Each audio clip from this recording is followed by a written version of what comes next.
This is Audible. Royal Guard Publishing presents Arcane Arctic 2, written by Peter North, performed by Evan Glasser and Renee Glasser. Raina pulled aside the hide door and held it for them as they each slipped into the darkness beyond the tent. She let the flap close behind her, trotting ahead and cocking her ears toward the sound of the howls. The witch doctor tipped her head back and let out a low moaning sound that could easily have been caused by the wind. Her voice projected impressively in the crisp air, and the wind carried it away. Soon it was answered by another call. She nodded and pulled her hood up. Follow me. The people of Winterhaven were tucked into their tents, hiding from the winds that whipped snow and ice pellets across the tundra. Raina, Jay, Lyra, and Molly moved like shadows between the weather-beaten shelters, their feet barely crunching on the frozen ground. Molly gasped as she saw the imposing structure of the ice dungeon for the first time, but she didn't slow down. Jay remembered the first time he'd seen the massive rune-carved door set into the wall of ice. He'd mistaken it for a natural plateau of some kind, coming fresh from Earth where huge magical dungeons were not something he had any experience with. When he saw the doors and the mystical-looking symbols etched into the ice, he'd realized there was nothing from his past life that would prepare him for the world he'd found himself in. Winter winds howled around them in the darkness as Jay and Lyra crept toward their goal, with Molly tucked safely between them. Raina moved ahead of the group, her form flickering like a shadow in the strange light of the ever-present aurora that lit Arcanesia's night sky. The witch doctor seemed almost invisible as she moved closer to the dungeon's entrance, as if she were using an ability that made her transparent. Where's Raina? Molly whispered to him, her voice nearly carried away on the icy gale. She was there, and now she's not. She's there, Jay said. He could see a faint purple glow around her form even when she disappeared. If Molly couldn't see her, he had to assume she was truly invisible, and the outline he could see was due to being partied with her. Just stick with us and you'll be okay. Molly nodded, her face barely visible within the furred hood. Lyra gave her arm a squeeze. Jay motioned for them to follow him closer to where Raina's outline was crouched, hidden in the shadow of the nearest structure, where they would wait for the next signal from Black Howl. A guard stood on either side of the dungeon doors, each a large, muscular Ursari warrior. The bearkin man and woman stared straight ahead, their hands on their weapons. Neither seemed to have noticed the approaching group. Jay's dungeon side ability labeled them as Ice Knights, but did not give him any additional information. Apparently, the dungeon kept Delver details more private than that of the creatures and people that lived in the dungeon. Raina's earlier scouting had revealed that the man was level 6 and the woman level 8. Next to Raina and Runolf, the Ursari guards were the highest-level Delvers Jay had encountered since his arrival at Winterhaven. Lyra had been level 6 when he'd first met her, just barely. But being a stealth class, Lyra hadn't been quite as intimidating as the powerful-looking bearkin. Now, Jay and the Fox Girl were both only a few kills away from reaching level 9. In theory, they should be able to easily defeat the guards on their own, but Raina had warned them that Runolf likely supplied them with higher-level runes, potions, and enchanted weapons that would make them more powerful than they should be. Jay was more than happy to let the Black Howl rebels deal with the guards anyway. He had no desire to hurt innocent Fenari people who had no choice but to work for the crooked leader of Winterhaven. According to Raina, the plan was not to harm the guards, but to distract them. Once Raina exposed Runolf's corruption to the town like she planned to, then those who chose to back the shady shaman would be fair game. But for now, Jay had to assume the Ursari were just doing their jobs. From the darkness of their hiding spot, Jay glanced around, trying to spot their allies, but he could see nothing. Probably they had some kind of invisibility ability like Raina's, only more complete because they weren't grouped together. Raina let out another low howl that seemed to blend into the winds. The guards glanced at each other, but didn't move from their posts or seem too alarmed. When an answering howl came from nearby, Raina turned to Jay and grinned her sharp-toothed grin. Be ready, she whispered. Chapter 1. The Beginning of Something. The winds outside the tent howled loud enough to wake the dead, but not the two women curled up on the cot next to Jay Morgan. Furs and quilts bundled around the trio in a cozy nest next to the fire in Raina Frostmane's medicine tent. The wolf woman, a shaman-class witch doctor, had snuck out in the middle of each night for the past week, leaving Jay alone with his longtime best friend Molly O'Brien and the arcane archer fox girl Lyra Goldeneye. While Jay appreciated the warm, intimate moments with the girls, he knew Raina's midnight departures were not for the sake of his love life. More often than not, he found himself anxiously awaiting the wolf woman's return, afraid that something might happen to their one ally in the ragtag village. As the girls slept peacefully, Jay watched the door on the far side of the tent, hoping Raina would return soon. Since Jay and Lyra had returned from his first delve, Winterhaven's leader, Runolf Frostmane, Raina's ex-husband, a cruel and conniving Lupinari spirit warrior, had been intent upon preventing them from returning to the ice dungeon. The Wolfman's animosity had begun the moment Jay had staggered into Winterhaven with Molly's unconscious form in his arms. Runolf hadn't cared that Molly was injured, or that she and Jay had been sucked into Arcanesia through a portal from another realm. He only cared that they were human, not one of the animal hybrid Fenari races, and he hated them for it.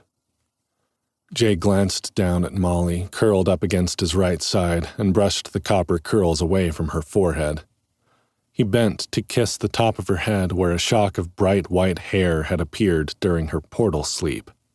She murmured something and wriggled tighter to his side, smiling a sleepy smile. Lyra had an arm and a leg flung over Jay's torso and her fluffy silver-white foxtail tucked into her armpit. She growled and let out a little yip. Her legs twitched like she was dreaming of chasing after some creature in the dungeon. Jay stroked between her silky, soft ears until she relaxed again. He couldn't believe how lucky he was to have the two of them by his side, not to mention in his bed. But he was about to die of asphyxiation if he spent another minute under the covers with them. The girls both liked to be bundled up in furs and blankets when they slept, and even without any clothes on, it was way too hot under all those layers for Jay to sleep. Plus, he was worried about Raina. He wriggled backward, snaking his way out from between the girls and off the end of the cot. They wriggled their way toward the center of the bed and snuggled up with each other in his absence, Lyra naked and Molly dressed only in her bra and panties. Jay cast the pair a regretful glance as he pulled his clothes back on and tucked the covers around them. Then he tiptoed over to the small kitchen area and filled an old black kettle with water from a pitcher and set it on the fire to boil. Raina Frostmane was a witch doctor, and she had an impressive array of herbs and reagents filling her tightly packed shelves. Jay knew some of them could be used for tea. He used his dungeon sight to inspect one of the shelves, smiling when he saw the soft glow of magic that surrounded items that had been harvested in the ice dungeon, or perhaps imported from other dungeons around Arcanesia. He picked up a tin of dried herbs that was labeled in his HUD as dried crystal ice petals. That looked promising. Crystal ice petals. Rare. Gold. These are petals of the crystal ice flower, which blooms only in the most frigid depths of the dungeon. Fresh petals are said to enhance the casting of illusion magic. They can also be dried for use in enchanting recipes. The savvy horticulturist might use them to brew a tea that restores mental clarity and relieves stress, helping to rejuvenate the mind after taxing magical exertions. He wondered if that tea would work just as well to rejuvenate the body after the taxing physical exertions Molly and Lyra had been putting him through. Jay brought the tea into his inventory and inspected it using his apothecary crafting menu, but no recipes came up. Oh well, he muttered and shrugged. How hard can it be to make tea? Jay wasn't sure how the dungeon magic worked outside the dungeon, whether or not he could level his skills and abilities on the surface the way he could inside. They hadn't had much time to experiment in the days since he and Lyra had exited the dungeon, with Runolf harassing them every waking moment. The Wolfman had imposed a new rule on the ice dungeon, forbidding human delvers entry, and he'd placed guards at the entrance to ensure the rule was followed. Furthermore, he'd forbidden Jay and Lyra from selling their dungeon-harvested items on the world dungeon market, decrying them as outcasts and making it illegal for Winterhaven's merchants to trade with the pair. If Reyna hadn't been protecting them, Runolf would likely have run Jay, Lyra, and Molly out of town the moment Molly woke from her portal sleep. Fortunately, Reyna was the one person in the village Runolf couldn't push around.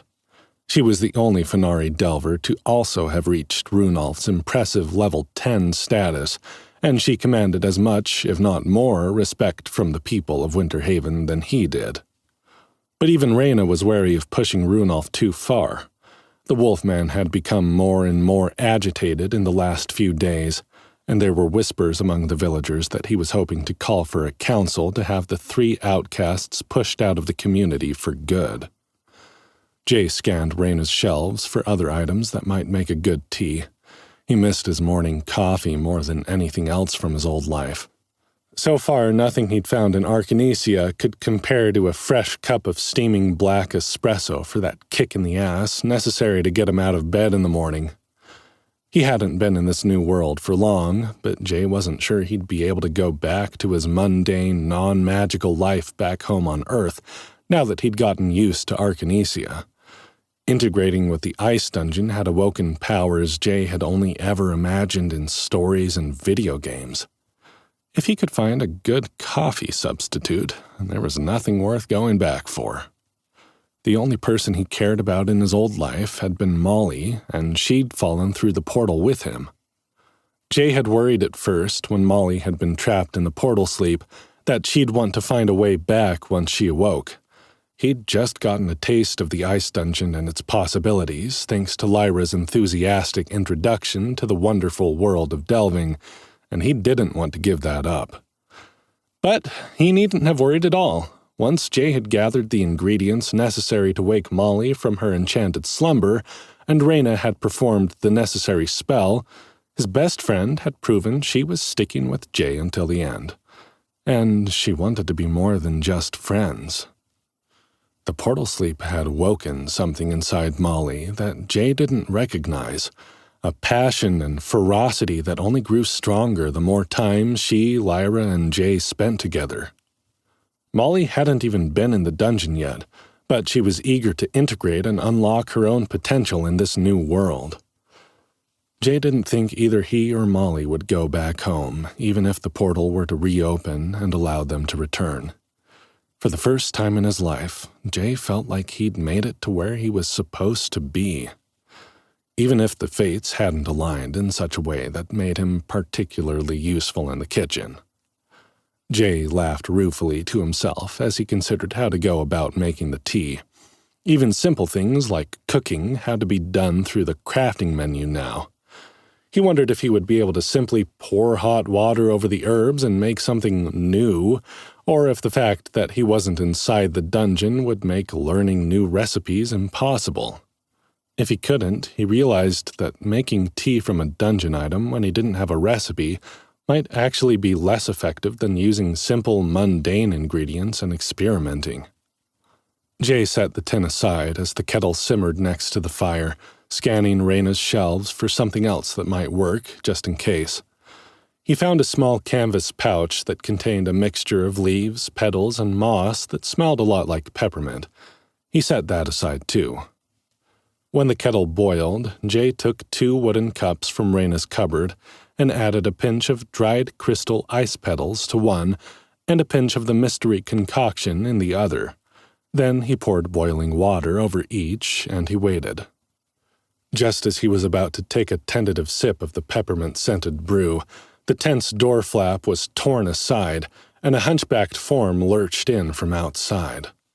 The winds shrieked past the opening, and a chill draft flickered the flames of the fire. Jay was protected from the damaging effects of the cold thanks to his passive environmental resistance ability, but he still shivered as the cold air touched his flesh.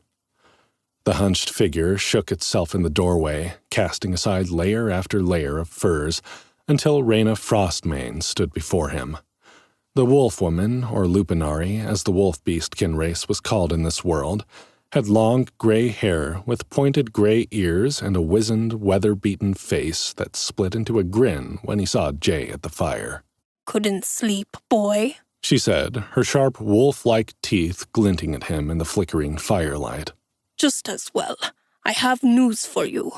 "I hardly recognized you," Jay said, keeping his voice low so as not to disturb the sleeping girls. "I thought maybe Runolf had hired a bearkin assassin to maul me in my bed." Reyna snorted as she stalked across the room. She was an old woman, but she still had the predatory grace of a wild thing. Her pale yellow eyes flashed with amusement. "One does not hire an Usari for an assassin. Too clumsy. Felinari maybe. The Catkin are an opportunistic people, or one of the Hairbloods." "Rabbitkin?" Jay raised his eyebrows and blew across the rim of his cup. "I'd have pegged them for a peaceful type." "Many are," Reyna said, pulling a heavy purse from inside her cloak and tossing it onto the table where it landed with a clink. "but don't let the domestic nature of their race fool you. Beneath the burrows full of long ears and fluffy tails is a vein of dark magic that might surprise you. Hairbloods are known for a particular kinship with the black arts, and those that reject a peaceful life on the surface of Arcanesia are likely to be formidable in the dungeon." Jay eyed the heavy coin purse, but didn't ask about it. Reyna would explain in her own time, he'd learned. "So I should be wary of any cute bunny girls I find while delving?" "All delvers should be wary of other delvers in any dungeon." Reyna sat down next to Jay at the fire and picked up the cup with the crystal ice petal tea. She gave it a sniff and frowned. "You especially, J. Morgan, now that Runolf has decided he wants you dead. Tell me, what have you made here?" Jay chuckled nervously. "Well, I'm not sure exactly. I was trying to make tea from those dried crystal ice petals you have, but I couldn't get my crafting menu to provide a recipe, so I improvised. I also made some with this, but I haven't tried either of them yet. I was a bit worried I'd poison myself and save Runolf the trouble." He showed Reyna the canvas bag, and she nodded. "That blend can be used in teas and salves," she said. "It's not very potent on its own, but it's perfectly safe. But why the dried crystal ice petals? They make a very handy invisibility enchantment when mixed with some of my other items, and they're quite expensive." "Oh, sorry." Jay felt his cheeks heat under her watchful gaze. "I wasn't thinking of the cost. It was the description that made me choose them. I'm looking for something to replace an energizing drink from my old world, and the restores mental clarity and relieves stress feature sounded promising." Reyna reached out and took the peppermint-smelling tea from his hand, giving him the other cup instead. "Drink it." The sudden intensity of her gaze lifted the hairs on the back of Jay's neck. But Reyna hadn't given him any cause to distrust her. He raised the cup to his lips and sipped the hot liquid. The tea was surprisingly sweet and made his tongue and throat tingle when he swallowed it. "Buff activated. Get up and go. Temporary. Out of bed, sleepyhead. You've reached a temporary increase to your intelligence and willpower attributes and increased your passive health, stamina, and mana regeneration. Don't let it go to waste. Intelligence +2, willpower +2. Base stats regenerate 20% faster for 30 minutes. As he was reading the buff notification, a second notification popped up, along with the musical fanfare that often came with skill upgrades. "You have learned crafting. Research and Development 1. You have created a new recipe. Go Juice. Unique. XP 300. Jay opened his crafting menu and found the odd new entry, along with the promised recipe. Recipe: Go Juice. Combine 1 dried crystal ice petals with 1 water boiled, and allow to sit for 5 minutes to create a regenerative potion that restores mental clarity and relieves stress, helping to regenerate the mind after taxing magical and other exertions. Applies the get-up-and-go buff, temporary. Huh, Jay said. That's interesting. He read the description of the buff, vocational skill, and recipe to Reyna. The wolf woman bared her teeth in a vicious smile. That is more than interesting, J. Morgan. That is impossible. Why is that? Jay asked. I just improvised the recipe based on the description given with my dungeon site. Your dungeon site, which cannot be more than level 2 or 3 at most? Reyna let out a laugh that sounded more like a howl, and the sleeping girls stirred. She glanced at them and lowered her voice, turning back to Jay with a wild look in her pale yellow eyes.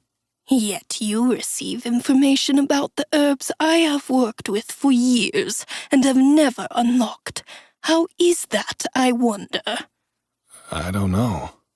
Did you know that Dungeon Site does not give more than an item's name and quality level outside of the dungeon to delvers whose skill is below level 5? Except for you, apparently. There is a reason that the traders who work for the World Dungeon Market are all level 5 and above, you know, and they specifically train intelligence-based skills to level their dungeon site in order to pursue such a profession. No, Jay admitted. I did consider whether or not it would work before I tried, but when it did, I assumed it was normal. Of course you did not know this. Reyna took the cup from his hands and sipped it for herself, her eyes widening. She smacked her lips and grinned wolfishly. Why would you? And I'm sure you also did not know that delvers cannot learn skills outside the dungeon, where their connection to the dungeon's magic is strongest, nor can they learn new recipes or receive buffs. Jay shook his head, glancing at the walls of herbs and reagents the witch doctor kept. But you— Some of us— Reyna interrupted, holding up a gnarled hand with black claws tipping each finger. At a higher level, have enough dungeon magic in our veins that we can use some of our most powerful spells and attacks beyond the dungeon's walls. But very few.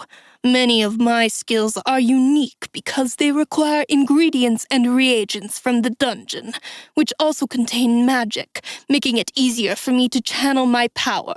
Even Runolf, who is the strongest delver in the village, is but a shell of himself out here.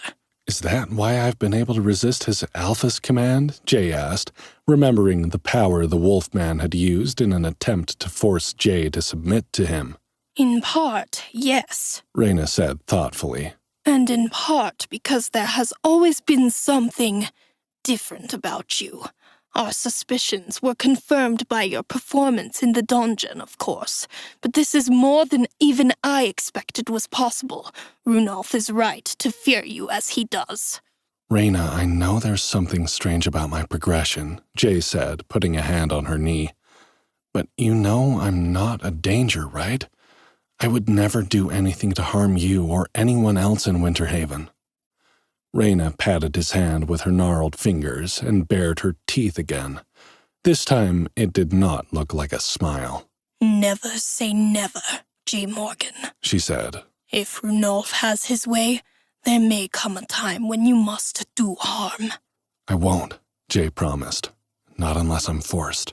I know, she said. And that is exactly what I believe will come to pass. Reyna's gray ears flicked as the winds continued to howl outside. To Jay, the sounds of the winter gale were eerie and unnatural, like voices calling back and forth just on the other side of the tent walls. The wolf woman's pale yellow eyes fixed on the fire, and she studied it as if hoping to find some vision within the flames. I told you I have news, she said after a time. I am afraid 'tis not good news, J. Morgan. Jay set the wooden cup down and leaned back in his chair, crossing his arms over his chest. It's Runolf, isn't it? Yes, Runolf. Reyna gave a low, menacing growl. It is always Runolf. You and your companions are in trouble, boy, if the rumors I've been hearing are true.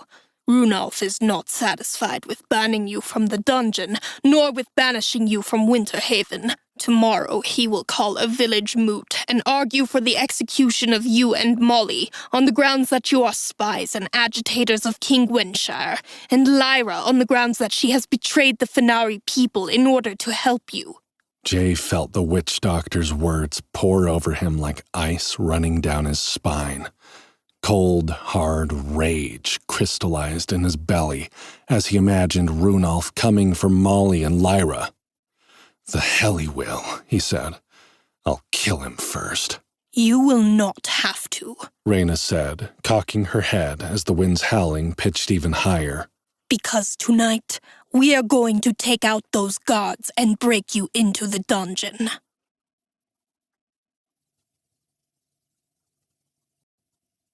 Chapter 2. Black Howl. Jay woke Molly and Lyra, and the trio began packing as Reyna explained the plan. I've made a pact with a Fenari rebel group called the Black Howl, Reyna explained as she helped Molly get dressed in the furs she would need to protect her from the icy winds outside. They've been gaining traction in recent years. Most of their members are nomadic tribes who make annual pilgrimages to delve the dungeon, rather than living in Winterhaven under Runolf's thumb. When Runolf and I separated, I almost joined them myself, but I could not in good conscience leave the village completely at his mercy. Who knows how bold he would grow if he was not checked by fear of my skill and of the secrets I hold over him. Molly was quivering with excitement at the idea of finally getting to enter the dungeon, and she kept grinning at Jay from across the tent, her bright blue eyes sparkling. While Jay shared her excitement, he was also aware of the danger they faced, both in getting to the dungeon and once they were inside. Delving with Lyra had been exhilarating, but the Fox Girl was an experienced explorer. Even then, they'd had some nerve-wracking encounters. Molly was his cheerful, girl-next-door style best friend. Jay treasured her, had been in love with her for years. Yet as much as he wanted to be with her, he was afraid of what might happen to her in the dungeon.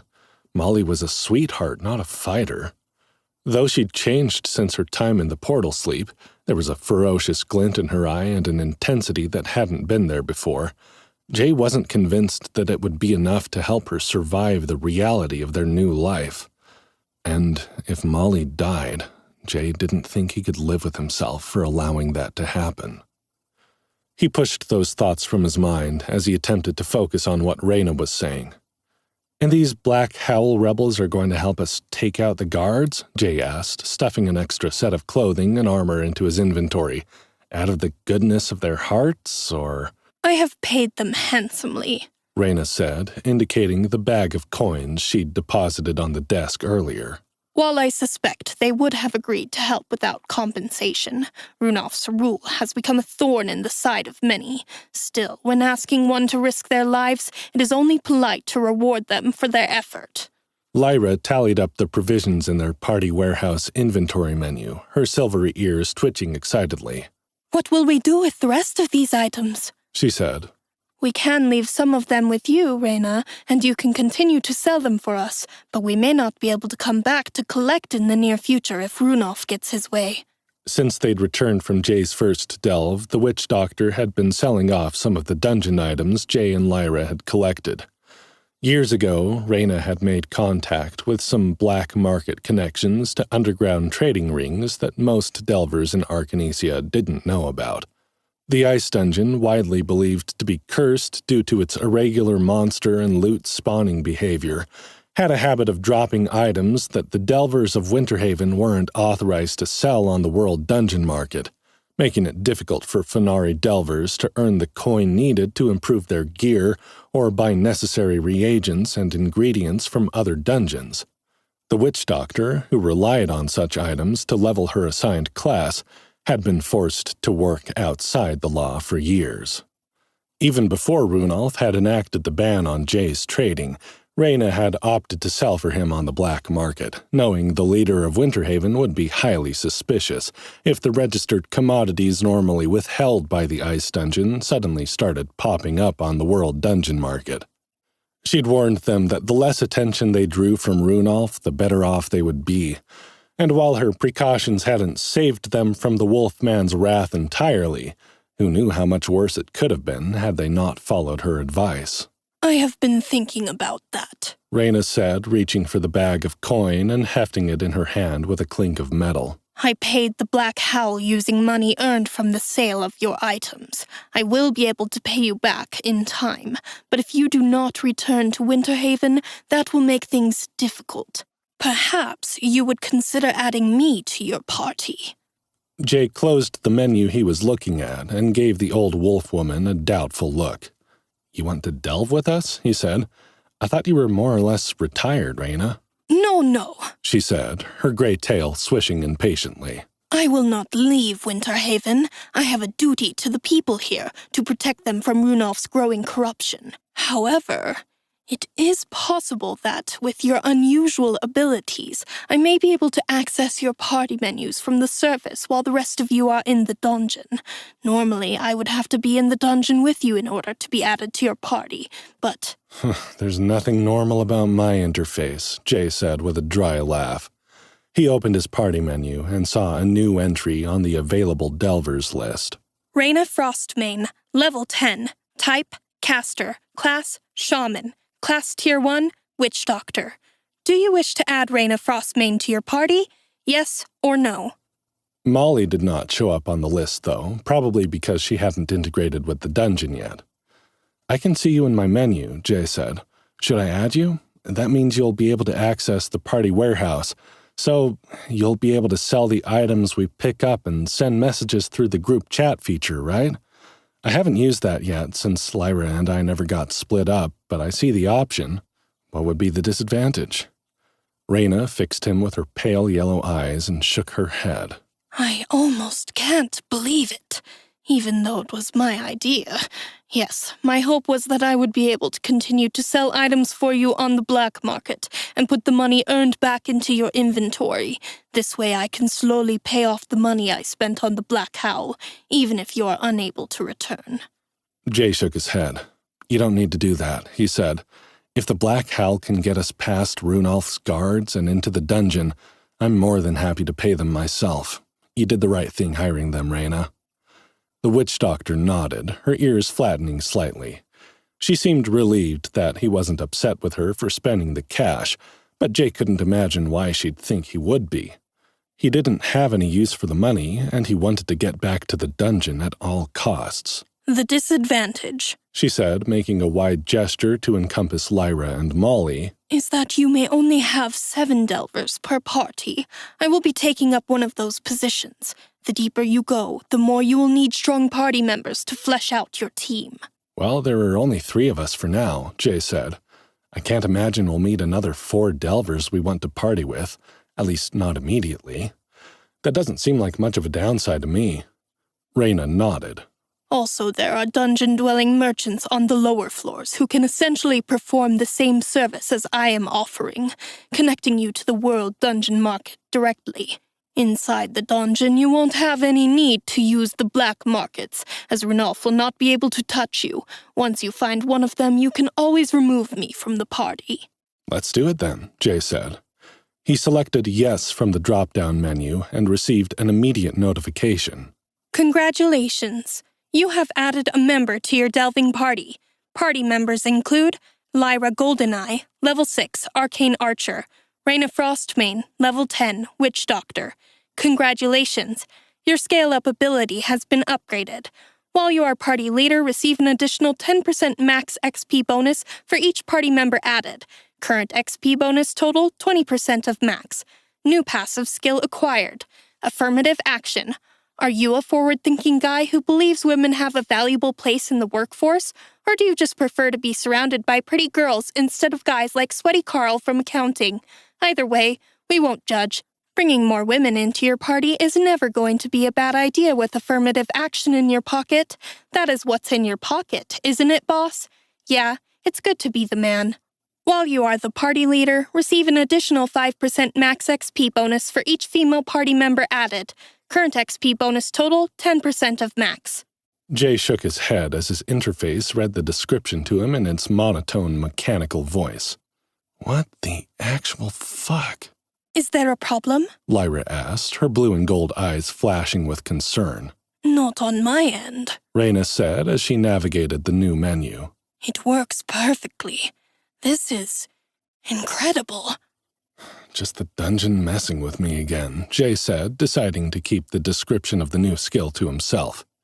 But it looks like I'm getting a bonus for adding female members to the party, so I can't really complain. So, when can I join? That will help too, right? Molly bounced on her heels. Can we go now? I can hardly wait. Raina pulled an item from the party warehouse and put it back in, testing the feature. All right. It seems to work just the same as my normal inventory. Now I can see my personal inventory menu as a tab within the warehouse. It looks like I can transfer items from my personal inventory into the group inventory as well. This should work. Then let's go! Molly practically shouted. Lyra laughed, her silver ears twitching with amusement. I think she's more excited than I was when I came to ask Jay if I could take him on his first delve. Raina grinned wolfishly at the girls. She lifted a clawed finger in the air and said, Shh. We await our signal yet. I commend your enthusiasm, though. I hope you will be ready to fight. I'm ready, Molly said, punching her fist with her hand. Without any dungeon magic to help her, Jay wasn't sure what the tiny redhead thought she was going to do in a fight, but her willingness to dive into battle was pretty cute. Molly had never been a fighter in all the years he'd known her, but she had always had a fiery spirit and a thirst for justice. She simply put that energy into petitions to save wildlife and protesting commercial fishing and farming operations rather than throwing punches. Now, he wasn't so sure. Molly, you'll have to stay close so we can protect you, he said. Runolf's guards are high-level delvers with warrior classes. You don't want to jump into a brawl with them. I do, Jay, she said earnestly, turning her bright blue eyes on him. I really, truly do. Well, I'm asking you not to, he said with a nervous laugh, not really sure how serious she was being. Because I don't want you to get hurt before you get into the dungeon.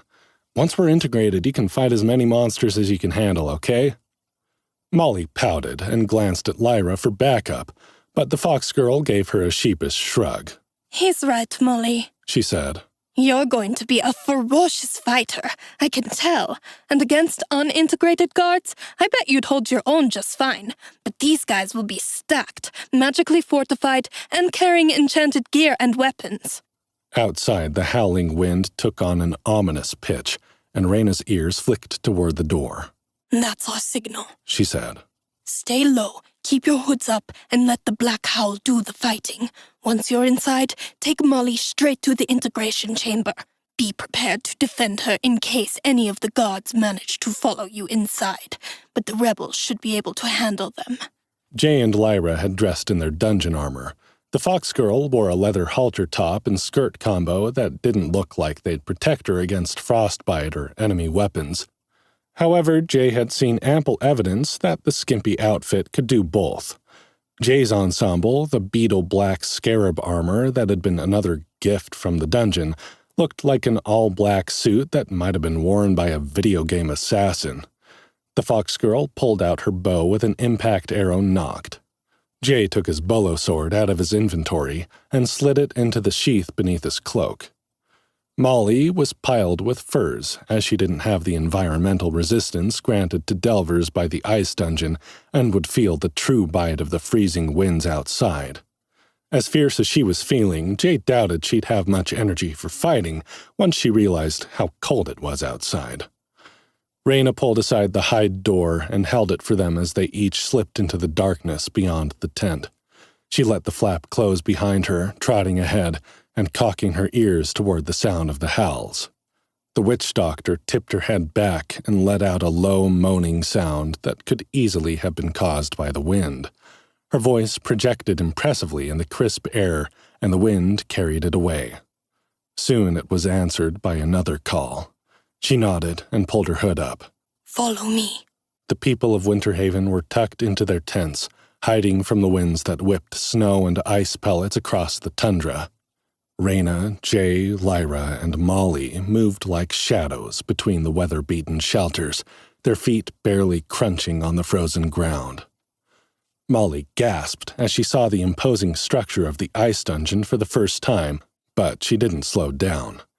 Jay remembered the first time he'd seen the massive rune-carved door set into the wall of ice. He'd mistaken it for a natural plateau of some kind, coming fresh from Earth where huge magical dungeons were not something he had any experience with. When he saw the doors and the mystical-looking symbols etched into the ice, he'd realized there was nothing from his past life that would prepare him for the world he'd found himself in. Winter winds howled around them in the darkness as Jay and Lyra crept toward their goal, with Molly tucked safely between them. Reyna moved ahead of the group, her form flickering like a shadow in the strange light of the ever-present aurora that lit Arcanesia's night sky. The witch doctor seemed almost invisible as she moved closer to the dungeon's entrance, as if she were using an ability that made her transparent. Where's Reyna? Molly whispered to him, her voice nearly carried away on the icy gale. She was there, and now she's not. She's there, Jay said. He could see a faint purple glow around her form even when she disappeared. If Molly couldn't see her, he had to assume she was truly invisible, and the outline he could see was due to being partied with her. Just stick with us and you'll be okay. Molly nodded, her face barely visible within the furred hood. Lyra gave her arm a squeeze. Jay motioned for them to follow him closer to where Reyna's outline was crouched, hidden in the shadow of the nearest structure, where they would wait for the next signal from Black Howl. A guard stood on either side of the dungeon doors, each a large, muscular Ursari warrior. The bearkin man and woman stared straight ahead, their hands on their weapons. Neither seemed to have noticed the approaching group. Jay's dungeon side ability labeled them as Ice Knights, but did not give him any additional information.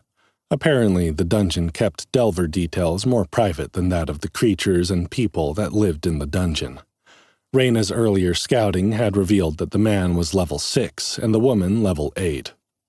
Next to Reyna and Runolf, the Ursari guards were the highest-level Delvers Jay had encountered since his arrival at Winterhaven. Lyra had been level 6 when he'd first met her, just barely. But being a stealth class, Lyra hadn't been quite as intimidating as the powerful-looking bearkin. Now, Jay and the Fox Girl were both only a few kills away from reaching level 9.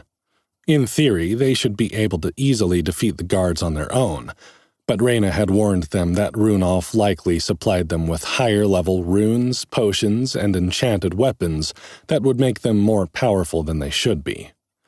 Jay was more than happy to let the Black Howl rebels deal with the guards anyway. He had no desire to hurt innocent Fenari people who had no choice but to work for the crooked leader of Winterhaven. According to Reyna, the plan was not to harm the guards, but to distract them. Once Reyna exposed Runolf's corruption to the town like she planned to, then those who chose to back the shady shaman would be fair game. But for now, Jay had to assume the Ursari were just doing their jobs. From the darkness of their hiding spot, Jay glanced around, trying to spot their allies, but he could see nothing.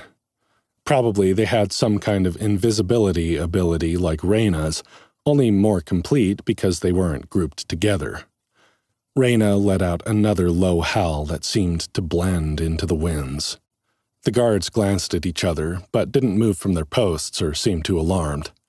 When an answering howl came from nearby, Reyna turned to Jay and grinned her sharp-toothed grin. Be ready, she whispered. Molly moved closer to Jay, and he caught the excited glint in her bright blue eyes. He was relieved that she was following their advice and staying close. Lyra quietly nocked an arrow, prepared to fight if necessary. Another howl came, this one louder and more wolf-like than the others. This time the guards glanced around, drawing their weapons. Reyna, fully invisible except for the purple outline in Jay's HUD, crept closer to the door. Jay, Molly, and Lyra crouched, tense and silent in the shadows, waiting for their chance. Reyna tilted her head back and howled again, a sound that lifted every tiny hair on Jay's body with its eerie, bone-shivering tone. As the last ripples of the sound died in the icy air, dark shapes began to materialize as if from thin air, until an arc of huge black wolves surrounded the guards and the entrance to the dungeon. The poor Ursari Ice Knights didn't have time to scream before the shadowy creatures were upon them. Chapter 3. Ambush. Reyna's voice rose above the snarling of the wolves and the shouts of the dungeon guards. "Now, Jay!" she cried. "Run!" The guards looked around in confusion as the voice seemed to come from nowhere. But they didn't have long to wonder, as the black shadow-like wolves were upon them in an instant. The Ursari fought ferociously, each wielding massive claymores with huge, clawed, paw-like hands. The weapons glowed with dungeon magic and looked far more powerful than anything Jay or Lyra had found inside the ice labyrinth. It looked like Reyna's suspicion that Runolf had kitted the guards out with overpowered weapons and armor was likely correct. The bearkin were thickly muscled, with muzzle-like mouths full of long teeth and white fur covering their necks and shoulders like additional armor. They were more animal-like than the wolf and foxkin Fenari Jay had seen, more like polar bears on two legs than humans. Jay found them more unsettling than he'd expected up close, and was suddenly glad that they weren't going to have to fight Runolf's Ice Knights. Even at a lower level, those teeth and claws would do serious damage, and he could see the pair were formidable opponents. Jay didn't hesitate. He didn't stop to watch the fight, despite his urge to ensure the Fenari rebels adhered to their promise not to kill the Ursari guards. He ran for the dungeon with Molly and Lyra beside him, each pushing as hard as they could. As the sounds of fighting intensified, the group was able to skirt the skirmish and rush the entrance. The runes glowed as they approached, and the great stone doors opened with a low, grinding rumble.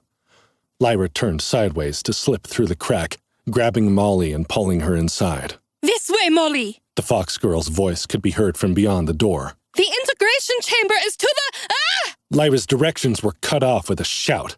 Molly screamed, a sound that curdled the blood in Jay's veins. He heard the twang of Lyra's bow as he pushed through the gap in the door, his heart hammering in his chest. Molly lay on the ground with a dark-skinned, cat-like man dressed in gray leather armor standing over her with a knife. Jay leapt on the man's back, wrenching his hair back with his left hand and thrusting the point of his bolo sword under his chin. "Drop the knife, asshole," Jay snarled, pushing the tip of his blade against the man's skin, hard enough to draw blood. "This isn't the way you want to die." The man hesitated a moment and dropped the dagger, cursing in a language Jay didn't know. "You weren't supposed to make it this far," he said, a tremor of fear in his surprisingly high-pitched voice. "He said the Ursari would take care of you. We were only supposed to be backup." Molly scrambled to her feet and lunged at the man with her hands balled into fists. She reeled back and punched him in the nose before Jay could stop her. The Catman released an angry yowl and tensed in Jay's grip, writhing against his hold. Blood spilled from his nose and lip, but he was unable to get free. Jay held his blade firmly against the Felinari rogue's throat. "Stay still," he warned.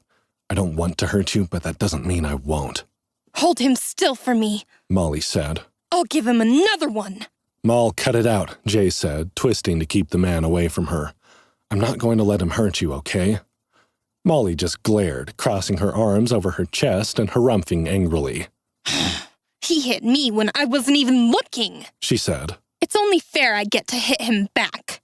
A loud screech drew their attention to Lyra and her opponent.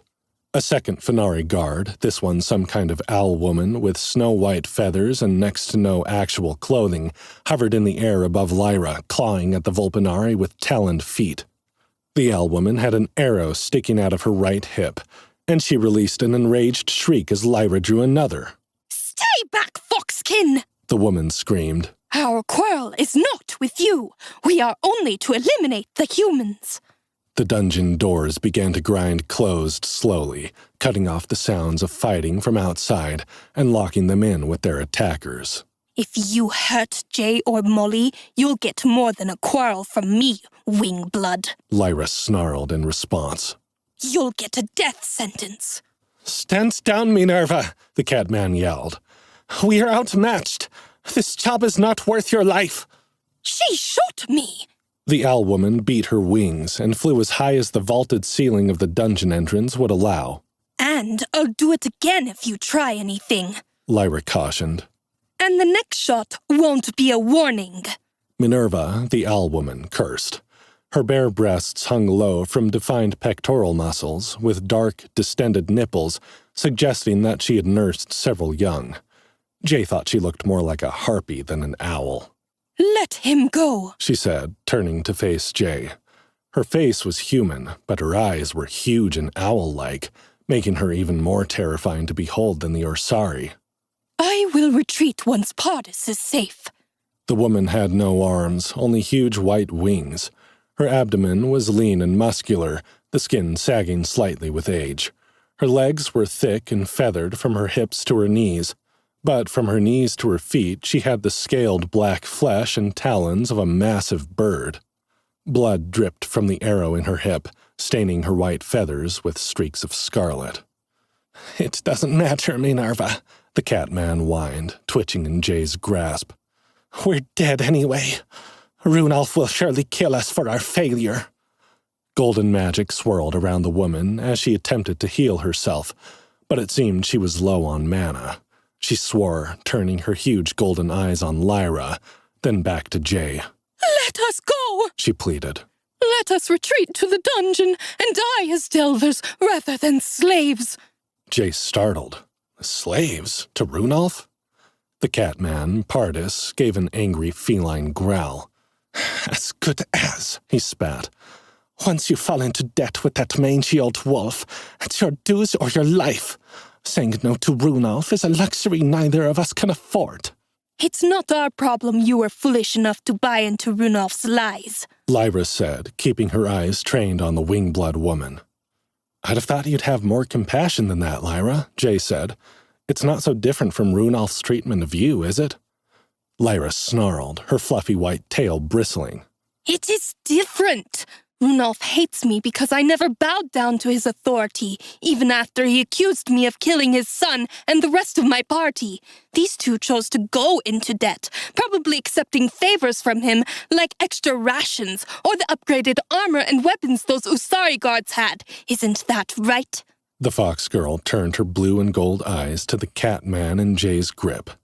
The Felinari was trembling now, his black tail twitching nervously, his ears flat against his dark hair.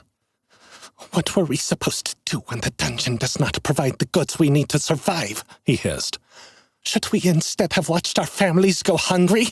My brother is raising a litter of kits on his own, and he cannot leave them to delve for himself. Minerva had a brood. We do not owe them an explanation.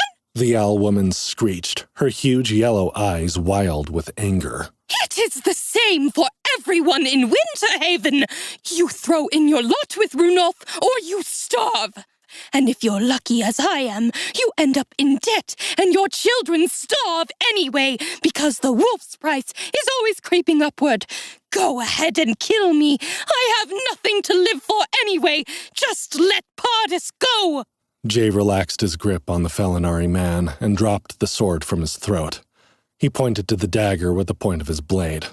Pick it up, he said, and get out of here. Molly gasped, turning to stare at Jay with a questioning look on her face. Jay, what are you doing? Lyra asked, keeping her arrow trained upon the bird woman. Making a deal, Jay said. Lower your bow, Lyra. We're letting them both go.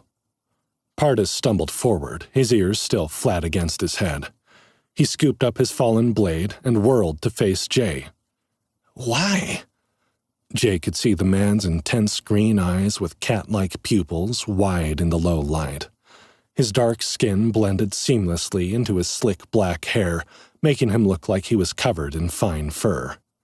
The gray leathers gave him the mottled appearance of dappled shadows, and Jay could well imagine how easily the man might hide in the darkness and ambush his prey.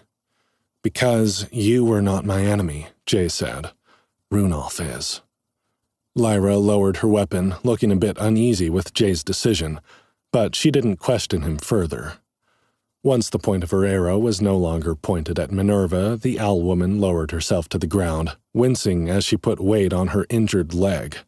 Pardis hurried toward her, an anxious purr rumbling in his chest. Once they were side by side, Jay was surprised to see that the Felinari man was much smaller than his wing-blood companion. Even injured, Minerva was an imposing figure. Jay opened his inventory, searching for something that would help ease her pain. "Thank you," she said, glancing between Lyra and Jay, then down at her wound. "but I am afraid I won't last long in this condition. You take my things, Pardis. If you can make it to the 3rd floor, you can stay with the trading caravan. Work for them until you can afford to send coin to your brother." "Here," Jay said, striding forward with a bottle of swirling iridescent liquid in his hand. "Take this. Both of you need to get as far as you can into the dungeon. You won't be able to return to Winterhaven for a while, but you may in time. I plan to deal with Runolf and his followers one way or another." Pardis took the potion from Jay, his green eyes wide with astonishment. "You can't give this to us," he said, stammering. "We will never be able to pay you back." Minerva's huge golden eyes glittered as she scanned the potion with her dungeon sight. She gasped. "Oh, that's a vial of plentiful healing. It's worth... I don't even know how much that's worth. I've never actually seen one. I know I can't afford it." "Take it," Jay insisted. "I'm not asking you to pay it back. Now, do you want help getting that arrow out?" Pardis turned his startled gaze to the arrow and the bloodied feathers surrounding it. He gave Minerva the potion, which she took with the claw of her uninjured leg, supporting herself by leaning against his side. He sighed. "Sorry, Minnie," he said. "This isn't going to be fun." "It wasn't fun going in, either," she said. "I'll survive." "You want me to pull it out or push it through?" "Pull it," Minerva said. "It's not too deep, and the potion will take care of the damage." "Dang it. Now I feel guilty," Lyra muttered, flattening her pointed silver ears against her head. The Catman gripped the arrow and wrenched it backward without any further ado. Molly cried out as the owl woman shrieked in pain. Blood spurted from the wound. Pardis tossed the arrow onto the ground and snatched the potion from Minerva's claw. He used his teeth to uncork the bottle and quickly lifted it to the owl woman's mouth. She wrapped her lips around the bottle and threw her head back, drinking it down in 3 big gulps. Shimmering, iridescent dungeon magic swirled around her as the potion's effects took hold. Pardis watched in awe as the wound he'd just opened stitched itself together again. Minerva shivered. The feathers on her wings puffed and ruffled and then settled again. She turned her huge yellow eyes on Jay and nodded. "Thank you," she said. "I don't know if we will ever see one another again, but I will never forget this kindness." "You should go quickly," Jay said. "Runolf may send others to check on you once he realizes the guards outside have been neutralized." Pardis's tail twitched nervously at the mention of the Lupinari shaman. He backed toward the doorway to the frozen tomb, floor 1 of the ice dungeon. "Good luck, Delver," he said. "If our paths cross again, I hope you will consider me an ally." "We have a saying where I come from," Jay said with a wry grin. "The enemy of my enemy is my friend. So long as you wish to see Runolf stripped of his power, we are allies. But Pardis, wait, tell me the name of your brother." The Catman's green eyes narrowed. "My brother? I will see to it that he and his kits do not suffer in your absence." Pardis straightened in surprise. "You would do this for me? When I tried to kill you?" "I choose to believe you meant nothing personal by it," Jay said. "The way I see it, my quarrel is with the man who hired you." The dark-skinned Felinari nodded thoughtfully. "You are different from how they tell us the humans of King Quencher's court are," he said. "You have honor like that which the ancient tribes of my people once abided by. My brother's name is Sabine. He lives on the outskirts of Winterhaven, where the nomads make camp when they come to trade. It would ease my soul to know he and his were taken care of." Jay quickly sent a note about the Catman and his kits to Reyna, authorizing her to use any money she received from the sale of their items on the black market to help Pardis's brother. He did not receive an immediate reply, which told him the conflict outside was still ongoing. Jay hoped Reyna would be all right, and that he could make good on his promise. Minerva bowed, and the pair turned to disappear into the dungeon. Lyra watched them go with a serious expression on her face. When they were gone, she turned to Jay. Do you think we can trust them? They could wait for us and ambush us again. Trust is a delicate thing, Jay said. Sometimes you have to extend it in order to receive it. We have proven we can be valuable allies now, which is more than Runolf offers. Those who rule with fear are easily undermined by kindness. Fear can be unpredictable, though. I think it would be wise to move with caution. Are they dangerous? Molly asked, her voice shaking slightly. It looked like you both handled them easily.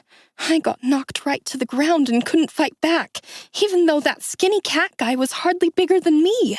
Lyra glanced at Molly, who was still bundled in her furs, looking a bit pale after her first encounter with real-world violence. The Wingblood was a caster called a Wind Mage, and the Felinari was a rogue, she said. Both level 3 approximately, based on their abilities. Not strong, but with surprise on their side, both could be deadly with a critical hit, even at tower level. Then we will ensure nothing catches us by surprise, Jay said. Who knows, maybe Molly will end up with a class that allows her to detect traps and ambushes, some kind of scout or ranger. I just want to be strong, Molly said. I don't like feeling so helpless. Well, you did punch the guy in the nose, Moll, Jay said, laughing slightly.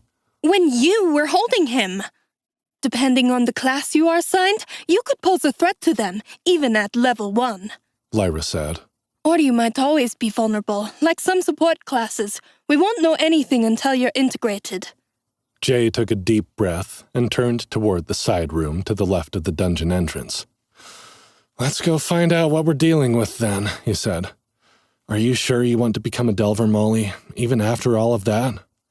Molly nodded, the ferocious glint returning to her bright blue eyes. Now more than ever, she said. I want to be able to fight back, Jay. I want to make up for all those years I let my stepdad push me around. I want to grind guys like this Runolf character into the dirt. I want— Okay, Jay said, ushering her toward the integration chamber. Good. Keep that enthusiasm in mind. Because the dungeon will assign my class based on what I'm thinking about? Molly asked. Lyra laughed. No, Jay said, gritting his teeth. Because if your integration is anything like mine was, it's going to suck. Chapter 4 Integration 2.0 Jay had actually forgotten about the pain of his integration until that moment. Now, as Molly prepared herself to step inside the chamber, he felt nauseated at the thought of her having to go through the same thing. Lyra had said she didn't experience anything like the agony Jay had gone through, though, so he was holding out hope that Molly would be spared. But the dungeon had told him the discomfort he'd experienced was due to his being an adult, and that integration at later stages was dangerous, so it was a slim hope. Molly knew the risks, however, and she'd been adamant that she would survive. Lyra had undergone her integration as a child, like everyone who grew up in a community of Delvers. Those who received classes that gave them a good chance of surviving the dungeon would train from then on, slowly improving their skills until they were ready to delve with an official party. Those who received less useful classes chose different careers, becoming armorers, tailors, merchants, and the like instead. Quality common goods were useful as bases for enchanting and other dungeon professions, so there was never a shortage of need for mundane skill in a delving town. This place is so strange, Molly said, gazing around in awe. Like something out of a movie or a video game. Remember when we used to play Tomb Raider, Jay? I bet Lara Croft would feel right at home here. Jay remembered feeling much the same way when he'd first entered the dungeon with Lyra. The strange entryway they had entered looked like an ancient Egyptian tomb carved from ice. Artificially smooth stone walls surrounded them. The door from the integration chamber back to the entrance was a rectangular cutout in the pale, icy gray. Runes carved into some of the blocks that made up the walls were the only adornments, but they weren't in a language he or Lyra could read. It had been one of the first things he'd asked Lyra about. The integration chamber itself was a small, tube-shaped structure made out of a glass-like material that gave the impression of being carved from crystal-clear ice. The top of the tube disappeared into the shadows above them. Thin wires ran from the base of the chamber into the wall on the far side of the room. It looked very sterile and clinical, like something from the med bay on a starship. Jay remembered his time in the chamber with a shiver. Inside the integration chamber had been the first time he'd made contact with the dungeon. He'd been able to sense the presence of an almost godlike entity watching him immediately upon entering the dungeon, but it wasn't until he was in the chamber that the dungeon spoke to him. She spoke to him. Nova. Jay suspected he was the only person in Arcanesia who knew the ice dungeon had a name. Not only that, but that Nova had a plan for him, a quest, she'd called it, and she intended to use the dungeon's challenges to strengthen him until he was powerful enough to survive whatever it was she wanted him to do. So far, Jay hadn't told anyone about the personalized contact he'd had with the being that ruled the Delvers' lives. After all, most people in Winterhaven thought the dungeon was insane. Even so, it hadn't taken long for Lyra and Reyna to realize there was something different about the way the dungeon worked for Jay. He'd kept Nova a secret, but there was no way to hide his unique class assignment, or lack thereof, initially. Lyra had been disappointed at first. The Arcane Archer had hoped Jay would receive a warrior-type class to balance her stealth class. But when she witnessed how quickly Jay was able to level with the unusual skills and perks he'd received, along with his unnamed class, she soon changed her tune. Once he unlocked his Tier 1 subclass at level 5, something called CEO, Jay learned he had a unique, versatile-type class called Dark Horse. The way his skills and abilities were shaping up, it looked like he was going to be a kind of support class where he built and buffed his party using business management skills from his life back on Earth. But, like any new startup company, he had to grind and scrape his way past a number of deficits and disadvantages at first. As Molly approached the integration chamber, Jay wondered what Nova would choose for her class, or if she would be involved at all. As he understood it, the dungeon was largely controlled with automated systems Nova didn't have to consciously pay attention to. It was possible that Nova wouldn't pay any attention to Molly's integration at all. But if she did, would she give Molly something that would be useful to their party? Or would she choose something useless just to spite the pretty redhead? The dungeon had expressed hesitation regarding Jay's feelings for Molly in the beginning. The integration process had revealed all of his innermost thoughts and feelings to the dungeon as he was connected to the wires and tubes that pumped him full of whatever strange essence turned normal people into delvers. Nova had seemed a bit jealous that he cared more about saving his best friend than he did about completing her mysterious quest. She'd gone so far as to bribe him to come back once he'd gathered the reagents he needed for Reyna to bring Molly out of her portal sleep, giving Jay a silver filigreed box that could only be opened at level 10 and hinting at the powers contained within. Nova hadn't needed to do that. Jay had loved delving far more than he'd expected. Nothing would be able to keep him away from the dungeon, not even Runolf's machinations, as they'd just proved. He hoped that would count for something as Molly prepared to step into the integration chamber. Nova might try to kill them all, but Jay had to trust that she would give them the tools they needed to survive. It was up to them to use those skills to their advantage, work as a team, and level up rather than succumbing to the mad dungeon's whims. Wires ran from the base of the clear glass chamber into the wall on the far side of the small room. Molly stood before it, glancing over her shoulder and giving Jay and Lyra a small wave. Wish me luck. You'll do great, Moll, Jay said, not wanting to show his nerves. He sincerely hoped it wasn't going to be as painful for her as it had been for him. Be strong. She paused at the door, then ran back and wrapped her arms around Jay and kissed him on both cheeks. Don't worry about me, Jay, she whispered in his ear. I've got this. While she hadn't spoken much about her time in the portal sleep, Jay knew from Raina's explanations that those who recovered from the strange affliction reported being tested and having to prove themselves in order to awaken. He prayed that Molly was right and that she was prepared for what lay ahead. He squeezed her to his chest and inhaled the sweet, herbal scent of her hair, hardly able to believe how much their lives had changed in such a short time. Once they had seemed destined to live out their lives as kindred spirits on parallel tracks, running forever side by side but never coming closer together than they were as friends.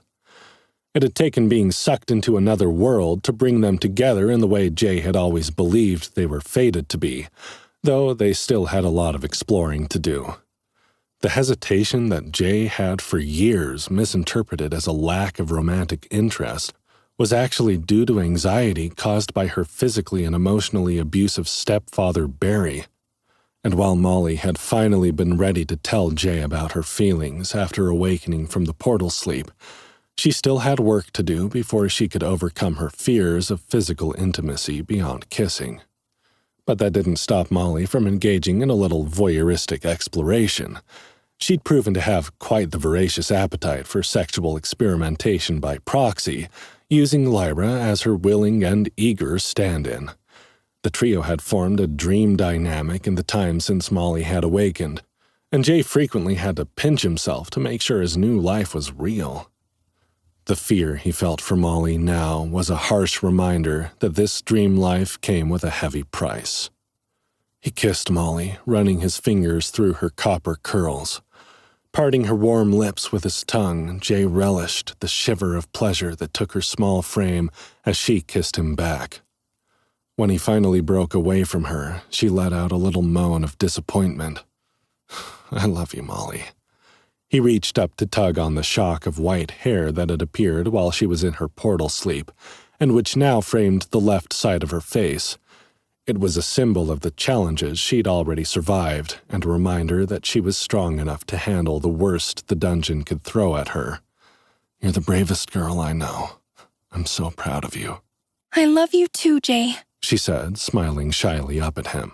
And I'm going to do everything I can to make you proud. Just you wait. Lyra jumped in next to them and wrapped them both in an enthusiastic embrace, her silver tail wagging with excitement. She let out a sharp yip in her anticipation. Good luck, Molly, Lyra said. See you on the other side. Whatever class you get, we're going to celebrate.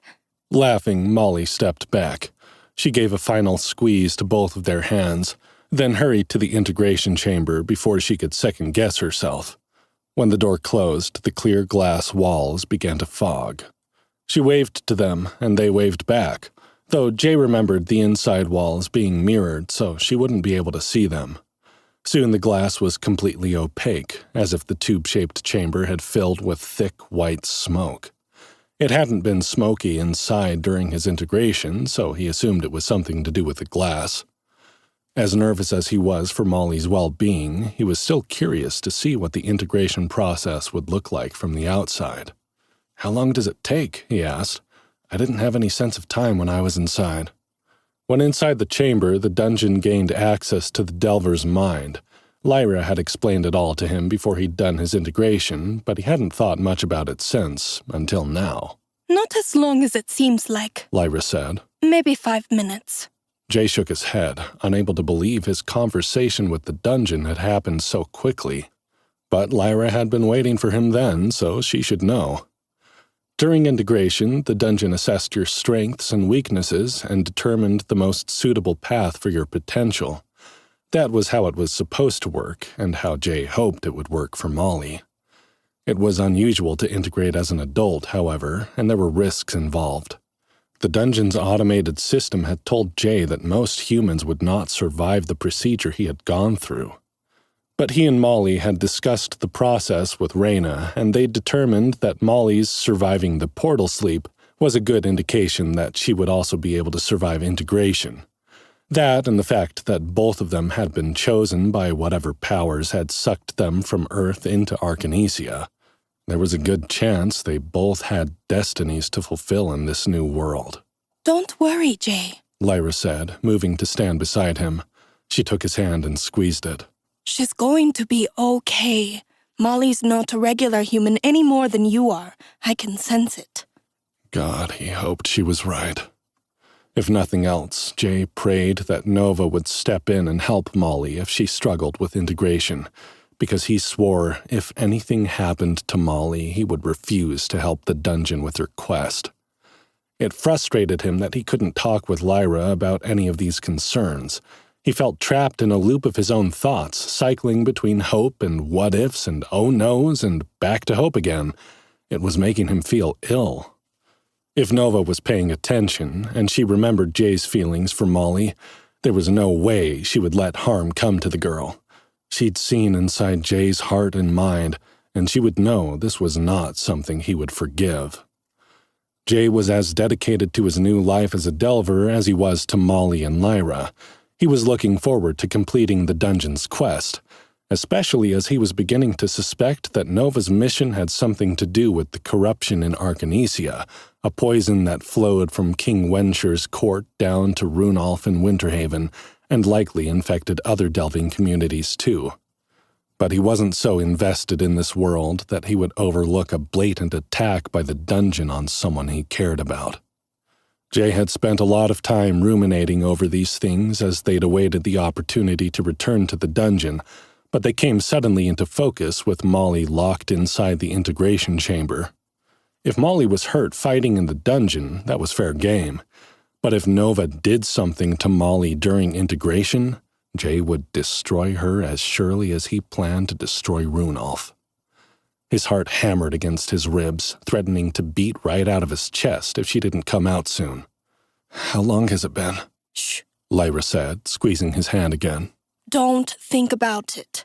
Think about where we should go to level her quickly when she's out. I want to get to the second floor as soon as possible. I can't wait to see if your luck with loot drops will hold up on the lower floors. "I'm sure it will," Jay said. "And with Reyna in our party, we'll be able to sell everything long before we get to the markets on the lower levels." The curse of the Ice Dungeon was that it didn't drop the items Winterhaven was authorized to sell on the World Dungeon Market. That, and it had a tendency to spawn higher-level monsters than it was supposed to in a given area. Few Fenari Delvers had made it past the 3rd or 4th floor, and fewer still had managed to grind their way to a level 10 class. Nova had been rebelling in her own way all this time, withholding the items she was supposed to reward Delvers with. Her willingness to shower Jay and his party with skills, gifts, and treasures indicated that she wasn't incapable of producing the proper loot drops, just that she was indisposed to doing so for the people of Winterhaven for some reason. And he suspected that reason had something to do with the corruption that was eating away at this new world. What do you think she'll be? Lyra asked, startling Jay from his thoughts. Molly's class? Lyra said. What do you think? He shrugged, still distracted with his worries. "You know more about it than me. Is there any way to tell what someone is going to get beforehand?" Kind of. Lyra looked thoughtful. Usually, bigger people get warrior classes, like if they're predisposed to strength-based skills. Like those Usari guards outside, Usari are usually much larger than other Fenari races, and they tend to have more warriors. The Catkin tend to have more stealth class representation, but they're often casters too. Hairbloods and Wingbloods are often casters. Reyna mentioned that Hairbloods have an affinity for dark magic, Jay said. They can, Lyra said. If they have the personality affinity for it. Most are healers or druids, though. Dark magic is pretty rare. So what about humans? Lyra grinned at him, baring her pointed teeth. Humans are all over the place, she said. Completely unpredictable, but size and personality still play a role. I know Molly's hoping for a strength-based class, but she's so small. From listening to the two of you talk about your old life, with her interest in nature and animals, I think there's a good chance she'll be a druid or a shaman. A caster, then, Jay said, unable to hide the twinge of disappointment he felt. He really wanted Molly to be happy with her class, and he didn't think she wanted to be a magic wielder. Probably, Lyra said. But both can unlock more physical subclasses at Tier 1. Runolf is a shaman, spirit warrior. You haven't seen him fight, but you don't want to be on the wrong side of that staff. Jay was about to make a snide remark about the wolf shaman when a noise from the integration chamber turned their attention to the doorway. Molly exited the tube with her hair in a frizzy copper cloud around her head and a sheen of sweat across her brow. Her cheeks were flushed, and blue eyes as bright as gemstones, shimmering with wetness. When she saw Jay and Lyra, she stumbled forward with her lips twitching as if she were about to cry. Jay's heart sank for her, but he couldn't stop the rush of happiness he felt at seeing her alive and well, if not unscathed. "Oh, God, Moll, I was so worried. Are you okay?" Molly nodded. She clutched at Jay's collar like she needed him to hold her up. He wrapped his arms around her waist, and Lyra approached from the side. That was intense, she said, her voice hoarse. Jay wondered if she'd been screaming inside the chamber and they'd been unable to hear. Can't say you didn't warn me, though. Was it very painful? Lyra asked, looking concerned. Excruciating. Molly shook her head and laughed. But exhilarating, too. I passed. Passed? The fox girl asked, quirking her head to the side and flattening her silver ears. Passed what? Her test. Molly said, laughing again, as if she was finally coming back to herself after whatever trial she'd gone through in the chamber. She said she needed to test me, and I passed. Lyra's blue and gold eyes narrowed in confusion. She glanced at Jay with a worried expression, as if she thought Molly might have suffered some internal damage. She? Who is she? The dungeon, Molly said, giving Lyra a strange look. Nova. Jay felt his mouth go dry, like he had a mouthful of sand. She talked to you too? Lyra's tail bristled, and she jumped between them, grabbing Molly and Jay each by the shoulder, her mismatched eyes darting between their faces. Excuse me? She shouted, her silver ears twitching and a frantic look on her face. How come you can both talk to the dungeon? She's a girl. Her name is Nova. When are you going to tell me this, Jay? For a moment, the fox girl looked like she was about to faint. Jay didn't know how to respond. He hadn't planned on telling either of them about Nova, but he hadn't expected the dungeon to talk to Molly, too. Lyra bounced on her toes like she was full of too much energy, and she spoke so quickly that all her words ran together like one big run-on sentence. Oh my goodness, I have so many questions. Her eyes flickered as she activated Dungeon Sight to look something up. Sorry, Lyra, Jay began. I didn't think I was supposed to tell anyone. I wanted to... Lyra froze, lifting a clawed finger to Jay's lips and shushing him without looking at him. Her eyes flicked as she moved through a menu. Oh my, oh my, oh my, she stammered. Jay, shut up and look at her class. Molly grinned. Jay quickly activated his skill and used it to analyze the beaming redhead's information. His jaw dropped. Pretty good, huh? Molly said, lifting her hands in a ta-da gesture. Every muscle in Jay's body turned to stone as he read the information again. It was good. It was exactly what they needed. So why didn't he feel happier about it? Chapter 5. Tough as Nails. Jay hadn't grown up with a dungeon in his backyard the way Lyra and the people of Winterhaven had. He had some experience with game systems that were similar to the way the dungeon operated. The portals that connected Earth to Arcanesia likely worked both ways, which might have something to do with the uncanny parallels between Delver life and the lives of his favorite video game characters. But he'd still needed Lyra to explain the system to him as best she could, just to be on the safe side. According to the Foxkin Archer, there were 3 main types of classes for novice Delvers: Warrior, Caster, and Stealth. More rarely, there were versatile-type classes like Jay's, which were more flexible in their combat applications and even gave the Delver the ability to master more than one type. The type of class received during integration didn't necessarily define the role they would have in a delving party, A caster might be a healer or a damage dealer. A warrior could be a ranged or melee fighter. Stealth classes could be combat or surveillance-based. But it did tend to define how up-close and personal a Delver would have to be in battle, and how resilient they were to damage. Casters rarely used armor, stealth classes preferred light armor, and warriors tended toward heavier armor or more natural defenses. Both Jay and Lyra had classes with flexible roles. Technically, Lyra's Arcane Archer class was a stealth type, which she'd evolved from a basic Ranger class, but she'd been fighting alone in the dungeon for so long that she'd evolved a number of more melee-focused skills. Jay's Dark Horse was listed as a versatile type, which meant it would be even easier for him to cross party roles, and he was more likely to have a multitude of different skills. At least that was what they were hoping.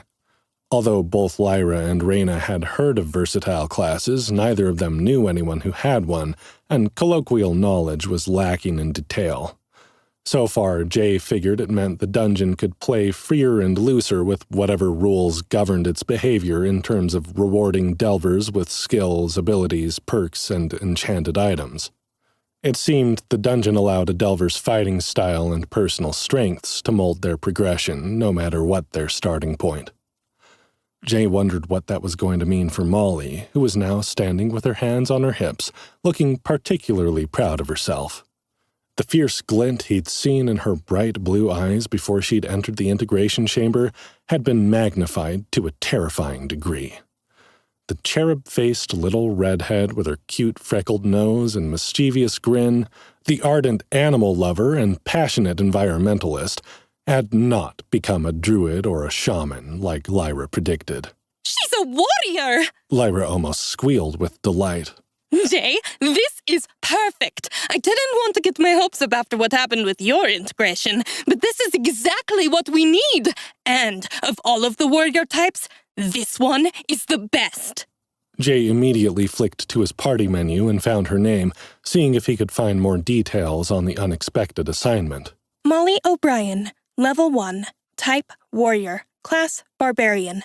Do you wish to add Molly O'Brien to your party? Yes or no?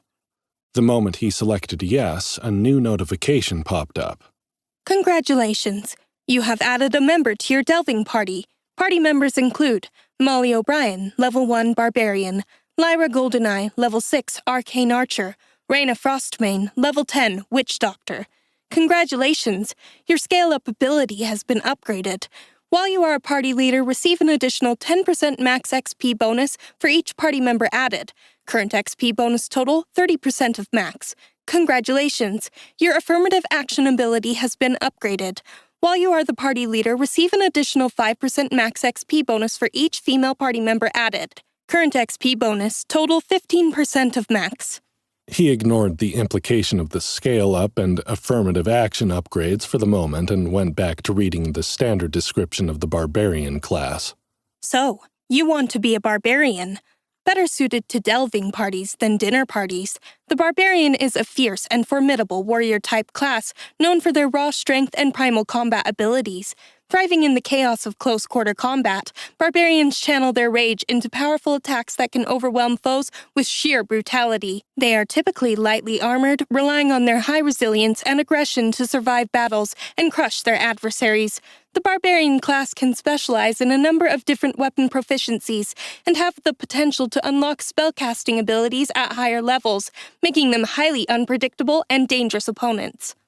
Jay couldn't decide if he was excited for Molly or terrified for her. He knew she'd wanted a warrior class, but attempting to reconcile the class description with the sweet girl he'd known his entire life was next to impossible. He knew the dungeon had changed him since he'd started delving, and he had no doubts it would do the same to Molly, but was she ready for such a big change? Was he? All right, Molly, Lyra said, clapping her hands and dancing around the tiny redhead with a gleeful expression on her face. Let's get you used to the dungeon interface. Have you tried using your menus yet? Molly nodded. I practiced a bit in the chamber. It's a little weird, but I'm familiar with the basic idea. Jay watched the two women as they discussed how to use the HUD and what all of Molly's stats meant. She looked different, he realized. He remembered that he'd come out of the integration chamber feeling like a cleaned-up and buffed-up version of himself, and he could see that Molly had undergone a similar transformation. She had always been petite, but her new physique was lean and powerful. Her copper curls were brighter, the shock of white hair starker, her eyes wilder and hungrier. Was that something to do with her barbarian class? Or had she always been this way under the innocent exterior? Had years of abuse and stress hardened something in Molly's heart that was suddenly visible now that she had become a Delver? Molly grinned at Jay, a look of such unadulterated joy that he couldn't help but feel his worries evaporate. She was still his Molly, just a more badass version than the one he'd known. And despite the fact that being the party's warrior-type class would put her in danger, she didn't seem the least bit intimidated by the idea. In fact, she seemed eager to test her new strength. Now, if you've got your menus under control, Lyra was saying, let's look at your stats. You should see 10 predetermined stat points, which are allocated across the 5 main attributes: strength, agility, intelligence, constitution, and willpower, as well as 3 basic stats: health, stamina, and mana. Most of Molly's stat points had gone into strength and constitution, which was similar to the way Jay had been building his class. But she also had a willpower bonus and an additional 50 points of starting stamina, which hinted at the direction the barbarian class was intended to scale. As the women worked through what each of the stats meant, Jay took a glance at his own. Delver, J. Morgan. Class type, versatile. Class, Dark Horse. Tier 1, CEO, Chief Expedition Officer. Level 8. XP 3,268. Next level 3,600. Health 270. Stamina 150. Mana 130. Active bonus 30% max XP. Scale up 15% max XP. Affirmative action 10% max XP. CEO. Unassigned attribute points 0. Strength 7. Agility 7. Intelligence 1. Constitution 14. Beetle Black Scarab Armor. Set bonus. Constitution plus 6. HP plus 50. Willpower 2. Charisma 10. Active skills on-the-job training, asset management. Passive abilities, scale up 3. Affirmative action 2. Environmental resistance 1, Arctic. Dungeon site 2, stealth 2. Perks, panty dropper, bootstrapper. Vocational skills, gathering, horticulturist 1. Profession, field medic 1. Profession, fletching 1. Crafting, apothecary 1. Crafting, survival 1. Crafting, research and development 1. Jay blew a long breath out through his cheeks. If he was understanding correctly, it looked like Jay would be receiving a 55% bonus to all XP that he received, which would seriously accelerate his leveling, and it was already much faster than normal. What he needed was a way to share these bonuses with Lyra and Molly. It wouldn't be an issue while they were getting Molly's level up on the first floor, but the girls might feel frustrated if he pulled too far ahead. They'd have to talk about it when they got to the safe zone later that day. Once they had an idea of how quickly Molly's progression was going, maybe they could strategize how to use Jay's XP advantages to benefit the whole group. Come on, Jay, Lyra said as she tugged Molly by the hand. We're going to raid my locker before heading down to F1. I still have a few common weapons and armor I've picked up over the years, and now that we have the party warehouse, I don't need to keep the locker anymore. Sounds good, Jay said, though his mind was still reeling a bit. He followed the giggling women as he sorted through the descriptions of his CEO subclass and abilities.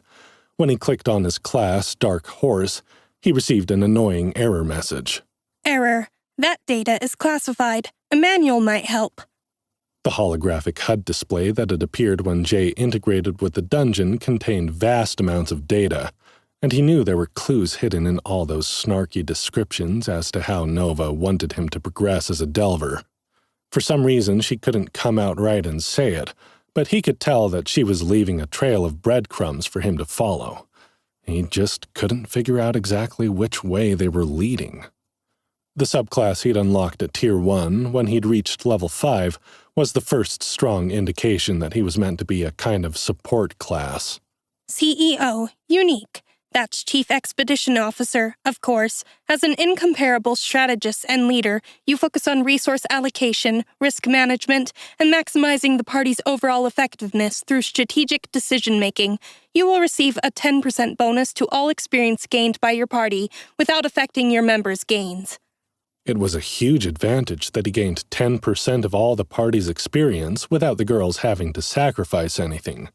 But that, along with all the XP bonuses he received from Scale Up and Affirmative Action, meant that he'd be leveling much faster than the rest of his party. Maybe that was how the CEO subclass was supposed to progress.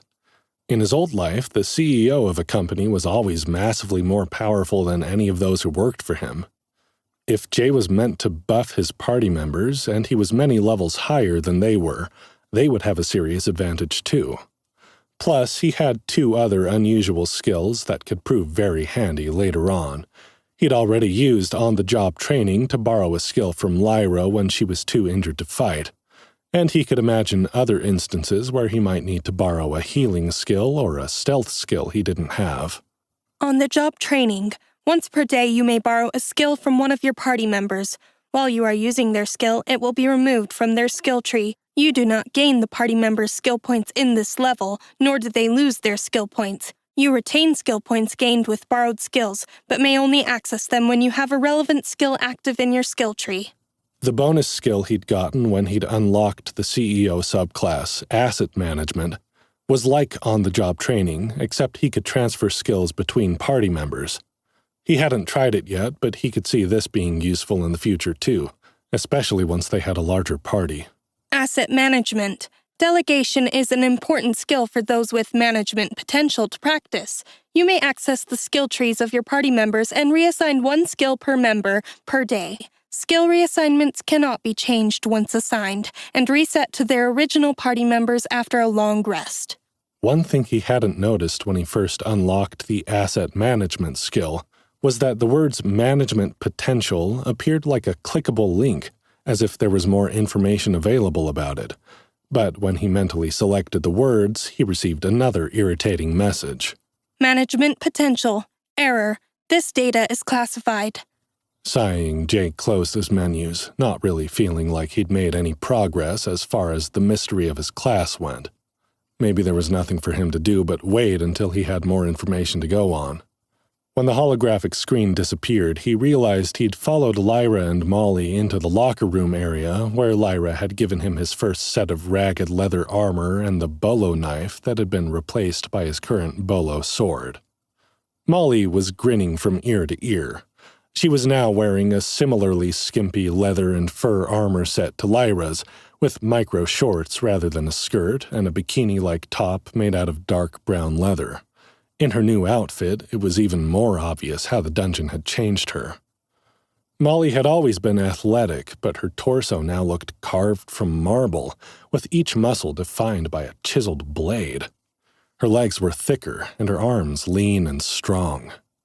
She draped a slightly shabby-looking fur cloak over her shoulders and hefted a dull iron hammer in her right hand. The hammer didn't look like much, but it was huge, and Jay was shocked at the ease with which Molly was swinging it around. Wild, isn't it? Lyra said, catching Jay's expression. The way integration changes you? Moll, that hammer is almost as big as you are, Jay said with a laugh of disbelief. How are you doing that? Molly shrugged. It doesn't feel that heavy. It feels right. Nova said I'd be a natural. Lyra's tail puffed up again at the mention of the dungeon's name. She narrowed her blue and gold eyes at Jay and flattened her silver ears. You still need to tell me about this Nova, she said. But I will contain my curiosity until we reach the safe zone. We should try to get Molly to level 3 or 4 if we can, and we don't have time to waste. I can't wait to smash some scarabs and scorpions! Jay had regaled Molly with the tales of his adventures on the first floor of the dungeon, including his first terrifying encounters with the creepy crawly monsters of the beginner areas. He hoped she still felt as enthusiastic about the upcoming battles when she actually came face to face with the 4-foot-long arachnids with poison-tipped tails.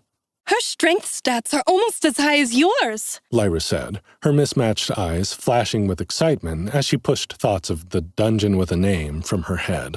Her starting stats. Barbarians are supremely overpowered in the lower levels. Jay was able to view a drop-down of Molly's stats in the party menu and whistled at what he saw. Delver, Molly O'Brien. Class type, Warrior. Class, Barbarian. Level, 1. XP, 0. Next level, 100. Health, 100. Stamina, 150. Mana, 100. Unassigned attribute points, 0. Strength, 5. Agility, 0. Intelligence, 0. Constitution, 5. Willpower, 5. Active skills, not available. Passive skills, Environmental Resistance 1, Arctic. Dungeon Site 1, Tough as Nails 1. When most Delvers integrated, they only received 10 attribute points. But Jay had received an additional 10 points in Charisma, an attribute that wasn't supposed to be unlocked until a higher level. Molly had received an additional 5 in Willpower due to the passive skill Tough as Nails. Do they become less overpowered later on? Jay asked.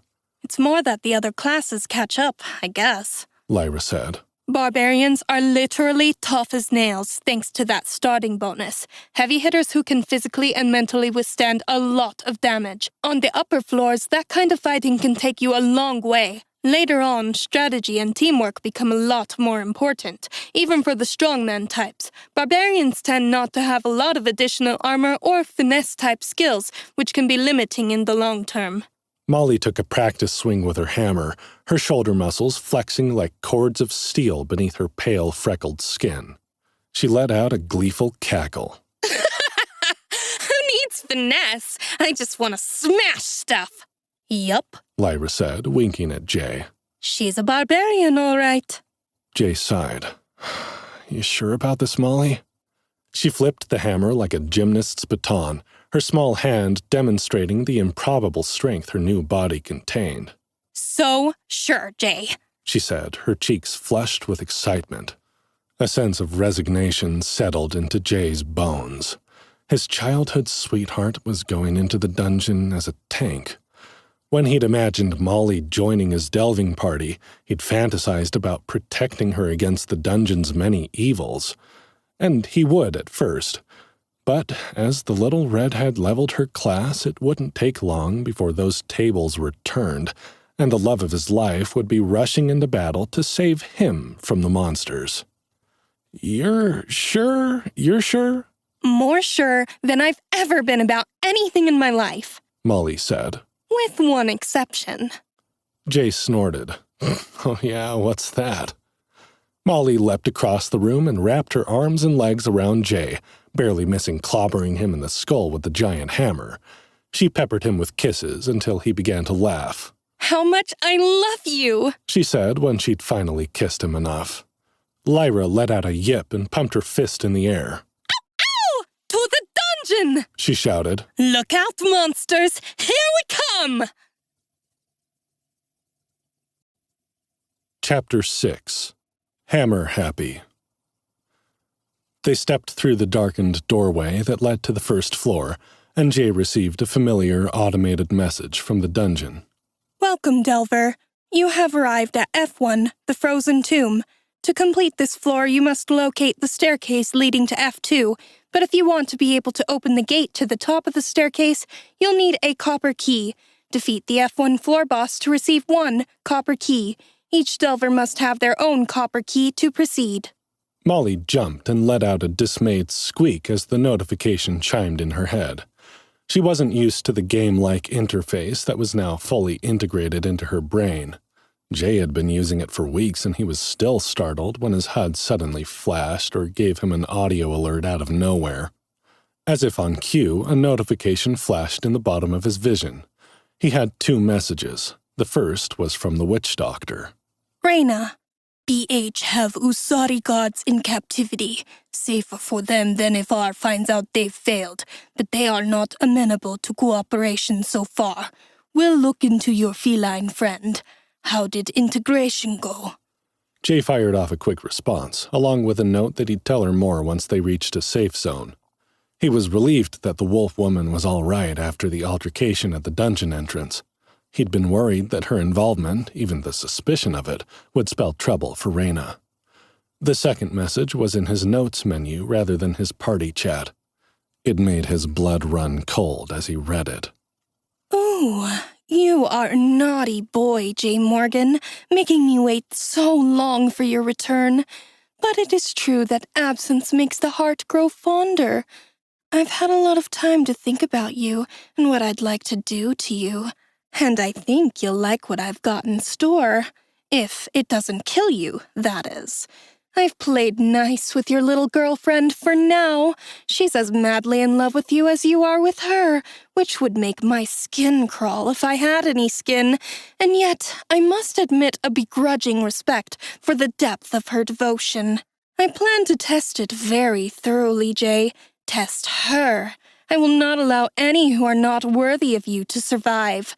If she proves herself, she has nothing to fear from me. Nothing more than you do, anyhow. Hurry on, pet. I'm waiting for you.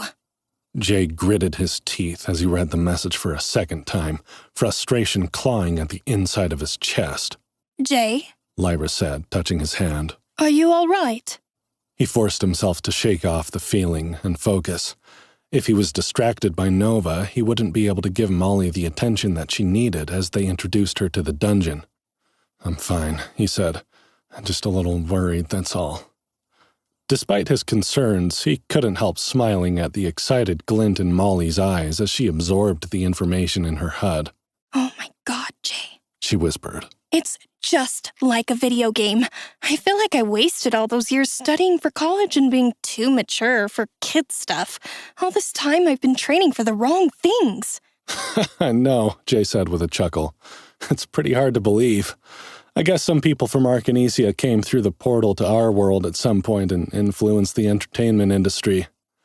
Molly twirled her hammer and glanced at Lyra, who was watching her with undisguised excitement. It goes back further than that, don't you think? Molly asked. What about mythology? And, just look at this place. She didn't have to explain what she meant. The frozen tomb floor looked exactly like something from an ancient Egyptian encyclopedia. Without being able to go back in time to ask, it would be impossible to say whether Earth's history had affected the ice dungeon via human travelers to the parallel universe or vice versa. Fox people like Lyra existed in popular culture and mythology alike, as did many of the other Fenari races and the monsters Jay had encountered on his first run through the dungeon. The two worlds were undeniably connected, but how deep those connections ran would be impossible to say. Ready to go kill some monsters? Lyra prompted, pulling her bow off her shoulder and nocking a bright, flame-tipped arrow. Just point me at this floor boss, Molly said. I want that key. She swung her hammer in one hand, then held up her fist expectantly. Lyra just stared at the redhead's hand in confusion. You're going to have to punch harder than that if you want to take on the floor boss, she said. Just because you're a barbarian doesn't mean you don't have to try. Jay snorted with laughter as Molly blushed. No, like this, she said, turning to Jay, who was more than willing to demonstrate a fist bump for the foxkin beauty. It's like a handshake, but cooler. We can do it to pump ourselves up or to wish each other luck. Don't you guys have anything like that? Lyra shook her head. Sometimes we say, die bravely, Dover. You know, if we're not sure we're going to see each other again. Molly's bright blue eyes widened. Her mouth dropped open. That's horrifying, Lyra, she said. Totally morbid. No, we're doing the fist bump. Lyra tentatively made a fist and tapped it against Molly's and then Jay's. She nodded seriously.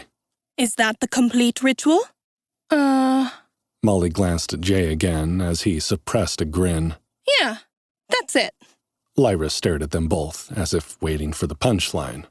Jay couldn't hold in his laughter any longer. I guess Lyra's not a fan of the fist bump. Are you ready to proceed?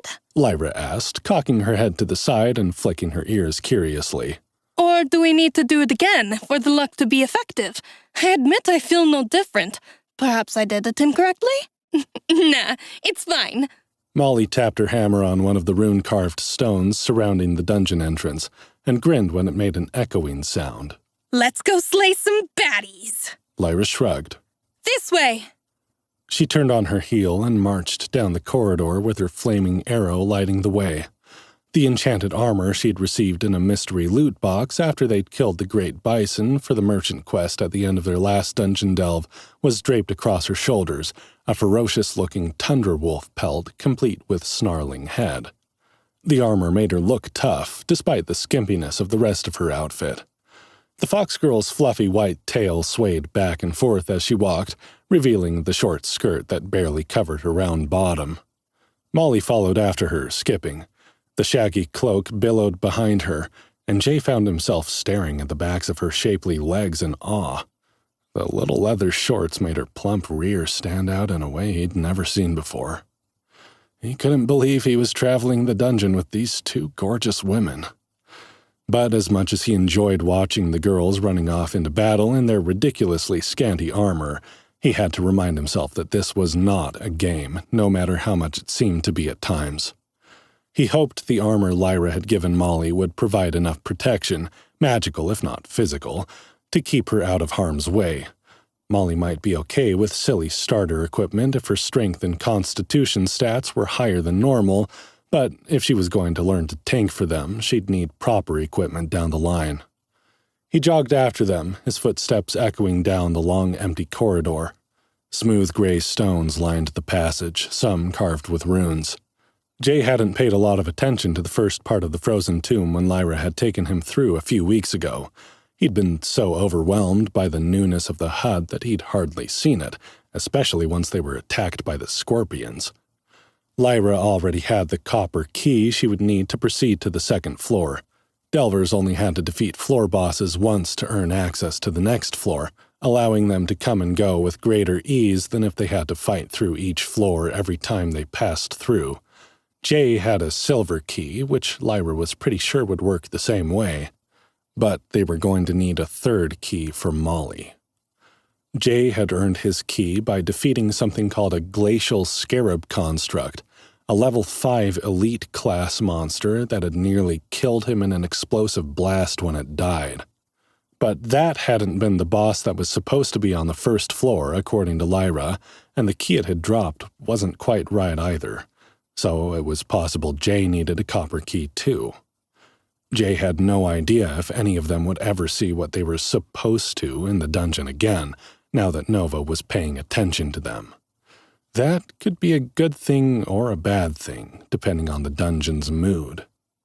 He opened his menu to look at the description of the key, but he noticed something else. The scroll of free ride he'd gotten in one of his anonymous benefactor rewards from the bootstrapper perk that gave him a free gift every time he leveled up. Shit, how could he have forgotten that? The scroll was for a temporary experience-boosting buff similar to the well-rested bonus, which could be applied to any party member who was more than 5 levels below the party leader.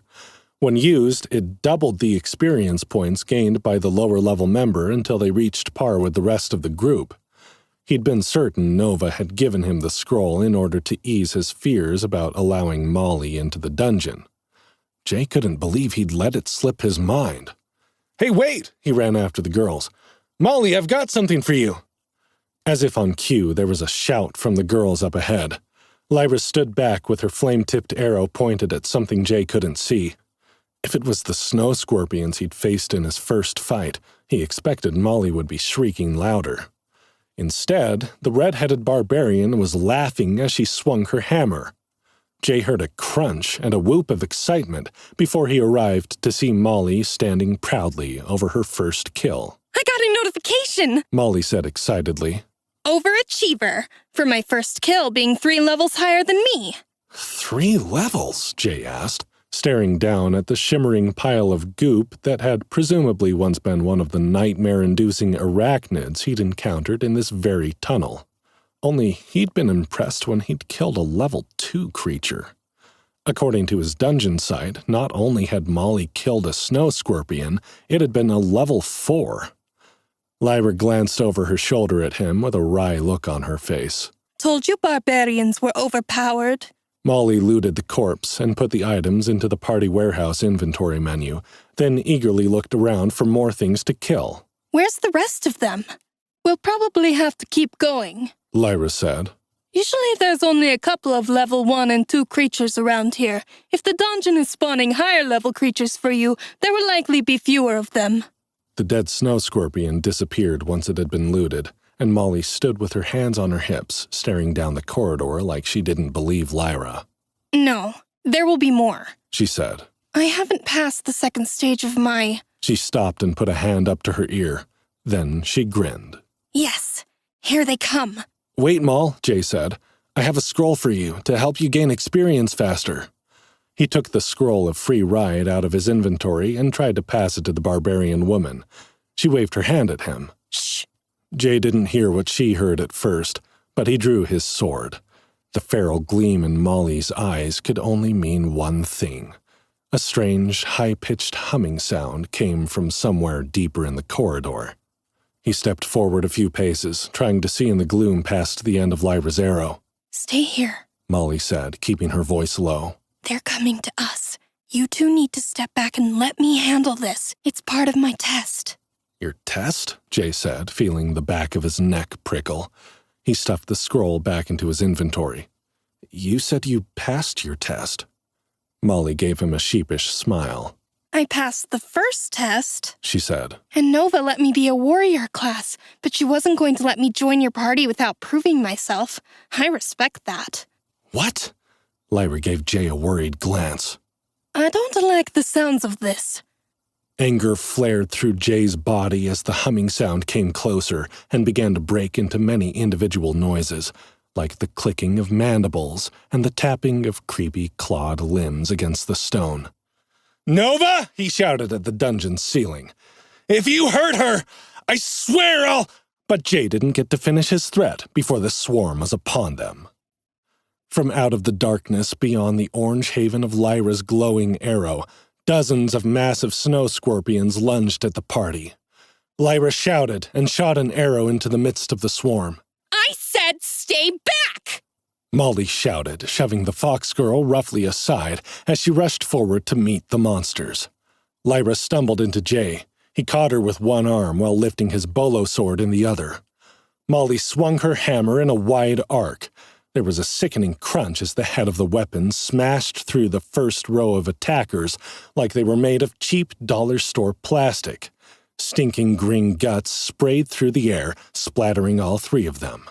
Oh, Lyra said, wiping a smear of sticky goop from her cheek with the back of her hand. I guess she's got this. Jay stared in awe as his childhood best friend transformed into a fighting machine. Her swings with the hammer were a bit clumsy at first, but it didn't seem to matter as she obliterated wave after wave of the creatures. He kept his sword ready, watching Molly fight, ready at any moment to jump in if it seemed the fledgling delver was in trouble. He gave Lyra's arm a squeeze and set her back on her feet. Let her fight! Jay was forced to shout over the crunching of carapaces and the splatter of guts as Molly continued to destroy the enemy. But the moment you think she needs us, start firing! Lyra nodded, readying her bow once more. With a new fire arrow lit, the scene of horror was illuminated again. Dozens of the disgusting creatures scrambled over each other to get to the group, but none could penetrate the arc of Molly's swinging hammer. Her movements became surer with each strike, and a faint blue glow, the same color as her eyes, began to radiate around her. What's happening? Jay asked, worried that Molly might be suffering a magical attack from some hidden, more powerful enemy. I think she's using a skill, Lyra said. But I didn't think barbarians could... Molly released an ear-splitting roar and slammed her hammer into the dungeon floor, sending a shockwave out from the blast zone that flattened the remaining monsters. A rooster tail of electric green guts sprayed across the corridor. And then there was silence. Molly turned to face them proudly, grinning despite the fact that she was dripping with stinking green slime. There, she said. Told you I could do it. And I leveled up twice. Jay checked her stats and was astounded to find that she was right. Delver, Molly O'Brien. Class type, warrior. Class, barbarian mauler.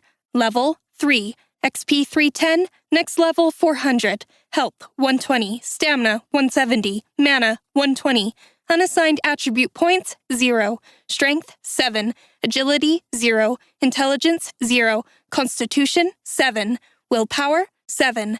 Active skills Mauler's Might 1.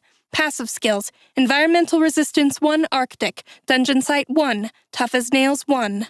Molly was already over 300 experience points into the 400 she needed to reach level 4.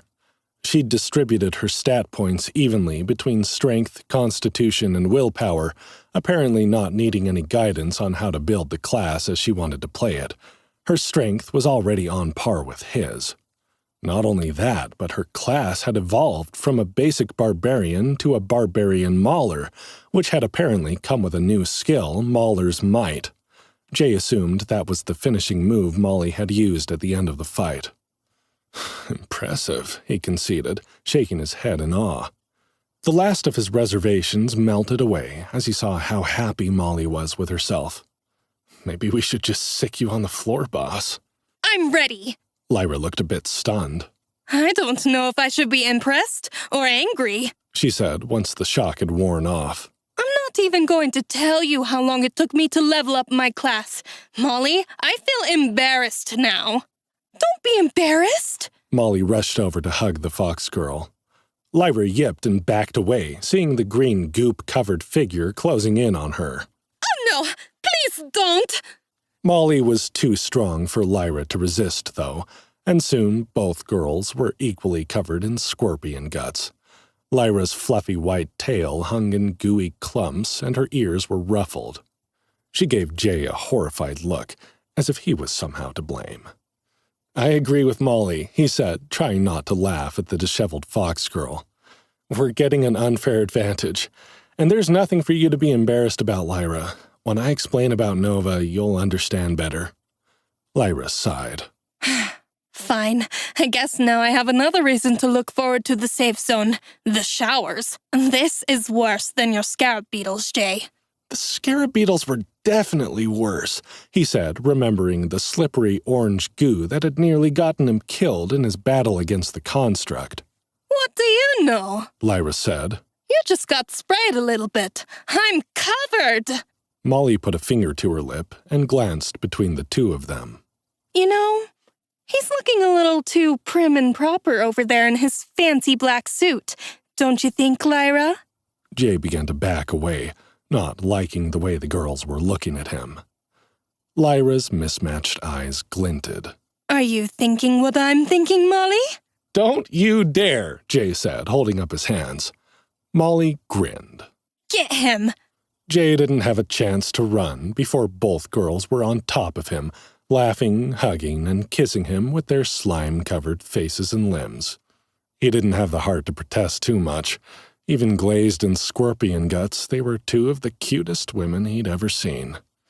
And they were his, stinking green slime balls that they were. Chapter 7. Top-Tier Tank.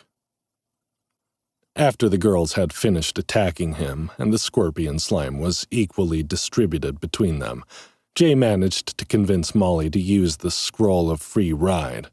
She bristled a little at the name. Molly didn't want a free ride, she wanted to prove herself, of course. But her desire to explore deeper into the dungeon won out over her pride. Also, it was a temporary boost that would only work at low level, so there was no real reason not to use it, so long as she still got lots of hands-on practice. How much XP she got from each kill had little bearing on how much she learned from each fight, and Jay promised that they could stay on the first floor as long as Molly needed in order to feel confident that she was ready to move on, which he suspected might have been part of her hesitation, though she hadn't admitted it. Fortunately, Molly hadn't hit level 4 yet, so she could still use the scroll, otherwise she wouldn't have had the required 5-level deficit for the spell to work. Once the spell was active, she looted the pile of monster corpses she'd created. Apparently all besides the first scorpion had only been level 1 and 2 monsters with fairly basic loot, and they continued through the twisting corridors of the Frozen Tombs labyrinth. The dungeon didn't give any experience for kills more than 5 levels below a Delver's rank, so Jay and Lyra didn't get any additional XP while Molly was fighting the snow scorpions and glacial scarabs. When they went into the Forbidden Crypt area, they began to collect some residual XP just being partied with Molly, though they only got real credit for monsters that they killed themselves. Jay was surprised that they didn't get more, but Lyra explained that the party system became more complicated as more members were added, and that it was likely futile to try to keep track of everything precisely. Essentially, the Fox Girl said, a percentage of total party XP was divvied up among party members on top of the experience for their individual kills, and it tended to favor the lowest-leveled Delvers. She had gotten less XP than Jay when they were partied together until their levels evened out. Now, Molly got the majority of experience, even when it was Jay or Lyra who made a kill, partly because the monsters were higher level in comparison to Molly, and partly because of background calculations that nobody really understood.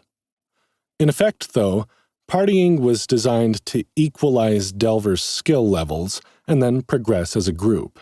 The Scroll of Free Ride only served to accelerate what was already a part of the dungeon's leveling mechanics. But Jay noticed that he was still getting a 10% XP bonus for every one of Molly's kills, thanks to the passive skill that came with his CEO subclass, so he was steadily inching closer to level 9. By the time Molly had hit level 5, Jay was less than 100 experience points from his next level. Molly had almost single-handedly fought her way through the Forbidden Crypts, killing dozens of frozen mummies, shambling skeletons, ice oozes, and one shambling bone rattler before reaching the undead pharaoh's golden tomb, where she dispatched 2 Anubite guardians and a couple of undead jackals before handling the pharaoh herself. Unlike when Jay and Lyra had fought through, however, there were no elite-class monsters to contend with, so Molly had to grind through a lot of monsters even with the Scroll of Free Ride, since she wasn't benefiting from the well-rested bonus that Jay and Lyra had when they'd completed the section. With the undead pharaoh dispatched, and Molly panting happily in the center of a room full of more corpses, Jay and Lyra could only shake their heads in admiration. The newly minted barbarian Mauler had certainly earned her levels. The additional strength points she had accumulated were making her tiny frame even more shredded than before. As she sorted through her options for the Tier 1 subclasses she had unlocked, Jay couldn't believe he'd ever had doubts about her. Jay, I need help with this, she said, her eyes glimmering with the shine of dungeon magic that indicated she was using her HUD. Is there some way to share my holoscreen with you? I'll show you, Lyra said, describing a series of menu options Jay hadn't used before. A notification popped up asking him if he'd like to accept Molly's invitation to view her display, which he quickly accepted. Unlike the snarky descriptions Jay had received when choosing his own subclass, Molly's options were more detailed and more serious. They also all sounded really badass. The first 2 were more or less what Jay would have expected from a Mauler subclass. Dreadnought, rare. This Mauler subclass is a formidable frontline warrior renowned for their indomitable presence and defensive prowess. Clad in heavy reinforced armor, Dreadnought Maulers specialize in controlling the battlefield by absorbing and deflecting enemy attacks. Their hammer, often as durable as any shield, is used not only for smashing foes, but also for creating powerful shockwaves that can push enemies back and disrupt their formations. This subclass excels in prolonged engagements where they can wear down opponents while ensuring the safety of their comrades. Skill, Bastion Pulse, a protective dome that shields allies from harm while punishing attackers with retaliatory strikes. This seemed to be similar to some paladin builds in the games Jay had played. A heavy armor damage dealer who also had the ability to shield and protect weaker party members. It could definitely be useful, given that none of them had any shielding abilities yet, and it might appeal to Molly's protective nature. The next option was more of a standard smashy-type build that Molly also had a penchant for. Glacial Mauler, uncommon. The Glacial Mauler merges the raw force of the melee combat with the chilling magic of ice, wielding a massive hammer infused with frost magic. Glacial maulers can manipulate the battlefield by creating slick, icy patches that slow and disorient enemies. This popular subclass is invaluable in controlling enemy movement and setting up devastating combos for their allies. Skills. Frostfall Smash allows the mauler to strike the ground with such force that it sends out a wave of frost, freezing anything in its path. This can immobilize enemy for critical seconds during combat.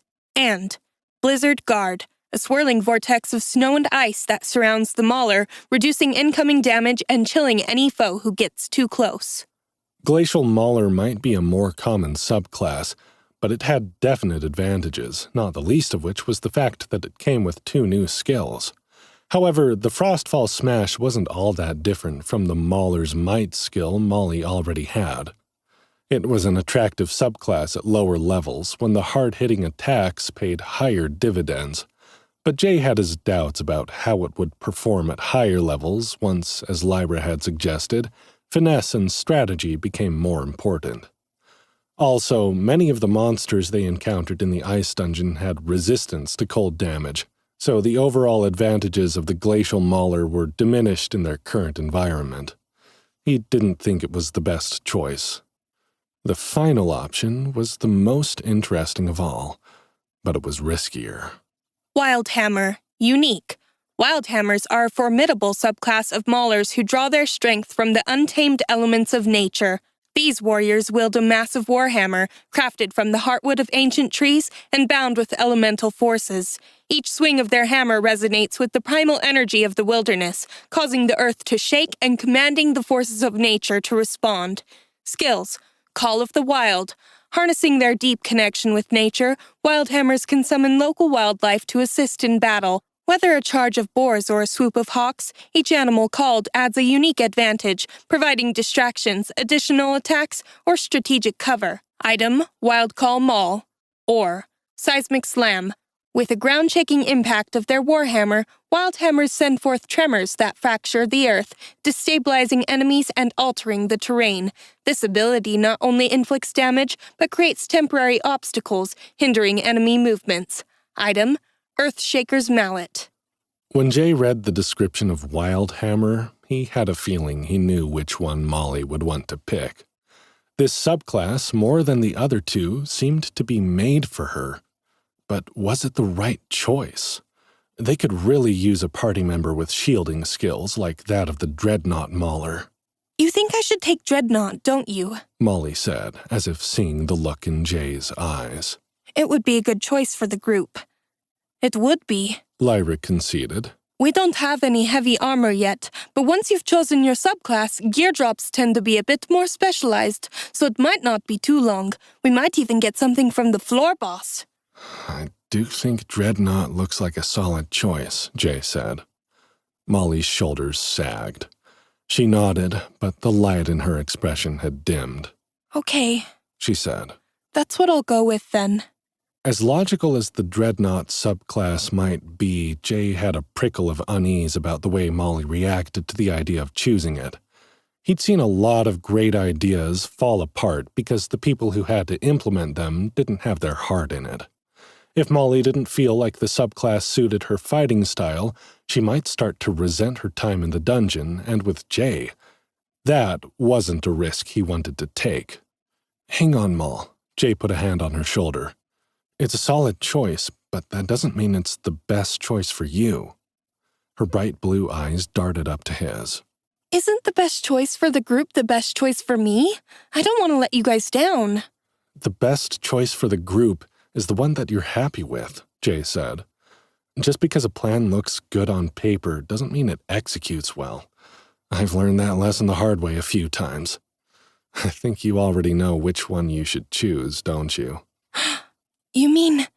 Wildhammer was made for you, Molly, he said, squeezing her shoulder. It's a unique subclass, which means the dungeon created it based on your personality and how you fight. I don't know that unique options are always the best, but I definitely think you need to consider it. I went with Arcane Archer instead of the more standard subclass options I received, Lyra said. My party wanted me to choose a sniper class that would have worked really well for our group, but was not a smart choice if I was solo delving. It's a good choice I followed my heart, because I spent a lot more time alone than partied up. And now that I'm in a party, I'm more versatile member too. Follow your heart, Molly. Molly bit her lip, tears suddenly brimming in her sea-blue eyes. It was a big shift from the nearly feral fighter they'd just watched take down an entire room full of bad guys.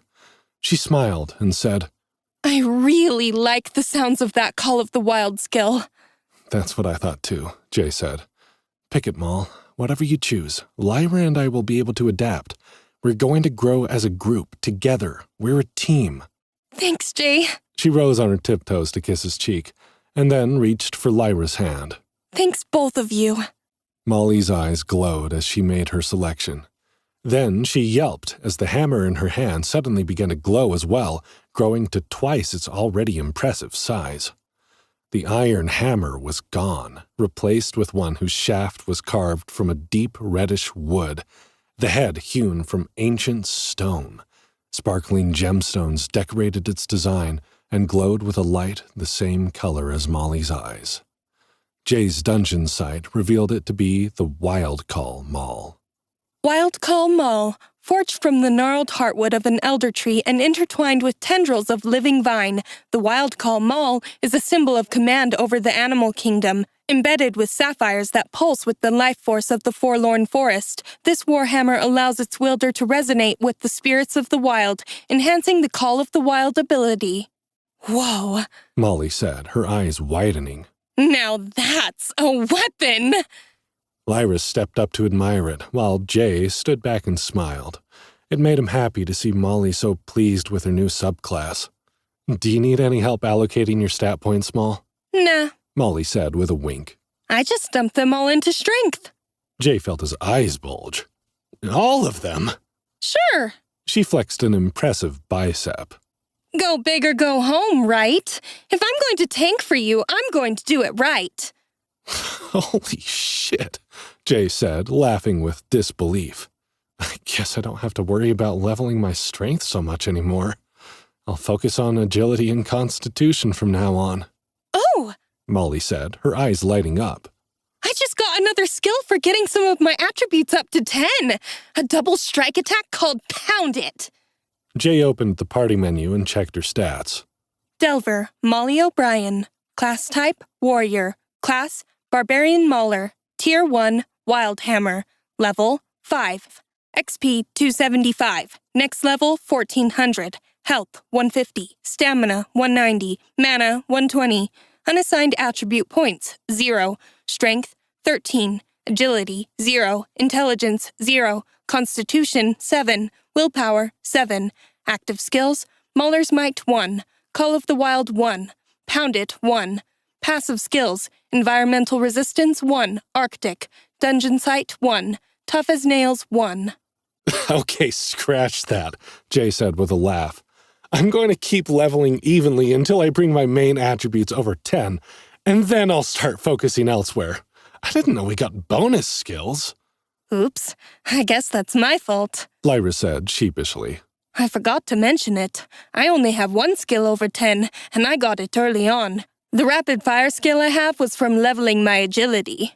Jay was dying of curiosity to see how Molly's new skills and stats would play out in their next fight. He'd noticed a massive difference in his efficacy with his blade as his attributes increased, and his strength and agility were still only at 7. His constitution was higher at 14, but mostly because of the bonus he got from the beetle black scarab armor Nova had given him in one of his bootstrapper gifts. He supposed he'd need to get his base attribute level past 10 before he got the new skill, not counting bonuses from armor or trinkets. I know I got 10 bonus points in charisma, Jay said, but given that I can't use them, I'm starting to feel a little jealous of how powerful you ladies are getting. We're going to have to start being more strategic with how we level going forward so that I can focus on compensating for the party's weak spots. Molly giggled. That's what you do, isn't it? That's the whole point of your CEO class, Jay. You're the boss. That's right, Lyra said. We're just the hired brains and brawn. Use us as you see fit. The girls collapsed against each other in a fit of hilarity. Jay struggled not to smile, trying to maintain the image of the serious CEO. Miss Lyra, Miss Molly, I'll need you to stay a little later tonight. There were some spreadsheets I needed to complete before you go. Spreadsheets? Lyra asked, confused by the reference. Or bed sheets? Or spread legs, Molly provided, snorting in a very not sexy manner that somehow it still managed to be sexy to Jay. Where's that safe zone when you need it, anyhow? Lyra's cheeks flushed. Oh, yes. Let's go to the safe zone. I badly need a shower. When Jay's done with you, you'll need another shower, Molly said, giving Jay a lascivious grin. If I have anything to say about the matter, that is. Jay badly wanted to whisk both of them to the Hex Dome in the Pernicious Plains zone and play out whatever fantasies had Molly looking at him and Lyra that way. The redhead had been insatiable since their first night together, and while she seemed to get some of the pent-up sexual frustration out while she was battling, he was glad to see that she'd kept some for their recreational time. But none of them needed the rest yet. Molly had taken a few hits while she'd been fighting, but her high strength and constitution had mitigated the worst of the damage, and she was back up to full health and stamina. While a well-rested bonus would be nice for the boss fight, he had a feeling it would be more useful once they were down on the second floor and the monsters they were fighting were higher level. That way the 50% XP bonus from being rested would go further. Sadly, he had to shake his head. I'm looking forward to the safe zone more than anyone, Jay said, but I think we'd better head for the stairs and see if we can find the floor boss first. We still need at least one copper key if we're going to get down to the next floor. Molly gave him a look of mock disappointment, but she couldn't keep her lips from stretching into a wide smile. She looks heartbroken, Lyra deadpanned. I hope you feel terribly guilty about this, Jay. Molly swung her new hammer around her head with a whoop. Twist my rubber arm! Hey, do you think I can wrangle a snow scorpion for a pet using my Call of the Wild skill? Jay wrinkled his nose.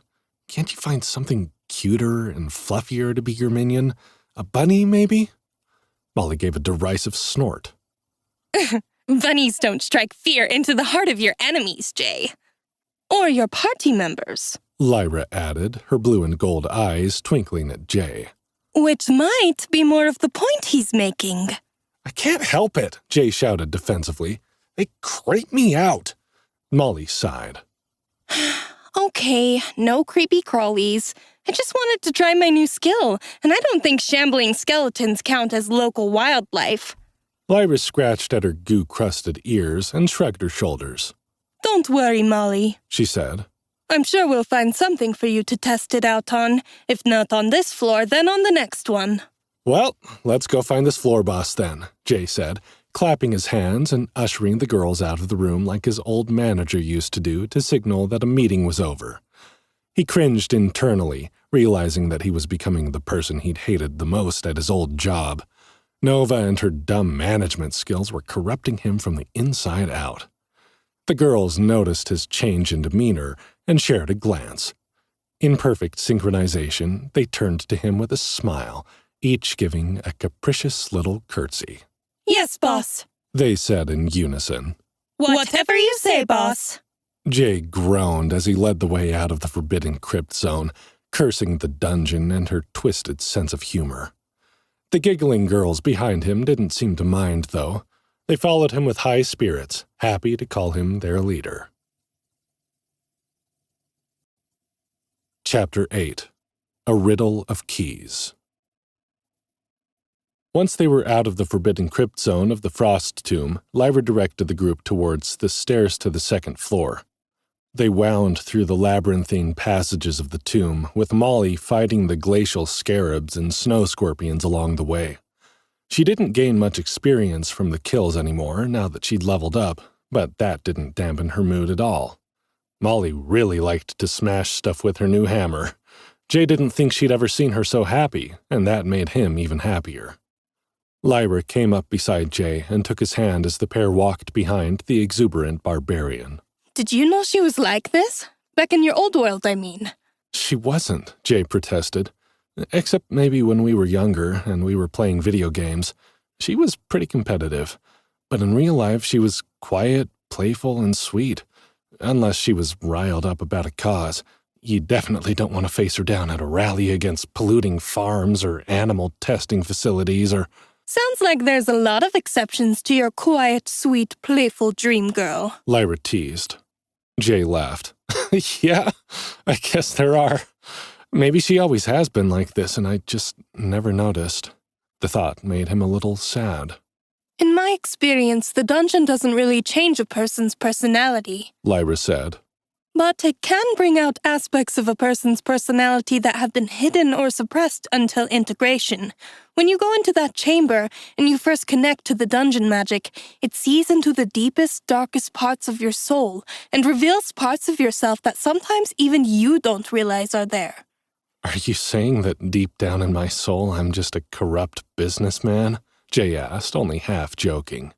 He still felt uneasy about the way Nova had singled him out and drawn so much inspiration from his past job, which didn't really seem to fit in this world.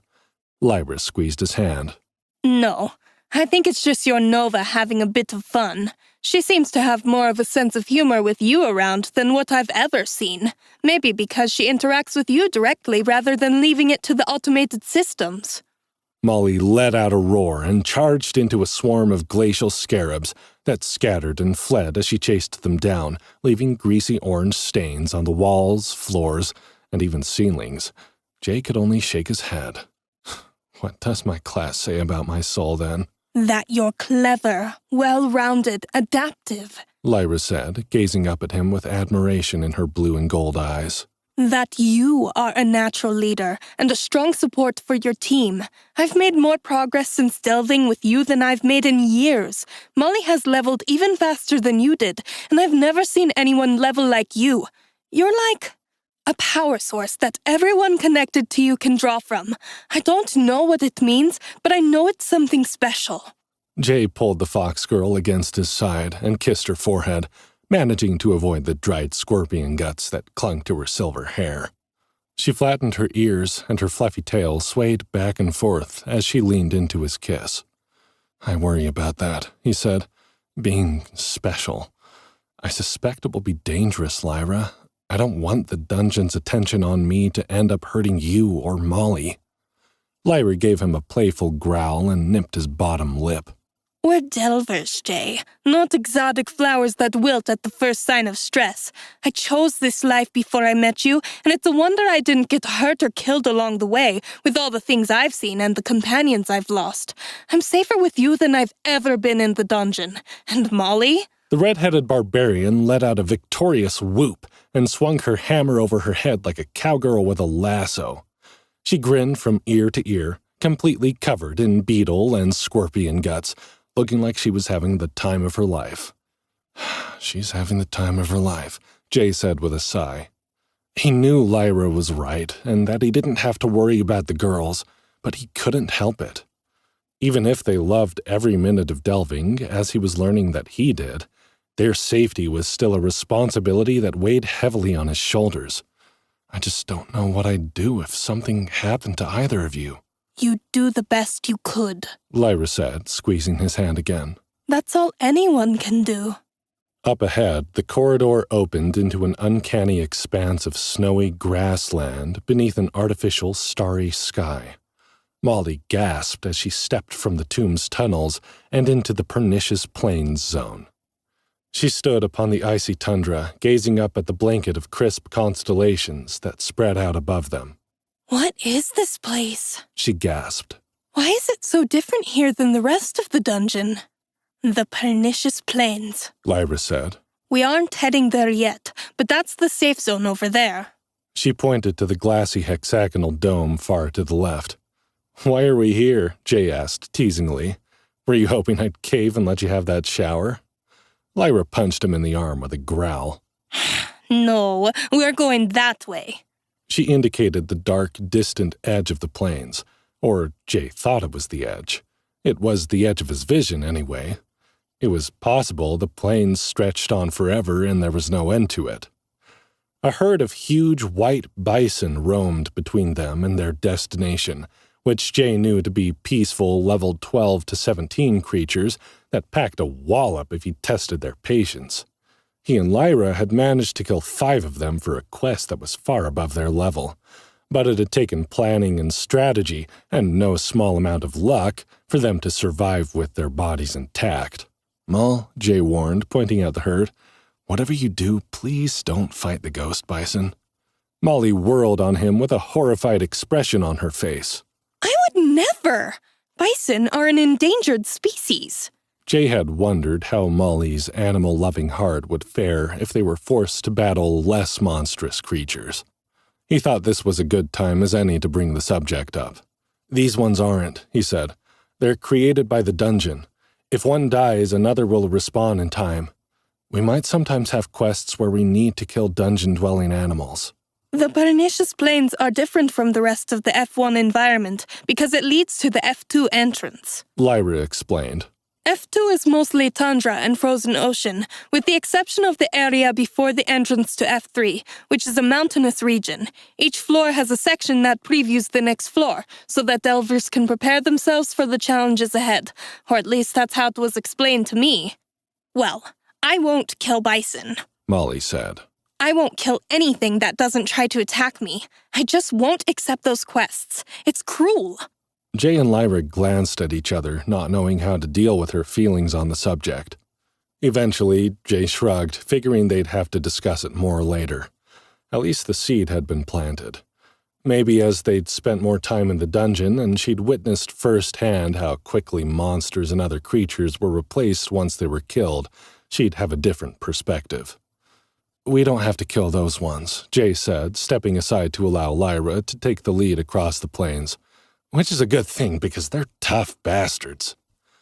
A wind howled across the open tundra, nipping at the exposed skin on Jay's hands and neck.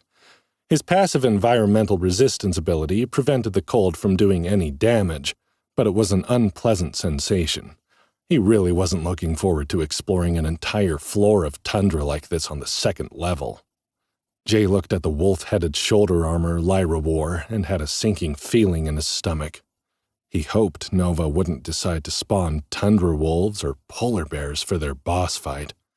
The sudden stiffness in Molly's shoulders as she stalked across the plain behind Lyra told him the barbarian was still thinking about the problem. They crossed the pernicious plains zone mostly in silence, though Molly insisted on stopping to admire the herd of ghost bison as they passed. Tears shimmered in her bright blue eyes as she watched them grazing on the bright red tundra berries Jay had needed to collect in order for Reyna to wake her from her portal sleep. He didn't point them out, though Molly recognized them on her own. "Those are the berries, aren't they?" she asked. "Would you have been able to get them without killing the bison?" Jay felt his cheeks flush with embarrassment as he remembered the discovery he'd made back at the safe zone after he and Lyra had narrowly escaped the bison with their lives. "I didn't think so at the time," he said, "but it turned out I had a stack of them in a mystery loot box that I'd forgotten to open, and we could have declined the quest for collecting the pelts. We might be able to get by without killing any innocent creatures, Molly." "Maybe," she said, wiping at her tears. "but if we can't—" "Try not to worry about it, okay, Moll?" He wrapped an arm around her shoulder, surprised at how solid she felt compared to how soft she'd been before. She shook her head.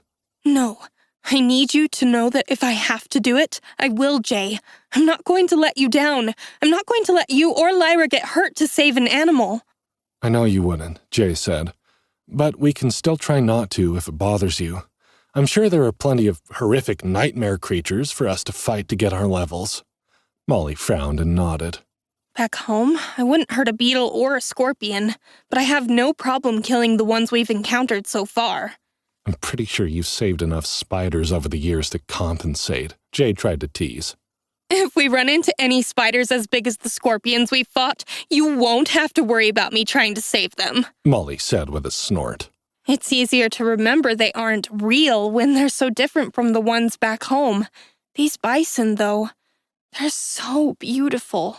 "I know," Jay said. "I didn't want to kill them either." Molly nodded again. "Thanks for understanding, Jay. I really do want to be here with you. Most people don't ever have to deal with getting sucked into a completely different world and having to adapt to a new reality, you know? It'll just take time to adjust, and that's okay. A haze of misty breath hovered above the herd like a ghostly fog, adding to their surreal aura. Jay and Molly moved after Lyra, who was waiting at a distance, allowing them their privacy, leaving the silent ghost bison grazing behind them. The stairs aren't far from here, She said as they approached. just on the other side of that hill. It will look like an archway standing in the middle of the tundra. The boss appears as you approach the door. There are a few different variations, but usually it's a snow circuit, a bigger version of the snow scorpion, or a sickle spider queen. Great, Jay said with a shiver. More bugs. Lyra glanced at Jay with a mischievous grin on her face. I thought I should warn you in case you had any ideas about running away.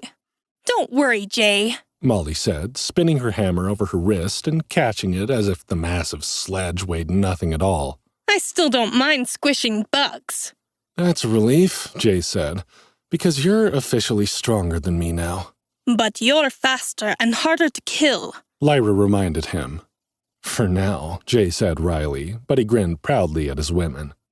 We can't make much of a plan not knowing what kind of boss will spawn, but I think a basic strategy will help. If there's snow or ice-based creatures, your fire arrows will do a good amount of damage, right, Lyra? Yes, She said. and I can fire a distance. Once one of you is distracting them, I'll be able to add significant hit points. All right. Molly, I want you to hang back at first, But I'm your tank, Jay. she protested. I should be up front. You will be, Jay said. You're the most powerful, and you're tough enough to take some hits at close range. But I'd feel better if I slowed them down a bit before you got into the middle of the fight. Your biggest disadvantage is your lack of agility. The boss isn't going to go down in a single hit like the smaller monsters do, so it will be able to retaliate. And I can tell you from experience that snow scorpion poison is not a fun time. Molly paled slightly and nodded in agreement. Okay, but be careful, Jay. I will, he said. We've got this. Lyra held up her fist with a determined look on her face. For luck? Molly gave her a tap with her knuckles, careful not to hit too hard, and grinned. For luck. Jay fist bumped both of them, the pride he'd felt earlier swelling in his chest. Let's see what kind of ugly bastard Nova's cooked up for us this time. The gateway was as Lyra had described, a stone arch standing in the midst of the tundra. A swirling black vortex filled the frame, making Jay wonder what they needed the copper key for. The thing looked like it would suck them down to the next floor like a vacuum. As they approached the gate, silence greeted them. The only sound was the crunch of their boots across the tundra. Winds howled like the mournful moans of restless spirits, lifting the hairs on the back of Jay's neck. Beyond the gate, shapes moved in the shadows, like tall, skeletal figures swaying in the breeze. "What's over there?" he asked. "Are they trees?" Lyra squinted into the darkness. I don't know. She said. I've never seen that before. They crept closer to the gate, and still nothing appeared. Jay was beginning to wonder if they'd be allowed to walk right through. When he stood immediately before the gate, the swirling black vortex solidified into a slab of gleaming obsidian with a keyhole at its center. "Lyra," he said, "what's going on here?" The fox girl's ears twitched as she glanced around in confusion.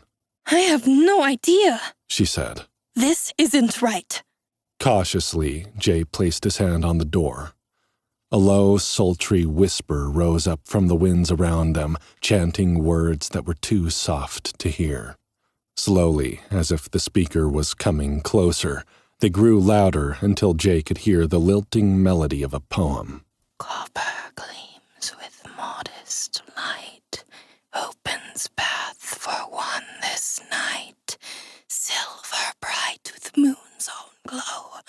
Through this door two may go, gold that catch such as morning's fire, grants passage 3 as you desire. Choose your key with care and grace, for each dictates the path you trace. Can you hear that? He asked, hoping he wasn't going insane. Yes, Molly said, looking around nervously. but what does it mean? Maybe we don't have to fight the floor boss? Lyra said, echoing Jay's earlier suspicion. We have a copper key and a silver key. There's only 3 of us. That should get us through. Jay felt a prickling on the back of his neck, as if they were being set up. No, that's too easy, he said. We're being tested at every turn. That last line, each dictates the path you trace, makes it sound like different keys open different paths. If we use a copper key and a silver key, we might end up in different places. But there's only one place for us to go, Lyra said. the 2nd floor. She pulled her copper key out of her inventory and put it in the keyhole. The obsidian door transformed to one of icy gray stone, similar to the slabs that made up the tunnels of the tombs they'd been traversing. There, She said. That's what the door should look like. That goes to F2. Take your key out, Jay said, the nervous tension building along his spine. Don't turn it in the lock, Lyra. Lyra did as he said, and Jay breathed a sigh of relief as the door transformed back to its shiny black form. Out of curiosity, he sifted for the silver key in his inventory. The monotone dungeon voice read the description of the item in his head as he removed it from his inventory and held it in his hand. Silver key. It's a key. You know what keys are for. This one happens to be silver. What more do you want from me? Find the door it opens and maybe you'll learn more. Or maybe you'll die. That didn't sound very promising, Jay had to admit, but there was an inscription on the key in tiny letters that he could only read with his dungeon sight activated. What once was lost may now be found. If this key is fit and door unbound, past skills awake to new renown. Find me, Delver. Down, down, down. Jay bit his lip as he considered his options. Since receiving the silver filigreed box, he'd sort of thought that was what the key was for, but he couldn't test it until he reached level 10. The poem on the key made it sound like it could be used to open a door to a lower floor, though, and that was what he and Lyra had originally thought it was for. Cautiously, he slid the silver key into the lock. The door transformed again, this time revealing a rusted iron door that made Lyra gasp with shock. I know that door! She said. That's the one that leads to the frozen river on F3! So it would let us skip a floor? Jay said slowly. But only 2 of us could go. A message popped up in the middle of his HUD. Jay startled, almost turning the key by accident. Do you wish to use silver key to open this door? The silver key will be destroyed if you proceed. Yes or no? Jay immediately selected no and removed the key from the door. We need a gold key, he said, or 3 copper keys. Otherwise we're going to split the party. A slow, clapping sound resonated across the tundra, and the 3 delvers turned to find an enormously tall woman approaching them from across the frozen plain. Black hair swirled around her body like smoke, and she wore a crown of ice-blue jewels. Very good, She said, the faintest hint of a purr in the back of her throat. Or maybe it was a growl. Very, very good. It is not very often that an inexperienced delver survives one of my riddles. The woman wore long, glittering robes in a glacial blue, and her skin seemed to be carved from snow. She floated across the tundra toward them like an ice queen from a fairy tale. But as she came closer, her beautiful face began to transform. Her lips pulled back to reveal long, fanged teeth. Her skin rippled as she snarled, her nose and eyes wrinkling in a mask of fury. She dropped to her hands and feet and began to crawl toward them with an unsettlingly liquid motion. Holy shit! Molly whispered. That's not right. Dark clouds rolled in to cover the stars overhead, and thunder rolled, echoing over the plains like the hooves of 1,000 charging ghost bison. The woman's dress tore as muscled shoulders ripped through the fabric, revealing thick, rippling forelegs and thighs and a swishing tail. She had the body of a pure white lion and the face of a raging gorgon, a mane of black hair whirling around her snarling visage.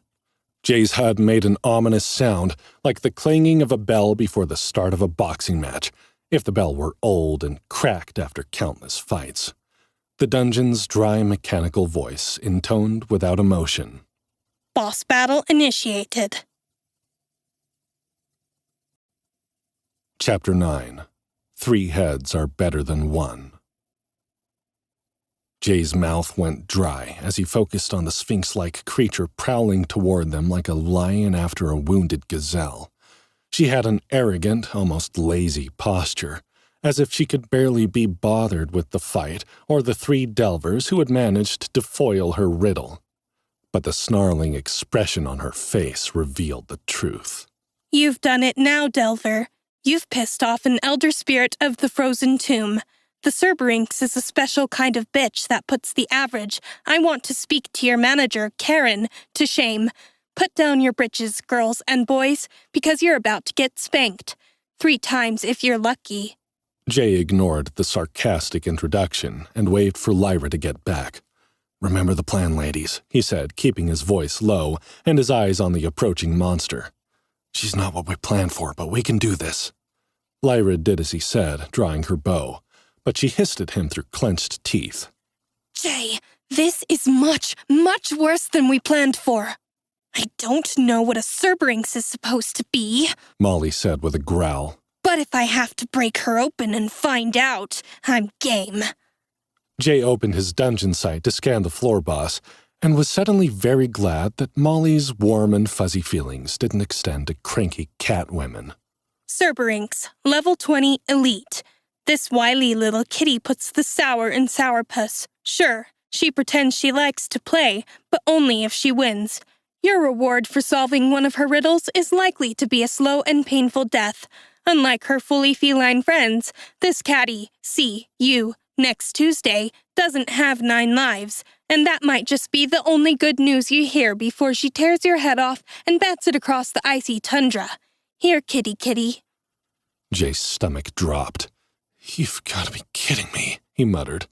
"Level 20 elite?" The Cerberynx snarled and swiped the air with a huge clawed paw. Jay had seen big cats in the zoo before, but this snow-furred version with a bad attitude was at least 3 times the size of a normal lioness. I take it that's a bad thing? Molly asked, twirling her hammer. You know, I've never really been a cat person. "Stick to the plan," he said, eyeing the Cerberynx as it prowled closer. The furious human face rocked back and forth on the creature's powerful shoulders, the black hair swirling around its head like some evil spirit. It was the most terrifying thing Jay had ever seen.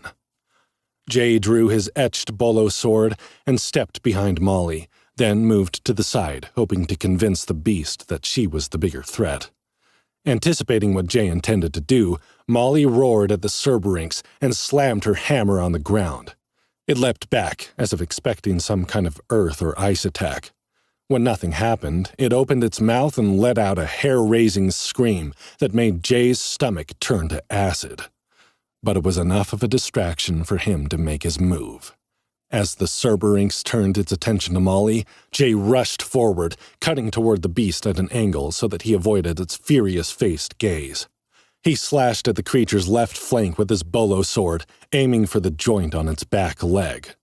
Just as Jay's blade struck, the Cerberynx reared on its hind legs, twisting in the air to swipe at Jay with its huge clawed paws. He hoped his constitution would be high enough to withstand the coming blow, because there was no way he'd be able to dodge. Time seemed to slow as the paw came at his face.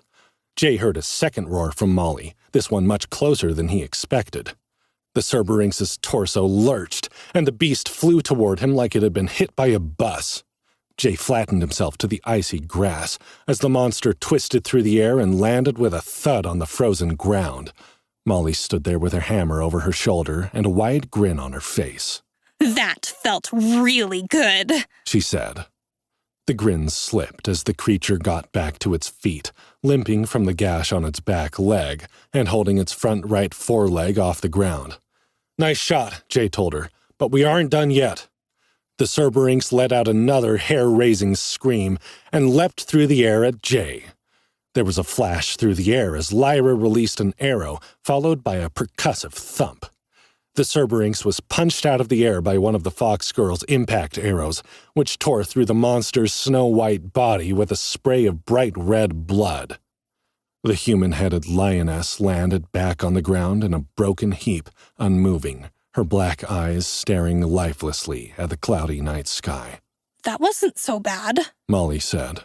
"I really expected more from the way you guys were acting back there. We took her down with 3... The words froze on her lips as the broken heap of fur and muscle began to ripple and twist like maggots tearing through roadkill. With agonizing slowness, the Cerberynx got back on its feet, bones popping and flesh tearing as it reshaped itself for the second stage of the battle. A black wound had opened on its shoulder where something pressed out of its body, ripping through the white fur like tissue paper. Wet, blood-soaked hair spilled out of the hole as a second head pushed out and a second screaming face shrieked in rage. Jay was frozen with horror as he realized what was happening. Cerberynx? Of course, Cerberus Sphinx. She doesn't have 9 lives, she has 3! "And a new head to go with each one?" Molly shouted, lifting her wild call maul and readying it for another strike. "That's really messed up!" Jay didn't have a chance to respond as the now 2-headed monster opened both of its mouths and shot a blast of freezing cold air at both him and Molly. Jay was fast enough to leap backward, but Molly screamed as the icy blast hit her bare skin. "Help!" Molly cried. Her fur-booted feet were frozen to the ground. "Jay, I'm stuck! I've got you, Molly!" Lyra's voice rang out just before the twang of her bow, and a flaming arrow shot through the sky to land at the barbarian woman's feet. The magically burning arrow melted through the ice, weakening it until Molly could break free. Lyra shot a second arrow at the 2-headed Cerberynx, striking it in the eye on its fresh face. The original face sent another blast of frigid air Jay's way, and he had to roll sideways to escape it, a move that brought him precariously close to the creature's claws. The Cerberynx snarled again, raising up on its hind legs to deliver a full-bodied swat as Jay launched to his feet. This time, he wasn't fast enough to dodge. The heavy clawed paw slashed his side, hitting him like a battering ram and knocking him to his side. He landed on the frozen ground with a gasp, the air knocked out of his lungs. Heat radiated across his ribs, and he knew without looking that the creature's claws had torn him wide open. But he hadn't been leveling his constitution for nothing. Gritting his teeth against the pain, Jay forced himself to his feet, just in time to see the head with the seared eye socket leering at him with its slavering jaws wide open. "No!" Molly cried. "Jay! Stay down! You're hurt!" A third blast of freezing air shot toward him, and this time he didn't move. He just needed to keep the creature's attention for a little while longer. The barbarian woman had turned her attention on the Cerberynx, her bright blue eyes wild with rage. The wild call maul pulsed with bright magic as she called on one of her abilities. The agony of his flesh freezing as the icy attack hit him was worse than the burning gashes in his side. But it didn't last as long because Lyra shot a fire arrow at his feet, quickly thawing his icy prison. Molly hadn't noticed that he was free, though. Tears streaked across her cheeks as she rushed the Cerberynx, swinging her maul like a Viking warrior. But rather than hit the creature, she drove the maul into the frozen earth, sending out a shockwave that sent the cat-like monster flying backward with a yowl. Molly drove on like a juggernaut, smashing into the Cerberynx the moment the creature's body hit the ground. She smashed the hammer into the Cerberynx's blood-matted fur, grinding it into a pulp against the frozen ground. When the monster didn't move, Molly stepped back, panting. Jay took a moment to glance at his health bar. Even at half its max, he still had almost as much health as Molly did, and his constitution helped him regenerate health at a faster rate, so it was climbing. "Molly, come back here," he said, keeping an eye on the writhing mass that was slowly becoming the third and hopefully final stage of the boss fight. Molly eyed the broken Cerberus warily and obeyed his command. "You're hurt," she said. "Let me go in first next time." Jay shook his head. "Don't worry about me," he said. "Stick to the plan. This thing is going to come back even tougher, probably with an additional power to go along with its third head. I have a better chance of dodging its magical attacks than you do." Molly pouted. "Like last time?" "I made a mistake," he said. "It won't happen again. Trust me, Moll, we've got this, but I'm going in first." Molly turned toward their opponent and thumped the head of her hammer on the ground. "Ready when you are, boss." Jay grinned and patted her shoulder. "Lyra, can we hit this thing when it's down?" he shouted over to the fox girl, who was still safely back from the fray. "Waste of arrows," she returned.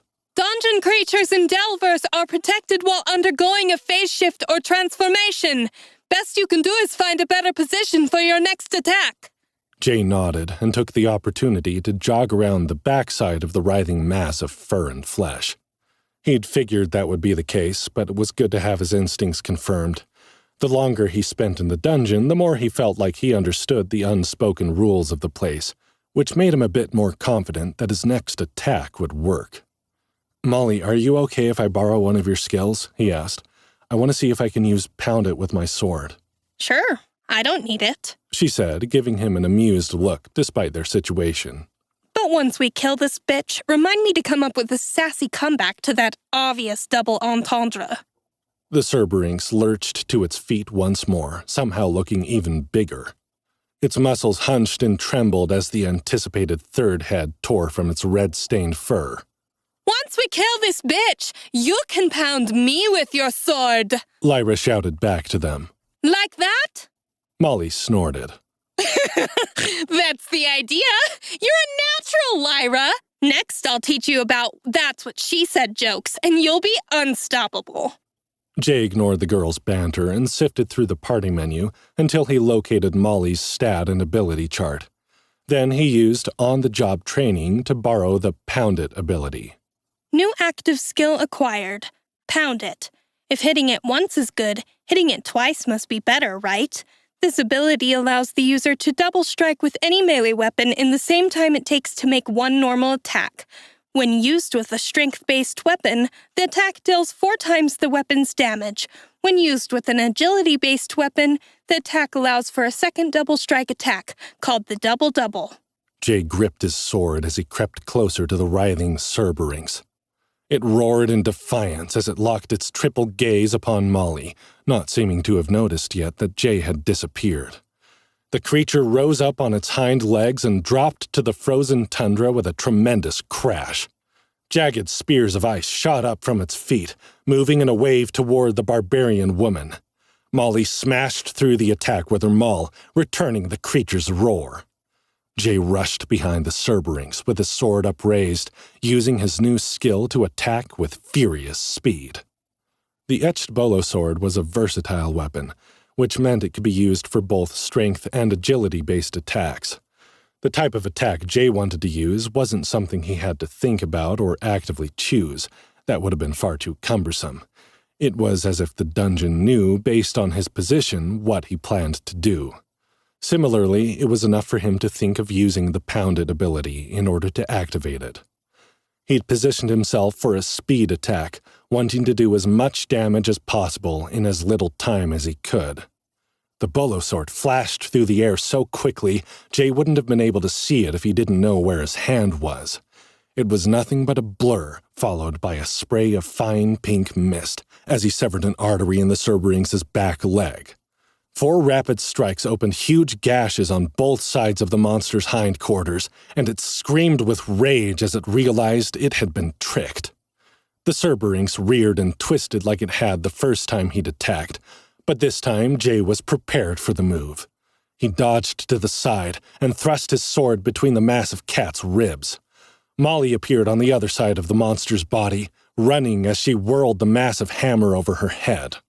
The maul smashed into the Cerberynx's side with an explosive impact, knocking the beast backward in the air. Lyra joined the party with a series of rapid-fire arrows tipped with flame, which burst into orange tongues of burning fire as they hit the stained fur. The Cerberynx burst into flame like it had been doused in gasoline, shrieking with pain and rage as its broken body was devoured by the magical fire. This time, when the monster's body landed on the ground, it didn't move again. A flurry of notifications went off inside Jay's skull, but he pushed them all aside except for the ones he couldn't skip. Success! You have killed Cerberynx level 20 elite. XP 1200, plus 30%, plus 15%, plus 10% GT. Thunder rumbled again, louder this time, and lightning flashed across the sky. Jay glanced up, surprised at the sudden storm inside the dungeon. He didn't think it was a good sign. In the distance, more rumbling could be heard, and he had a feeling he knew what that meant. Congratulations! You have achieved level 9. XP 1984. Next level 4500. Health 240. Stamina 130. Mana 130. Unassigned attribute points 3. You have 30 base stat points to distribute. Would you like to increase health, stamina, or mana? Jay quickly tossed all of his base stat points into health and distributed his attribute points to strength, agility, and constitution. He ignored the rest of the notifications as he searched the glittering pile of burned flesh that used to be the Cerberynx. There was only one item inside the floor boss's corpse, a golden key. "Got it!" Jay shouted. "Can you two loot as well?" The rumbling sound was getting closer, competing with the grumbling thunder for the most ominous sound. Lyra and Molly hurried over to loot the Cerberynx's body. They each got a mystery loot box, but no key. The moment the body disappeared, Jay grabbed their arms and tugged them toward the gateway. "But Jay," Lyra said. "what about the shower?" "No time," Jay said, his heart hammering in his chest to the same beat as the thudding sound that grew in intensity with every moment. "What?" Molly began to ask, but then she turned and the question was answered for her. "Oh shit! Jay, get that door open now!" Thousands of ghost bison appeared on the murky horizon, running from the direction of the safe zone. Thunder roared and lightning crackled across the sky, illuminating the terrified eyes and frothing mouths of the eerie dungeon creatures as they stampeded toward Jay and his companions. Jay didn't hesitate. He pulled the golden key from his inventory and thrust it into the lock. He could feel the ground trembling beneath his feet, shaking from the thundering hooves of thousands of panicked animals rushing toward them. The shiny black obsidian slab trembled a moment before it transformed into a gnarled gray wooden door, scarred by black knots in the wood that looked like wailing spectral faces. Jay didn't like the looks of that, but at that point they had no choice. "Do you wish to use golden key to open this door? The golden key will be destroyed if you proceed. Yes or no?" He selected yes, and a wave of lilting laughter rose up around them, making both girls stare around in fear. Voices chanted in their ears as the door slowly opened.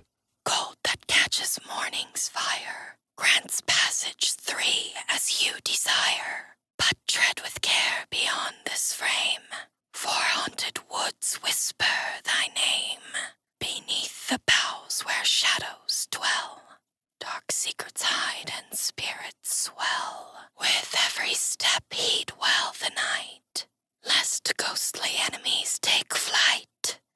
"Jay," Lyra warned, a frightened whine in the back of her throat.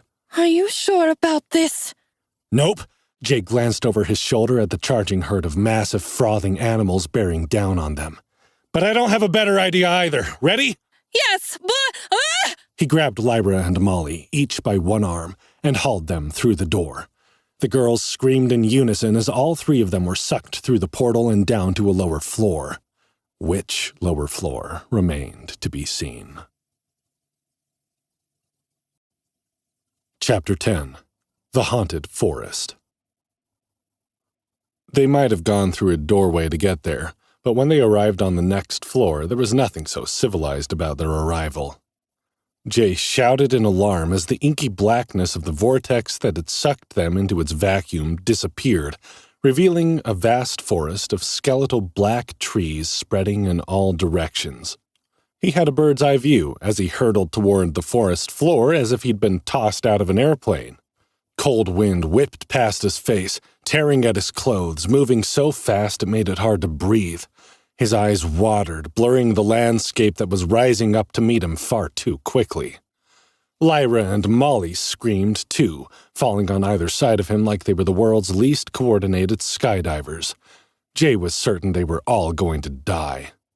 He hit the ground with enough force to stop a speeding train dead in its tracks, the impact tearing through his body with fiery agony. Yet, somehow, he wasn't broken.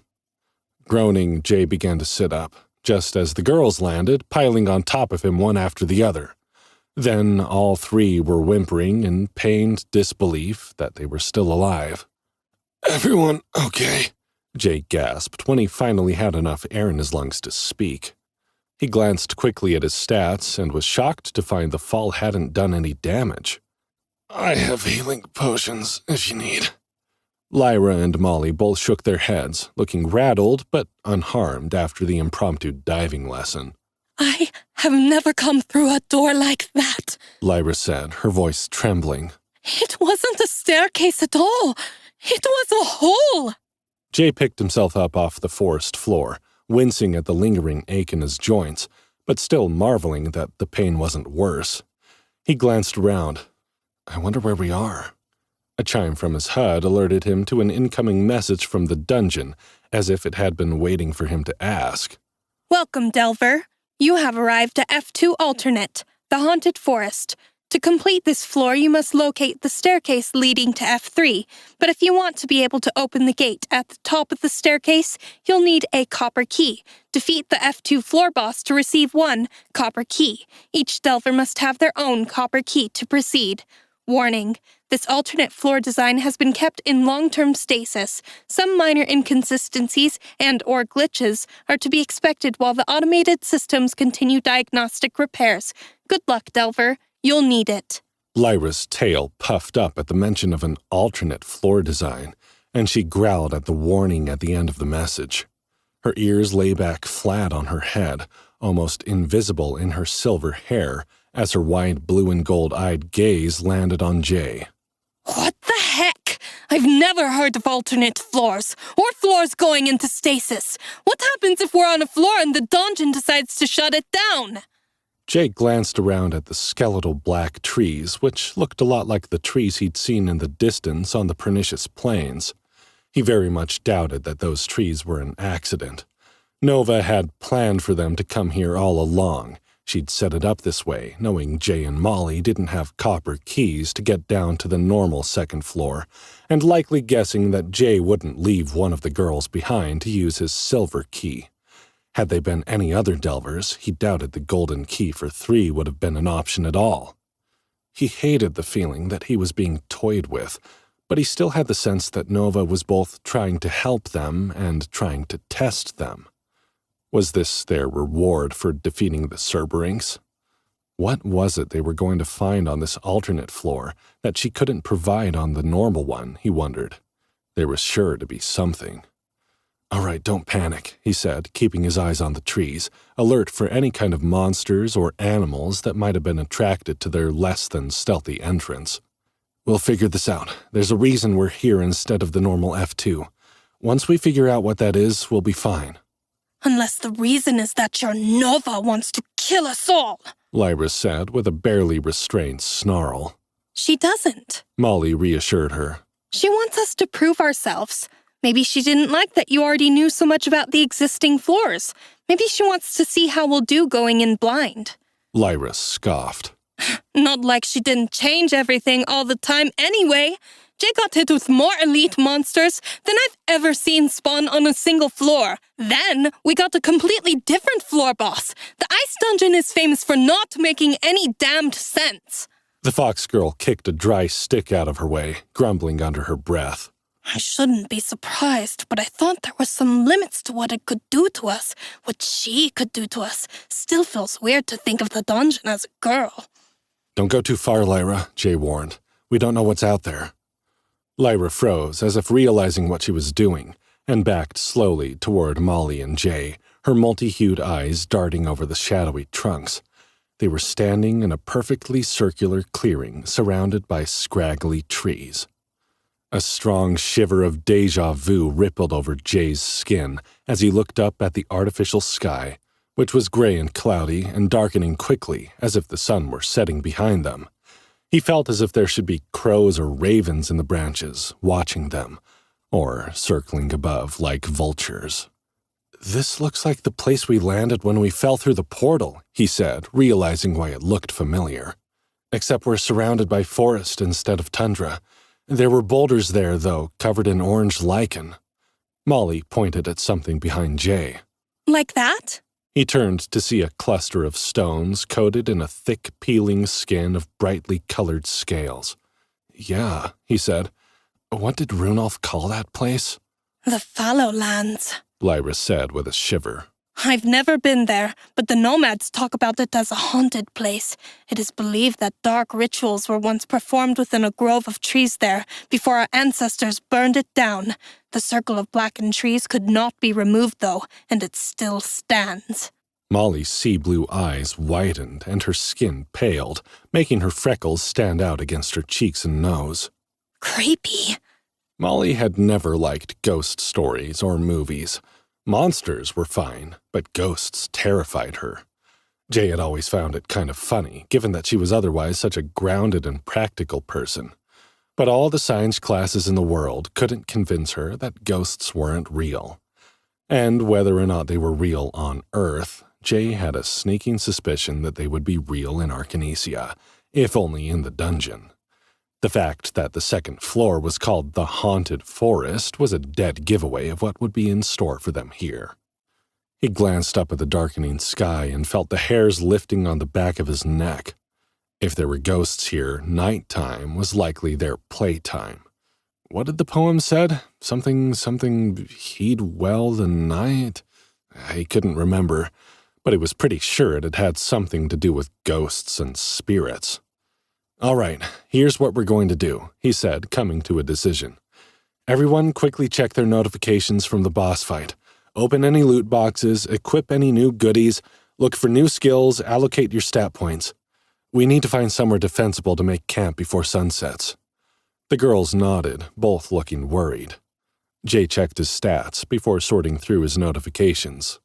Delver, J. Morgan. Class type, versatile. Class, Dark Horse. Tier 1, CEO, Chief Expedition Officer. Level, 9. XP, 1984. Next level, 4500. Health, 300. Stamina, 150. Mana, 130. Active bonus, 30% max XP. Scale up, 15% max XP. Affirmative action, 10% max XP. CEO. Unassigned attribute points, 0. Strength, 8. Agility, 8. Intelligence, 1. Constitution, 15. Beetle Black Scarab Armor. Set bonus, Constitution plus 6. HP plus 50. Willpower, 2. Charisma, 10. Active skills. On-the-job training. Asset management. Pound it. Temporary. Passive abilities. Scale up 3. Affirmative action 2. Environmental resistance 1. Arctic. Dungeon Sight 2. Stealth 2. Perks. Panty Dropper. Bootstrapper. Vocational skills. Gathering. Horticulturist 1. Profession. Field Medic 1. Profession. Fletching 1. Crafting. Apothecary 1. Crafting. Survival 1. Crafting. Research and Development 1. Realizing that he was only 1 point away from receiving a new Constitution skill, he cursed himself for dividing up his attribute points when he leveled up. He could have skipped Agility and dumped 2 into Constitution to get the skill. Now he'd have to wait until he reached level 10, but there was nothing he could do about it now. He had gotten a new perk for hitting 300 HP at least, though he rolled his eyes at the name. When the dungeon read it in the mechanically neutral voice, Jay could still hear Nova's influence in the description.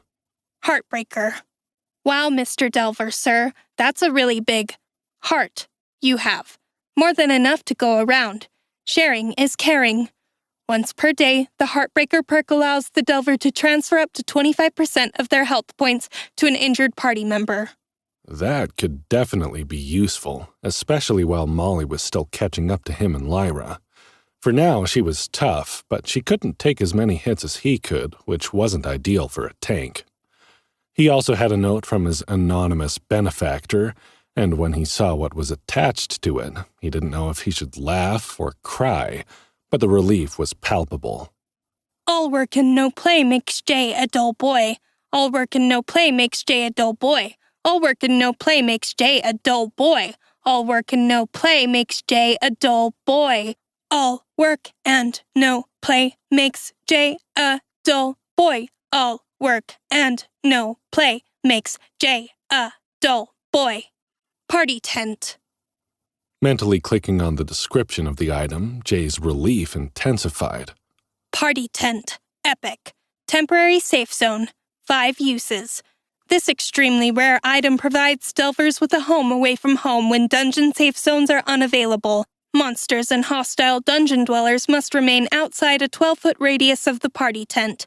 Ranged attacks, melee or magical, cannot pass through the protective zone in either direction. Normal safe zone rules apply. Actually, girls, he said, never mind. We're going to stay here. Lyra frowned, glancing around at the growing shadows with obvious unease. I don't know, Jay. I really don't like the looks of this place.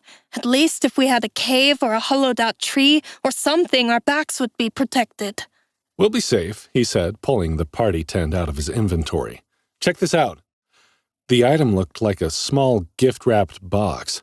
It was wrapped in shiny red paper with a bright white bow on the top. Lyra and Molly looked at him with confusion in their faces. Next to the bow was a little tag that read, "Pull to open." Jay tugged on the tag and broke it off. Nothing happened. Jay frowned. Maybe they had to be outside the 12-foot radius for it to work? He stepped back and ushered the girls with him. There was a pop, and a puff of pink smoke wafted out of the top of the box, slowly spilling across the clearing. The box unfolded like a complex origami sculpture, growing larger and larger as the billowing pink smoke alternated from red to white and back again. It smelled like strawberries and cream. Molly gasped as the smoke cleared and an elaborate festival tent in glittering valentine hues stood in the center of the clearing. A small lighted sign began to flash over the door of the tent. The Love Motel. What the hell? Whatever Jay had been expecting, it wasn't this. Suddenly, he suspected what Nova had planned for him with her note and the tent. All work, no play. Could she have been listening to the girl's teasing and innuendo? Lyra glanced at Jay with her forehead wrinkled adorably. One ear was down and one up at half-mast. She looked utterly perplexed. What is this? A portable safe zone, apparently, Jay said, shaking his head. It was the gift I got with my bootstrapper perk when I leveled after that fight. You leveled up? Her ears twitched up and she clapped her hands. That's great, Jay. I'm still a few hundred XP away from mine, but I still don't get it. She gestured to the tent. What's a motto? Molly giggled. Something from our world, she said. But they aren't usually tents. Can we go inside? I want to look around. Jay nodded, and Molly pulled Lyra into the tent with her. He heard squeals of delight and more giggling. Jay cast his gaze over the tent, trying to get a sense of where the boundaries were. A faint dome shape was just barely visible from some angles, as if the tent were encased in a bubble of micro-thin plastic. He stepped through it, feeling a faint tickle on his skin. When he looked back, the shape of the trees appeared slightly distorted, the shadows longer and darker than they had been a moment ago. Something flickered at the edge of the trees, like an extremely tall, thin man disappearing between the charred black trunks. Jay's stomach twisted as he realized there were more shapes moving between the trees. Long, shadowy figures slipped between the blackened trees, moving like dancing branches as they shifted steadily closer to the tent. Above, the overcast sky had gone from slate gray to a dull mottled charcoal barely lighter than the trees that seemed to claw at the belly of the clouds. Night was falling, and whatever creatures lived in the haunted woods were awakening. Jay shivered, grateful of the warm, radiant presence of the party tent, as ridiculous as the thing was. The long-limbed creatures crouched at the edge of the clearing, emaciated shadows with spider-like legs and arms. Heads, too small for the giant bodies, seemed to hold nothing but jutting jaws. No eyes, no noses. One crept closer, moving into the clearing like an insect, scuttling low on its belly, its eyeless face fixed on Jay without seeing. It seemed to know he was there, or to sense that something was there. It shifted around the bubble of space surrounding the tent, prodding at the invisible dome. But it didn't try to cross the threshold. The creature's jaw fell open, revealing row upon row of razor-sharp teeth, and a high-pitched drone filled Jay's ears like a swarm of insects buzzing inside his head. Then it closed its mouth and shifted backward into the trees, where it hunkered down to wait along with the others. Jay shivered. He stayed just long enough to reassure himself that the monsters weren't going to be able to get past the safe zone barrier. Then he turned back to the tent, feeling their intense, sightless gaze burning a hole in the back of his neck.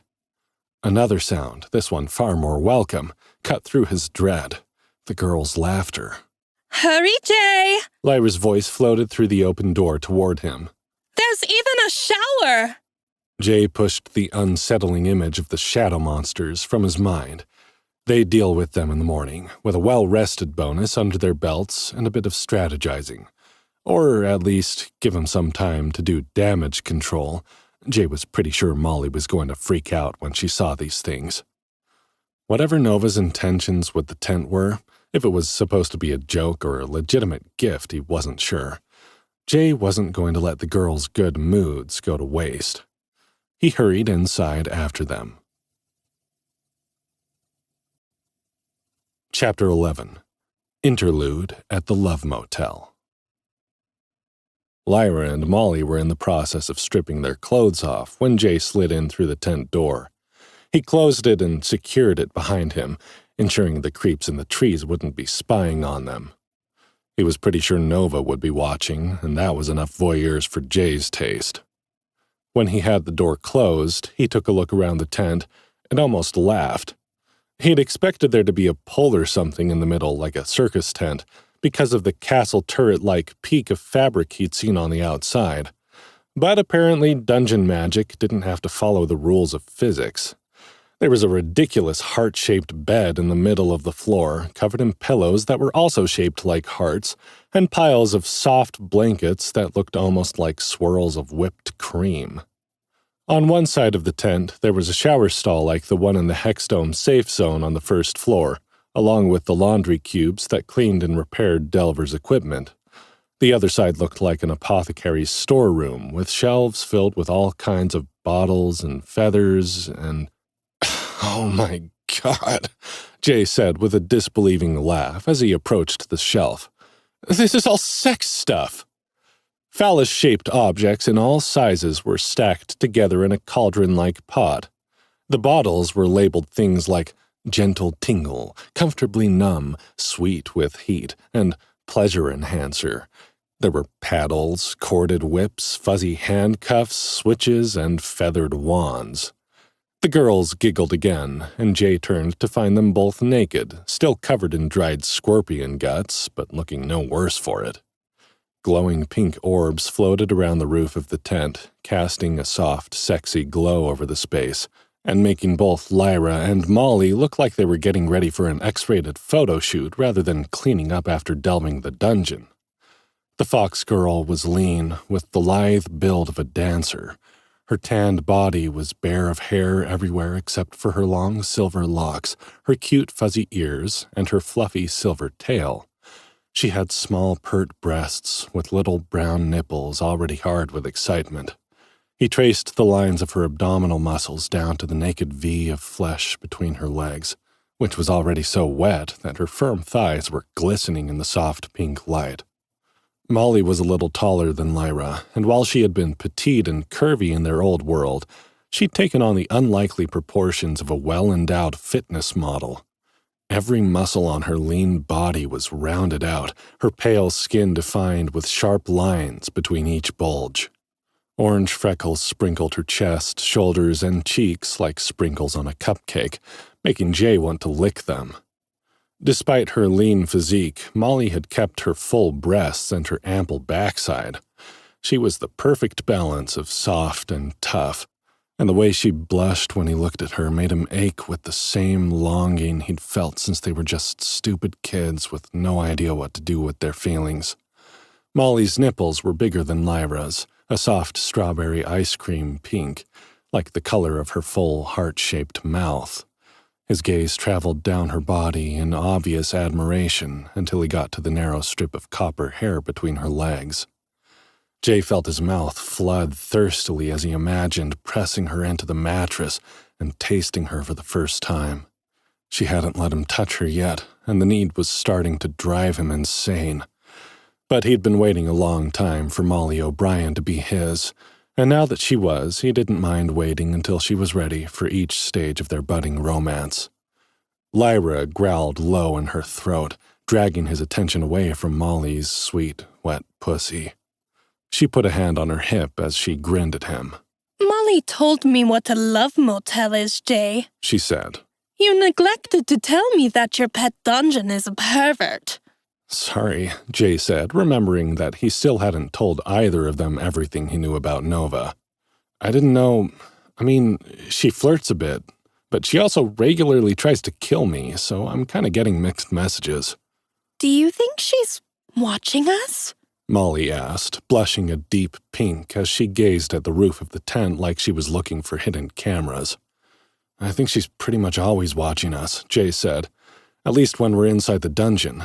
But just because she gave us a love motel doesn't mean we have to use it like that. We can treat it just like a normal safe zone if this makes you feel uncomfortable. Lyra bit her lip and glanced at the naked redhead beside her. Actually, it makes me feel horny. Me too, Molly said, nodding. I'm still not ready to go all the way, Jay, but I want to play a little tonight if that's okay. All that fighting made me feel so alive and excited. Maybe Nova likes to watch like I do. Jay couldn't deny the thought of his girls performing sex acts for the voyeuristic dungeon was an idea he could get into. He'd loved watching Molly play with herself while Lyra went down on him the first time they'd been together. Since then, Molly had asked to watch Jay do all kinds of things to the sexy fox girl, as if she were building up a reference library for when she was ready to have him herself. I'm not going to say no to that, he said. It's been a big day. We could all do with a bit of relaxing. And now that Molly's with us, we aren't really in a time crunch, Lyra said, her ears perking up. We can stay as long as we like. Jay laughed. Well, this tent only has 5 uses, and I'm not sure that we can do that without burning up our time. But we don't have to hurry out of here in the morning, that's for sure. Why don't we get cleaned up and have something to eat before we decide what to do tomorrow? Molly glanced shyly at Lyra and took her hand. Want to shower with me? I think I need help getting all this goop out of my hair. Sure. The fox girl grinned with a flash of sharp teeth. If it's all right with Jay, that is. Of course, he said as he began to undress, assuming I'm allowed to watch. The girls giggled again, and Lyra tugged Molly into the shower with her, already explaining how the high-tech soap dispenser worked. Jay wasn't actually planning to watch them. He took off his beetle black scarab armor and stuffed it into one of the laundry cubes, glad to be rid of the dirty clothes for a while.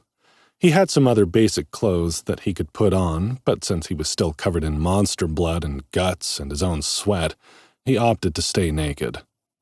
Stepping away from the laundry cubes, his gaze was caught and frozen by the sight of Molly and Lyra washing each other's hair through the glass walls of the shower stall. They stood face to face, their arms tangled as they each rubbed soap into the other's scalp. Molly's heavy, full breasts squished against Lyra's firmer chest, their nipples rubbing up against each other and causing them both to stiffen at the contact. Steam began to cling to the stall's walls, and Jake cursed that he couldn't see more. Soon he was just watching their silhouettes, his imagination filling in the blanks. Molly lifted her arms above her head to rinse the suds from her copper curls, and Lyra began to scrub her body with a cloth. Jake could see just enough to make out the sensual motions of Lyra's hands moving over Molly's body. When the barbarian moaned, he hardened in anticipation. Lyra scrubbed every inch of Molly's skin, thoroughly but efficiently, not lingering on any of the sensitive areas that Molly responded to, as if she were preparing Molly for Jay and didn't want to intrude upon his territory. When Molly was clean, their roles reversed, and it was the Fox girl's turn to whimper and moan as the redhead rubbed the cloth over her skin. Molly took a little extra time to rub Lyra's ears and wash her tail, which Jay watched with fascination. As Molly's hand approached the base of Lyra's tail, massaging just above her firm backside, he wanted to tell her to go lower, to slip her fingers between the Fox girl's cheeks. But that would have to wait until Molly was more comfortable. He had another thing to look forward to in the coming days and weeks inside the dungeon. When the girls emerged from the shower, already dry after a blast from the hot air vents in the stall, and wrapped in fresh white towels, they looked flushed from more than just the heat of the water. The smoldering looks in their eyes told Jay everything he needed to know about how ready they were to get to the relaxing he'd promised. Molly dragged her sea-blue eyes over Jay's body with a hungry expression. "Hurry, Jay," she said. "I feel like I could come just looking at you." "Don't do that," he said with a laugh. "I'm looking forward to helping you out with that job." "Get in there," Lyra demanded, pointing at the shower. "We need you now." The cleansing ritual they'd performed on each other seemed to have awoken a need that wasn't going to wait. Jay wasn't going to argue. He got into the shower, taking his time getting clean as he watched the foggy shapes of the girls arranging themselves on the heart-shaped bed. He loved that they were already so comfortable with each other, that they seemed so willing to share him without any jealousy or drama. He loved that Lyra let Molly boss her around, that the Fox girl had readily relinquished any relationship seniority to his childhood best friend. And he was looking forward to how their relationships would change and evolve once Molly was ready for more. Jay suspected she might like being in charge of Lyra with more than just verbal commands, and if that was something Lyra was interested in, he had a few fantasies he'd like to see the girls play out for him. But for tonight, he was happy to do whatever the girls had planned. Jay didn't bother with the blow-dryer, stepping out of the shower with water still dripping off his body. He enjoyed the feel of Lyra and Molly's eyes traveling over him, admiring the way his body had changed with each attribute upgrade. He'd always been relatively fit, but he wasn't much of a gym rat. Jay knew he was likely unrecognizable compared to what he had looked like back on Earth, yet he felt more like himself than he'd ever felt before. As he walked toward the bed with the waiting girls, his cock rigid with desire, and their eyes locked on him like he was the drug they needed more than life itself, he couldn't imagine ever going back to who he was before. Molly whispered something in Lyra's ear as Jay approached the bed, and the Fox girl's eyes widened. Then she nodded, a little smile quirking the corner of her lips. Molly got behind Lyra, wrapping her legs around the outside of her hips. Her hands traveled down the Fox girl's lean abdomen as both girls leaned back, Molly supported by a pile of heart-shaped pillows at her back. Lyra parted her thighs for Jay as he knelt at the edge of the bed. "Can I make her ready for you, boss?" Molly asked huskily, her fingers moving over the bare mound between Lyra's legs where they hovered, waiting for Jay's response. Wordlessly, Jay nodded, loving their deference to his desire even as they explored each other's bodies. His breath stuck in his throat as Molly slipped her fingers into Lyra's wet slit. She wasn't gentle as she plunged her fingers inside the whimpering Fox girl. Molly whispered in Lyra's ear again, and the fox girl blushed, her ears flattening into her hair. She nodded to whatever Molly had asked. With firm strokes, the barbarian woman scooped the wetness from between Lyra's legs and spread it over her puffy pink lower lips. She was almost rough, but Jay could see the flush of excitement creeping across Lyra's chest. The fox girl's breath grew more rapid, and she moaned with pleasure. Molly's other hand covered her mouth, and Lyra leaned into the embrace as if she welcomed the restraint. Jay could feel his heartbeat pulsing through his shaft as he watched Molly dominate the fox girl, just as he'd fantasized about. Had she known he wanted that, or was it her fantasy too? With two gentle slaps against the inside of her thighs, Molly had Lyra spread her legs wider. She cupped the girl's swollen, wet sex in her hand and slowly parted her fingers, opening her lips with her fingers. She's ready for you now. Jay was more than ready for both of them, but he met Lyra's wide blue and gold eyes and waited for her to nod. She moaned, a muffled sound beneath Molly's hand, but Jay could hear the desperation in that sound, and he longed to fulfill her needs. He lowered himself slowly, expecting Molly to move her hand. She liked to watch Jay make love to Lyra, but she never touched him while he did it. Even kissing she mostly reserved for when they were fully clothed. But as Jay held his shaft, positioning himself before Lyra's spread sex, Molly didn't move. She breathed heavily, panting with excitement, her bright blue eyes locked on his. I want to feel it. Go in, she said, whispering this time, as if asking permission for something she feared he would deny. Please. Jay swallowed, not wanting to alarm her with how much he wanted her to touch him. He could only nod. With deliberate slowness, he pressed the head of his cock into the hot, wet slit between Lyra's legs, pausing to circle her opening, spreading her excited juices over the tip to ease his entrance. Molly's fingers trembled as he neared them, but he didn't touch her, not yet. Lyra flexed her stomach and lifted her hips to meet him, eager for penetration. She pushed her hungry pussy against his head, and he took her hip in his other hand, holding her where he wanted her. With his tip inside her channel, he released his shaft to take hold of her other hip. Then he thrust. Molly gasped as she felt his length sink into the little fox girl. Her fingers pressed along his length, adding pressure and friction as he pulled out and pushed in again. Lyra bucked in his hands and released what sounded like a curse into Molly's palm as she took his full shaft inside her eager body. Molly moaned, her fingers sliding lower, cupping the underside of his cock in a way that sent jolts of electric pleasure through his body with every thrust. He'd dreamed of the day that Molly O'Brien would touch him like that, nearly every day since he was old enough to get an erection. He'd never dreamed that the first time it happened would be with another girl sandwiched between them, taking the brunt of his desire while Molly watched.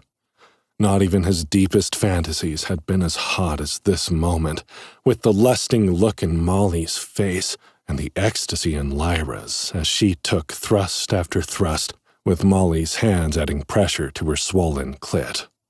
Jay increased his pace, hammering into Lyra's tight tunnel as he held her by the hips, his eyes drawn to Molly's hand as it rubbed and flitted and stroked, eager to experience everything at once. Her touch drove him wild, and he could feel a pressure wave building in his belly, hardening in his balls until he was ready to burst. Lyra suddenly went rigid in his grip, and her muscles clamped down on him, twitching and pulsing. Her thighs wrapped around his waist, shaking violently as she bucked her hips against each thrust.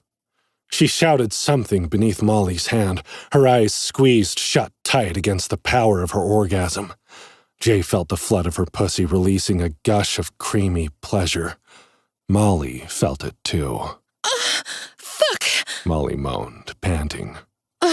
She's so wet. You made her squirt, Jay, or did you come? Not yet, he grunted, still thrusting into Lyra's excited sex. Close. Don't. She she begged. Not yet. Come in her mouth for me.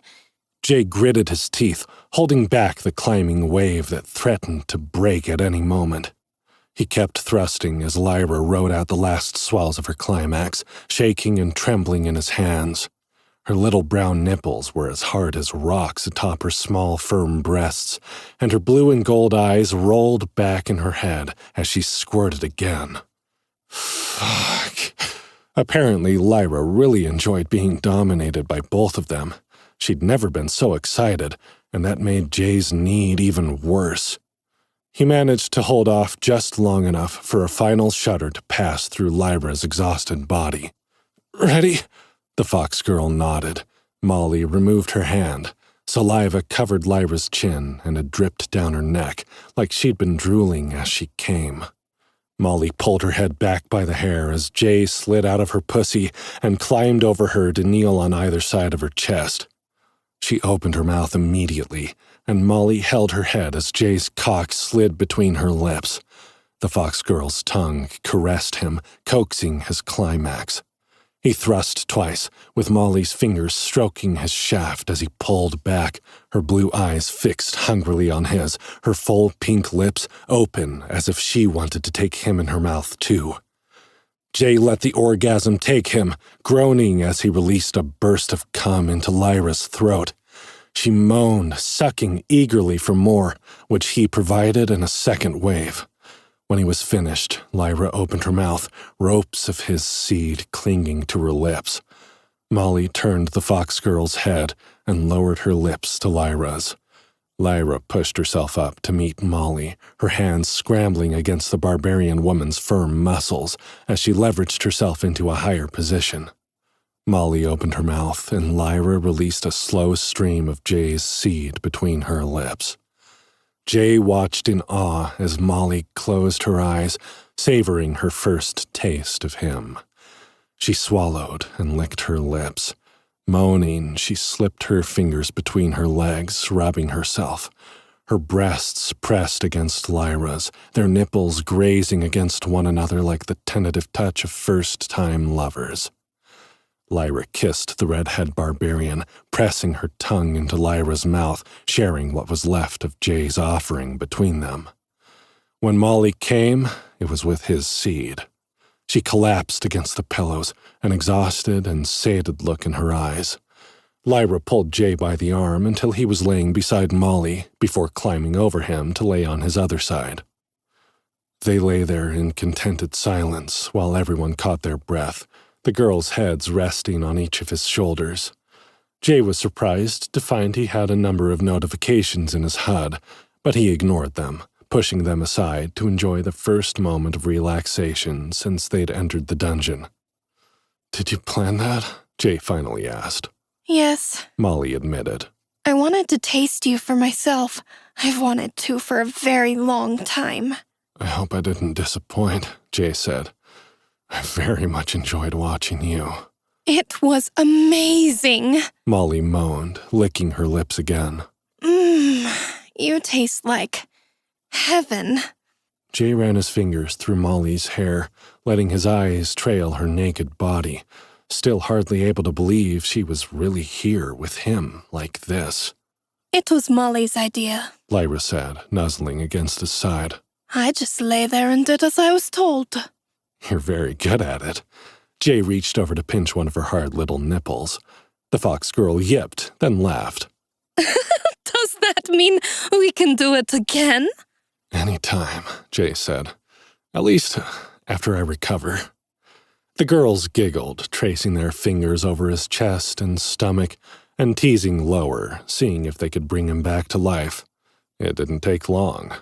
Before we start, though, Lyra said, stroking his hardening shaft in her small, clawed hand. I think you need to tell me about Nova. If she's going to watch me get fucked, I'd like to know what we're dealing with. Chapter 12. The Path.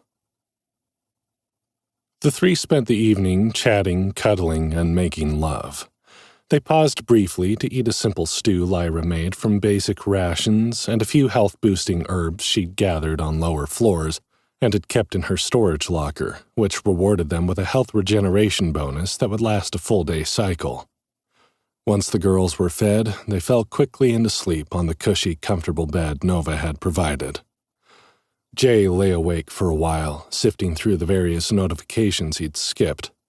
If there had been any doubt about Nova's investment in his love life after the gift of the Love Motel, it was shattered by the first notice Jay opened. New passive ability acquired. HR Nightmare. You're the one they warn all those sweet young secretaries about when they graduate from typing college and are lured in to work in the corporate world by the attractive salaries, for a woman, and the prospect of wearing designer fashions in the workplace. Oh, wait. We can't call them secretaries anymore. What are they now? Executive assistants? Well, with a big boss like you, they're guaranteed to put out some executive ass once you show them the bonus opportunities. Just don't let human resources hear about how you're using your intern's precious time. If you know what's good for you. Those uptight old biddies haven't had a good dicking in decades, and they're definitely going to take out their sexual frustrations on you and your harem of pretty young assistants. While you are the party leader, if all of your other party members are of the opposite sex, receive an additional 5% XP bonus per party member that you maintain sexual relations with. Current XP bonus, 5%. Jay nearly choked when the dungeon read the description of his new ability out loud. What the hell? Had the dungeon been spying on Earth and caught a few too many episodes of Mad Men? Typing college. Was that even a thing anymore? He could only shake his head. Jay couldn't understand why Nova was putting so much pressure on him to be this old-fashioned macho man's man type of party leader. Unless Lyra had been right and she just liked to watch him taking care of the girls' physical needs. He considered the line about the old biddies who hadn't had a good dicking in decades. Maybe whatever mind controlled the dungeon had been human once, or Fenari, and was looking to relieve a physical existence that it was no longer able to enjoy. Was that why it had taken on a female persona for Jay? Nova had revealed herself before Jay had officially entered the dungeon, and at that time she'd seemed more interested in testing him with a trial by fire than in encouraging intimacy between him and his party members. But the more tests he passed, the more conflicted Nova seemed to become. Was it possible that all of this had started because the dungeon had formed a crush on him? Nova clearly didn't know what to do with those feelings, if that's what they were. She seemed to jump back and forth between trying to kill him and then apologizing with over-the-top gifts and demonstrations of affection in her notes and the Bootstrapper Awards. She was acting like an emotionally unstable girlfriend, a kind that Jay had been very careful to avoid in his dating life thus far. But Nova was different from the women in his old life who had tried similar manipulation tactics. She actually held power over Jay and his companions. That meant Jay couldn't treat her the way he'd treated those women who'd tried and failed to control him back on Earth. He couldn't just dump her. Nova had the ability to make him more powerful than any delver the ice dungeon had ever seen, if she could be believed. From what he'd seen so far, Jay didn't have any reason to think she was lying. The flip side of that was that she could turn on him, strip his skills, throw debuffs at him that might get him hurt or killed, or threaten Lyra and Molly. She was playing nice so far because he was playing nice with her. He didn't believe for a second that she'd continue to play nice if he began to defy her. For now, Jay would have to go along with the crazy dungeon's attempt to evolve him into her personal knight in shining armor, fighting hard to rise to her challenges, and reaping the benefits of the love bombing that would inevitably follow. So long as Nova's attention wasn't hurting his girls, Jay could put up with that. But when he did meet her, as she seemed to think would happen if he leveled high enough to find her on the lower floors, Nova was going to have some answering to do before he decided if he would complete her mysterious quest. He could only hope that by then he would be powerful enough to stand up to her if he didn't like what he discovered. Jay resolved not to tell Lyra and Molly about the HR nightmare ability until after Molly had come willing into his bed, or rather, until she'd given herself to him entirely, since she already spent plenty of time in his bed. He didn't want her to feel pressured in any way to sleep with him before she was ready. But he also didn't want the ability to be a secret if they might come across other female delvers in the dungeon, as it was growing clear that Jay's party was meant to be a harem if Nova was to be appeased. Jay switched to his next notification. Achievement unlocked. Safe sex. You waited until you and your lover were safe from killer monsters before getting down in the business of bumping your junk. Congratulations. You have a modicum of self-restraint. What, you want a reward for that? Actually, sure, that's fair. You know how many people I've killed because they've got their pants around their ankles when there are monsters about? Here you go, buddy. Keep up the good work. Reward. Temporary buff activated. You have received a temporary stamina buff that reduces fatigue when engaged in combat that lasts longer than 10 minutes. Jay shook his head and flicked through the rest, most of which were minor achievements that rewarded him with XP or common items that he suspected every delver got from the auto-controlled dungeon. The last thing he did before falling asleep was check his messages again, and he laughed to see the witch doctor's response to his update about Molly. Reyna. A barbarian? I knew that little fireball would stir up something good in integration. She has the makings of a true warrior, that one. Tell Molly I am proud of her, and now, honestly, a little frightened. A second message wiped the smile from his face, however. Reyna. Watch her carefully, Jay. She is strong and she is worthy, but I have sensed something else in her as well. A wildness that could become unpredictable as she becomes more powerful. She may need you to rein her in, to tame her, as it were. I often wonder what might have been different had I had the strength to overcome my husband's more animalistic nature.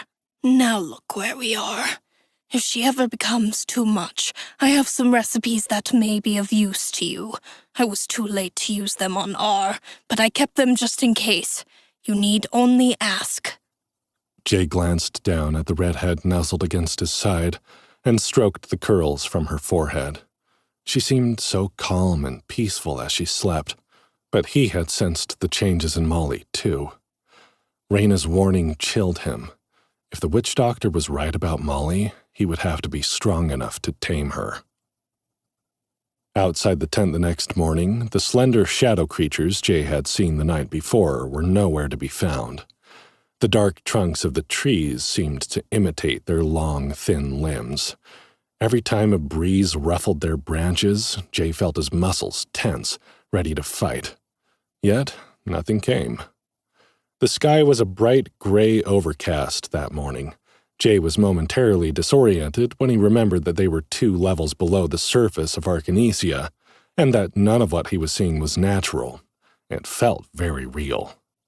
He tried to remind himself that everything was artificial: the sky, the trees, the fresh dusting of snow, and, most importantly, the unsettling creatures he knew lurked in the shadows.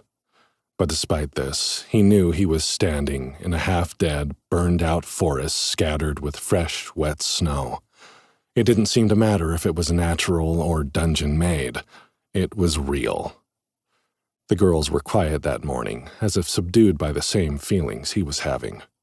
There was something strange about this alternate floor, but Jay couldn't quite put a finger on it. They picked up the tent in silence, everyone on edge in the stillness.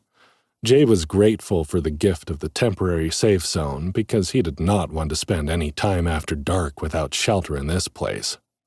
When they were finished, Jay wandered around the edge of the clearing, trying to see if he could find evidence of the shadow creatures.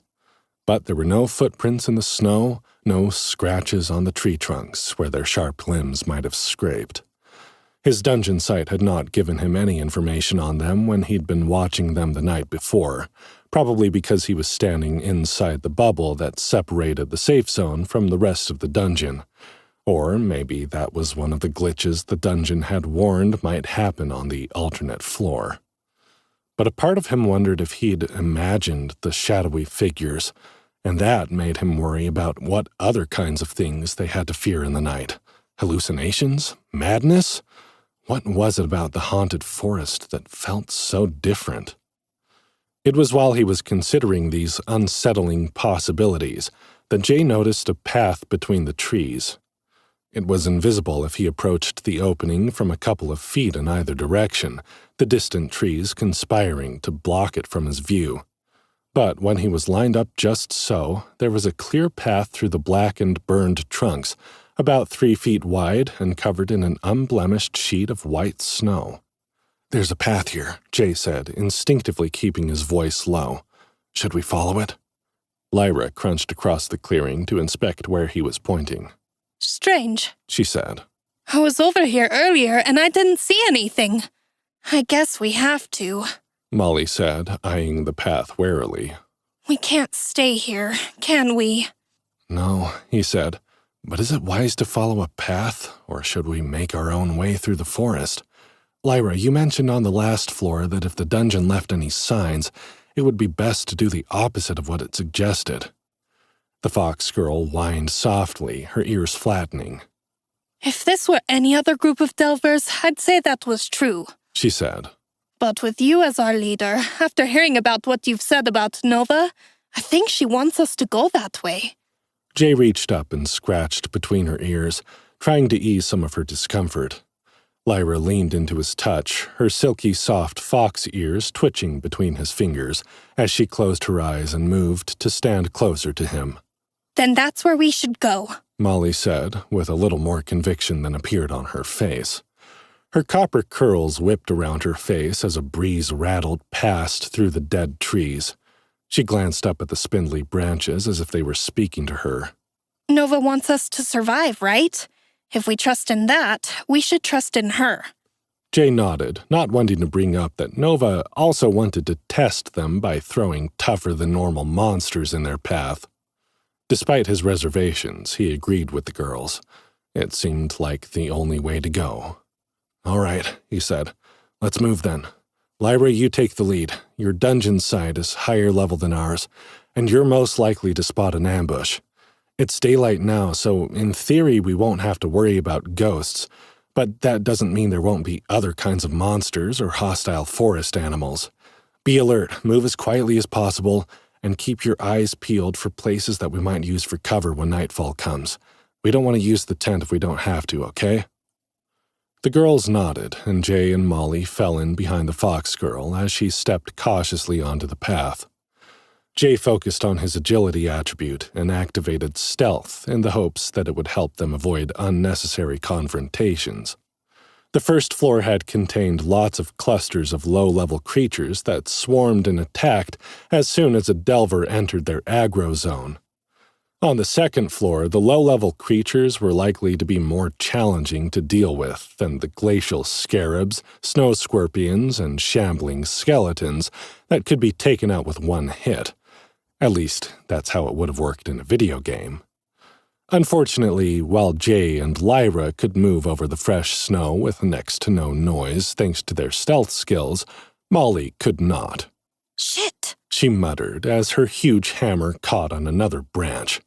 She stumbled on a root and snapped a twig that was hidden under the snow. "How the hell are you two doing that?" "I guess there's not much chance of teaching Molly stealth if she doesn't have any agility, huh?" Jay asked the fox girl, who was watching the barbarian's efforts with a pained look in her blue and gold eyes. "No, not much," she said. "You really haven't put a single point in agility, Molly? Excuse me for not knowing we'd be tiptoeing through a haunted forest rather than smashing bad guys' skulls in." Molly hissed back defensively. "I didn't think I'd need any agility as the tank."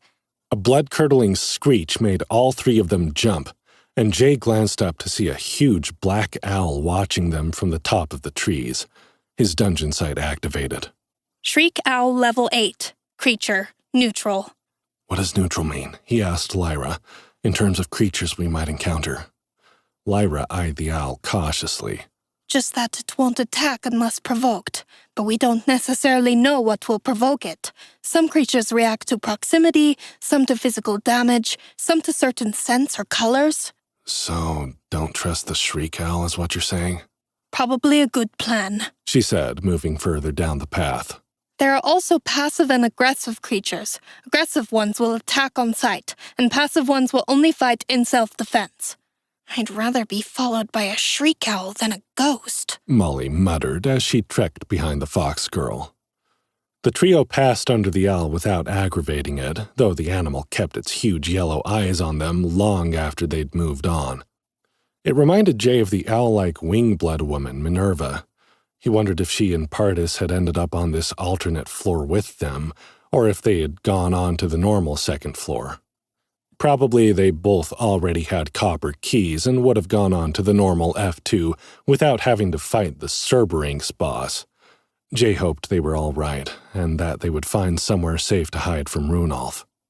Next time they had some downtime, he resolved to ask Reyna more about the old wolf's plans for Winterhaven. He had a sense that she knew more than she was saying, and that, somehow, Runolf was tangled up in Nova's plans for him. He was jolted from his thoughts by Molly's strong grip squeezing his arm. Jay, look, she whispered breathlessly, pointing into the trees. Do you see them? Jay's stomach dropped as he searched the trees for the shadow creatures he'd seen the night before. He hadn't told the girls about them for some reason, and now he was certain the things were going to make him pay for his mistake. But there were no thin, creepy figures in the trees. Jay actually couldn't see anything. What am I looking for, Molly? Those cute little guys there, she said, still pointing in the exact same spot. I don't see anything, Lyra said, which made Jay feel a little better. What? Molly looked scandalized. They're practically glowing. Lyra came to stand beside her to squint at where she was looking between the trees. Sounds like you've got a skill or a perk activated that's letting you see things other delvers can't, like Jay can do with plants now that he has the horticulture gathering ability. Oh, you're right. I had a notification earlier that I forgot about. Molly blushed and avoided eye contact with either of them. Jay raised his eyebrows at her reaction, wondering if Nova had been adding more colorful descriptions to Molly's notifications, too. Well, what is it? Lyra pressed. I unlocked something called Girl Scout's Honor. Looks like it helps me identify animals and dungeon creatures that my Call of the Wild skill will work on. Can you use your dungeon sight on whatever it is? Lyra asked. I still can't see anything. Maybe that's why. It says Ghost Weasel. Molly answered after a moment. Looks like they have invisibility and stealth skills. Creature neutral, level 10. Wow! Those little guys are higher level than any of us? Jay frowned. That wasn't a good sign. If the local critters were higher level than anyone in their party, what would that mean for the monsters? Lyra seemed to have the same idea. We should keep going, she said suddenly. Her tail poofed out as she pulled an arrow from her inventory and readied her bow. Let's find out where this path leads. Maybe it's one of the irregularities the dungeon warned about on this floor, Jay offered, hoping to ease some of the building tension. But he felt it too. The fox girl was right to be nervous. There was something wrong about the haunted forest, and he had no delusions about the fact that it was likely bad news for them. Chapter 13. Circle of Shadow and Ruin. They continued along the path for what felt like hours. The sky remained the same unblemished gray all day, making it difficult to keep track of the passage of time. Jay was beginning to worry that the path had been a trap, that they were walking on a never-ending treadmill through the same stretch of forest in some kind of virtual reality loop. Stranger still was that they didn't encounter any monsters or aggressive creatures during that time, as if the dungeon had failed to populate this alternate floor with the normal death-dealing accoutrements the Delvers had come to expect.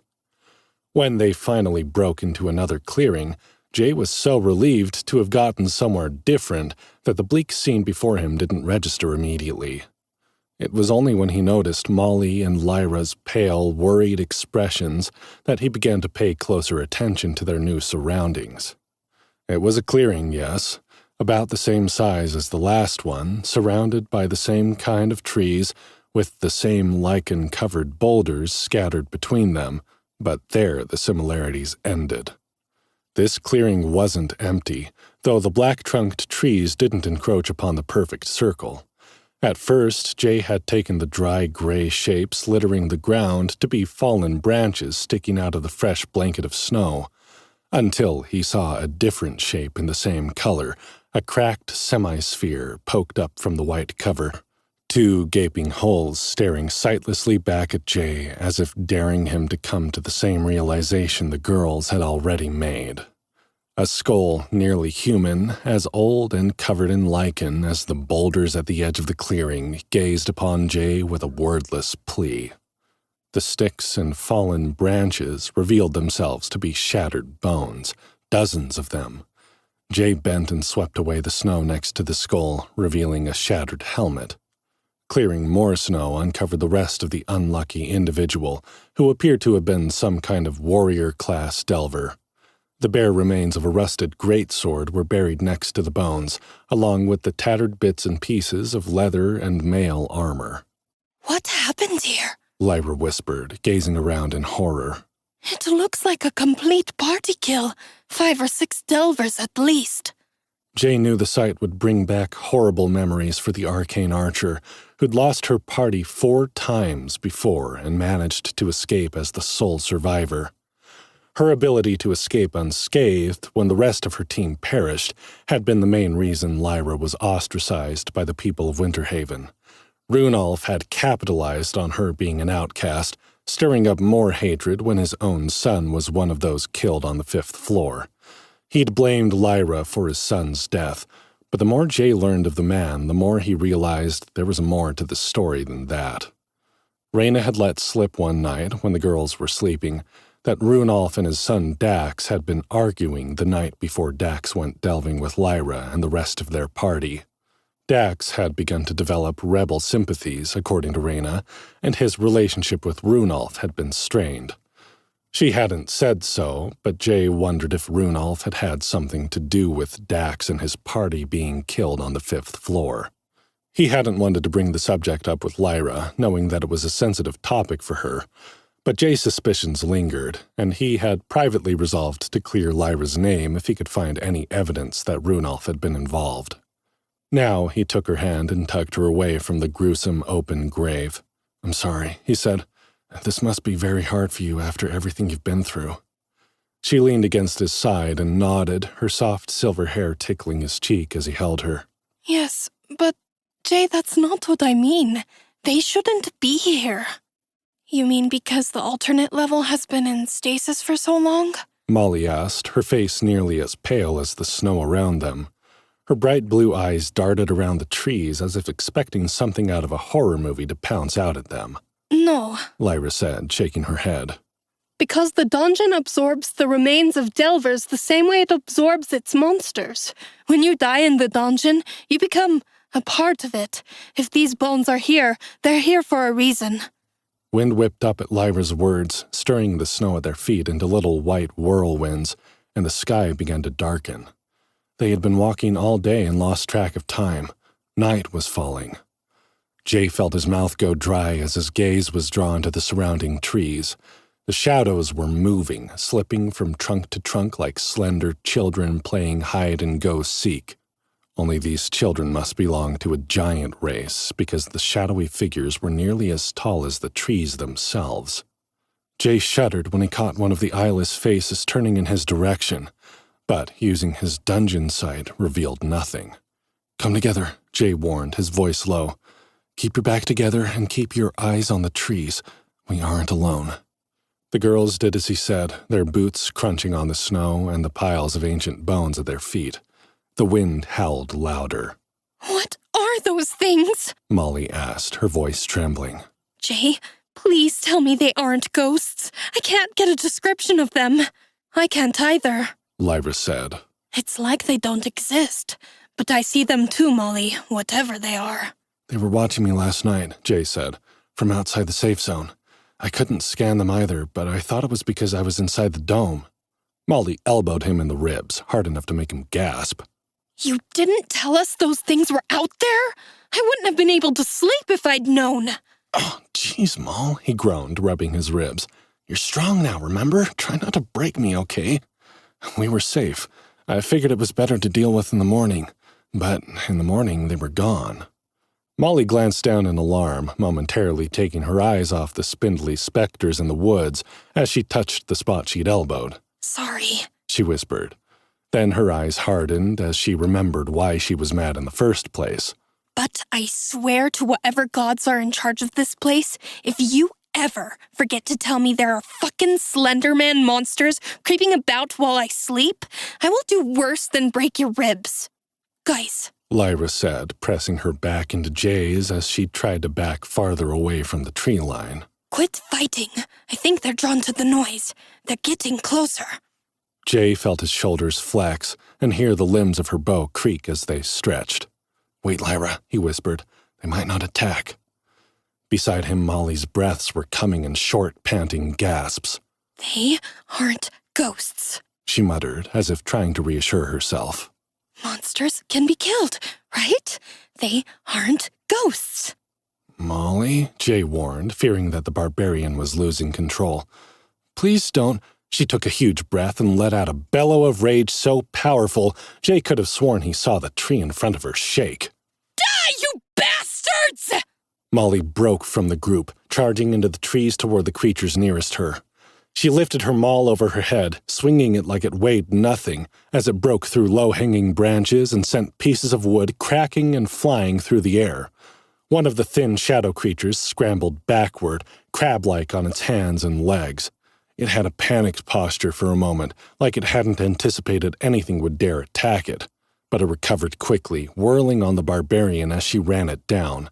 Its impossibly long jaw swung open, exposing the rows of vicious teeth Jay had seen the night before. He expected Molly to falter as the creature revealed its monstrous weapons. Instead, she roared again and threw herself on the Shadow Man. All of this happened in a few frozen seconds, where time seemed to slow, and Jay watched it all in horrified fascination. As the barbarian woman bore down on her target, the hammer whirring over her head, the head of the maul began to glow with bright blue dungeon light. Molly's shoulder muscles bulged as she whipped the maul toward the monster. The head of the massive hammer smashed through the shadow's chest, causing it to burst into a cloud of black smoke. The insect-like hum of 1,000 wasps rose up through the trees as the black tendrils of smoke twisted through the trees, converging at the barbarian woman's back. "Molly, behind you!" Jay shouted, finally breaking from his stupor. Lyra whipped around and shot her arrow into a second shadow creature that had turned its attention to Molly and was beginning to creep toward her on its spider-like limbs. Jay rushed forward, drawing the etched bolo sword from his inventory and pushing all his concentration into a strength attack as he lunged for the first monster. It had reassembled in the time it took Molly to turn around, but it was smaller than it had been. Molly raised her hammer for a second blow, her movements painfully slow to Jay's mind without any points in agility. He made it to the creature first, slicing into it from above and sending its shadowy limbs dispersing into another cloud of high-pitched buzzing screams. Lyra's arrow had hit the second monster, which mimicked the cloudburst and insect whine of the first, shooting tendrils further into the forest before it re-solidified and began stalking back toward the clearing. Molly's hammer came down in a catastrophic strike just as the first monster was beginning to reform for the second time. The blow drove straight through the diminished Shadow Man, killing the abrasive humming sound instantly. It didn't reform. Something glinted in the snow where the creature had stood. Jay had a fraction of a second to relish the being's defeat before the shockwave of Molly's attack knocked him flat on his ass. The frozen earth seemed to ripple beneath his feet, making the trees around him groan and creak and protest, their thin black branches scraping across the darkening sky like skeletal fingers. "Third time's the charm!" Molly shouted in triumph as she stood over the place where the first monster had been defeated. Her earlier fear had evaporated in a crazed, bloodthirsty focus. I knew you fuckers could die. Now let me show you how it's done! Her fierce blue eyes locked onto the creature that Lyra had struck with her arrow, charging through the trees toward it with her weapon lifted to her shoulder. Murder glinted in the barbarian woman's gaze as she charged ahead, no longer afraid, no longer thinking of anything but destroying her enemy. "Molly!" Jay shouted as he scrambled back to his feet. "Don't get too far into the woods!" Molly didn't seem to hear him or care about his warning, but his voice attracted the attention of a third monster. Jay rolled to the side as the shadow creature locked onto his location, its eyeless face rotating slowly, its head opening wide in a cavernous death's head grin. He leapt to his feet, his sword ready, just as the shadow swept across the snow toward him at an impossible speed. Switching tactics, Jay concentrated on his agility attribute, willing his body to move faster than it had ever moved before. He twirled out of the path of the oncoming shadow, slicing with his sword through the ephemeral monster's spider-like limbs. It screeched like the others, and dispersed in a cloud of black smoke. But as they lost daylight, it became harder to track where the creature reformed, and Jay's eyes darted around the trees, trying to locate his enemy. Not finding it, he returned his gaze to the clearing where Lyra stood, her silver hair shining in the darkness. Only there was something wrong with the way she stood, her knees pressed together, her tail drooping, her ears flat out to the side. Her bow hung uselessly in her hand as she trembled before something Jay couldn't see. No, he could see it, a slight deviation in the shadow between the trees. There, at the edge of the clearing, another monster was reaching for the fox girl, long twig-fingered hands grasping for her as it opened its toothy maw.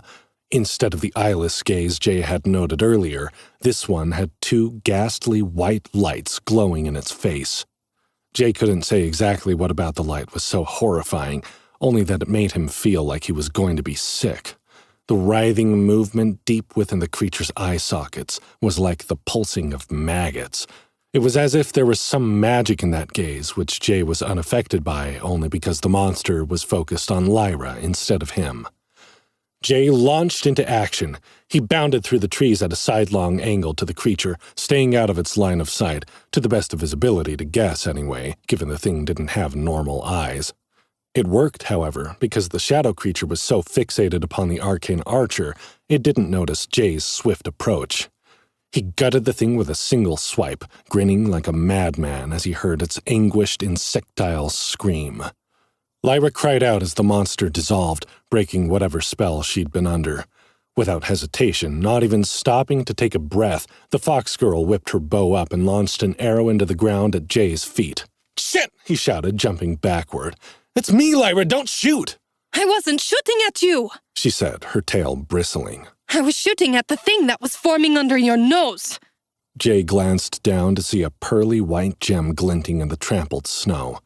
Behind him, Molly gave another roar of triumph. He bent to pick up the gem, then gazed through the darkened forest, trying to find the barbarian woman. "Molly, come back here!" he shouted. "You're too far from the clearing!" His only answer was more crashing through the trees, but in the echoing stillness of the forest, it was impossible to tell if she was coming or going. "Can you see her?" Jay asked, casting his gaze around the clearing to see if there were any more of the shadow things lurking about. It was too dark to be certain, but he sensed they were gone. Or any more of those monsters? I counted 7 to start, Lyra said, brandishing a similar gemstone to the one Jay now held in his hand. And I got 2 if you include the one you're holding. Jay gave the stone to her and backtracked into the woods, looking for more of the stones. If the shadow monsters dropped them when they died, there should be at least 5 more of them laying about. He picked up 2, including one from where he'd been fighting the monster he thought had gotten away from him. Perhaps they didn't always require 3 strikes to kill, he mused, or maybe his last attack had been a critical strike. He checked his HUD and was surprised to find there were no notifications from the fight. They hadn't received any experience for killing the monsters. The things didn't scan with his dungeon sight, and neither did the strange gems they'd dropped. Jay gritted his teeth, not liking the implications of fighting through a floor that didn't track experience. Not only would they not know how tough their enemies were, they would be forced to risk their lives and make no progress toward leveling their classes. That seemed like a raw deal. What was Nova playing at anyway? "We've got 4 stones," Jay said, returning to the clearing and showing his finding to Lyra. "Let's hope Molly got the rest." Where is she anyway? The fox girl asked, a worried tone in her voice as she gazed into the now pitch-black forest. They both breathed a sigh of relief when they heard Molly's voice and turned to see the ghostly reflection of her face a few feet from the edge of the clearing. She had a pile of strange, glowing stones in her hands. I got 6 of these things, she said, grinning at them. Would have had more, but the bastards kept running deeper into the forest, and I wanted to come back and check on you two first. Lyra gulped. So, there were 10 at least, she said. That means there are probably more of them. What are we going to do? Jay glanced down at the floor of the clearing, littered with the bones of long-dead delvers. He didn't have a very good feeling about staying in this place, even with the portable safe zone. But what choice did they have? It would be suicide to wander into the thick of the forest at night with the shadow monsters lurking behind every tree. Molly finally stepped out of the trees, her collection of stones glowing brightly in her hands. 10's a good number, she said. If this were a video game, that would be the usual amount for a gathering quest, right? She reached a hand to pass one of her stones to Jay, then lurched back like something had jumped out at her. What the hell? Molly shrieked, stumbling backward in a panic. Get off me, you little shits! Lyra and Jay stared at her, then at each other, having no idea what the barbarian woman was talking about. Molly, are you... Jay's question died in his throat as he looked up again to find Molly was gone. A pile of 6 glowing stones lay in the trampled snow where she had been standing only a second ago. Next to them lay her wild call maul, dropped in her moment of panic. The barbarian was gone, and wherever she was, her only defense against the monsters of the haunted forest had been left behind. Chapter 14. Vanishing Act. Lyra yipped in alarm when she realized Molly was gone, whirling in a circle to look around the clearing. What the heck? She was just here! Where did she go? Somewhere in the trees, a branch cracked, and Jay pulled his sword, stepping closer to the shadowy trunks and squinting his eyes against the darkness. Molly, he hissed under his breath. Is that you? Another branch broke, but there was no reply. Jay's muscles tensed as he waited for something to attack, but nothing came. I don't like this, Jay. Lyra bent to pick up the glowing stones Molly had dropped and stuffed them all into the group inventory. Then she stepped closer to Jay and stood with her back to his so that they could monitor every direction for an ambush. First, the dead delvers who should have been absorbed by the dungeon, then those creatures that weren't integrated properly. Now Molly's vanished. I've heard of creatures and delvers with invisibility before, but I've never heard of anything that could make other people invisible. Was she transported somewhere? I don't know.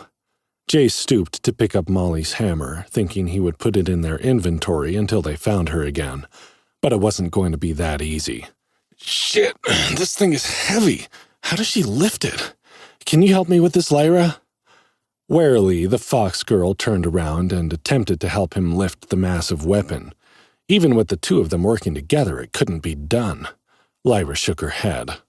It must be bonded to her somehow so no one else can wield it. Either that or she has some kind of perk that lets her use huge weapons. Neither would surprise me. There was another snap from a branch just outside the clearing, then a scrambling noise as something small scurried up a tree. Jay peered in the direction of the sound, but he still couldn't see anything. All right, we have 2 choices then. We can build a fire and hope Molly finds us, or we can stumble blindly into the haunted forest and hope we find her before those things come back. What do you think? Lyra bit her lip, glancing uneasily between the pile of delver bones and the shadowy trees. If I'm being perfectly honest, I really don't like either of those options, Jay. But if I have to choose, I think the fire makes the most sense. Or we could put up the safe zone again. A cold wind began blowing through the trees, sending the branches creaking. In the distance, an owl shrieked in triumph as it captured its prey. Jay shivered, thinking about Molly alone in the woods. She might be able to handle herself against those shadow creatures.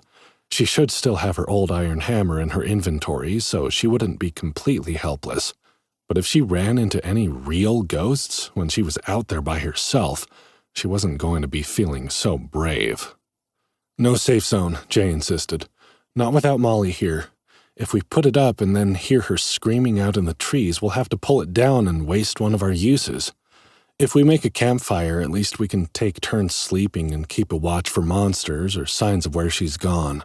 "I'll get it started," she said. "I have some fire-starting supplies in my kit." A warm current of air touched Jay's cheek, startling him from his thoughts. In the cold winds, the sudden shift in temperature, it felt like someone breathing on him. His skin tightened into a rash of goosebumps as he imagined what could have done it. Had it been a ghost? Or some other kind of monster? "What are ghosts weak to, Lyra?" Jay asked. "Or spirits or whatever. Have you ever fought them?" Lyra shook her head. "I've never heard of ghosts in the dungeon, but since this is the haunted forest, I'd assume there will be something like that around. I don't know. If I had to guess, I suppose radiant damage from weapons imbued with light, holy artifacts, maybe iron depending on the type of spirit. That's only because those are the nearest analogs to Arcanesian ghost stories. What about in your world?" "Same," Jay said. "Though I think iron might be for fairies. Do you have iron arrows?" Lyra pulled a handful of plain-looking projectiles from her archery bag. "They're the first arrows I ever got in the dungeon. I have lots of them, but they don't do a lot of damage compared to my magic arrows." "Keep them handy," Jay said, searching through his inventory for something he could use. They might work better on whatever is out there. His etched bolo sword was made of silver, which, if the dungeon had any knowledge on Earth's folklore, might do well against some kinds of spooky monsters. He decided it would have to do. He also found a set of iron chains they'd discovered in the forbidden crypt zone of the last floor, and thought they might do to create a makeshift barrier against spirits. As Lyra worked on building the fire, Jay set out the chains. They were heavy and rusted, or possibly crusted with blood, and he was grateful for the dungeon's inventory system so they didn't have to actually carry them, or they certainly would have left them behind. They had enough for Jay to create a tight circle, maybe 5 feet across, around the area where Lyra was working. Soon the fox girl had a small blaze crackling, despite the snowy ground. It cast flickering orange light around the clearing and a few feet into the forest, but after that, the night was like a dense black wall that they couldn't see past. "We need to sit with our backs to the fire," Jay said, clearing a spot of ground to sit on. "We won't be able to see shit if something creeps out of the darkness at us and we're staring into the flames." Lyra sighed. "I know you're right, but it seems like such a waste, doesn't it? Campfires are so pretty at night. It's not very bright. I hope Molly will be able to see it wherever she is." Jay took a final look around the clearing, hoping for some sign of where the barbarian woman had gone. "She'll find us," he said, mostly to reassure himself. "She has to. If not, I'm going to tear this floor apart looking for her. It's not going to be pretty." That last part he said a little louder, hoping that if Nova was listening, and if she had anything to do with this little trick, that she'd smarten up and bring Molly back. Jay saw a glint of something in the snow next to Molly's immovable hammer, and went to pick up one of the strange pearly shards they'd gotten for killing the shadow creatures. Lyra must have missed one when she'd collected them earlier. He opened his inventory and saw that there were 9 of the items in the party warehouse, which his hut had labeled common soul shards. He was about to put the last piece with the others when he saw something move in the snow at his feet. A shadow had appeared in the frosty layer of fresh snow. No, not a shadow, an indent that appeared shadowed in the light of the fire. It looked suspiciously like the toe of a boot, and he was nearly certain it hadn't been there a moment ago. Jay held his breath, his eyes fixed on the spot, the soul shard still clutched in his hand. A second indent appeared, about 2 feet from the first, this one even closer to him. Lyra, Jay said, taking a step back and trying to keep his voice as normal as possible, to not give away what he'd seen. He wanted to get back to the fire before taking on whatever invisible fiend was stalking him. If only he could warn Lyra somehow. He thought frantically about how to signal to her that there was an invisible enemy in the clearing. Jay stuffed the soul shard into his inventory, freeing up both hands for his sword just in case. He nearly jumped out of his skin when a musical blare from his HUD indicated he'd gotten a new notification. Lyra let out a yelp that suggested she'd received one too. And at that exact same moment, Molly's face appeared, inches from Jay's own, with a wild grin plastered on her face. Boo! She shouted, putting both hands in the air like some goon from the old Scooby-Doo cartoons they used to watch as kids. Jay tripped over the chains he'd laid and landed hard on his tailbone. Ow! Fuck's sake, Moll, what the hell? He landed next to Lyra, whose silver hair was standing up in every direction, her blue and gold eyes wide with shock as she stared up at the barbarian woman. Molly? Molly was still grinning from ear to ear, but there was something different about her now. On each shoulder perched a small white face with long white whiskers, 2 beady black eyes, and a twitching black nose. I made some friends, she said, hopping up and down on her tiptoes and clapping her hands enthusiastically. Ghost weasels. Sorry I disappeared. They kinda made me, but I figured out how to fix it.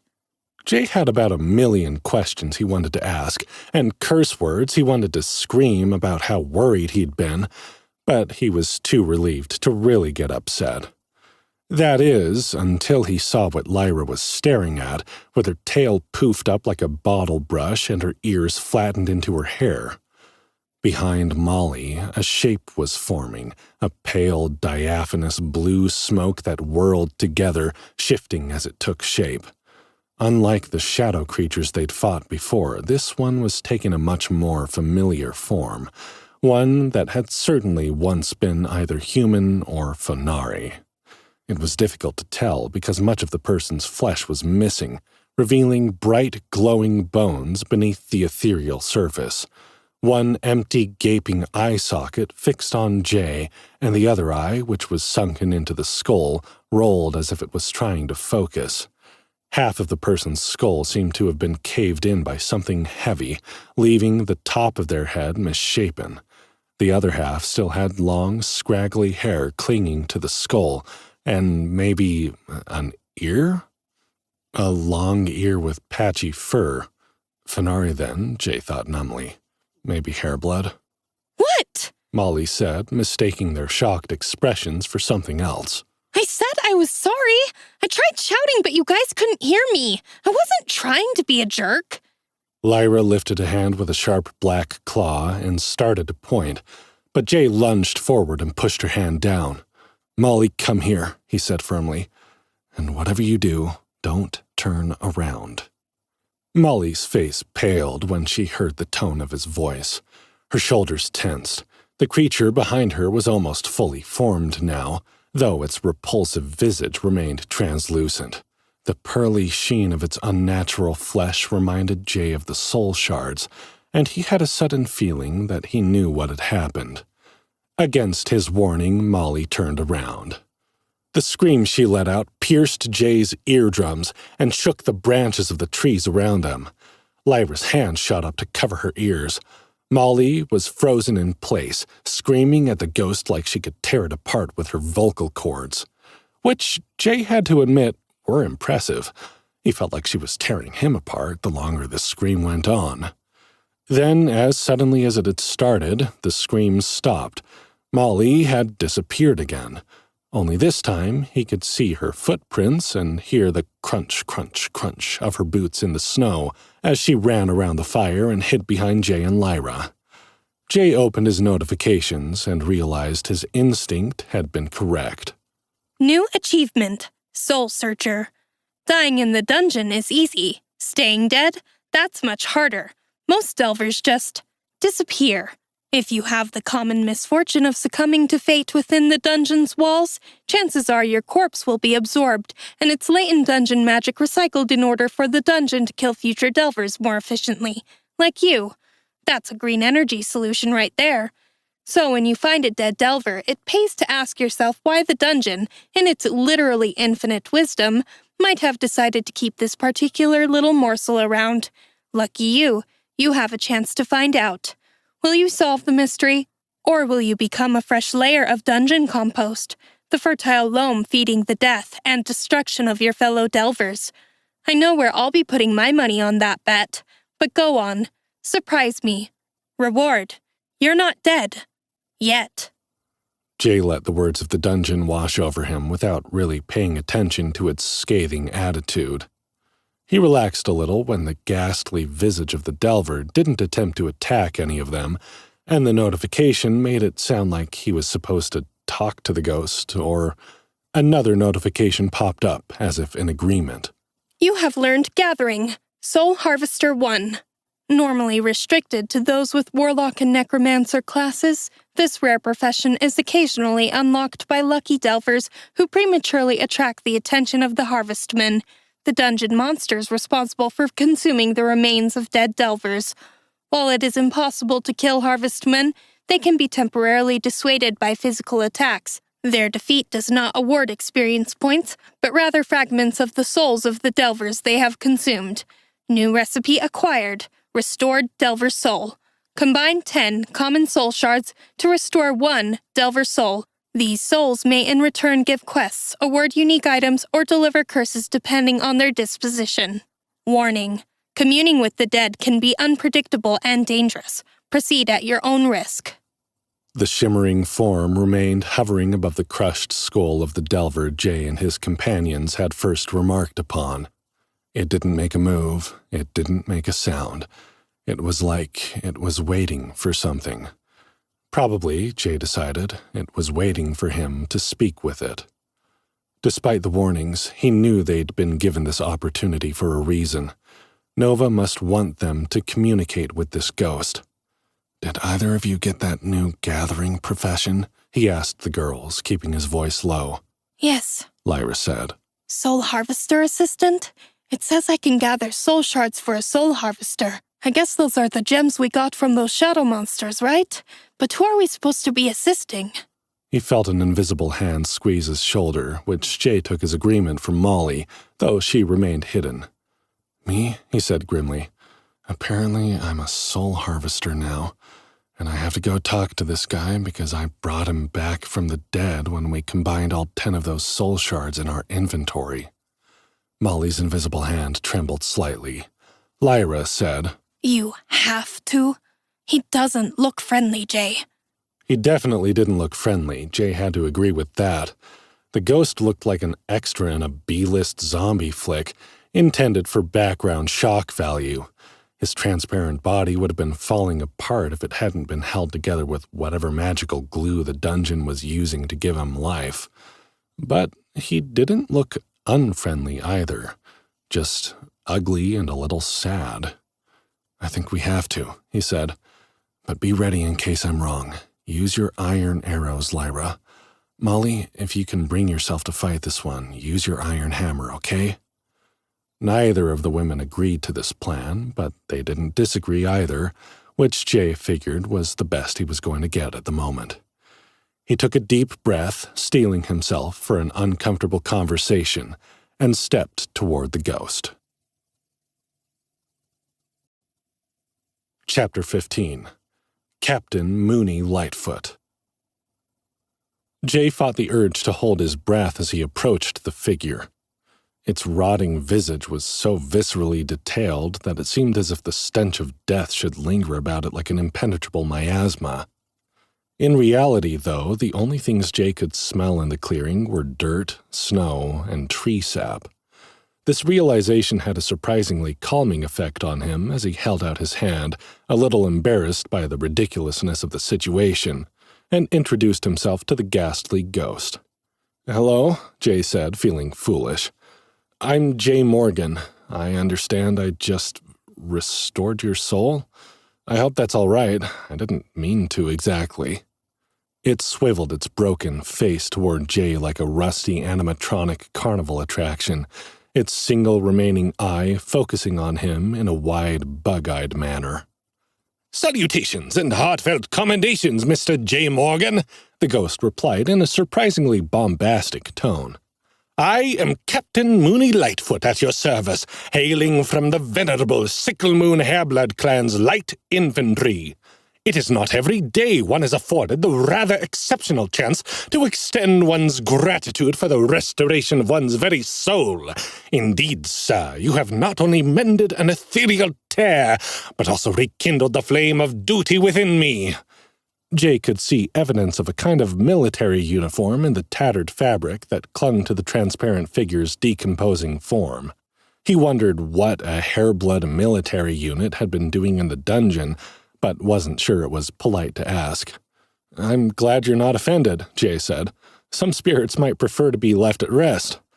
"When I last trod the mortal coil in the shadowy recesses of this very dungeon, I left behind a valorous mission, unfinished and haunting my erstwhile spirit," the ghost replied, giving Jay a stiff salute. "Thanks to your unparalleled bravery and what I must assume is a dash of reckless folly, for why else would a delver willingly tread within these cursed woods, I am now granted the auspicious opportunity to complete what I once started. Or rather," the rotten rabbitkin made an awkward attempt at a cough, which nearly caused his remaining eyeball to fall out of his head. The captain continued as if nothing had happened. "To pass my duty on to another. To you, in point of fact, Mr. Morgan. To you." Jay's eyebrows rose. "To me? You have a quest for me?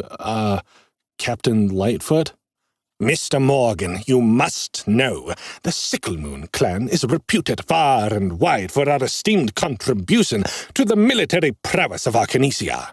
It is not without consideration that I lower myself to beg for the assistance of one outside our esteemed clan to aid in righting a terrible wrong. Indeed, this is a mission of utmost importance and delicate nature, which perhaps only one of your particular skills and fortitude may endure." Jay glanced over his shoulder at Lyra and Molly. The barbarian had decided it was safe to become visible again, but was still hiding behind the smaller foxkin woman. Both were listening to the Hairblood captain's speech with bemused expressions on their faces.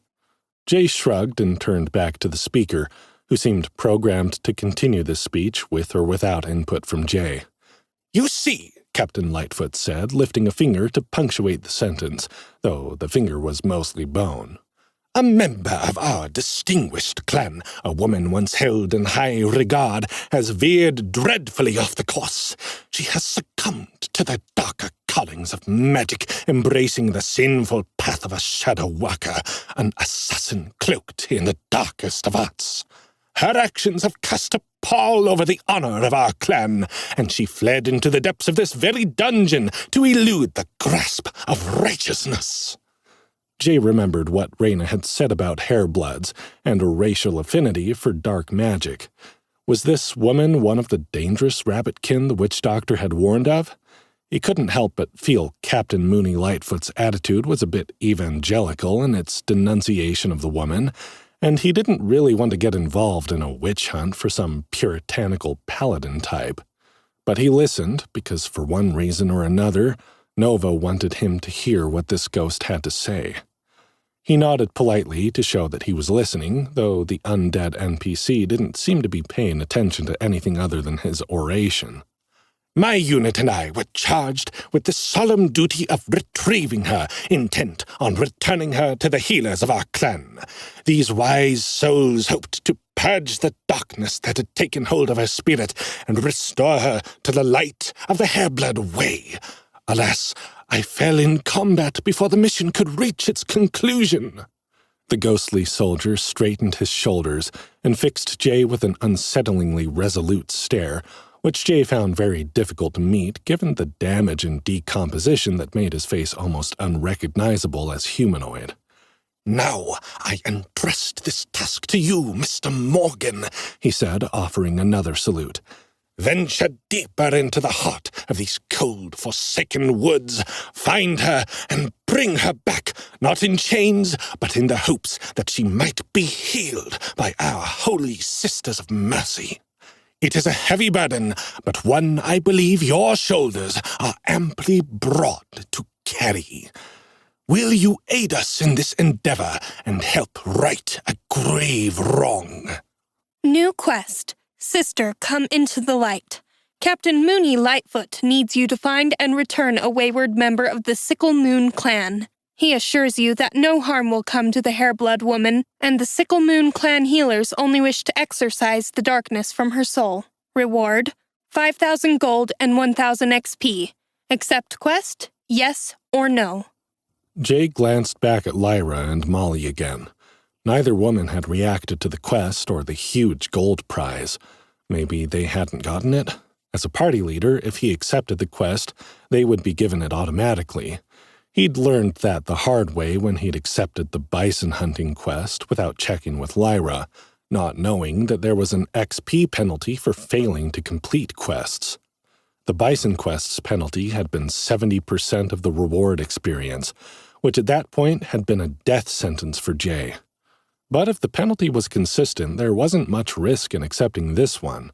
Even Molly wouldn't be set too far back by losing 700 XP. Lyra, he said, are there other kinds of penalties for not completing quests, or just the XP thing? Not that I know of, she said. But what I know doesn't seem to have much bearing on what happens around you. Is he giving you a quest? Yeah, Jay said, to find this wayward Hairblood woman. The reward is 5,000 gold and 1,000 XP. Lyra's blue and gold eyes widened. 5,000 gold? I've never heard of a reward that high. But for only 1,000 XP, it shouldn't be too difficult to quest, and the penalty, if there is one, won't be dangerous. That's what I thought, Jay said. I'm going to accept it, okay? Lyra nodded. Molly shrugged. Jay selected yes on his notification screen. Quest accepted. Sister, come into the light has been activated. Return the missing Hairblood woman to Captain Mooney Lightfoot at the village for your reward. That was it. No time limit, no threats about penalties. Captain Mooney Lightfoot grinned, his half-rotted lips peeling back to reveal enlarged, rodent-like front teeth. Jay stepped back, struck by a sinister feeling radiating off the dead paladin. Splendid, the soldier continued, his loud, cheerful voice belying his horrific visage. Your courage is commendable. Here, take this trophy. It represents the honor and the burden of our clan. A large silver hand appeared, floating in the air between them. It was feminine in form and making a cupping gesture as if it once held something dear. Or it was in the act of summoning a ball of fire or lightning. Jay thought it must have belonged to a statue of some kind because it was a bit too large to belong to any human or Fenari he'd met. Besides, the hand was made of smooth metal on the outside and glowing blue wires within, which were exposed at the severed wrist, so it obviously never belonged to a living person. Captain Mooney Lightfoot was staring at him intently, waiting for him to take the item. Jay reached for the hand. When he pulled it from the air, an unpleasant tremor jolted up his arm like a mild electric shock. Corporeal artifact. Legendary. I wonder where the rest of it is. This item appears to be a part of a collection. Find all the pieces in order to uncover the secrets contained within the whole.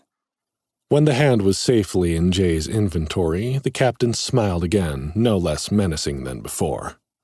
May this gift guide and protect you in the darkness, he said, his oversized teeth gnashing as his remaining eye began to roll in its bulging socket. Let it be known across the echoing halls of this formidable labyrinth that Captain Mooney Lightfoot owes a debt of gratitude to the illustrious J. Morgan. Godspeed, Mr. Morgan, and may the light of the sickle moon illuminate your path. The ghostly figure twitched, its bony, rotting limbs jerking wildly. The disfigured rabbit man seemed to hop on rusted mechanic joints. Then it froze and slowly began to fade away, until nothing but his bones remained, flickering in the orange light of Lyra's small campfire. "Well, that was unsettling," Jay muttered, unable to shake the gloom left by the change in Captain Lightfoot's demeanor at the end of their exchange. Had he just agreed to something unsavory? Maybe there was a reason this woman didn't want to be found by the Sicklemoon clan. The captain had made her sound evil, but Jay was familiar enough with history to know that one person's sin could be another's salvation. If so, why did Nova seem to be directing them to complete this quest? Jay was about to turn back to the fire, feeling a need for warmth after the chilling exchange, but something caught his eye in the snow next to the Hairblood's broken skull.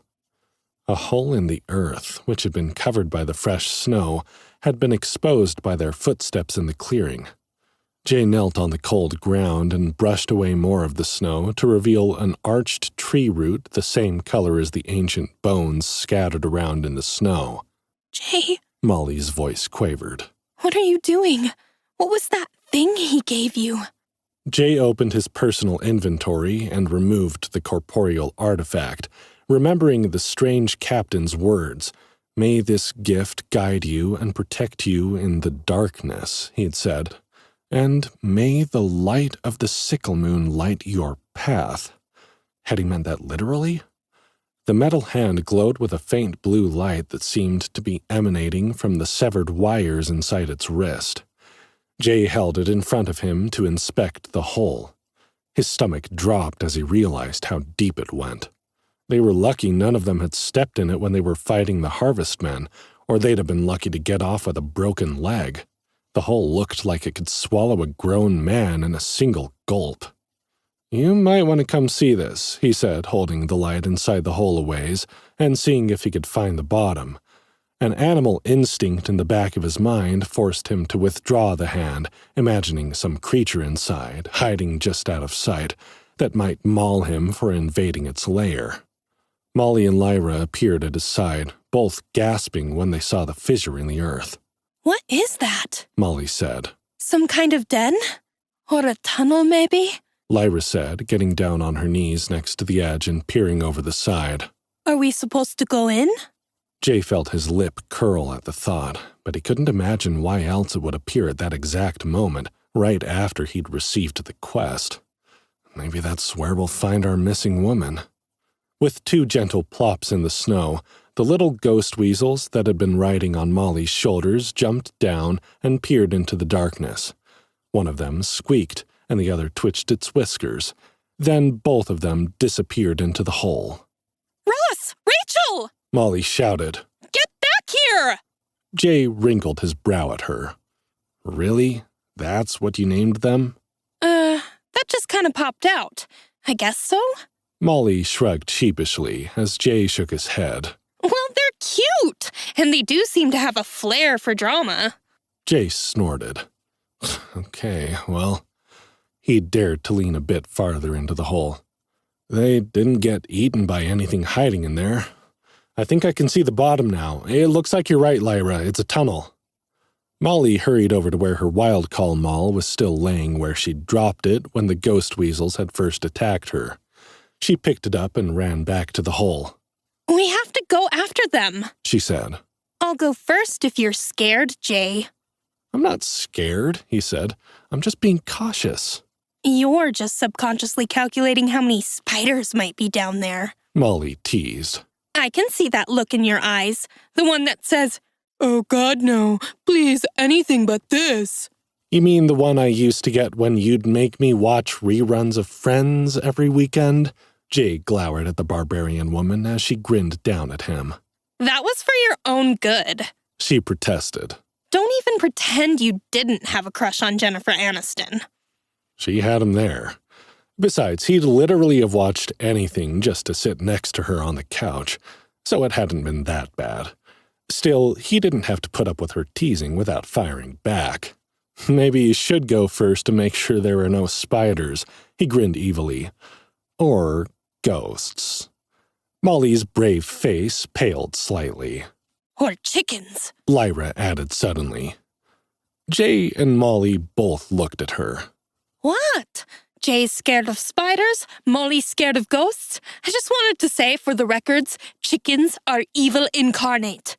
You're foxkin, Jay said, and you're afraid of chickens. Have you ever met a chicken, Jay? They look all plump and fluffy and delicious from a distance. And up close, they're nothing but beaks and talons. Alrighty then, Jay shook his head. What was he going to say to that? Enough of this. We're probably just giving the dungeon ideas. This is obviously where we're meant to go, so I'm going in. Who's coming with me? Molly and Lyra glanced at each other and shrugged. Molly hoisted her hammer onto her shoulder and jumped, shouting, Tally-ho! Jay cursed, grabbing for her, but it was too late. She was already screaming her way to the bottom of the infinite darkness. Hang on, Molly! Lyra hollered over the edge. I'm coming too! She leapt in, leaving Jay standing by himself in the clearing, holding the strange glowing hand. These girls are going to be the death of me, Jay grumbled. Then he held the light in front of him, took a deep breath, and stepped over the edge. Chapter 16.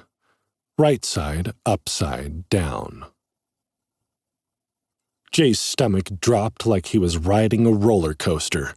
Then it jumped up and lodged in his throat. How far were they going to fall? Could they survive the landing? What if what he'd thought was the bottom of the tunnel was just a trick of the light? The girls' screaming didn't stop, as if they were still falling, and Jay began to worry. Then he began to wonder at the fact that he had time to worry. Air was still rushing past him in the darkness, so he was certain he was still moving, but it was so dark, and the glowing hand didn't illuminate the sides of the tunnel, so there was an illusion of standing still in a windy corridor. He felt a bit like Alice falling down the rabbit hole into Wonderland. Jay forced himself to breathe normally, despite the rising wave of panic in his chest. He had to believe that, if Nova needed him to complete some mystery quest, that she wasn't going to lead him into a death trap unless there was a way for him to think or fight his way out of it. The question was this something he could think his way out of, or did he just have to wait it out? At least there weren't any spiders. It went on like this, a limbo of roaring wind, distant screams, and disorienting darkness, for so long that Jay began to wonder if he was actually dreaming. Maybe the encounter with the Harvestmen and Captain Mooney Lightfoot were all part of some strange hallucinogenic nightmare, and he and the girls were still curled up inside the Love Motel tent. That didn't seem likely, but he couldn't come up with a better explanation either. He pinched himself, trying to wake himself up just in case. Nope, he was still falling. But the girls seemed to have given up on screaming by then, and now he was hurtling through blackness and silence, unsure if this was an upgrade or not. Eventually, Jay couldn't say after how long, the darkness began to lift. The black tunnel walls softened to gray and pulled away from him as if the passage were widening as he fell. Gray became a soft twilight purple shot through with swirls of damp white mist. Then black treetops poked through the fog. Suddenly, Jay was whipping through the sky toward a spinning forest below, just like he had been when they'd come through the portal on the first floor of the dungeon. He barely had time to brace for impact before the forest floor rose up to meet him, colliding with his body like a sledgehammer knocking him from the sky. The air flew from Jay's lungs as an explosion of pain racked his body. He rolled onto his side, his muscles straining as he fought against the sensation of suffocation.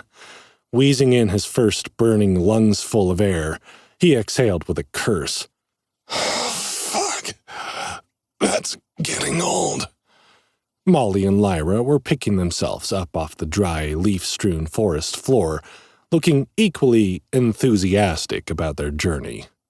Where are we now? Lyra moaned, kicking a pile of orange and yellow leaves with a leather boot. And where'd the snow go? The leaves at Molly's feet rustled, and a whirlwind of movement circled her, before two white shapes burst out of the autumnal foliage and scrambled up her legs. Ross! Rachel! There you are! She chastised the weasels. You shouldn't be running off like that, you know? If you're going to stick with me, I'm going to train you to follow directions. Jay groaned as he picked himself up off the ground. What, are these your pets now? Well, I'm not going to chase them off, Molly said, putting her hands on her hips. They did show me how to hide from ghosts, after all, and my HUD shows that they have other abilities we might use too. What's with these? Lyra said, bending to pick up a bright red star-shaped leaf. I've never seen anything like this. They look like maple leaves. Jay inhaled deeply, relishing the sweet scent of autumn in the misty air. It's like we're in the same forest, only it's a different season. One of the weasels made a chirping sound from Molly's shoulder, and the barbarian woman sighed. Great! Not only do we have a haunted forest, but now it's Halloween, too! I should have kept my mouth shut about the ghosts. For as long as Jay had known her, Molly had detested Halloween. When other kids went out trick-or-treating, they'd always stayed in and watched movies or played video games instead. She'd never told him why she didn't like most kids' favorite annual event, but she'd always been afraid of ghosts, so he assumed that had something to do with it. Molly was a practical, scientifically minded woman, and she'd been that way since she was a little girl, but she'd never been able to shake a superstitious belief in evil spirits. It's pretty, Lyra said, a faint smile on her face. I've read about other seasons before, but in Winterhaven, it's always winter. Hard to believe with a name like that, right? In our world, autumn is a time especially associated with ghosts and monsters, Molly said. It's a time when all the plants die and most animals go into hiding, so it might be pretty, but if the dungeon is drawing on our minds for inspiration, it might also be really scary. Jay stretched, letting his knotted muscles relax after the impact of the fall. Then he glanced around at their surroundings. Mist coiled through the trees, which were mostly barren, though some trees still clung to the last of their autumnal hues. A few evergreens were mixed in with the poplars, aspens, and maples, adding a dash of deep forest green to the palette. Little wisps of light darted in and out of the trees like fairies or ghost lights. Jay's eyes were drawn away from the floating lights to a cluster of red at the base of one of the trees. Bright crimson mushrooms burst from the leaves, speckled with white. They looked like something from a fairy tale. If Jay had to guess, they'd be poisonous, but he strode across the clearing to collect them anyway. Blood-capped toadstool, gold, rare. This crimson-capped fungus has eerie magical properties, to be discovered by only the most adventurous of alchemists. A word of warning, though. These pretty red buttons pack a powerful punch and are poisonous unless neutralized with an acidic counter-reagent. The blood-capped toadstool is prized in potion-making for enhancing magical resistance and as an enchanting reagent that inflicts necrotic damage on undead creatures. Handle with care, as its poisonous sap can burn unprotected skin. Jay transferred the blood-capped toadstools to his inventory quickly and rubbed his fingers in the wet leaves before they started to burn. He looked through the growing list of items stored there and wondered what might happen if he mixed the mushrooms with the corrosive slime he'd harvested from the Shade Skulker oozes. He didn't want to waste ingredients unnecessarily, though, so he sent Raina a quick message asking if she knew anything about the toadstools. Her reply was immediate. Raina. Very valuable. Are there many there? Test one with the corrosive slime and see what happens. But whatever you do, do not consume the result, no matter how safe the description sounds. The dungeon is notoriously sneaky when it comes to labeling poisons. Jay frowned. That would have been good to know before he'd started experimenting with his profession. Fortunately, he hadn't poisoned himself or anyone else yet, but he'd have to be more careful going forward. As the girls continued to discuss the mystery of the changed forest, Jay opened his crafting menu. He pulled the corrosive slime over from his inventory, rereading the description just in case. Corrosive slime, silver, uncommon, an essence extracted from a defeated Shade Skulker. This vial contains a dark, viscous liquid that seems to pulsate with life of its own. Holding it close, one can feel a faint warmth, as if the slime is eagerly waiting to unleash its destructive power. When applied, this reagent can eat through the toughest materials with alarming ease, making it a prized possession for alchemists and crafters alike. In the right hands, it serves as a potent ingredient in the creation of powerful acids or dissolving agents, capable of weakening enemy armor or clearing obstacles that block one's path.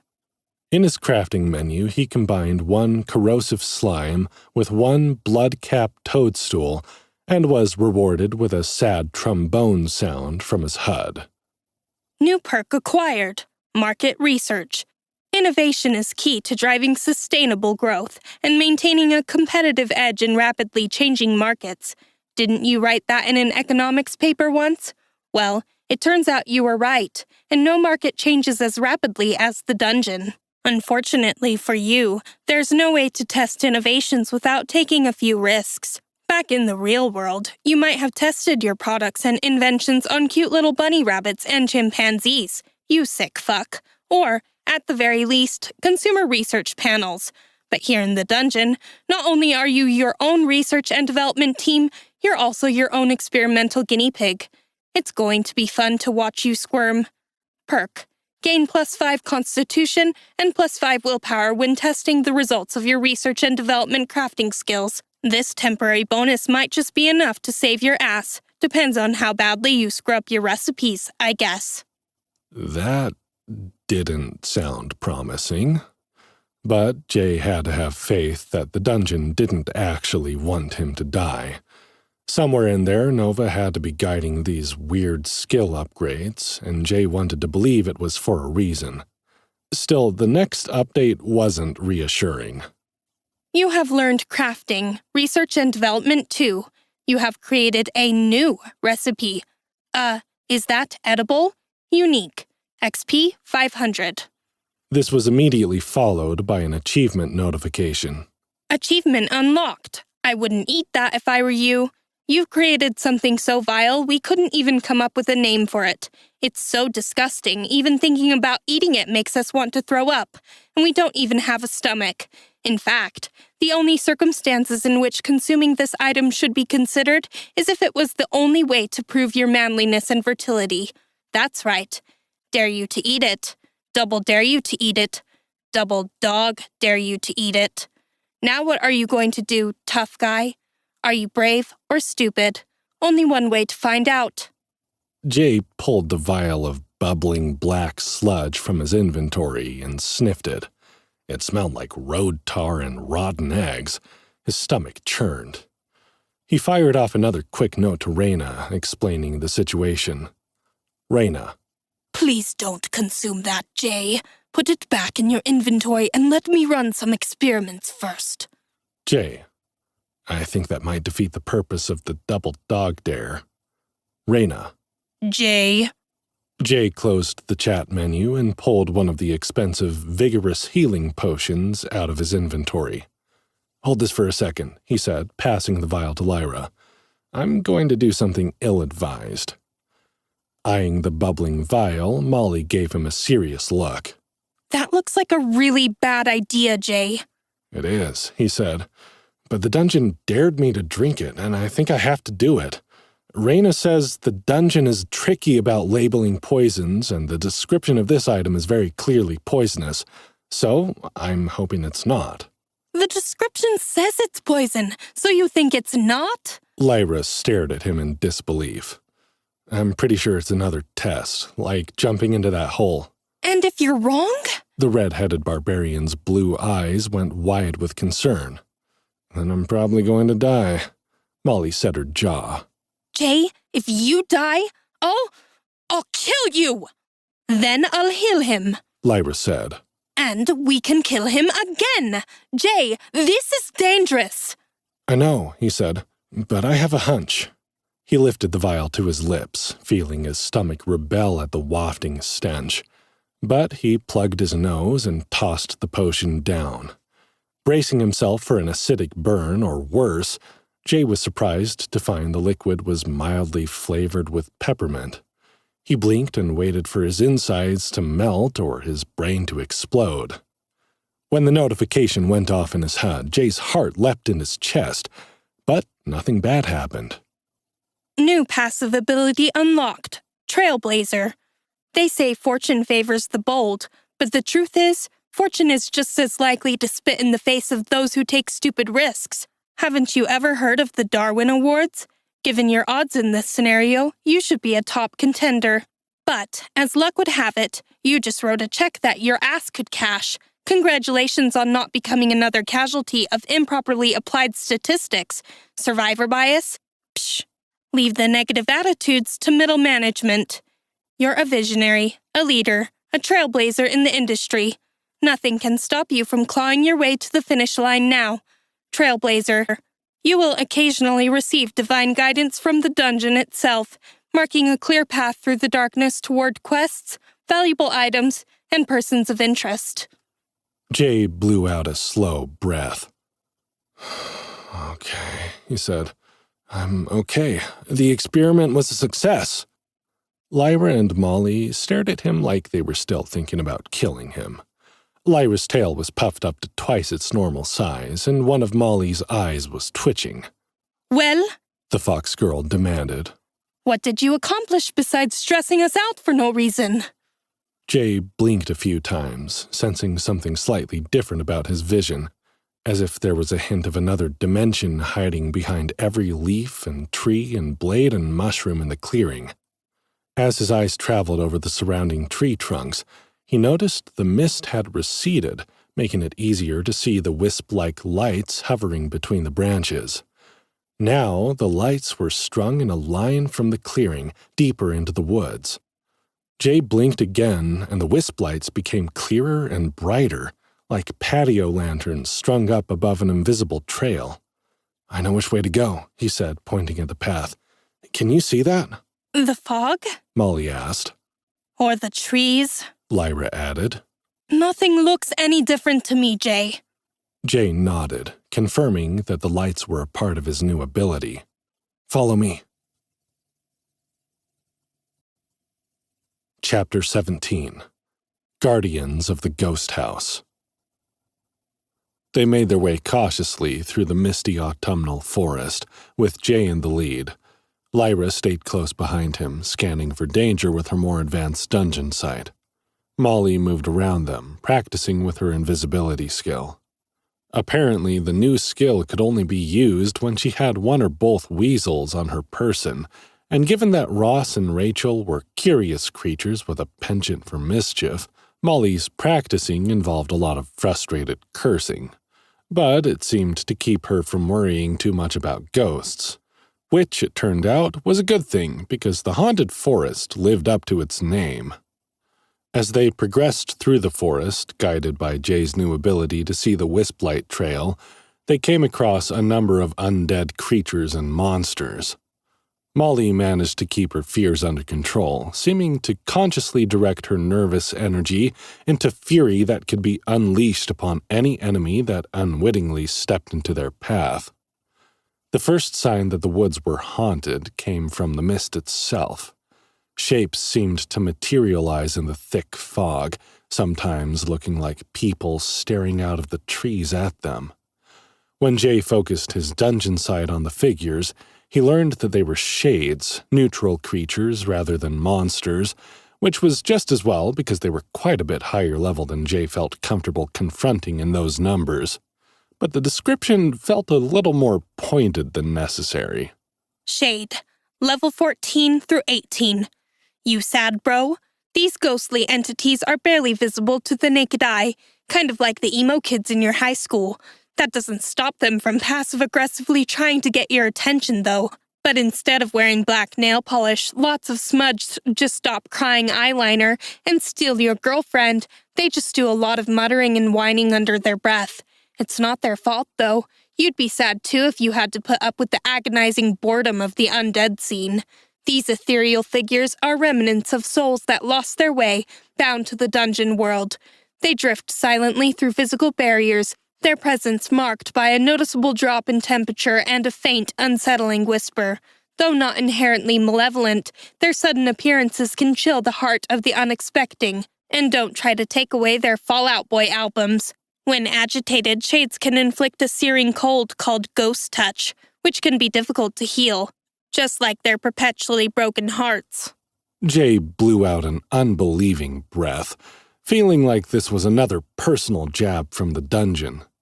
He'd spent one summer between the 9th and 10th grade trying on the emo scene. One! And he'd been trying to forget about it ever since. Molly had been supportive, if bemused at the time, but when he'd gotten over it, she'd decided to make sure he was cured by forcing him to watch reruns of Friends on repeat and trying to convince Jay that Ross was the original emo boy. She knew he hated Ross. After reading the shade description and ignoring the jab, Jay realized he could hear a faint susurrus of sound, which he'd mistaken for the whisper of dry leaves in the trees. Knowing these were the Shade's voices made the constant murmuring difficult to ignore, and Jay found himself trying to listen to the words the creatures were saying, only they always seemed too far away. He thought if he could just get a bit closer, he might be able to make out the sounds more clearly. For some reason, he felt certain the Shades could tell him something about the forest, something that would help them find what they were looking for.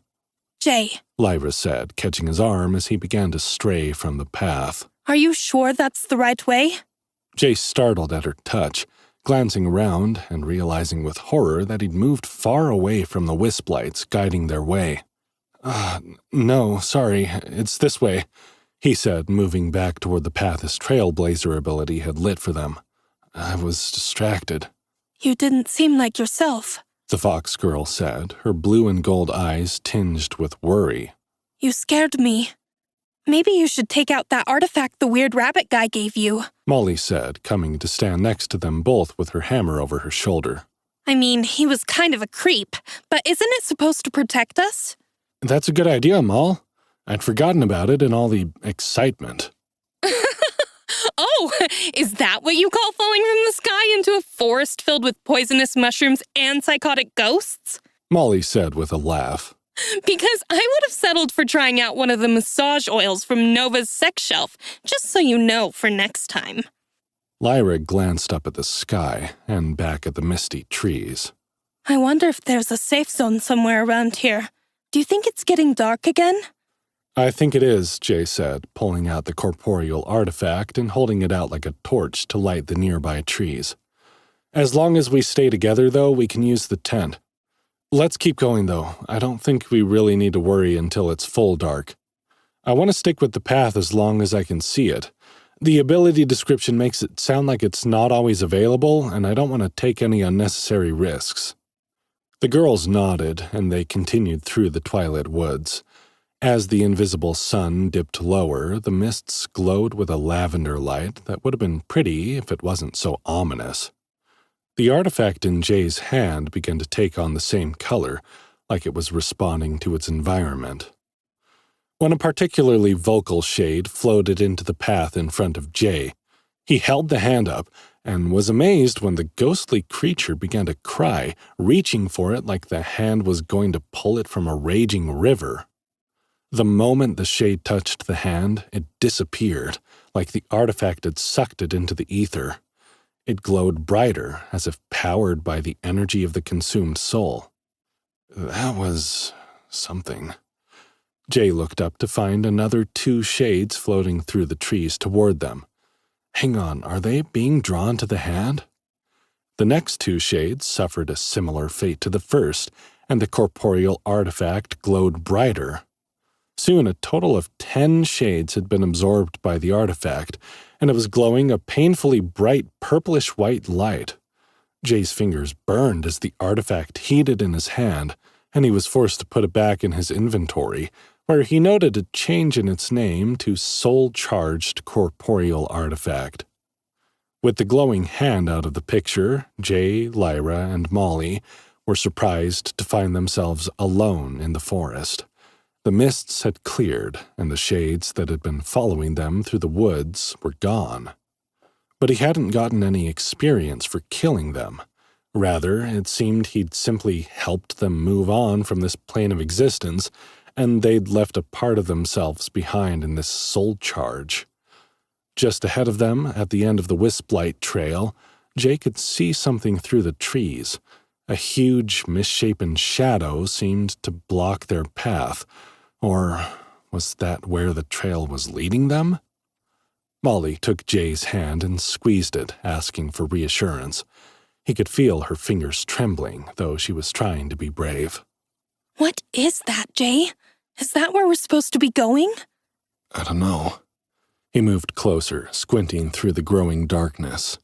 Molly refused to let go of his hand, tiptoeing along at his side. Lyra, can we get a light from one of your fire arrows? Sure thing, boss, she said in an obvious attempt at lightheartedness despite the tightness of her jaw. Her silver ears were tilted forward, twitching at every little sound. She drew a fire arrow from her archery bag, its tip lighting magically the moment it hit the air. You want me to hold it or shoot it? Shoot it, he said, and then be ready to fight if it gets pissed off. Lyra and Molly both swallowed audibly.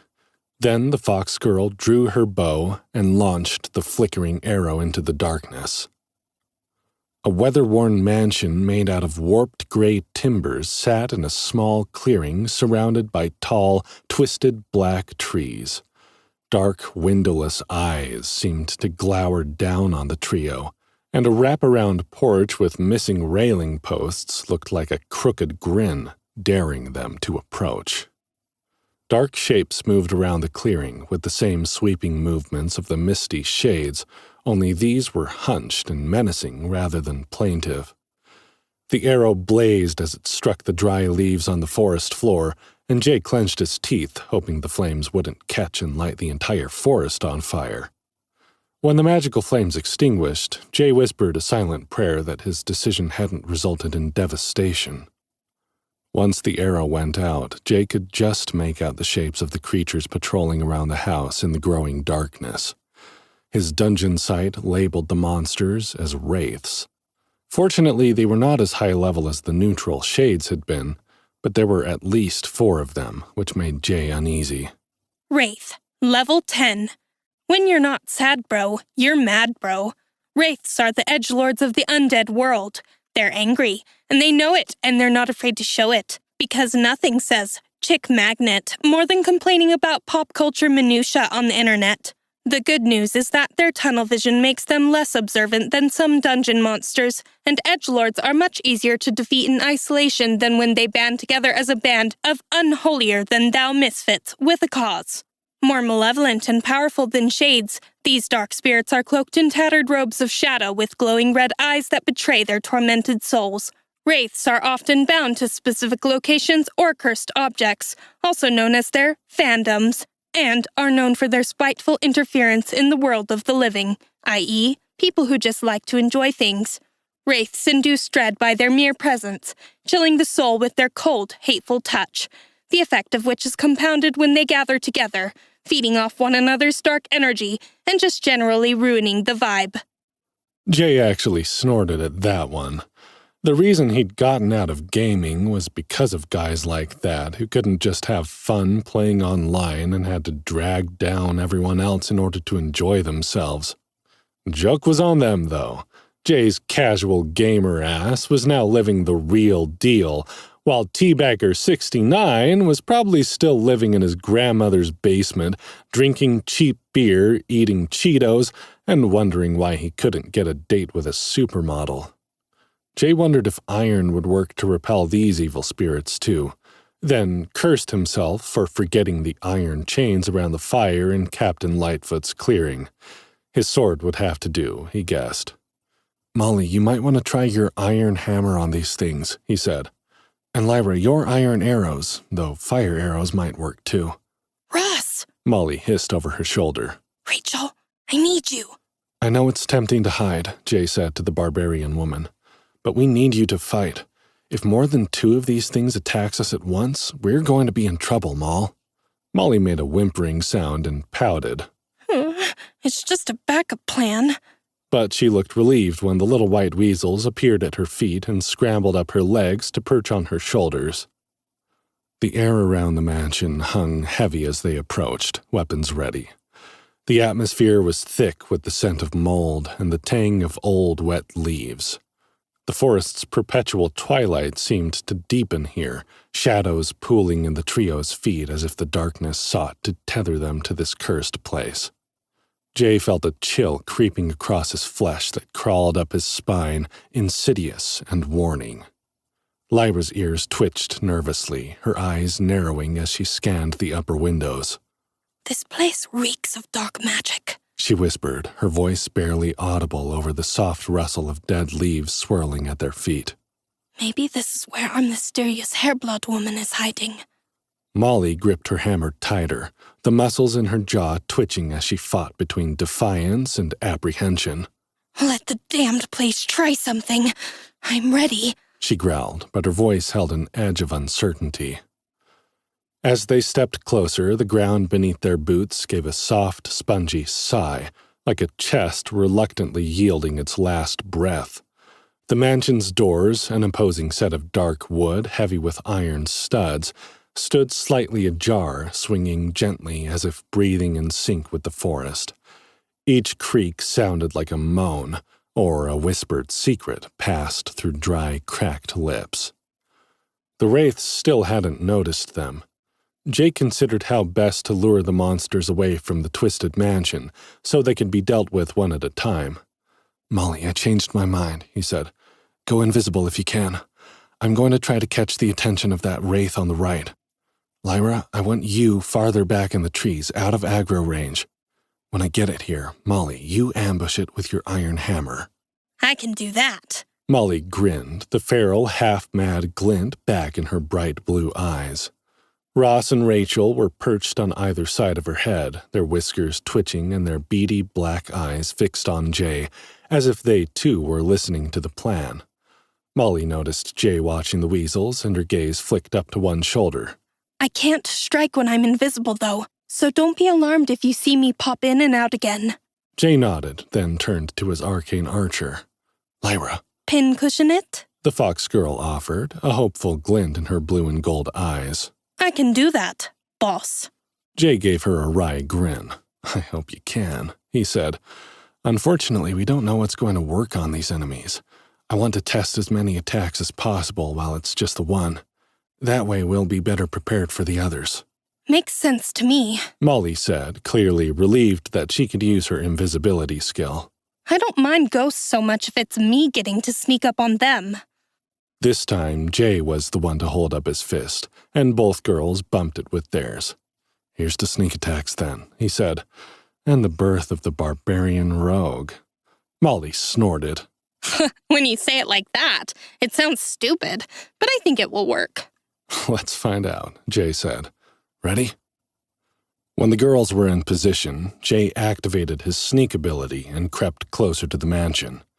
A hunchbacked figure was floating back and forth in front of the gap-toothed porch, its glowing red eyes scanning the area for prey. Long, ragged strands of rotted clothes hung from its spectral frame. If he looked closely, Jay felt he could see through the dark center mass of the body, but it was clearly more solid than the shades. 2 wraiths patrolled in front of the house, and Jay had seen one at each of the back corners as well. There could be more at the back, too, so he wanted to be careful with how he pulled this one's attention. Waiting in the shadow of a large leafless maple tree, Jay watched the 2 wraiths. The one he had his eye on didn't move as much as the second, as if it had been ordered to stay in front of the entryway. The second wraith cut a wider path back and forth across the entire front of the building. At the corners, it slipped out of view for a moment, as if checking the sides of the building before returning to its path out front. Jay watched the second one, tension rising in his chest as he counted out the length of each full rotation of the guards. He had exactly 1.5 minutes to get the first wraith away from the door and into the trees before the second would find it missing and possibly sound the alarm. As he waited, he cast a glance back at the girls to make sure they were in position. He could see Lyra, barely, hidden behind her own tree. Molly was invisible, but one of the little white weasels clung to a trunk of a gray-barked pine, about the height of Molly's shoulder, and he guessed she must be there. The mansion seemed to loom larger now, oppressive and watchful as Jay counted out the seconds, waiting for the perfect moment. He crouched, picking up a pine cone in his left hand and clutching his sword in his right. As soon as the second wraith's back was turned and it was slipping around the corner of the sagging gray building, Jay whipped the pine cone at the tree in front of him. The cone hit with a dull thunk that echoed through the barren trees like a single firm knock upon a door. The first wraith turned slowly, its red eyes smoldering like hot coals in the swirling black void where its face should have been. Jay hurled another pinecone, this one directly at the wraith, and watched it sail through the creature's incorporeal body before it smacked into the broken stoop behind it. The wraith hissed and began to float toward the edge of the trees. Jay continued counting in his head, praying that they could kill the thing in time. 9, 10, 11. He wasn't certain that the second wraith would even notice the disappearance of its comrade. He wasn't sure how social the creatures were, or if they just followed a set of instructions with overlapping patrol areas. But he figured it was best to treat them like intelligent beings until he knew for sure.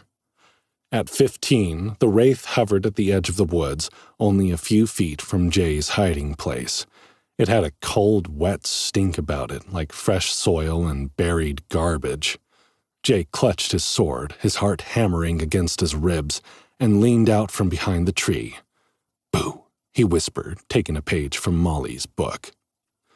The wraith's red eyes glowed brighter the moment it saw Jay, and it let out a sigh that felt like a strange combination of outrage and relief, like it couldn't believe anyone would dare challenge it, and it had been waiting all of its eternal existence for this moment. It lunged for him, and Jay darted back into the trees, running for the small clearing where Molly and Lyra were waiting.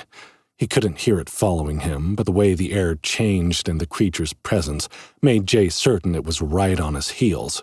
Still, he couldn't resist looking over his shoulder to make sure. That was a mistake. "Fuck!"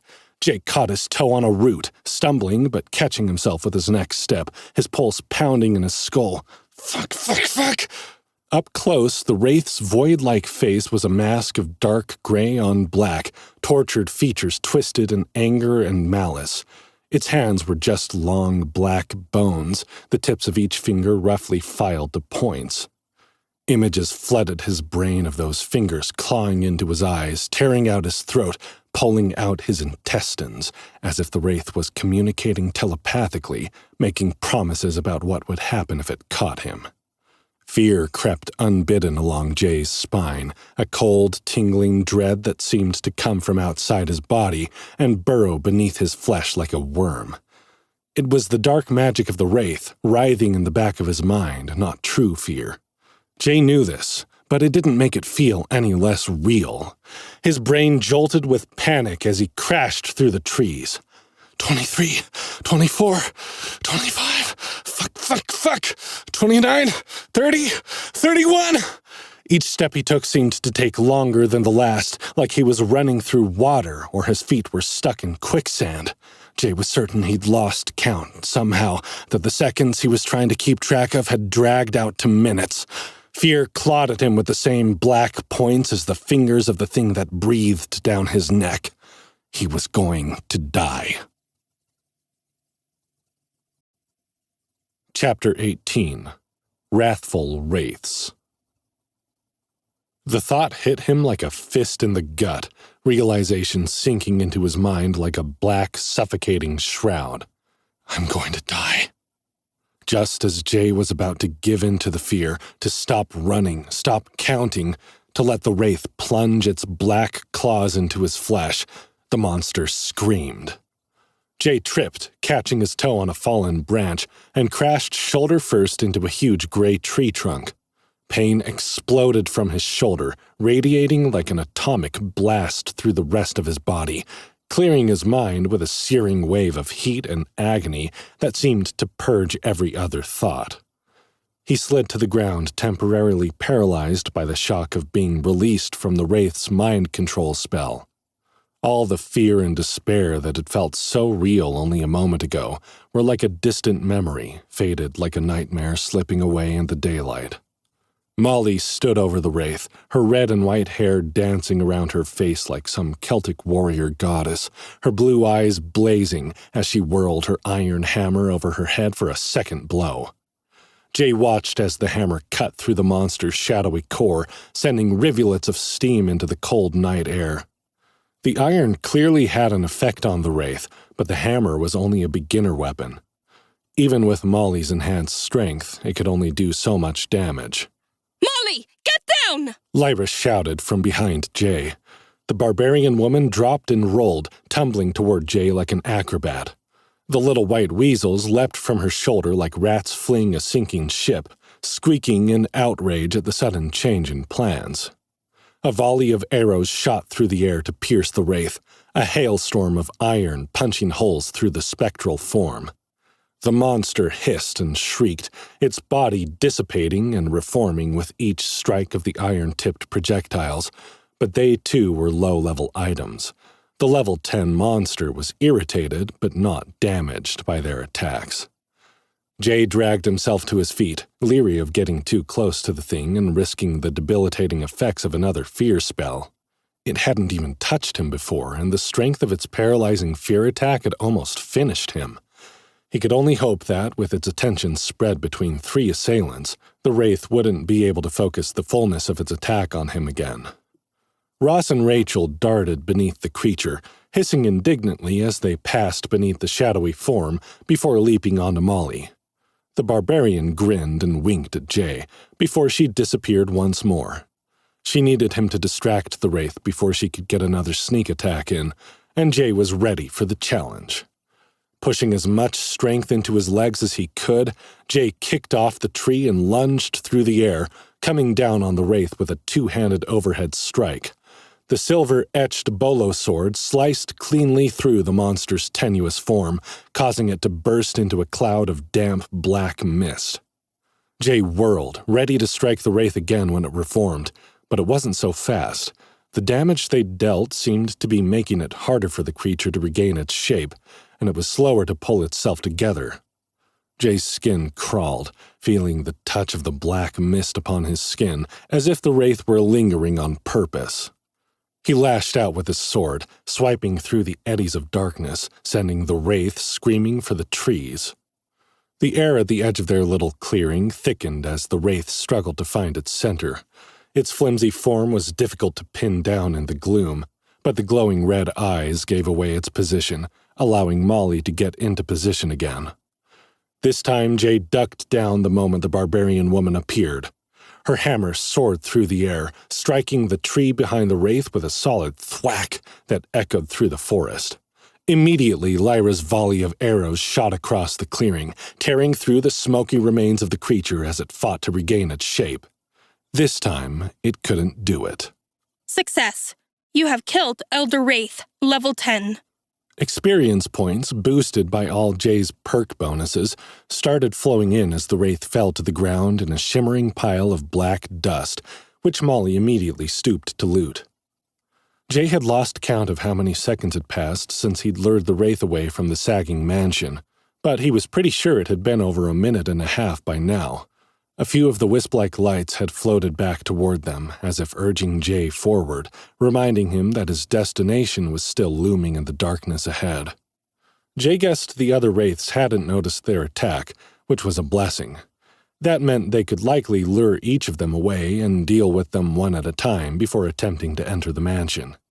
He waved the wisps away and flicked his menu over to the party warehouse to check out what they'd gotten. Dreadroot. A gnarled black root harvested from plants that grow only in the darkest parts of the haunted forests, where the soil has absorbed centuries of fear and despair. It emits a faint, unsettling hum when held. Dreadroot is the primary ingredient in concocting the elixir of existential dread, which induces a deep, overwhelming fear in those who consume it. The potion causes visions of one's worst nightmares and is often used in interrogation or as a weapon in psychological warfare. Jay inspected the so-called root, which bore an uncanny resemblance to the wraith's blackened, coiled fingers. The dreadroot looked more like the severed hand of the monster than an alchemical ingredient. Wraith wraps. These ethereal bands are woven from the essence of wraiths captured at the moment of their dissolution. The wraps appear as shimmering, translucent ribbons that faintly grow in the darkness. When held, they feel simultaneously icy and insubstantial. Wraith wraps are primarily used in the art of enchantment. When incorporated into clothing or armor, they imbue the wearer with an aura of forgettability. This subtle magic doesn't render one invisible, but instead makes one's presence easily overlooked or dismissed, as if slipping from memory just as quickly as noticed. That was interesting. An enchantment like that would come in handy when dealing with Runolf's guards and minions. He sent Reyna a message asking if she knew anyone with the skills necessary to enchant an armor set with the wraith wraps. It might be worth seeking out a few more of the monsters if they all dropped the item for future use. He noticed the pile of black dust was still glittering when he closed his menu. Did you get everything, Moll? Yeah, check this out. She tugged on a pair of leather bracers shot through with ribbons of bright blue fabric that echoed the color of the stones on her wild call maul. These have got plus 10 attack power and a 25% chance of critical strike. Plus, I just leveled up and got a stealth attack skill from that first hit called, I shit you not, Barbarian Rogue. It gives me double damage if I can strike without being seen. You leveled up again already? Jay raised his eyebrows. We've hardly fought anything since the floor boss. Molly gave him a strange look. What about all those harvestman creeps? I didn't get any credit for those, Jay said. We didn't kill them. You can't kill them, according to the Soul Shard's description. Molly shrugged. I did. I killed every one of the bastards I chased into the trees. What the fuck? Jay muttered, glancing at his own experience bar, which had hardly moved since the last floor. Maybe Nova's giving you extra credit while you catch up? They did warn us that this floor might be erratic, Lyra said. She sifted through the wraith's ashes and frowned. But how come I didn't get anything? There's just another one of those blood-capped toadstools in here. You didn't grab it with the rest of the items, Molly? I didn't see it, Molly said, glancing down at the dead wraith. Still can't. There's nothing else for me to loot there. Careful, Jay said. Those things will burn your fingers. He opened the loot window and was surprised to see only one item available, and it wasn't a blood-capped toadstool. It was another soul shard. The dungeon was trying to tell them something, guiding each of them toward a different path. Molly's loot was obvious enough, and the alchemy and enchanting reagents were just regular drops. Jay was the only one who'd gotten the Soul Harvester gathering skill, so maybe it made sense that he'd be the only one to receive the soul shard, though it was strange since all of them had been able to pick up the last ones.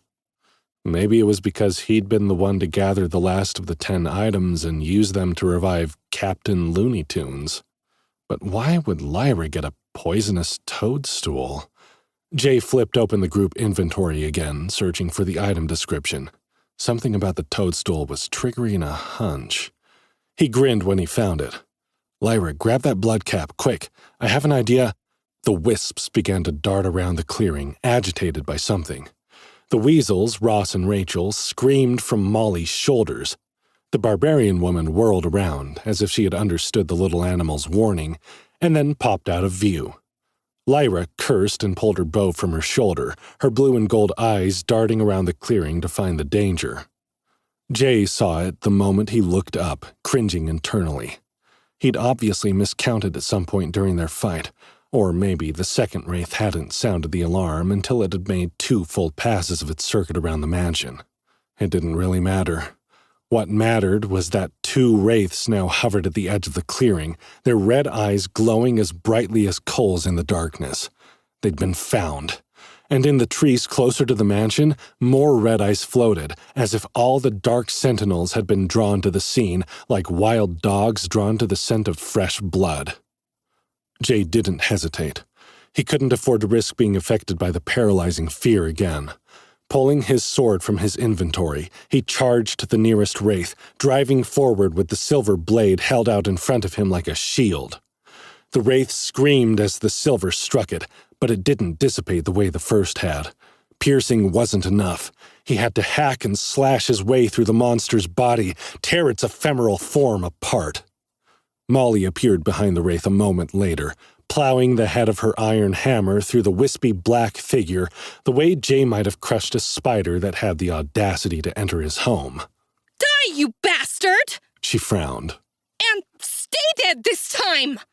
Jay wasn't sure if it was the new bracers or the skill she'd gotten when she'd leveled up, but Molly managed to kill the wraith in a single hit, minus the limited damage his sword attack had done.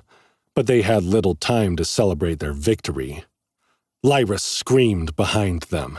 Jay whirled in time to see another shadowy figure, one he hadn't noticed before, reaching from the trees to clutch at the fox girl's throat. Lyra was fear-locked, her entire body stiff and trembling as the creature's fingers inched closer. Jay bellowed, launching himself across the clearing with his sword overhead and ready to strike. This time he pushed his strength into his legs, propelling himself like a battering ram toward the attacking spirit. When he was nearly on top of the creature, he drove his blade down at an angle, slicing it from shoulder to hip in a single strike. The slashing attack was far more effective than his previous attempt at stabbing the monster had been. This time, it exploded in a burst of black smoke and dissipated across the clearing. Jay grabbed the foxkin archer by the shoulder and shook her. "Lyra, are you all right? Lyra, come back to me!" But Lyra's face was frozen with rictus terror, her lips pulled back in a panicked snarl, her eyes wide with fear. She felt stiff in his hands, like she'd literally been frozen to the spot by the wraith's fear attack spell. Jay had no idea how long the spell would last, if it was a set time or if the spell would break when the wraith was killed. But he had an idea of how to make the latter happen faster. Lyra hadn't had time to pick up the blood-capped toadstool before the monsters had attacked, but Jay still had plenty. Across the clearing, the wraith he'd knocked back was beginning to form again, its glowing red eyes fixed upon Jay with a look of unadulterated rage simmering beneath the surface of its gauzy exterior. It didn't see Molly pop into view behind it, and it didn't see the glowing iron hammer that tore through its body as she roared triumphantly. Jay wasn't sure, but he thought he heard the two little weasels squeaking their own victory shouts as the wraith collapsed into a pile of dust. But they weren't finished yet. More glowing red eyes hovered in the trees, approaching slowly as the guardians of the ghost house moved cautiously but insistently toward their prey. "Molly, cover me!" Jay shouted. "Lyra's still frozen! I'm going to switch to her archery skill. You'll have to sneak attack the ones I target, okay?" "I'm ready, Jay," she said. "Just point me in the right direction and let me at him." Jay quickly opened his HUD and flipped through his menus, assigning himself Lyra's impact and rapid shot skills on his on-the-job training ability, and pulling her bow and arrows into his personal inventory. But before he began firing, he detoured through his crafting menu, hoping desperately that he was right about what the dungeon had been trying to show Lyra. He selected blood-capped toadstool and re-scanned the description. The blood-capped toadstool is prized in potion making for enhancing magical resistance and as an enchanting reagent that inflicts necrotic damage on undead creatures. It would work. It had to work. Jay used his R&D crafting panel to combine the toadstool with the basic iron arrows. You have learned crafting, research and development 3. You have created necrotic poison arrows times 10, XP 500. Grinning to himself as he knocked the first arrow, Jay tried to focus on his agility attribute in order to improve his limited archery skills. Borrowing Lyra's arcane archer abilities was a bit of a crapshoot, since the on-the-job training ability didn't actually transfer her skill levels, just the skill itself. Jay had to use his own archery skill to take the shot. He would have to take more time to practice if he was going to make a habit of this, he realized, but hopefully his increased agility attribute would help compensate. Jay's muscles strained as he drew the bowstring, focusing on the closest of the approaching wraiths. Their glowing red eyes made for nice visible targets, at least. Jay breathed out slowly, relying more on instinct than anything. The bow felt strange and heavy in his hands, the tension a living thing fighting against him. He released the arrow. It flew truer than he had hoped and struck the nearest wraith. The creature let out an unearthly screech as the necrotic poison began to take effect, its form flickering like a disturbed shadow. Encouraged, Jay quickly nocked another arrow. This time, though, his shot went wide, the arrow disappearing into the dark woods with a soft thud against a tree. The wraith he'd been aiming for whirled in a cyclone of black smoke and reappeared farther away, a low, sinister cackle reverberating through the trees. "Shit," Jay muttered as his eyes darted around the forest, trying to locate the next best target. "Who's next?" From the corner of his eye, Jay caught a slight movement, a shadow among shadows. Molly was on the move, her silhouette barely discernible, but Jay was encouraged to realize he could see her. Or maybe sense her was a better word. The wraith he'd struck with the poisoned arrow didn't notice the barbarian woman closing in. Suddenly, she reappeared, materializing behind it with her hammer raised high. With a fierce cry, she brought it down in a wide arc, smashing through the flickering monster. It dissipated into a mist that quickly evaporated into the cold night air. Jay prepared another arrow, his confidence growing. They could do this. He just needed to focus, to not let the adrenaline take control. The remaining wraiths, 6 of them by Jay's count, unable to see Molly, turned their attention on Jay and Lyra in the clearing. Jay wished he could run to take cover behind the trees, but he refused to leave the fox girl while she was vulnerable. He'd just have to make sure he didn't miss any more shots. Jay steadied his breath and chose another target, a wraith that moved faster than the others, its shadowy face twisted in rage and hatred.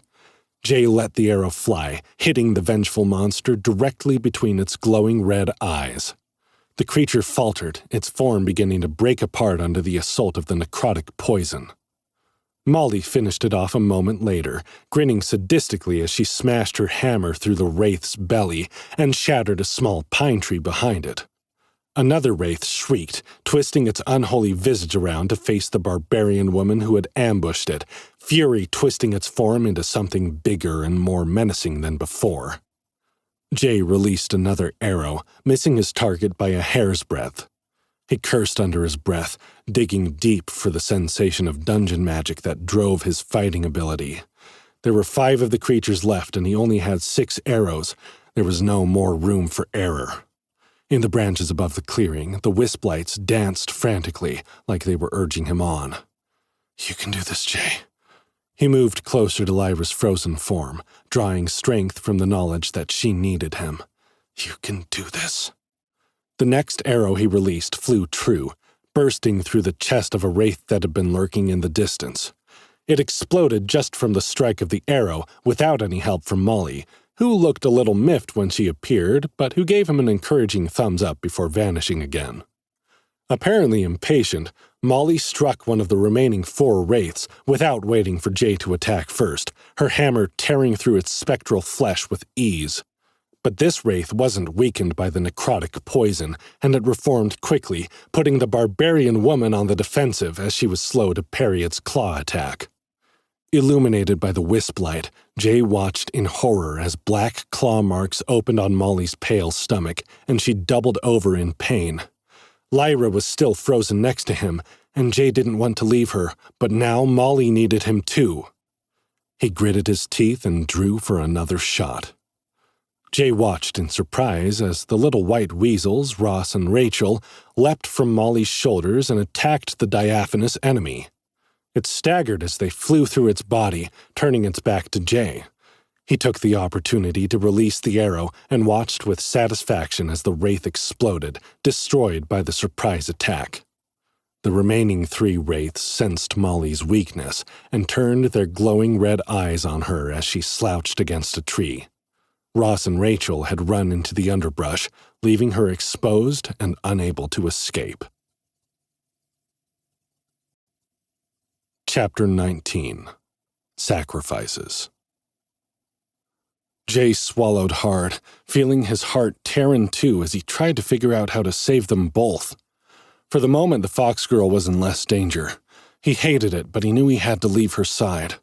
"Sorry, Lyra," he whispered. "I'll be back soon."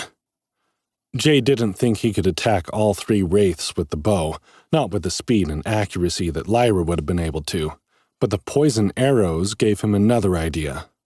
As he ran toward the fallen barbarian woman, he flipped open his crafting menu and attempted to combine the blood-capped toadstool with his blade. You have added necrotic poison to etched bolo sword, XP 150. This is a temporary poison debuff that can be reapplied once per day. Necrotic poison lasts for 5 minutes or 15 attacks, whichever comes first. A faint green glow appeared along the silver blade of Jay's sword as it flashed through the air to strike the wraith nearest Molly. Like the poisoned arrows, the necrotic poisoned blade made the wraith scream and flicker like it couldn't hold itself together anymore. But it didn't kill the creature, and its cries drew the other two like moths to a flame. As Jay scrambled to Molly's side, the forest around them seemed to contract, the shadows deepening into an almost tangible darkness. "Come on, Moll," he muttered, trying not to look at the festering black wound on the barbarian woman's side. "You need to get up, okay? We have to finish this." Molly groaned, her eyes wandering and unfocused as they sought out his voice. Jay, give me just a minute. Constitution buff kicking in. Jay wanted to believe it, he really did. But when he looked at Molly, he no longer saw the fierce barbarian ready to rush into battle without any sense of fear. Instead, he saw the girl he'd known his whole life, just a normal girl, scared and in pain, and everything inside Jay was desperate to protect her. He could feel the temperature around them dropping fast, and Jay knew something bad was going to happen.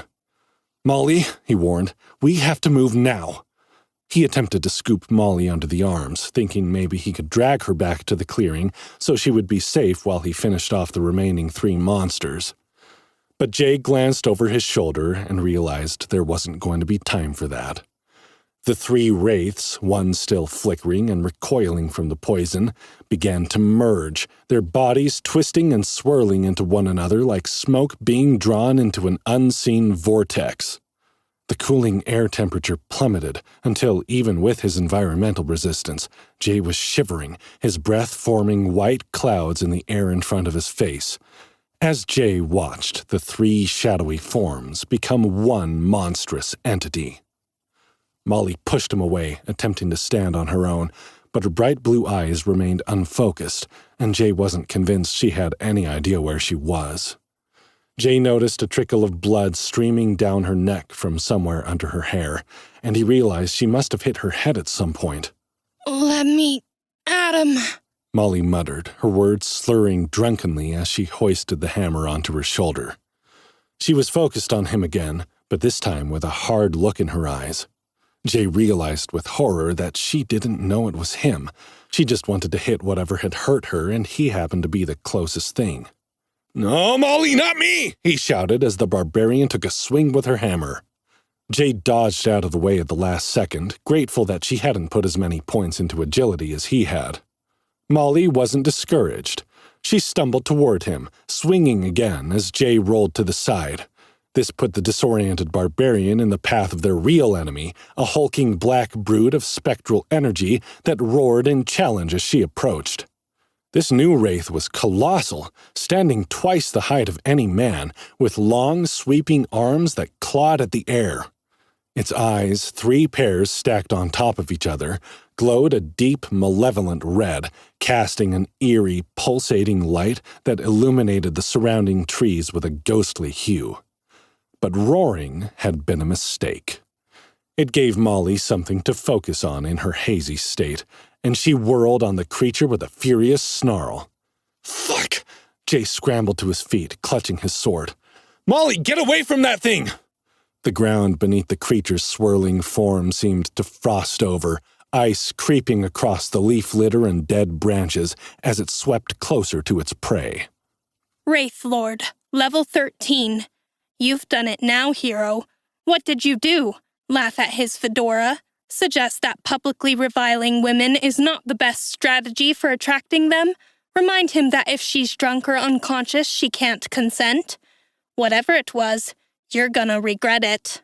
This towering blight on happiness is formed from the merging of lesser wraiths into the Wraith Lord. a pillar of self-loathing and doubt, all wrapped up in self-righteous wrath that dominates every space with its chilling dystopian presence. It features a swirling, shadowy form that reeks of nihilism and body odor, with 3 sets of menacing red eyes that leer and linger where they aren't wanted, and multiple claw-like appendages perpetually grasping at things others have gained through hard work and self-improvement. This formidable foe affects its surroundings by drastically lowering temperatures, exuding an aura of despair and decay, and smothering the will to live.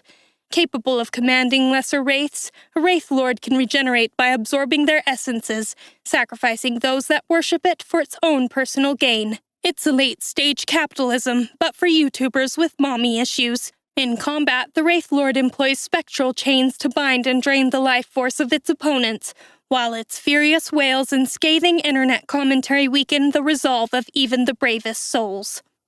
What the fuck?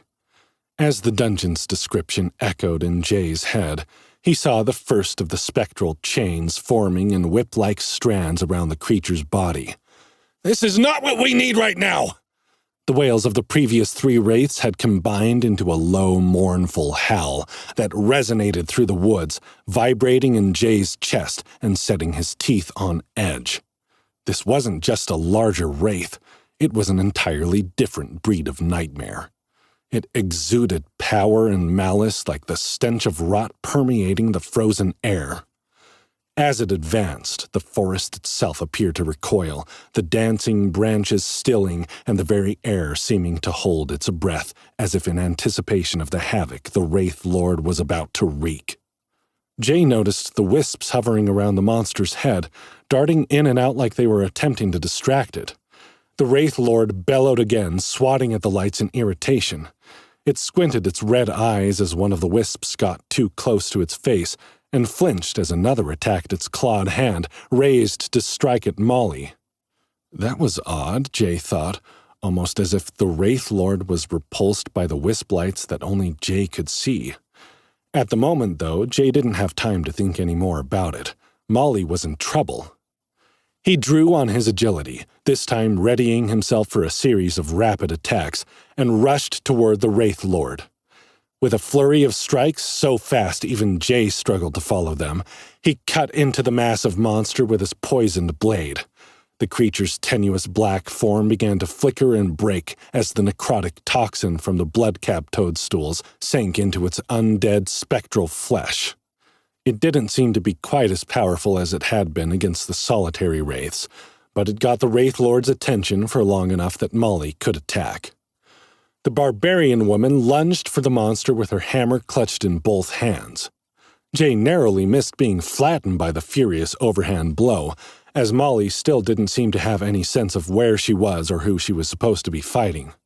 But the wild, twisted expression on her face said she didn't care. She was going to destroy anything in her path, friend or foe, come hell or high water. Realizing this saved Jay's life, as he opted at that moment to roll behind the raging barbarian rather than trusting her to avoid hitting him. Molly had picked up her hammer and begun whirling it like a lasso over her head, taking heavy steps toward the Wraith Lord as she released a primal scream of fury.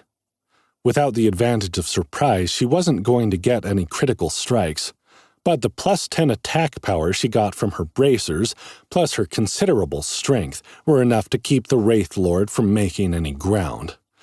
Jay, his heart hammering against his ribs, took the opportunity to experiment with something. He pulled the soul-charged corporeal artifact from his inventory and held it over his head, hoping to attract the attention of some of the wisp lights. He didn't know why he chose to use the glowing hand, but it was an item only he could use, and the wisp lights granted by his Trailblazer ability could only be seen by him. It just seemed right. Maybe it was one of the instances of divine guidance granted by his ability. He didn't know. But it worked. The dancing wisps drew closer to the glowing hand, perching upon it like butterflies on a big, bright flower, fluttering as he moved it through the air. When they had settled, Jay pulled the artifact back into his inventory. He almost shouted when he saw that he now had 15 radiant wisps in his personal stash. Keeping an eye on the crazed, though somehow still standing, barbarian, Jay went back into his mad science menu. The profession was quickly becoming a favorite, as Jay realized it seemed to exist purely as a place for him to apply his unlikely ideas to achieve even more unlikely results. He couldn't say why he was struck with these sudden inspirations, but he couldn't help but feel that Nova was communicating with him somehow, maybe using the dungeon magic to plant ideas in his brain.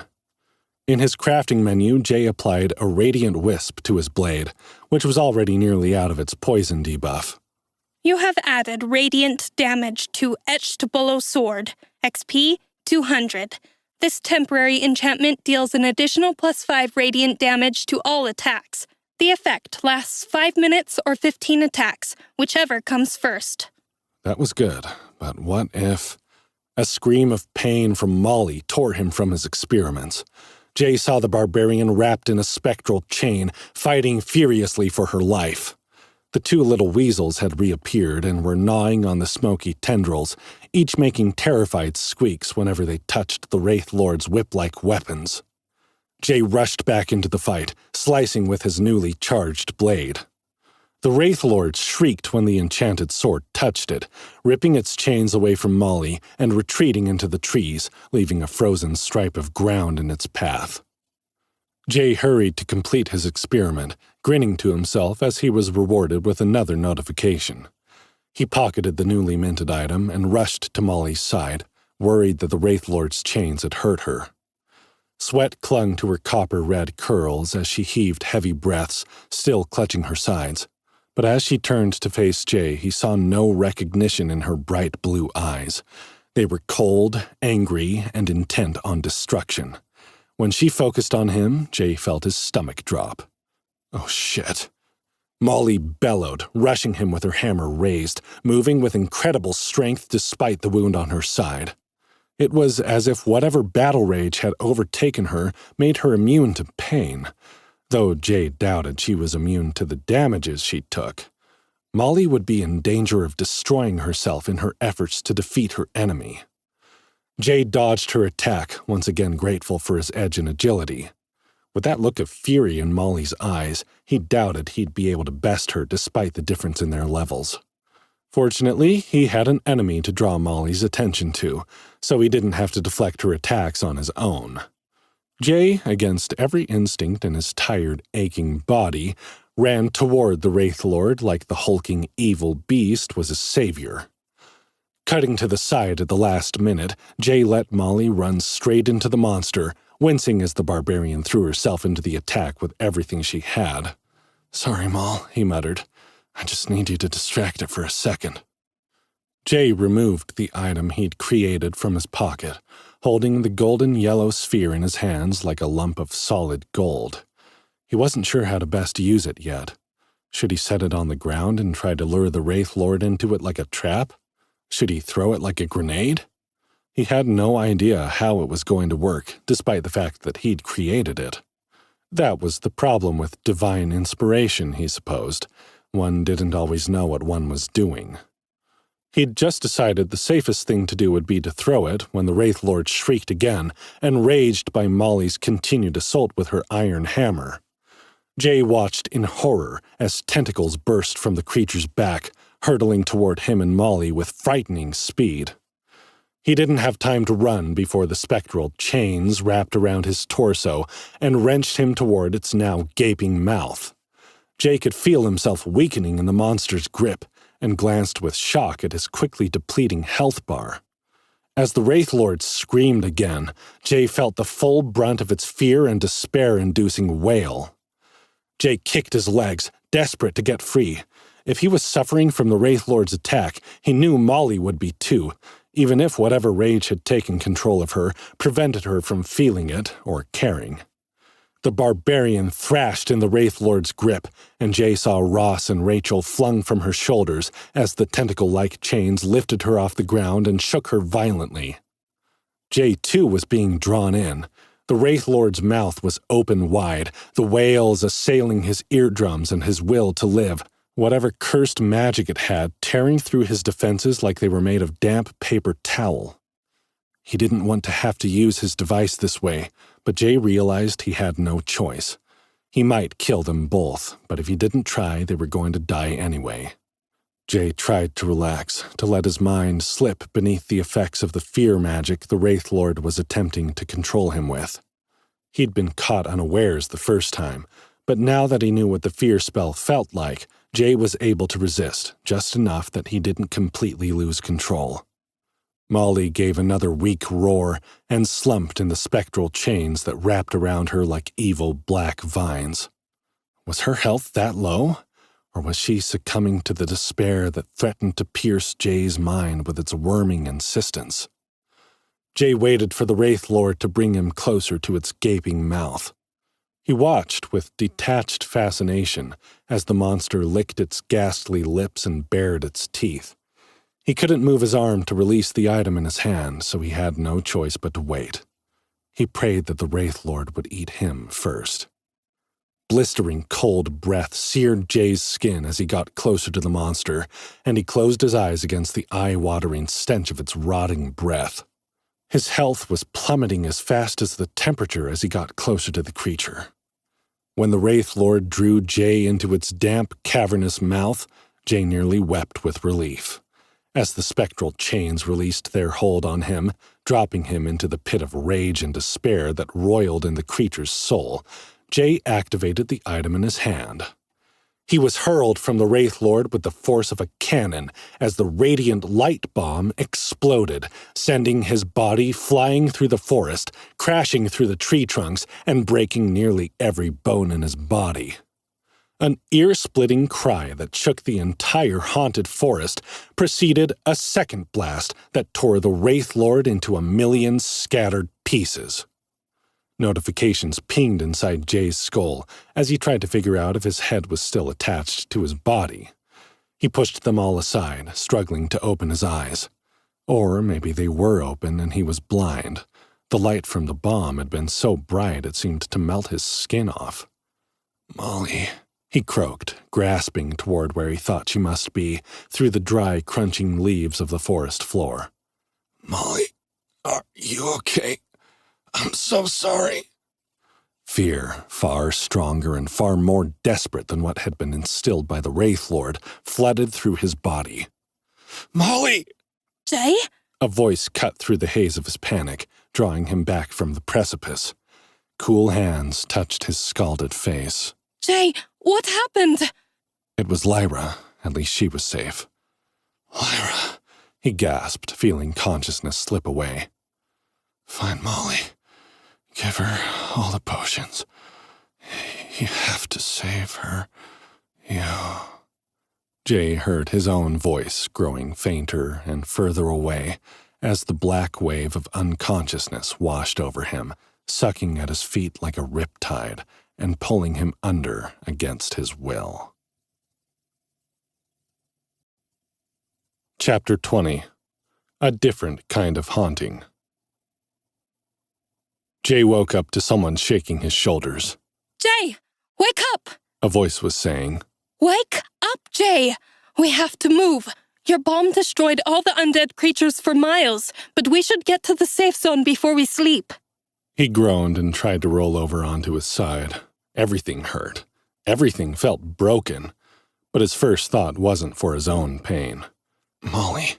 She's okay. The voice, Lyra's, became clearer as Jay climbed out of his faint and back into the real world. Just a little sunburned. But the potions in her constitution are healing her up quickly. The mansion, Jay, it's a safe zone, and I think there's someone inside it. Could be the woman we're trying to find. As the fog of Jay's pain receded, he opened his eyes to his HUD flooded with notifications. They'd gotten credit for killing dozens of the higher-level shades, as well as a bunch of wraiths and a few wraith lords. "Holy shit, I leveled up again," he said, staring at his numbers in disbelief. "Twice! I'm halfway through level 11 now." I just hit level 10. Lyra said, nodding excitedly. And Molly's all the way up to level 9. I don't know what you did to make that happen, but it was insane, Jay. I was petrified, so I couldn't move, but I saw the whole thing. "Well, let's get inside and go over all the changes," Jay said, allowing the enthusiastic fox girl to help him up off the ground. "Did you say the mansion is a safe house? It looks like it's about to cave in on itself the next time there's a heavy rain, Trust me. she said. I went to check it out while you guys were recovering. The level-ups restored all your race stats, but it's like you were in shock or something. Luckily, all the wraiths were killed because there's no way I could have protected you both. You've been out for over an hour. Pale rays of sunlight were now filtering in through the tree's bare branches, illuminating the brightly colored leaves like pools of gold scattered over the forest floor. The air was misty and cool, but no longer had the stench of decay that had permeated the atmosphere while the wraiths and shades were lurking about. A shriek owl watched them from the top of a pine tree, its huge golden eyes blinking sleepily. Jay's gaze was drawn to the figure of the barbarian woman leaning against one of the trees. Her skin had been seared to a slightly pinker shade of red than her coppery curls, and her blue eyes still held every ounce of fierceness they had before, but Jay noticed with relief that there was recognition in them now. You bastard, Molly said, grinning at him, and then wincing as the movement stretched her sensitive skin. You know I don't tan with this complexion. Next time you set off a UV bomb, you could at least offer me some sunscreen. Her weasel friends were happily scurrying about in the leaves, tossing them up in the air and leaping at them like playful kittens. Jay was relieved they hadn't been hurt in the unexpected blast. "I'm so sorry, Molly," he said, genuinely pained at the sight of her sore skin. "I had no idea what that bomb was going to do, but I knew the Wraith Lord was going to kill us if I didn't do something, so—" The barbarian woman shoved herself off the trunk of the tree with another wince and a groan. No worries, Jay. The dungeon magic is taking care of it. Besides, I think I owe you an apology too. I activated a frenzy skill without fully reading the description. I don't actually remember any of it, but from Lyra's description, I wasn't exactly in control of myself. "You fought like a fiend, though," Jay said. "We'll need to go through all the changes at the safe house and make sure everyone is on the same page before we fight another battle like that. Experimenting on the battlefield has produced some mixed results, but even unpredictable skills might be something we can work with if we have the right strategy." The three of them began walking through the trees toward the dilapidated mansion. Jay noticed the shimmering corpses of more defeated wraiths and shades scattered through the trees, and he began to loot them as they passed. After he'd done a few in short succession, he received a strange notification. New skill acquired. Labor efficiency. Grind got you down? Nobody likes to have to do the same monotonous thing over and over, day after day, not even when that thing is looting monster corpses after an epic victory on the battlefield. You really are an ungrateful bastard sometimes, you know that? Labor efficiency allows the Delver to loot all corpses at once so they can get back to killing stuff, like the gods intended. Can be used when 10 or more monsters have been killed in a limited time span or geographical range. Loot all corpses? Yes or no? Jay selected yes, and watched in amazement as the party warehouse was suddenly full of soul shards, dreadroot, wraith wraps, and some other items he'd never heard of. Since you've got crafting abilities, we should really ask Reyna about recipes to protect against fear spells and petrification, Lyra was saying. Because I am not missing out on any more fights like that. You two were epic, and I was just stuck there like a lump. I don't even deserve my level up. "We're a team," Jay reminded her, hugging the fox girl to his side. "We all deserve to level together." The early morning mist hung thickly among the gnarled trees as Jay, Molly, and Lyra made their way through the dense trees toward the shadowy mansion. There were still a few wisp lights hovering around the eerie gray building as Jay's trailblazer ability indicated this was where he was supposed to go. Despite the fact that his base stats had been topped up with his new levels, Jay felt a bone-deep exhaustion reminding him that he still needed sleep after physical exertion. Dungeon magic could only do so much to keep him alive, well, and sane. The autumnal forest was shot through with shades of russet and gold, the few remaining leaves whispering to each other as they drifted lazily to the damp earth. The cool air was rich with the scent of decay and wet moss. It reminded Jay of walks he and Molly had taken in the park back when they'd been in college, before their course loads had caught up with them and they'd had time to kill together. As much as Molly hated Halloween, she loved Thanksgiving, especially pumpkin pie, pumpkin loaf, pumpkin-scented candles, anything pumpkin. As if echoing his memory, Molly took a deep breath and sighed. I could really go for a pumpkin spice latte right now. I was just thinking the same thing, Jay said with a laugh. I knew you were a basic bitch at heart, the barbarian said, jostling him with her hip the way she used to when she wanted to be close to him, but Jay now realized had been too shy to admit it. Now her additional strength almost sent him flying into a pine tree. Basic, Jay said in mock outrage. From the woman wearing knockoff Uggs? Molly glanced down at her fur-covered boots and snorted with laughter. Then she held her hands up to her sunburned face and pretended to pose for a selfie. Lyra looked at them like they were speaking a different language. I feel like someone should have told me your world was full of crazy people before I signed up for this. I did try to warn you, Jay said, and I've given you plenty of opportunities to escape. There's no going back now. Molly shook her head, casting Jay a veiled look. I've seen how hard her legs shake when you make her come. No woman in her right mind is going to turn down dick like that. Lyra giggled. It's true. I'm addicted. You'll never get rid of me now. Jay laughed too, but he couldn't help reading more into Molly's statement. Was she hinting that she was ready for more? He almost didn't dare hope. But he had a sudden urge to hurry to the safe house. Sunlight filtered weakly through the dense forest canopy, casting ghostly beams that seemed to waver and flicker, as if reluctant to disturb the eerie calm. Despite the beauty, a pervasive sense of unease clung to the woods, a lingering residue of the battle they'd fought and the spectral enemies that had only temporarily been vanquished. As the trio approached the mansion, the forest thinned, revealing the full, dilapidated grandeur of the old structure. The mansion's once proud architecture had decayed into a sad caricature of its past. Bare gray wood, weather-worn and warped, formed its sagging frame, while many of the windows were missing, leaving dark, empty sockets that stared out like hollow eyes. On the upper floor, broken balconies jutted out precariously, their railings long since fallen away, and the wraparound porch sagged under the weight of years neglected. The air, as they approached the mansion, felt heavier, charged with desolation and forgotten tales. The mansion itself seemed to be holding its breath, waiting for something or someone to break the stillness. It was impressive, Jay thought, considering the entire dungeon environment was just a series of simulations. It made him wonder if perhaps all those years in stasis had affected the alternate second floor in more ways than physical. Lyra pressed ahead, her sharp eyes scanning the surroundings. This way, she said. Watch the steps. For a safe zone, most of the building is a serious health hazard. She kept her voice low, barely audible over the crunch of their footsteps on the leaf-littered path. Jay remembered she'd said someone else might be hiding out in the mansion.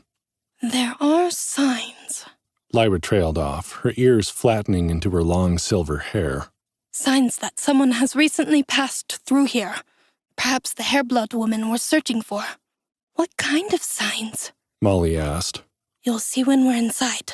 Lyra's ears twitched, picking up the subtle shift in the breeze, the faintest rustle that spoke of recent activity. Fortunately, it is a safe zone, so we can't be negatively affected by anything another Delver does inside these walls. But... The way she didn't want to specify what she'd seen sent alarm bells ringing in Jay's mind. But if she didn't want to talk about it, he wasn't about to press. Though the immediate threat of the wraiths was behind them, he had to admit the mansion exuded a haunted aura. He couldn't blame the fox girl for being a bit nervous. It was as if the echoes of the place's past horrors were etched into its very walls. Stepping onto the creaking porch, the promise of rest within the foreboding edifice felt as double-edged as the sword at Jay's side. The heavy wooden door of the mansion groaned on its hinges as Jay pushed it open, releasing a puff of stale, musty air.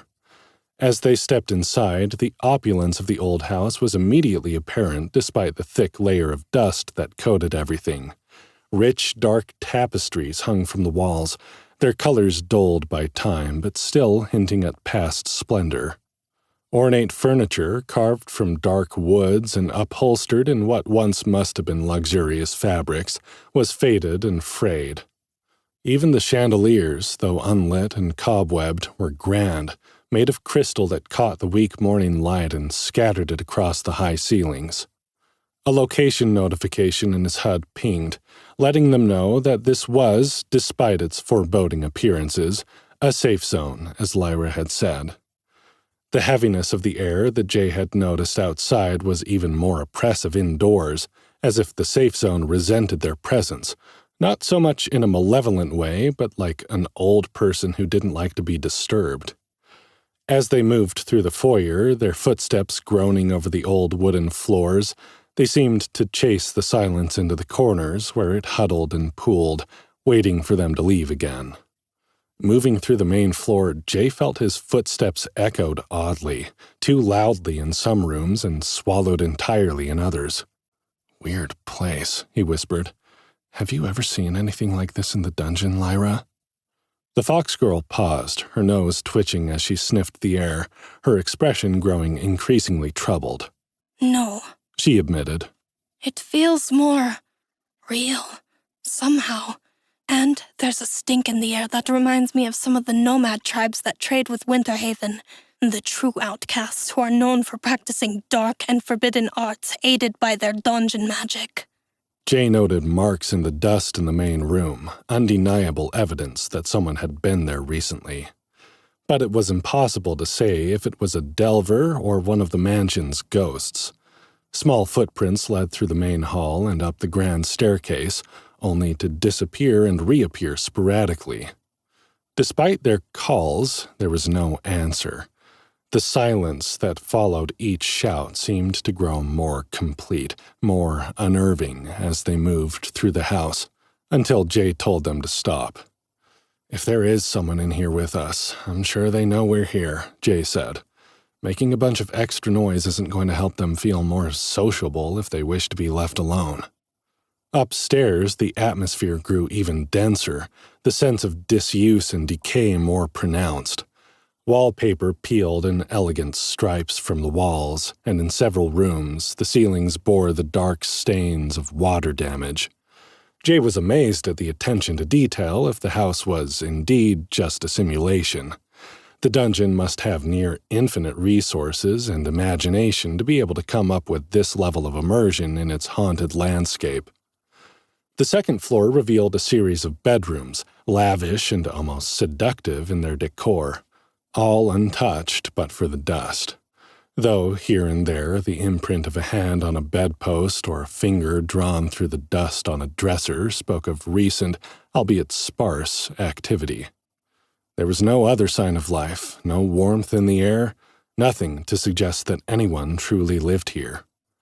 Molly paused in the door of one room, lingering longer than she had in the others. It was decorated in soft blues and whites, with a floral wallpaper that reminded Jay of some antique plates his grandmother had when he was a kid, the kind she stored in a glass cupboard and refused to let anyone use. Molly glanced over her shoulder at Jay and smiled. Her skin was already looking much better, he was relieved to see, as soft and pale pink as rose petals. Her coppery curls were as wild as ever, though, hinting at the fierce warrior hiding just beneath the surface of her delicate facade. "I used to want a room like this," she said, leaning against the doorframe with a sigh. "when I was really little. A princess bedroom. The closest I ever got was when Mom let me paint the walls blue. Barry shouted about it for days, like a little paint was going to ruin the market value of the house he had no intention of selling. Fucking bastard." Jay felt a twinge of grief for young Molly, and regret that he had never known the depth of her sadness when they were kids. "I'm sorry, Molly. You didn't deserve to be treated like that. I wish I'd known how unhappy you were." Molly went up on her tiptoes and kissed Jay on the cheek. How could you have known? She whispered, her warm breath sending a tingle of excitement over his skin, along his neck and down his spine. I was never unhappy when I was with you. She turned away, her gaze lingering on the bed a moment. Would you like to sleep in here tonight? Jay asked, nudging her playfully with his shoulder. See what it's like to be a princess. Molly's blue eyes darted nervously from the bed to Jay, and she bit her lip, blushing. Without answering, she slipped back into the hallway and hurried after Lyra. The dark magic smell is worse here, she said, opening a small doorway at the end of the corridor. Should we go up? Might as well, Jay said. We have to sleep here after all. Beyond the door, a narrow staircase led up toward the attic. The steps creaked ominously under their weight, and the air grew colder as they ascended. Mounds of old furniture draped in fabric and travel chests stacked high on top of one another filled the space with ominous shapes. In the dusty, unused space, even Jay could feel his skin crawling with the sense of something not quite right. Beneath a broken stained glass window, someone had strung a sheet of heavy gray canvas like a tarp, protecting a small sleeping area in a hollowed-out space between two wooden dressers. It was here that they found a small, crude altar cluttered with bones, candles, and dark symbols that made Jay's skin crawl. The smell was a mix of old incense and something fouler, something rotting. In a dish at the center of the shrine sat an offering of items Jay recognized. A twisted black bundle of dreadroot, a few dank strips of wraith wraps, and something that his dungeon site labeled as a corrupted soul shard, like the soul shards in his own inventory, only murky and black rather than pearly iridescent white. Gazing out the window, there was a clear line of sight from the attic window to the clearing where they'd fought the wraiths and the wraith lord. Looks like someone didn't want us getting in here, he said, and they did everything they could to stop us. Well, we're here now, Molly said, curling her lip at the altar in distaste. Might as well make the most of it. Is it safe to take those items? Jay knelt beside the shrine and picked up the bowl full of offerings. Lyra hissed as he put it in his inventory to examine it. They're just normal items as far as I can tell, he said. Whatever dark magic was being used here doesn't seem to have left an impact on the ingredients. I still wish you wouldn't do that, Lyra said, her usual calm demeanor slipping into visible anxiety. We should go back downstairs. I don't like it here, Jay. Jay would have liked to explore more, finding himself more fascinated by the mansion than anything else they'd encountered in the dungeon. So far, most of what they'd been through on the first and second floor had a kind of movie-set unreality about it that he didn't feel here. It was like the dungeon had plucked this house out of the real world and deposited it in the haunted forest. But seeing the genuine fear on Lyra's face, he agreed to leave. That night, they gathered in the main room, the largest and least oppressive space they'd found, and settled in front of the cold fireplace.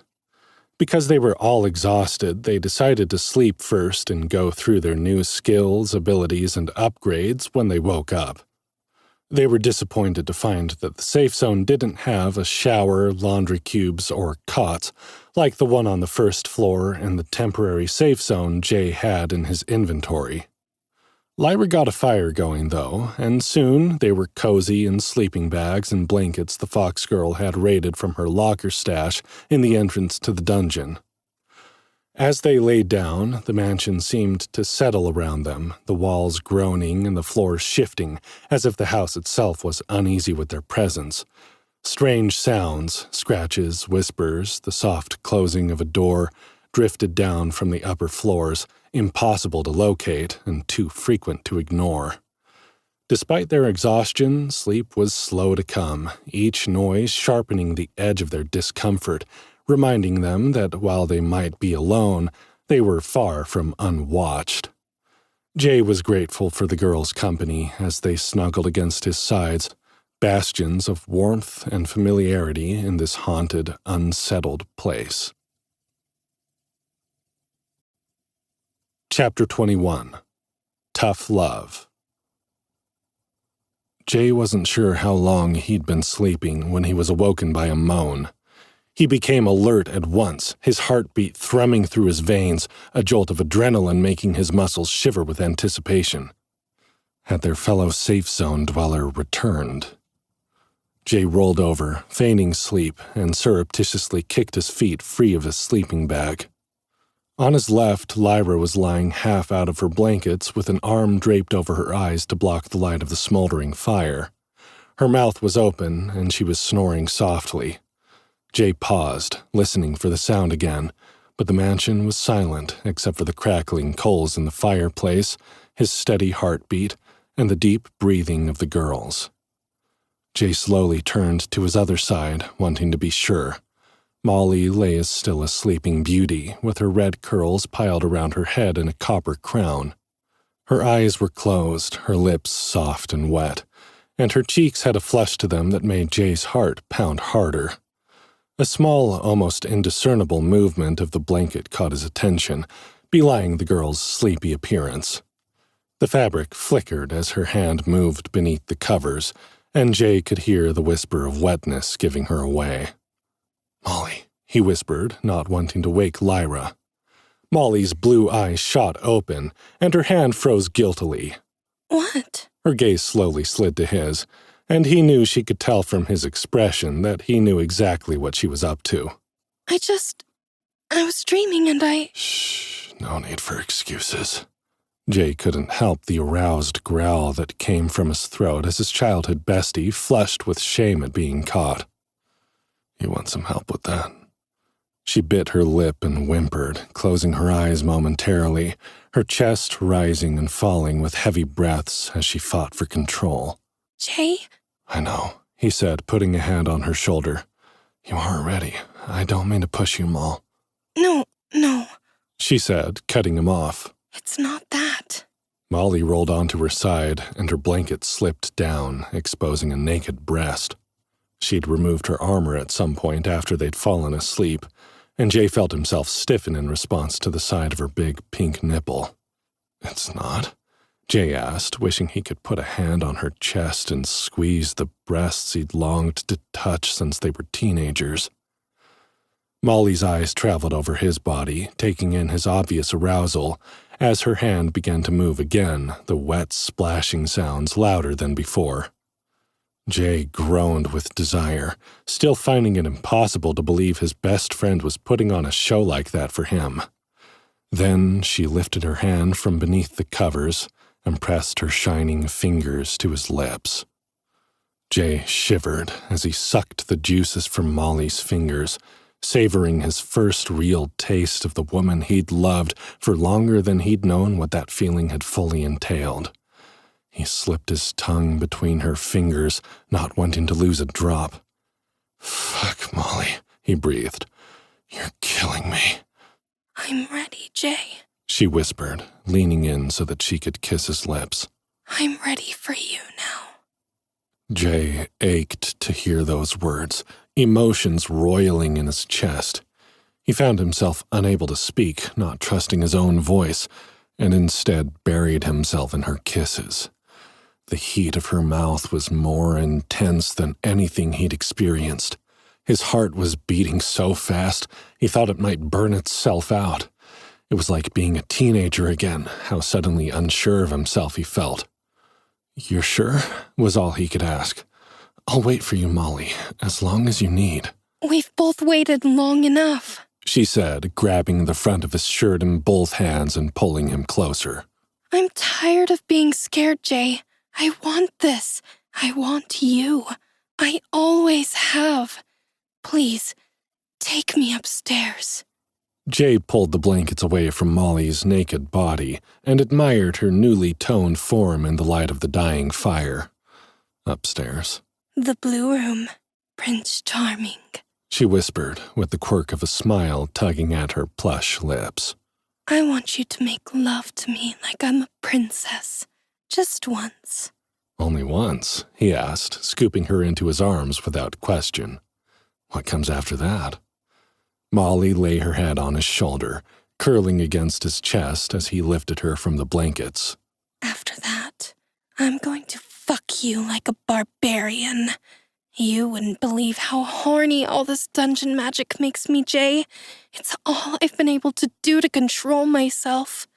Lyra murmured in her sleep as Jay tiptoed away from the fire with his red-haired beauty in his arms. Molly, completely naked and vulnerable in his arms, clung to him, kissing him fervently as he carried her up the stairs to their fantasy bower. The blue princess room was just as they'd left it, the elegant four-poster bed covered in delicate floral bedding. Jay pushed the door open with his shoulder and carried Molly to the bed, laying her down upon the mound of lacy pillows like the prized possession she was. Take off your clothes, Jay, she said, gazing up at him with her bright blue eyes burning with desire. I need you. The truth of her words was evident in the slick patches of skin between her thighs. Her full breasts were topped with perfect hard nipples. The sliver of copper hair on her puffy mound teased Jay with what he was in store for. He quickly stripped the suit of beetle black scarab armor off, unable to tear his gaze from Molly's stunning beauty. She beckoned to him. He sank to his knees on the dusty bedspread, neither of them caring about the state of the room in their desire for one another. Jay moved between her legs, parting her thighs so that he could press himself against her body, wrapping an arm behind her to pull her into an embrace. Molly moaned, leaning her head back as he kissed her throat. Her hands roved over his back and sides, slipping between them to caress his abs and slide over his hips. She seemed to touch everywhere except the rock-hard shaft pressed against her belly, and it was driving him wild with need. He slid his fingers over her sides, loving the way she trembled at his touch. When he found a breast, he lifted it, cupping it gently and pinching her nipple as he slipped his tongue between her lips. Molly arched her back, pressing her tits against his chest and squeezing him with her thighs. Please, Jay, she whimpered. Please, don't make me wait any longer. Jay rocked his weight against her, driving her into the pillows as he slid his rigid cock over her stomach. He released the back of her neck, letting her fall against the mound of cushions as he took both her perfect breasts in his hands, massaging them roughly as he moaned in desperate need. "If you want it, take it," he said, hovering over her with his arousal on full display. "Put me inside you, Molly. I'm yours to use, now and forever, whenever you want me." Molly bit her lip, reaching blindly for him as her need overtook her self-consciousness.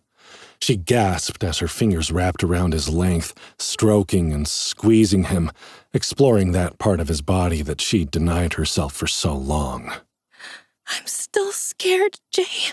Her voice was soft and quivering, barely recognizable as that of a woman who'd fought through the dungeon, bludgeoning monsters with a hammer. But it was the voice of the girl he'd fallen in love with all those years ago. Jay lowered his body to hers, kissing her reassuringly. "You're safe with me, Molly. You're in control. If you want to stop, we'll stop." She shook her head, guiding the tip of his cock into the heat of her pussy with trembling fingers. Jay's muscles strained as he forced himself to follow her lead, fighting instincts implanted in his brain long before humanity had come up with concepts like manners and being a gentleman. His breaths deepened as he awaited her lead, her fingers stroking him as they pulled him closer. The opening of her slit was tight and wet, and when she'd positioned him where she wanted him, she reached up for his hips, digging her fingernails into his skin until he slowly began to push inside. Molly rocked her hips, taking him deeper, pulling at him with her hands as if she wasn't in control anymore. Yes, Jay, yes, it hurts so good. He thrust into her sex, giving her what she begged for as the heat of need rose inside him all over again. You're so big.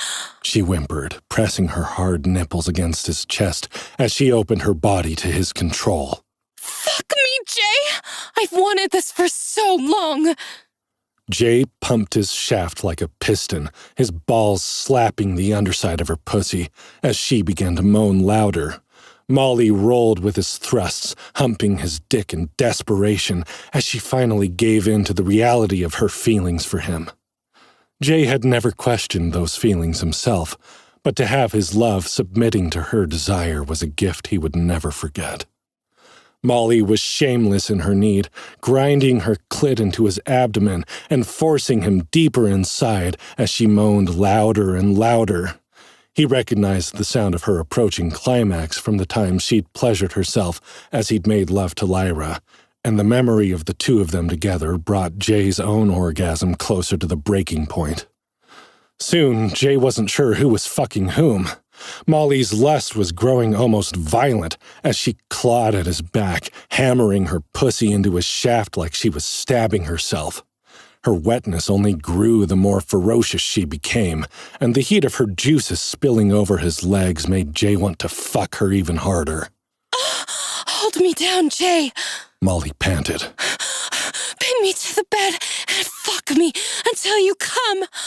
Jay tugged her hands over her head, stretching her body beneath his and pinning her wrists with one hand. Her class made her physically stronger than he was, but she was weakened by her need, her body so desperate for release that it would let him do anything in order to achieve it. Molly strained against Jay hard enough that he had to fight to keep her down, hammering her into the mattress with his shaft until her thighs began to shake. Fuck! She screamed as her climax caught up with her. She squirted as she lost control, gushing her excitement all over his thighs.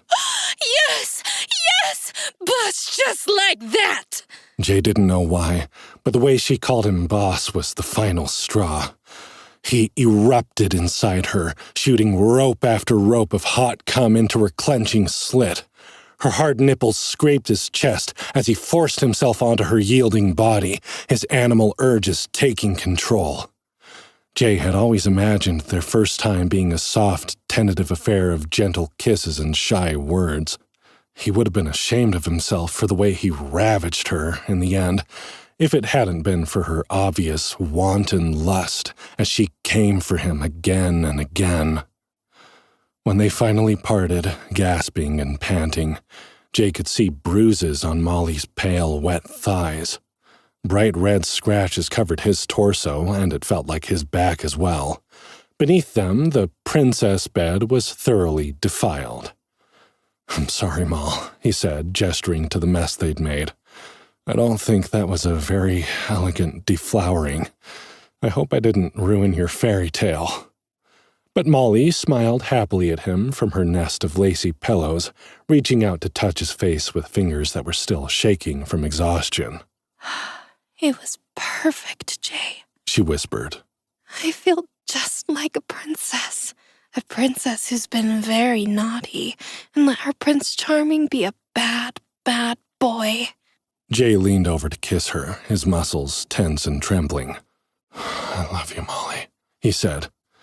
"And if you want to try that again, I'll try to be good next time." I love you too, she said. And I don't want you to do anything differently, Jay. If anything, I look forward to playing a little rougher. Now that I know what I can take, I'd like to test my limits if that's okay with you. Jay's heart throbbed achingly in his chest. "Anything you want, Moll." Her blue eyes wandered around the room, and she smiled wickedly. It does feel good to be bad in a room like this, don't you think? "Everything feels good when I'm with you," he said, burrowing his face into her copper curls to nibble her pale white throat. "No matter where you are, just tell me what you want, and it's yours." She moaned and wrapped her hand around his half-hard shaft. All right, she said. I want to taste you again. Now? Jay's balls ached at the thought of going another round, though it was equal parts exhaustion and desire. Yes, now that we have Nova's attention, Molly purred. I want to give her something extra. Teach me how to suck your dick, Jay. She leaned back, sliding down to his knees, and then crawling up his body with her nipples dragging across his thighs. Suddenly, the exhaustion was gone. Jay's mind froze as her lips hovered over his stiffening length. "What do you mean we have Nova's attention?" She likes to watch, Molly said. and she rewards me for taking care of you. It's very, very important to her that your every need is met. "It is?" he asked, feeling the heat of her breath stroking him as she lowered her lips and wrapped her hand around him. When Lyra spit your seed in my mouth, Molly said, flicking her tongue over his head while keeping her bright blue eyes fixed on his. I got a special perk called Wild Pearls that grants me extra experience for the first few hours after I swallow your cum. I need more, Jay. "That's," he groaned as she took his head between her lips and sucked gently. "That's a good start." I'm going to drink your seed every day. Her lips fluttered over his tip as she whispered the words, stroking her hands up and down. And I'm going to keep adding points to my constitution and willpower until I can deep-throat you like a porn star. Jay leaned back, his hand going automatically to Molly's hair. His fingers tangled in her copper curls as he guided her mouth onto his throbbing shaft. "God, that's hot, Moll." Molly made wet, slurping sounds as she bobbed her head, taking him a little deeper every time. He could tell she was trying to imitate Lyra's technique. She was a bit clumsy with the motion, but Jay didn't mind. Maybe the Fox girl could give her lessons now that Molly was fully invested. Imagining the girls both kneeling before him, taking turns putting his dick in their mouths, was almost more than Jay could handle, as Molly made a mess in her eagerness to please him. Molly's strokes were erratic and not quite in sync with the bobbing of her head, but the barbarian wasn't shy about using her natural lubricant, letting saliva drip over her hands and his shaft. When she came up for air, her lips were swollen from sucking. Am I doing okay? She asked, panting. You can tell me if I'm not. Do I look stupid? Why are you looking at me like that? "You're the most beautiful thing I have ever seen in my life," he said, unable to believe that this was Molly, his Molly, with her lips puffy and red and spit covering her chin and his cock in her hands. "Try again. I'll help you." She lowered her mouth. Jay used one hand to guide her head, his fingers tangled in her hair and his other squeezed in her hand, sliding it up and down his shaft. He went slowly at first, making sure she had the rhythm, before speeding up. Holding her head, he thrust gently against the back of her throat until he felt the muscles constrict and heard her gag. She pulled back slightly, but he held her firm. "Look at me, Molly," he said. "You're doing great." Her blue eyes found his, her lips stretched around his girth. "Are you ready?" he asked. She nodded, her tongue pressing him into the top of her mouth as she swallowed. He pushed a little farther, feeling the pressure as he reached her limit, then pushed a little more. Her eyes widened, but she didn't tear them from his. He held her there, fingers in her hair, until her muscles relaxed. "Good girl," he said. "Just like that." Slowly, he began to guide her head up and down, thrusting a little at the end of each stroke.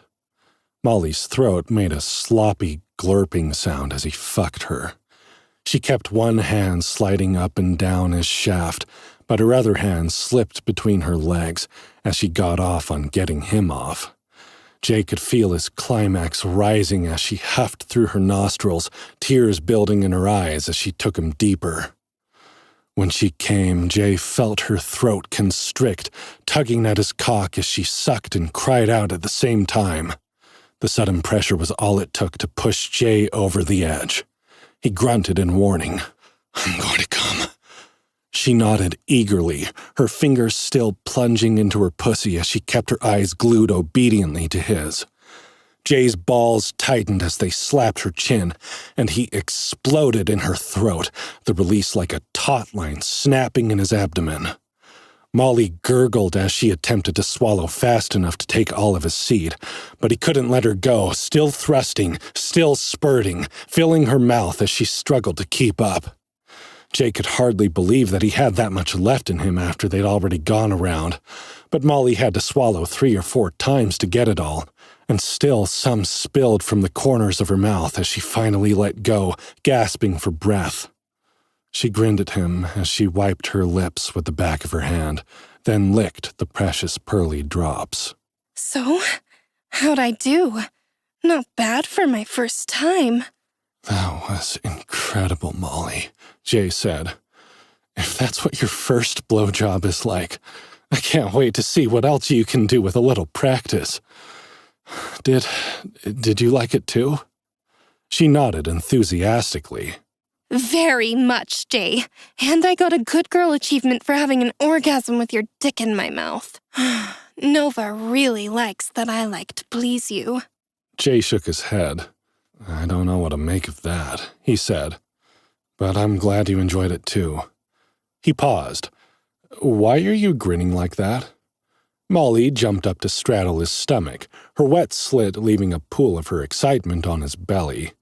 Her strong thighs pressed against him as she held him down, her smile growing a little feral.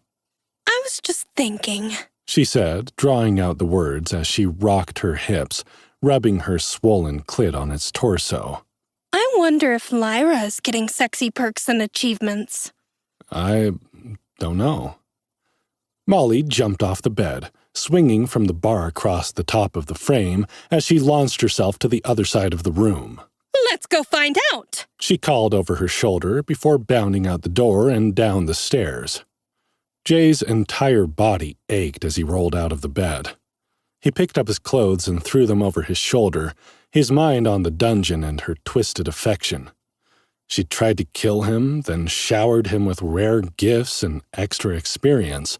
She threatened his lovers, then rewarded them for tending to his needs. There was no point in trying to understand it, he supposed. Nova was an enigma, and she would remain so until they found her, whatever that entailed. Jay supposed he might as well appreciate the perks of her attention while he had it, though.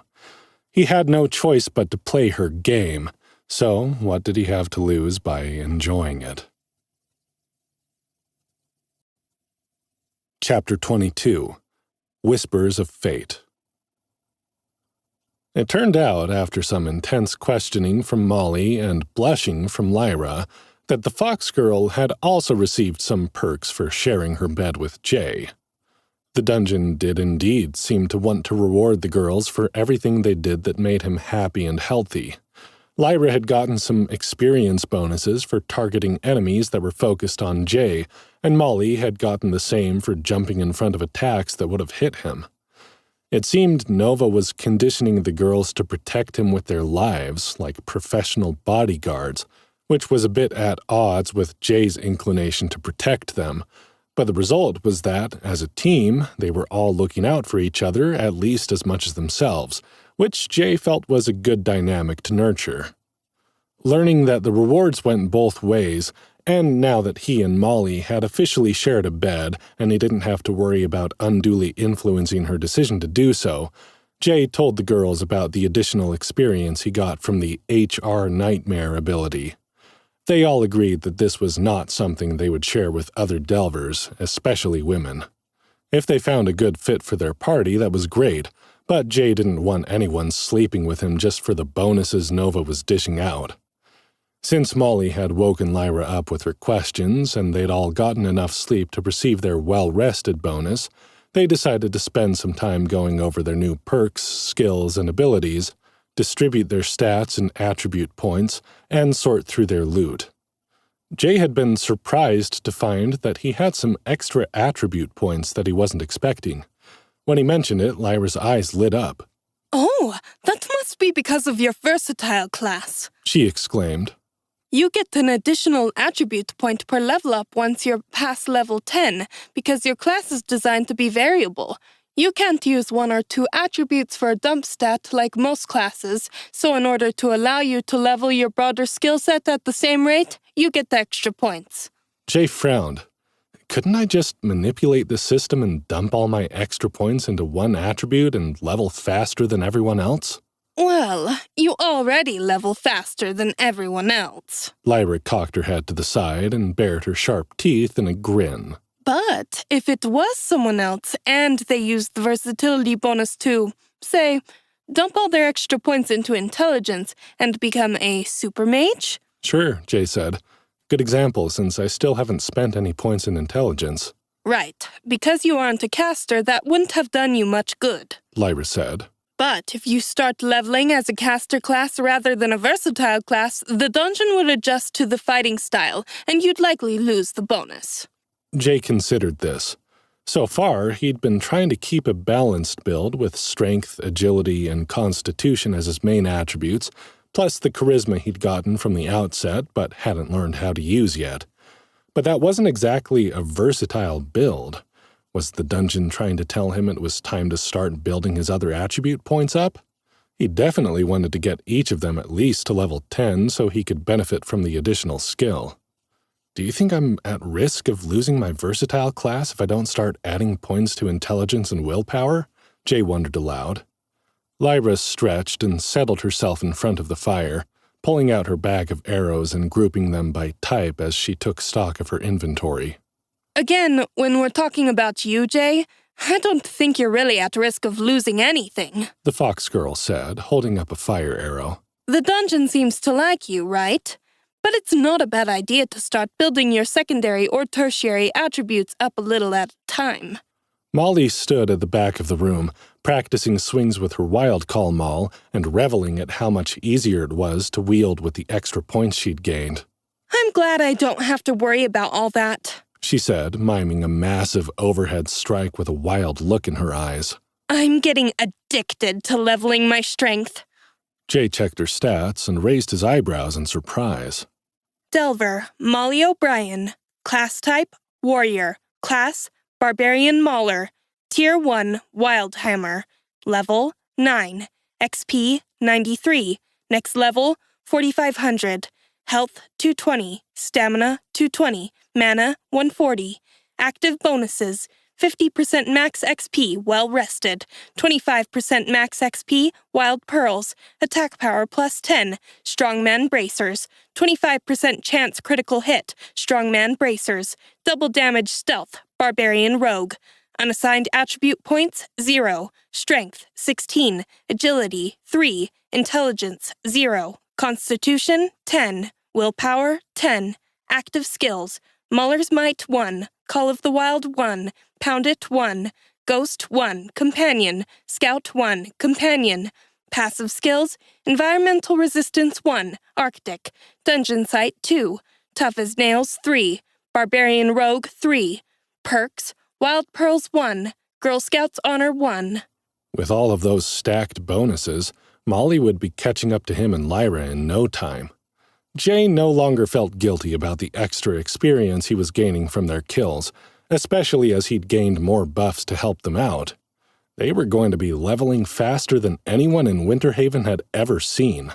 Runolf would be exposed as the petty dictator he was the moment Jay and his party returned from the dungeon. He just hoped Reyna could hold the wolf and his cohorts off in the meantime, because there was little Jay could do to help the village while he was inside the dungeon. Glad to see you put at least a few points in agility, he said with a laugh. And that someone has less intelligence than me. I don't need intelligence, Molly said, striking a bodybuilder pose. I have a big hammer. We already talked about this, guys. The others laughed. Molly relaxed, leaning on her maul, and glanced out the window at the trees surrounding the mansion. Seriously, though, I don't like how slow I was fighting these higher-level monsters. I'm going to pay a bit more attention to agility from now on, especially since I can only use my ghost skill when Ross and Rachel are with me, and they have the attention spans of skinny white squirrels. It's really quite amazing that you already have options like that, Lyra said as she inspected one of the poisoned arrows Jay had made with his R&D profession.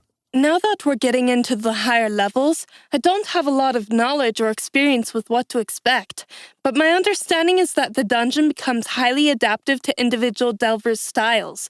The high-level delvers who leveled in other dungeons have insanely specific skill sets tailored to their personalities. I've never really seen the extent to which that's possible until delving with you two, since you seem to have unlocked all that adaptability right from the start. I must admit, I'm very excited to see what it will mean for my class development. Just holding the arrows you made me when you borrowed my skill, Jay, has given me poison arrow and radiant arrow skills I didn't have before. Maybe as I use on-the-job training and asset management more, the dungeon will allow us to keep the skills we borrow often, he said. I seem to be being rewarded for experimenting with my crafting and profession skills, too. Like that bomb you made from the wisps? Lyra asked. That was way too powerful for our level. Jay grinned. After going through his notifications, he'd realized something he missed in the heat of the moment. The Radiant Light Bomb had a triple damage bonus on it that he'd gotten for utilizing an unexpected ingredient in his crafting experiment. The recipe he'd unlocked was much less impressive sounding than the nuclear blast that had obliterated the Wraith Lord and every other monster in the vicinity, but it would still be a potent weapon to have in his arsenal if they were going to be fighting against more undead creatures. Yeah, I don't think that's going to happen again, he said. I still have a few wisps left in my inventory, but it seems we aren't actually supposed to be able to gather them. When they stuck to the corporeal artifact and I pulled them into my inventory, I broke some kind of rule. When I used them to create the arrows and the bomb, it shouldn't have worked at all, but the dungeon allowed it anyway for some reason. Because it likes you, Molly teased in a sing-song voice, causing Lyra to burst into yips and giggles. Oh, I wish I knew what it all meant, the fox girl said. But it's definitely more fun delving with you guys than anyone else I've ever been in the dungeon with. What it means, I think, is that all bets are off, Jay said. The rules don't seem to apply like they should anymore. Nova seems to be able to bend and break more of the rules that used to confine her the higher we level. It's kind of scary when you think about it, Lyra said. If she can break the rules for us, can she do it for the monsters too? Maybe, Jay said. But so long as we're on her good side, I don't think she's going to abuse that power. So far, she's only hit us with higher-level monsters we could defeat, and it seems to be strategic. If we can beat those higher-level monsters, she can justify bigger rewards. I think it's exciting, Molly said, her bright blue eyes glittering in the firelight.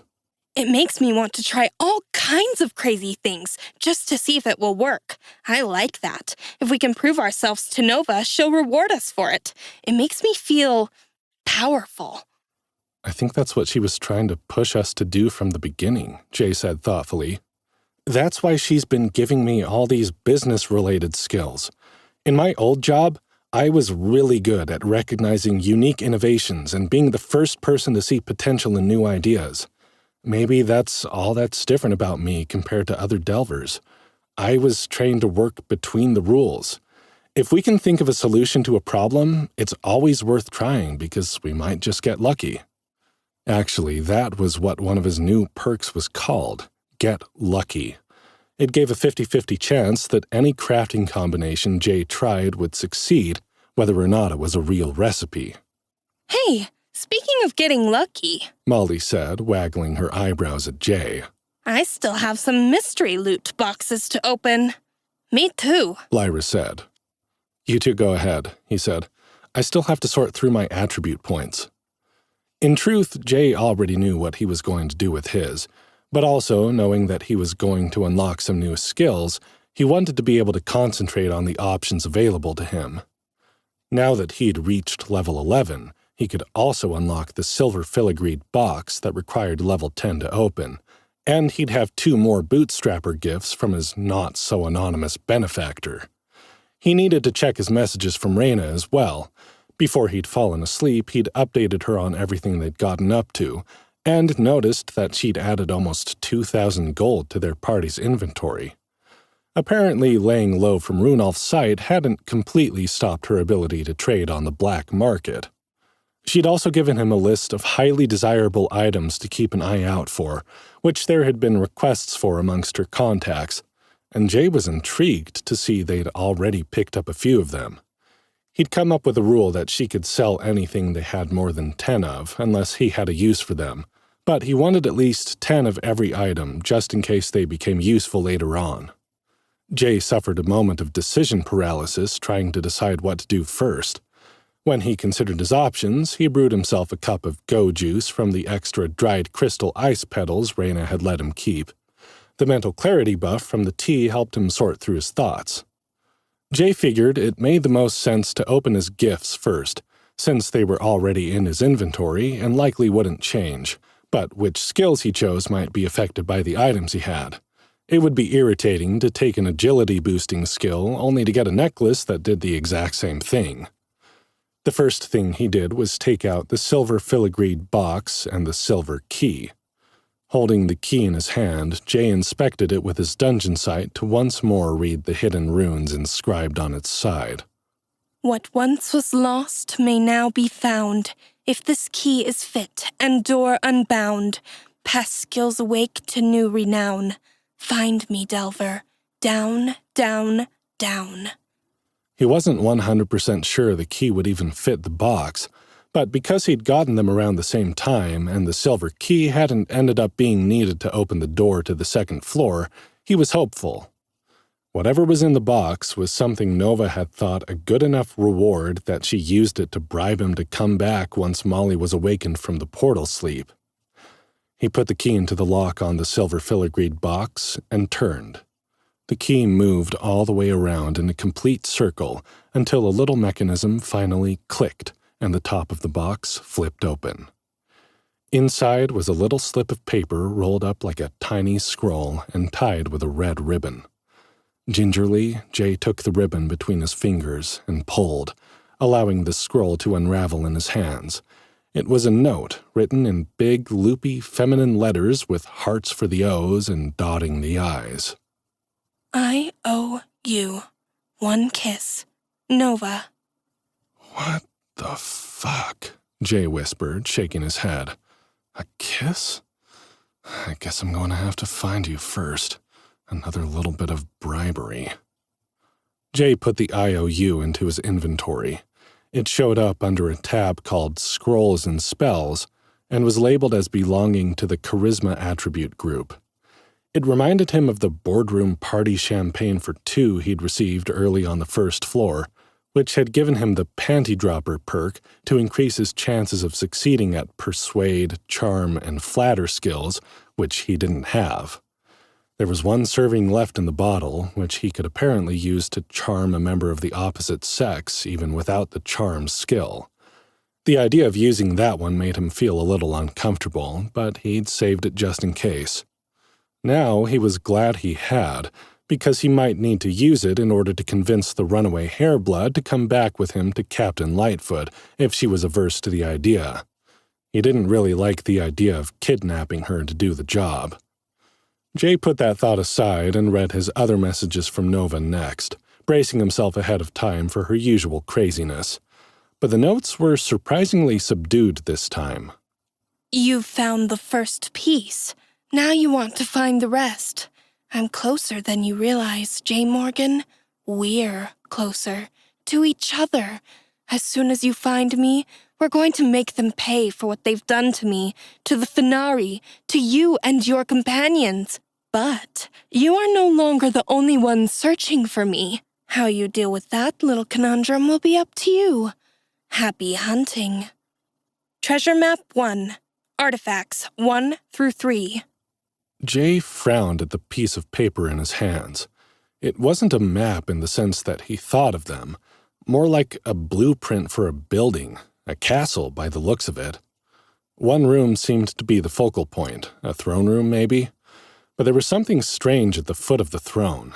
It looked like a sacrificial altar of some kind with a dismembered body on top of it.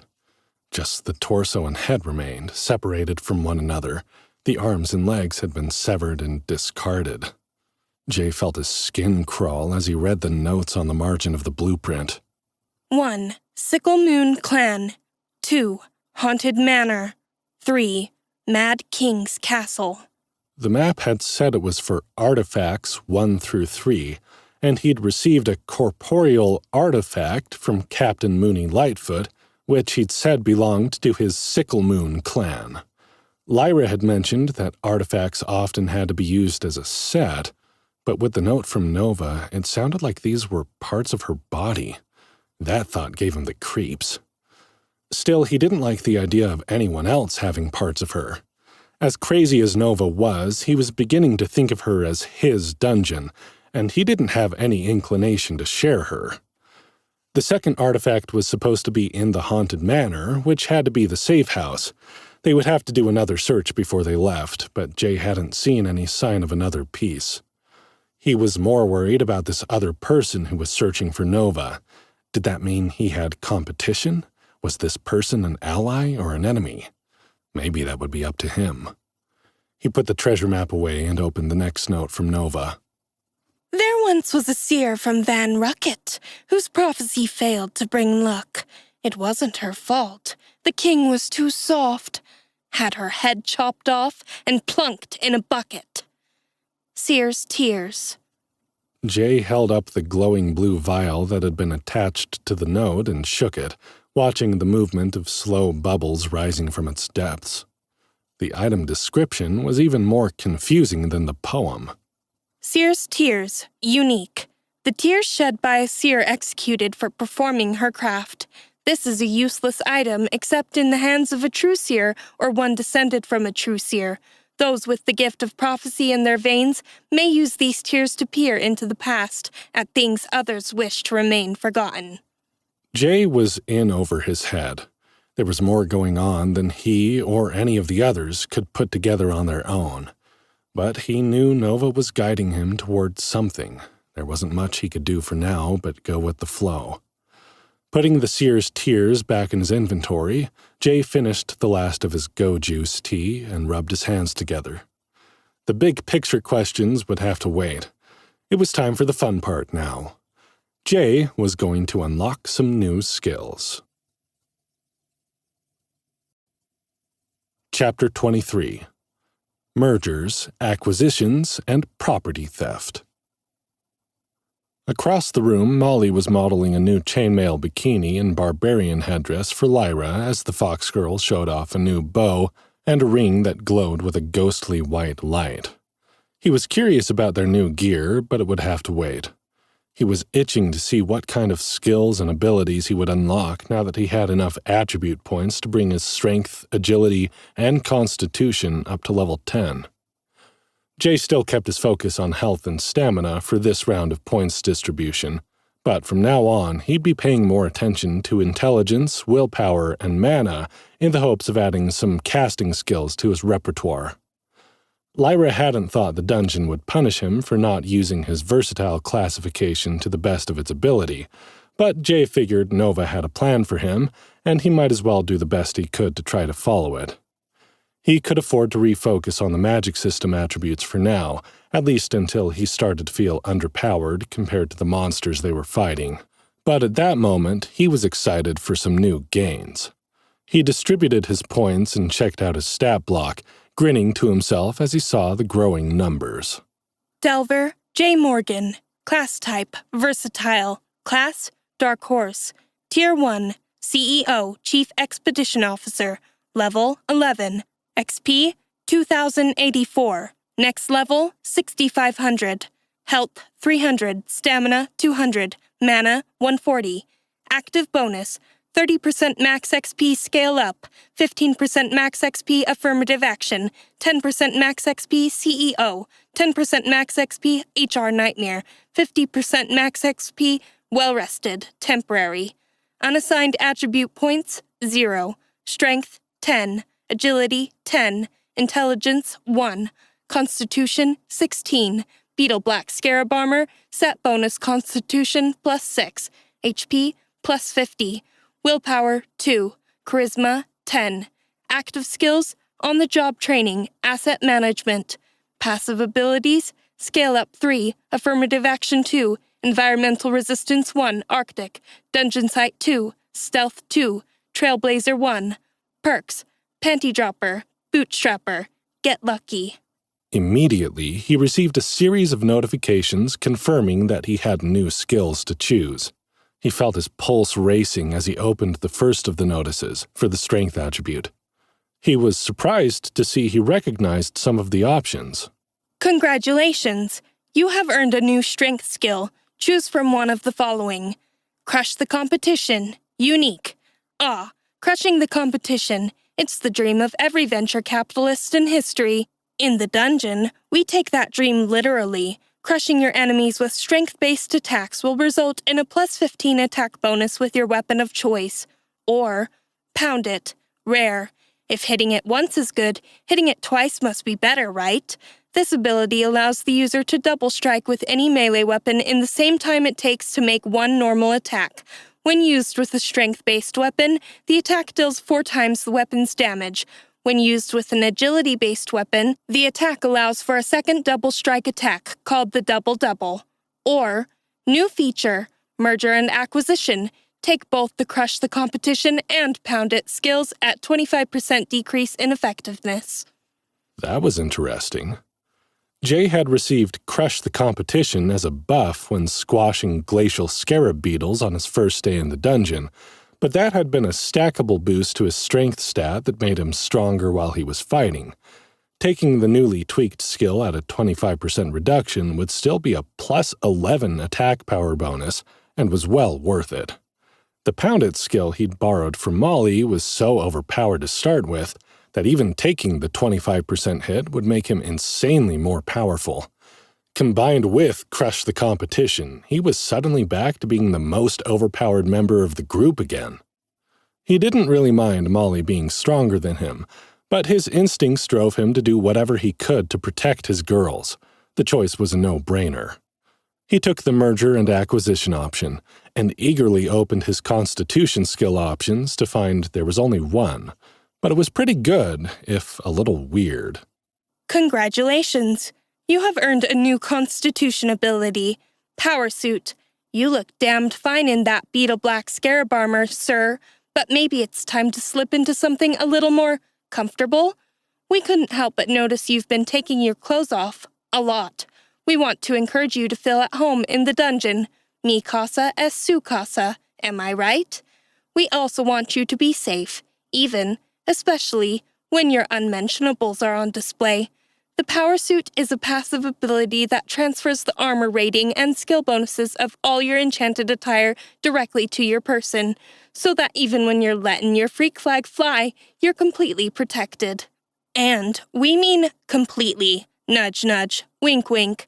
That's right. No unexpected dungeon babies or swamp syphilis for you, boss man.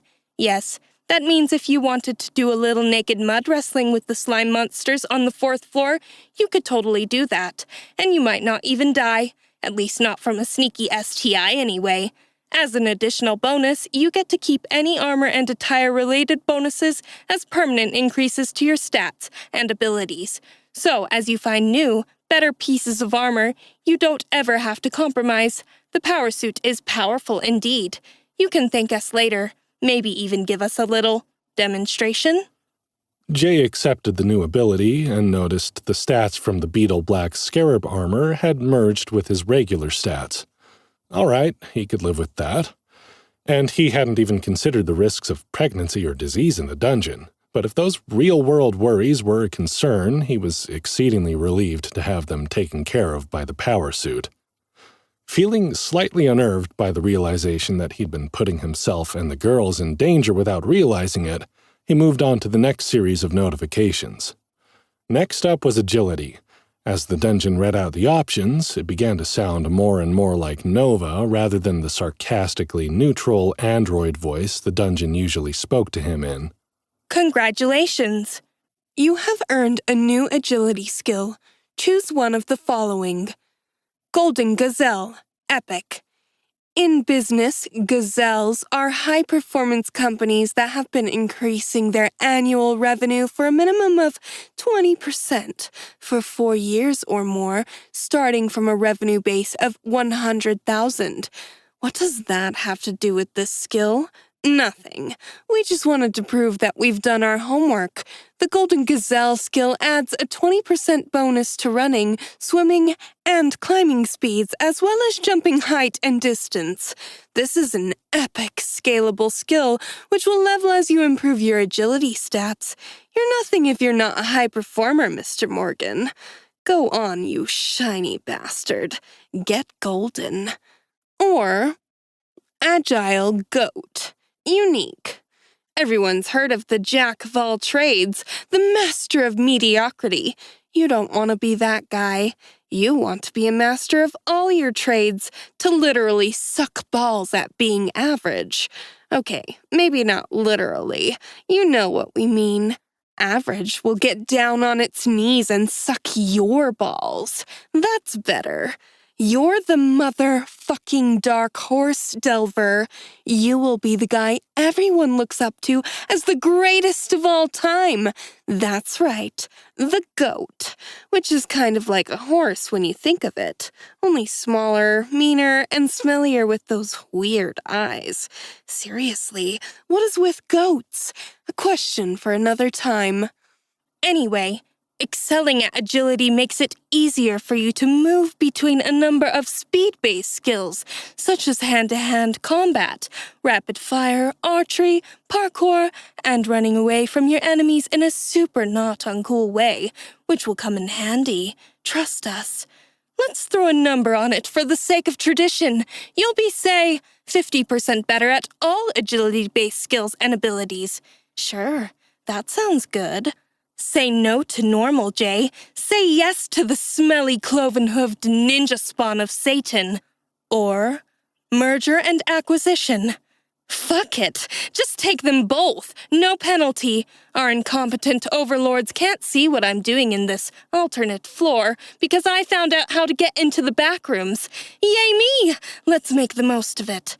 And for fuck's sake, Jay, check the basement. I went to all the trouble of making this safe zone creepy and weird so that you would go into the scariest room in the house, like they always do in horror movies. And you didn't even look for it.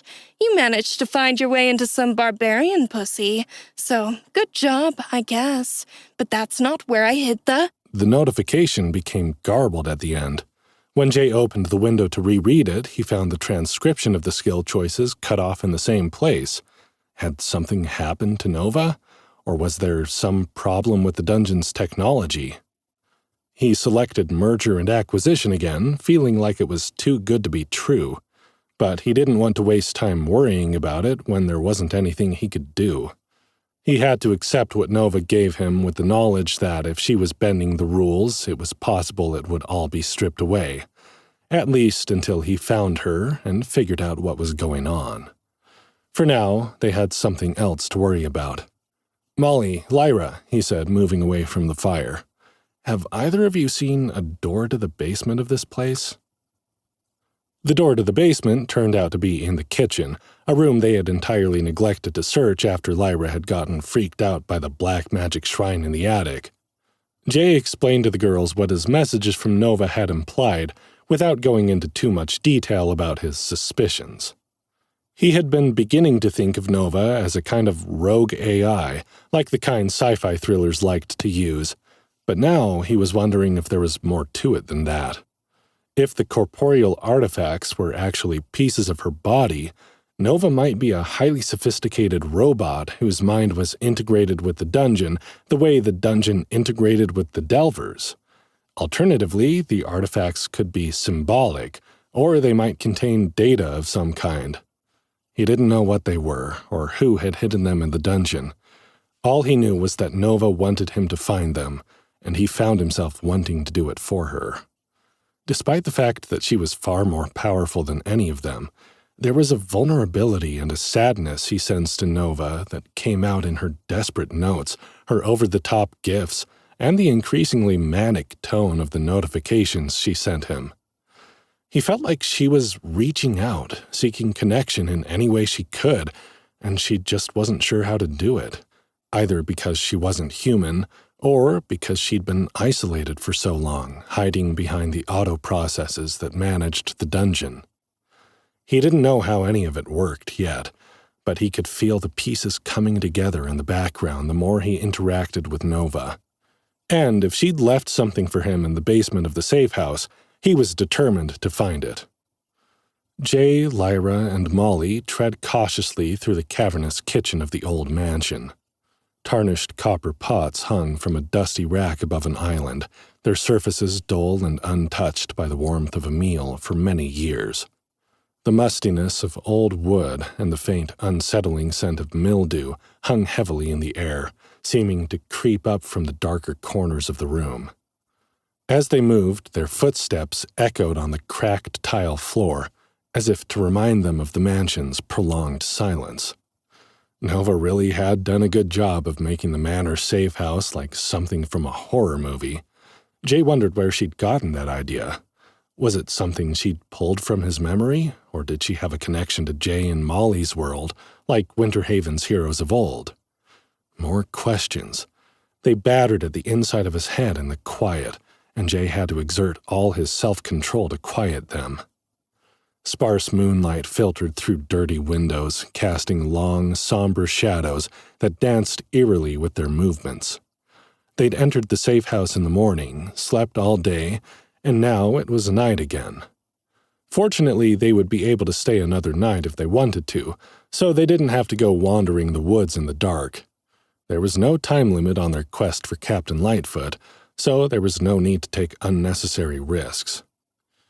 At the back of the kitchen, hidden beneath a moth-eaten curtain, they found a narrow door. Its paint was chipped, and its metal fixtures rusted. Jay noticed a smear on the wall next to the door that looked like it might have been blood. He didn't bother pointing it out and making the girls more nervous than they already were. Neither of them liked the mansion, though they were in good spirits after sorting through their loot. Jay felt like he was pushing his luck by asking them to continue searching the house. It was a safe zone, which meant monsters couldn't enter or spawn inside. But Lyra was obsessed with what she said was the stench of black magic all over the building. And just because monsters couldn't spawn there didn't mean they were safe from delvers with dark inclinations. They couldn't attack in the safe zone, but they could hide, watch, follow. All things that the Fox Girl was becoming increasingly paranoid about. Jay put his hand on the door and pushed it slowly open, revealing a steep staircase descending into darkness. The stairwell was tight, and the air grew cooler as they descended, the walls seeming to close in around them. Each step creaked ominously under their weight, sending small flutters of dust floating into the beam of light emitting from Lyra's new ring. It was called a ghost light glamour ring, and it provided light for the entire party that could not be seen by anyone else. It worked like when she used a fire arrow as a torch, but now she could provide light for the group without having to equip her bow and arrow, or if she wanted to use a different kind of arrow. Jay was glad for the item upgrade as they descended the basement stairs into the increasingly thick gloom below. When they reached the bottom, though, part of him wished he couldn't see what was in the basement. The stone floor was splattered with fresh blood, stark and crimson against the gray. Jay thought of the mark on the wall at the top of the stairs and realized whoever had left the blood had also left the scene of the crime. But that didn't mean they'd left the safe zone. "Molly, go back into the kitchen to keep watch," he said, feeling the hairs on the back of his neck start to lift as he imagined someone watching them from the shadows. Molly looked like she was about to protest, her fear of ghosts revisiting her in the creepy setting. Jay added, pointedly, "I'd rather not get locked down here if there's another delver in the house with us." Molly's eyes widened, and she hurried back up the stairs, pulling out the wild call maul to deal with any interlopers she might find. Jay felt a little better knowing that exit was covered, but the dim corners of the room could hide any number of enemies.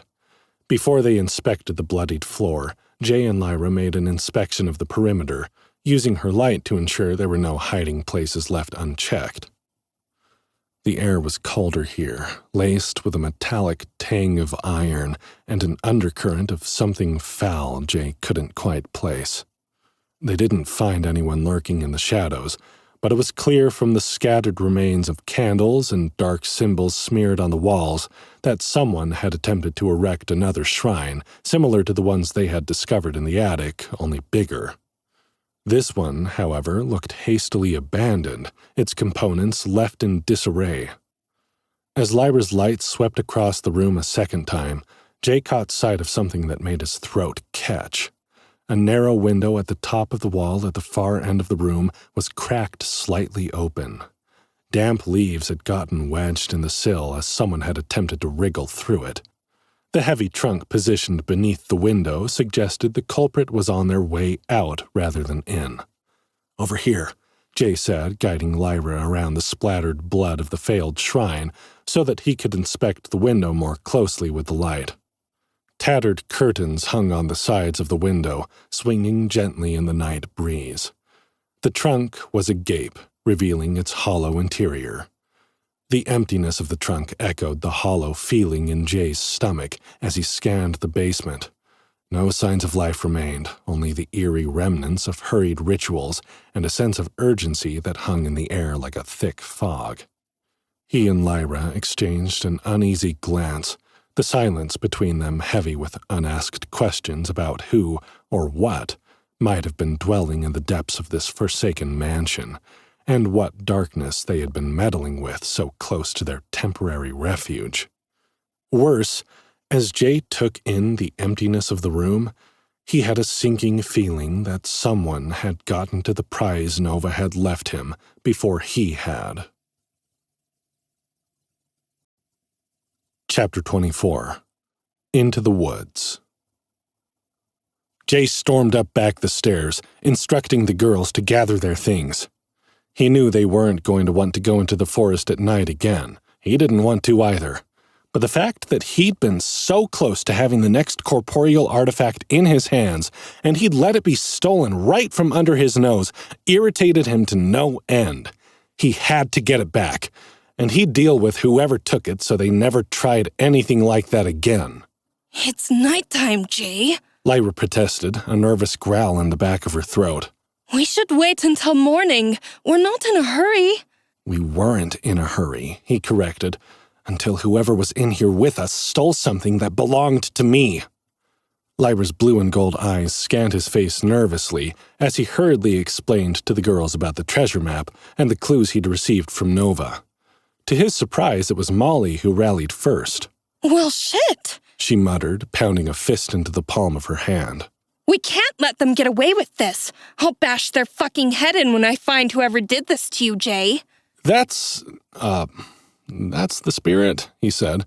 "I mean, it's probably a delver, not a monster. So try not to murder anyone unless they start it, though, okay?" Molly scowled out the window, hefting her hammer over her shoulders with a determined look. "They did start it," she said. "We're going to have to go out there and pound ghosts because they couldn't keep their hands to themselves. You think it's that hairblood chick? I feel less guilty about turning her into Captain Loony Moonies if it was." "I guess we'll find out," he said. Lyra still had her ears pressed into her silver hair as she gathered the last of her things, passing out dungeon rations and water to everyone for a little extra stat boost on the way out the door. "I really don't like this, Jay, but I understand why we need to do it." Molly stuffed a hunk of bread in her mouth and chugged the water, then stomped out the door in a foul temper. "Ross! Rachel! Where the hell are you? You little rats!" Her tone changed abruptly when she apparently found the weasels, going suddenly high-pitched and squeaky like she was talking to a baby. "There you are, you rascals! What have you been up to? Did you catch any ghost mice while we were sleeping?" Jay and Lyra glanced at each other and shrugged, following her out the door. When they emerged from the dilapidated mansion, Jay saw a trail of wisp lights leading deeper into the forest, in the opposite direction from where they'd come. "I guess the artifact bandit is our hairblood woman after all," he said, shaking his head in frustration. "The wisps led us straight to her and I let her get away. We should have checked the rest of the house before going to sleep." "If she wields dark magic, there may have been little we could do to find her if she wished to remain hidden," Lyra insisted. The Hairblood soldier called her a shadow worker, did he not?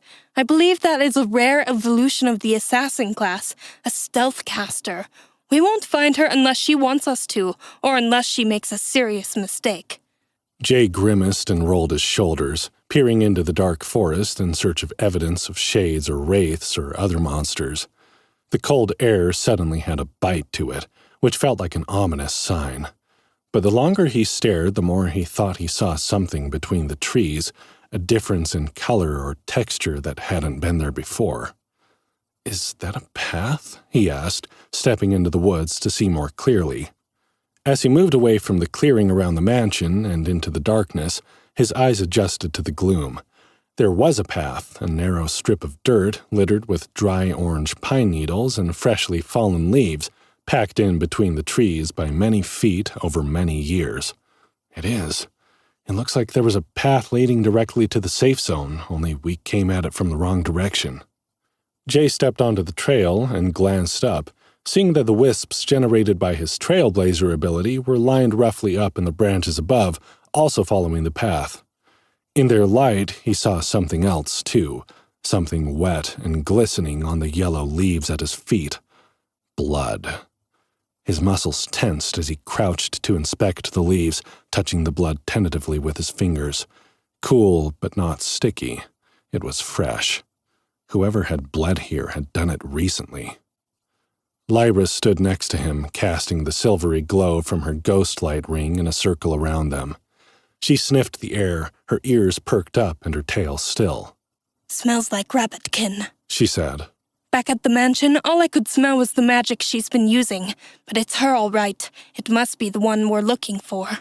Why is she bleeding? Jay wondered. Do you think she was injured fighting those wraiths? Lyra snarled, curling her lip away from her sharp teeth. "Probably needed blood for her ritual. Black magic requires sacrifice. That's why most communities forbid it." Jay stood, listening to wind rustling the branches above them. He couldn't hear any moaning or cries from the creatures they'd fought earlier, and the silence unsettled him. "How long do you figure until monsters start spawning here again?" he said. "You think it's still clear because of that bomb?" "Could be," Lyra said. "It hasn't been a full day yet. We should move. Maybe make some ground before we have to fight again." Jay nodded. "Let's go then. Keep your eyes and ears open, both of you. But let's see if we can catch us a rabbit." As the three of them jogged along the path, Jay checked his messages from Reyna. He found one from a few hours ago, followed by another that had just come in. Reyna. "Found your Felinari friend and was able to set him up with some coin and rations. Runolf has been sniffing around, though. He's getting bolder and having me followed. I've hired the Black Howl to take care of Sabine and the kids so I can keep my nose clean." Reyna. "Found something on the dark market that might interest you. A spellbook called The Dark Horse by an anonymous seller. Start counting your coppers, because it's the most expensive item I've ever seen." Jay. How much? Reyna. "Oh, you're still alive, are you? I was starting to wonder. 5,000 gold. I wouldn't even have mentioned it at that price, except it seems like it must be for you." Jay. The info on my Dark Horse class is marked classified and says that a manual might help. Think that could be it? I just got a quest with a reward of 5,000 gold. Probably not a coincidence. There was a pause, and Jay almost closed his chat window when another message came through. Reyna. "Can you do it? I've never heard of a reward that high. Sounds like it will be dangerous." Jay. We'll see. Might be a trap. The quest is just to find a runaway Hairblood woman for the Sickle Moon clan. She's been accused of using dark magic, and we found evidence of that much being true. Reyna. Sickle Moon. That name feels familiar. Let me do some digging. Be careful, J. Morgan. I fear there is more to this quest and this spellbook than it seems. Jay. You too, Reyna. I get the feeling this is bigger than Runolf and Winterhaven. Reyna. Message pending. Jay frowned and closed the chat window, then opened it again. It was like the messages had gotten hung up, the way texts did if you fell out of range. When the pending message still hadn't changed, he dismissed the chat in frustration. The surrounding forest was dark, but Jay found his eyes adapting to the low light much more than they would have normally. A new notification interrupted his conversation with Reyna. Environmental Resistance 1. Nightmare. You have gained night vision. It's not what you think. That was odd.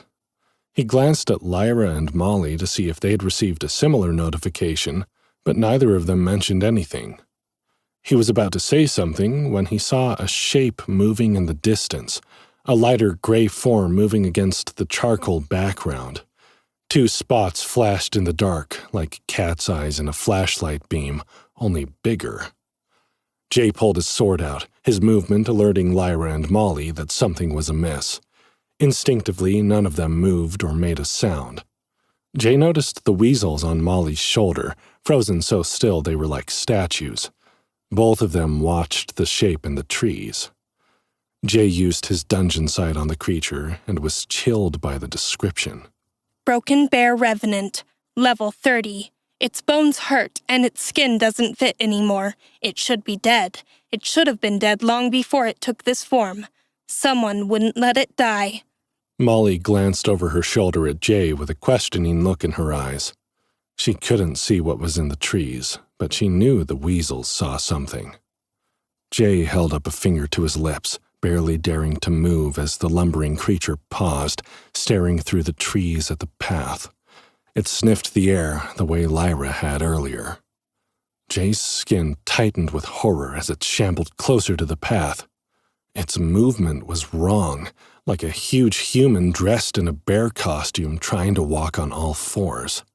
One of its back legs dragged as it crashed through the underbrush. Lyra's ears jolted up at the sound, swiveling as she attempted to track where the sound was coming from. Her muscles tensed beneath her tanned skin, her fingers hovering over her bow. It was to both girls' credit that they didn't scream when the monster broke onto the path, barely illuminated by the thin light of Lyra's ring at the very edge of the pool. The temperature plummeted, making their breath fog in the air before them. Jay barely noticed, his eyes locked on the horror on the path. It wasn't a bear at all, despite the description. It was a giant of a man, emaciated and wrapped in rotting furs, with a bare skull on its head. Beneath the furs, the giant's skin was mottled with oozing sores. Its eyes were red-rimmed, as if with tears of blood. Its nose had rotted away, leaving two gaping holes in its face, just beneath the teeth of the bear skull. Jay's stomach churned as the thing sniffed at the bloodied leaves and turned to follow, lurching drunkenly like its body was being tugged along by invisible strings. They stood, completely frozen, and watched as the man-thing dragged itself down the path and out of sight. As it moved, it dropped something on the path. Achievement unlocked. We're all mad here. You survived an encounter with a being from another realm. It's not supposed to be here, and you're not supposed to see it. Turns out we're all mad here, after all. Some of us are just madder than others. Was it real? Who's to say? Don't worry, though. It's here, is it? For someone else, unless you do something stupid to get its attention. Reward? Safety deposit box. What the fuck? He breathed out slowly once the sensation of dread that accompanied the creature's presence had passed.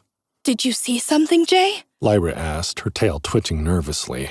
I thought I could hear movement in the trees, and it got so cold. Jay stared at her, stunned. You couldn't see it? I didn't see anything either, Molly said, reaching up to pet the head of one of the little weasels. It squeaked and burrowed its head in her hand. But these guys did. They're shivering. Was that what the so-called night vision had granted him? The ability to see horrors that he'd otherwise have been blissfully unaware of? More like nightmare vision. He wasn't sure that was an advantage. It was... Jay shook his head. Never mind. Some things are better left unsaid. I think it dropped something on the path, though. He cautiously moved along the trail until he got to one of the shimmering items on the path.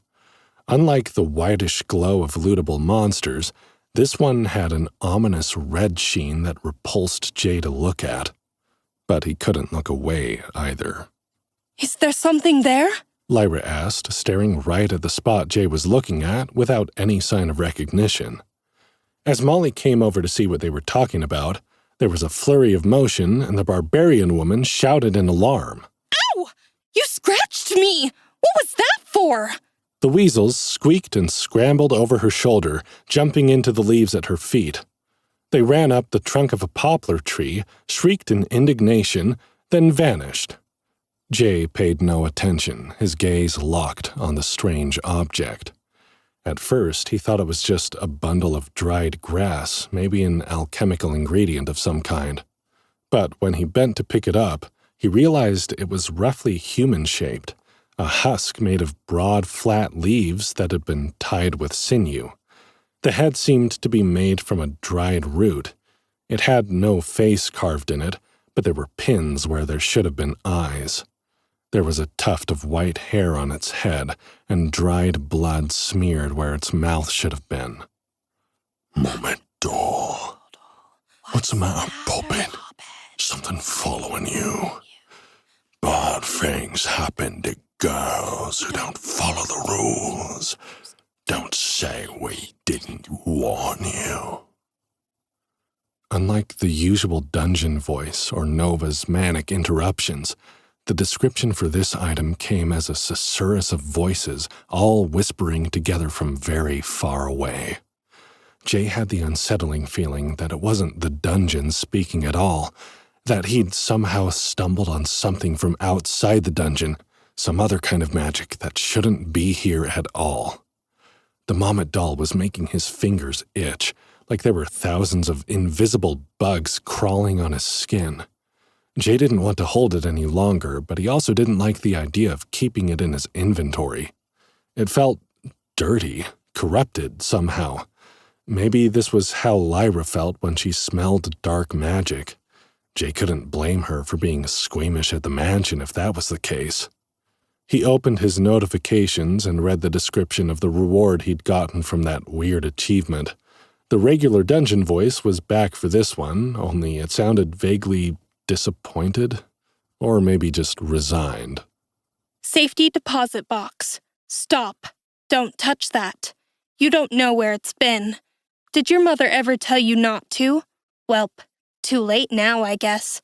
Some items you find in the dungeon aren't really supposed to be here. They can do all kinds of weird things to your dungeon magic, and most of them aren't very pleasant.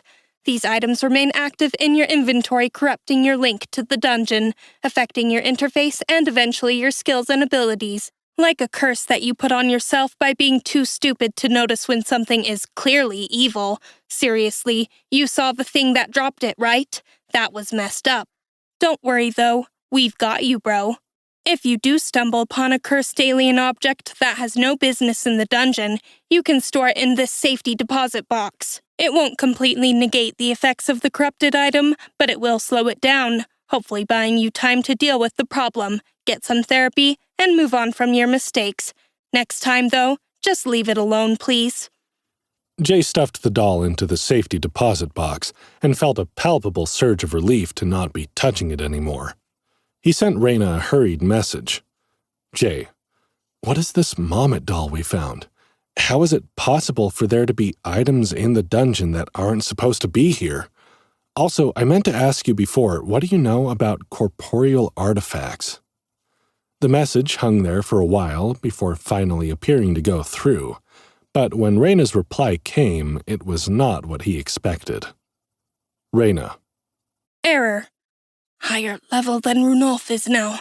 I don't know how you... Error. I'm glad. Error. Feel a little better. Error. Stand up to him. I'm not as safe from him as I once thought. He's been... Error. Things outside him that would ruin him. Error. Brought in outside help. Delvers from other dungeons. Error. Silence me easily if I let my guard down. Reyna. Error, clan. Error, blood necromancers. Error, I may have to. The message ended abruptly. Jay cursed, wondering if this was one of the effects of the doll on his HUD. But then he remembered the chat problem had started the moment that creature had appeared. The dungeon had said the broken bear revenant didn't belong either, though. It came from outside somehow. Maybe its presence had messed up his communication with Reyna. Another message came through, this one free of errors. Reyna. Whatever you do, do not pick up that doll. Do you hear me? Do not pick it up. Jay groaned. He heard her all right, but it was a little late to do anything about it now. Chapter 25. Shortcut. Jay ground his teeth in frustration. The warnings were too little too late for one thing, but for another, he had a feeling he'd had to pick up the doll. He'd been compelled to, not just because someone wanted him to do it, possibly the dungeon, possibly something else, but because he'd needed to do it. It was connected. It had to be. The broken bear revenant was stalking the same hairblood woman that Jay and his companions were following. The message attached to the doll seemed to imply it had been sent after her, apparently by someone or something outside the dungeon. But he'd gotten a legitimate dungeon quest to find the woman too. There was no way it wasn't all connected. But they'd have to get to the woman before the monster did, or Jay was pretty sure there wouldn't be anything left of her to find. "Come on," he said, keeping his voice low. "We have to find her before that thing does, or we're going to be out of that quest and our 5,000 gold. Jay, what is it? Lyra asked. Why can you see it and we can't? Jay hurriedly explained about the night vision skill and the messages he'd received about the safety deposit box, the Moment doll, and the Dark Horse spellbook Reyna had found on the black market. Yeah, okay. Molly said, puffing along beside him as they ran down the trail. I was going to say we should just let the invisible monster eat her and forget the money, but that book sounds really important. Even without the book, Lyra said. We can't give up the chance at that money. I know Reyna is working hard to sell our stuff, but floor 3 is where the first dungeon markets pop up. I've never had enough gold to buy anything at them, but there's almost always overpowered gear and rare ingredients to find. They kept running, with Jay watching the wisp lights to make sure they were on track. Sure enough, the wisps followed the trail of blood along the narrow trail. Jay's night vision gaze roved over the trees, hoping there weren't any more things like the broken bear revenant hiding out there. After a time, they came to a fork in the path with a crooked wooden signpost. A board shaped into a rough arrow, the corners of one side chopped to make a point, indicated the path they'd just come from. Sloppy letters were carved into its surface, which, after Jay had stared at it for a while, resolved itself into the words Haunted Manor. The path diverged into a Y shape, with a route to the left and to the right, each with their own sign. Jay inspected the ground, his gaze following the bloodstains to the right-hand path. Instinctively, he made to follow that one, but he noticed the wisps going a different way. That's strange, he said.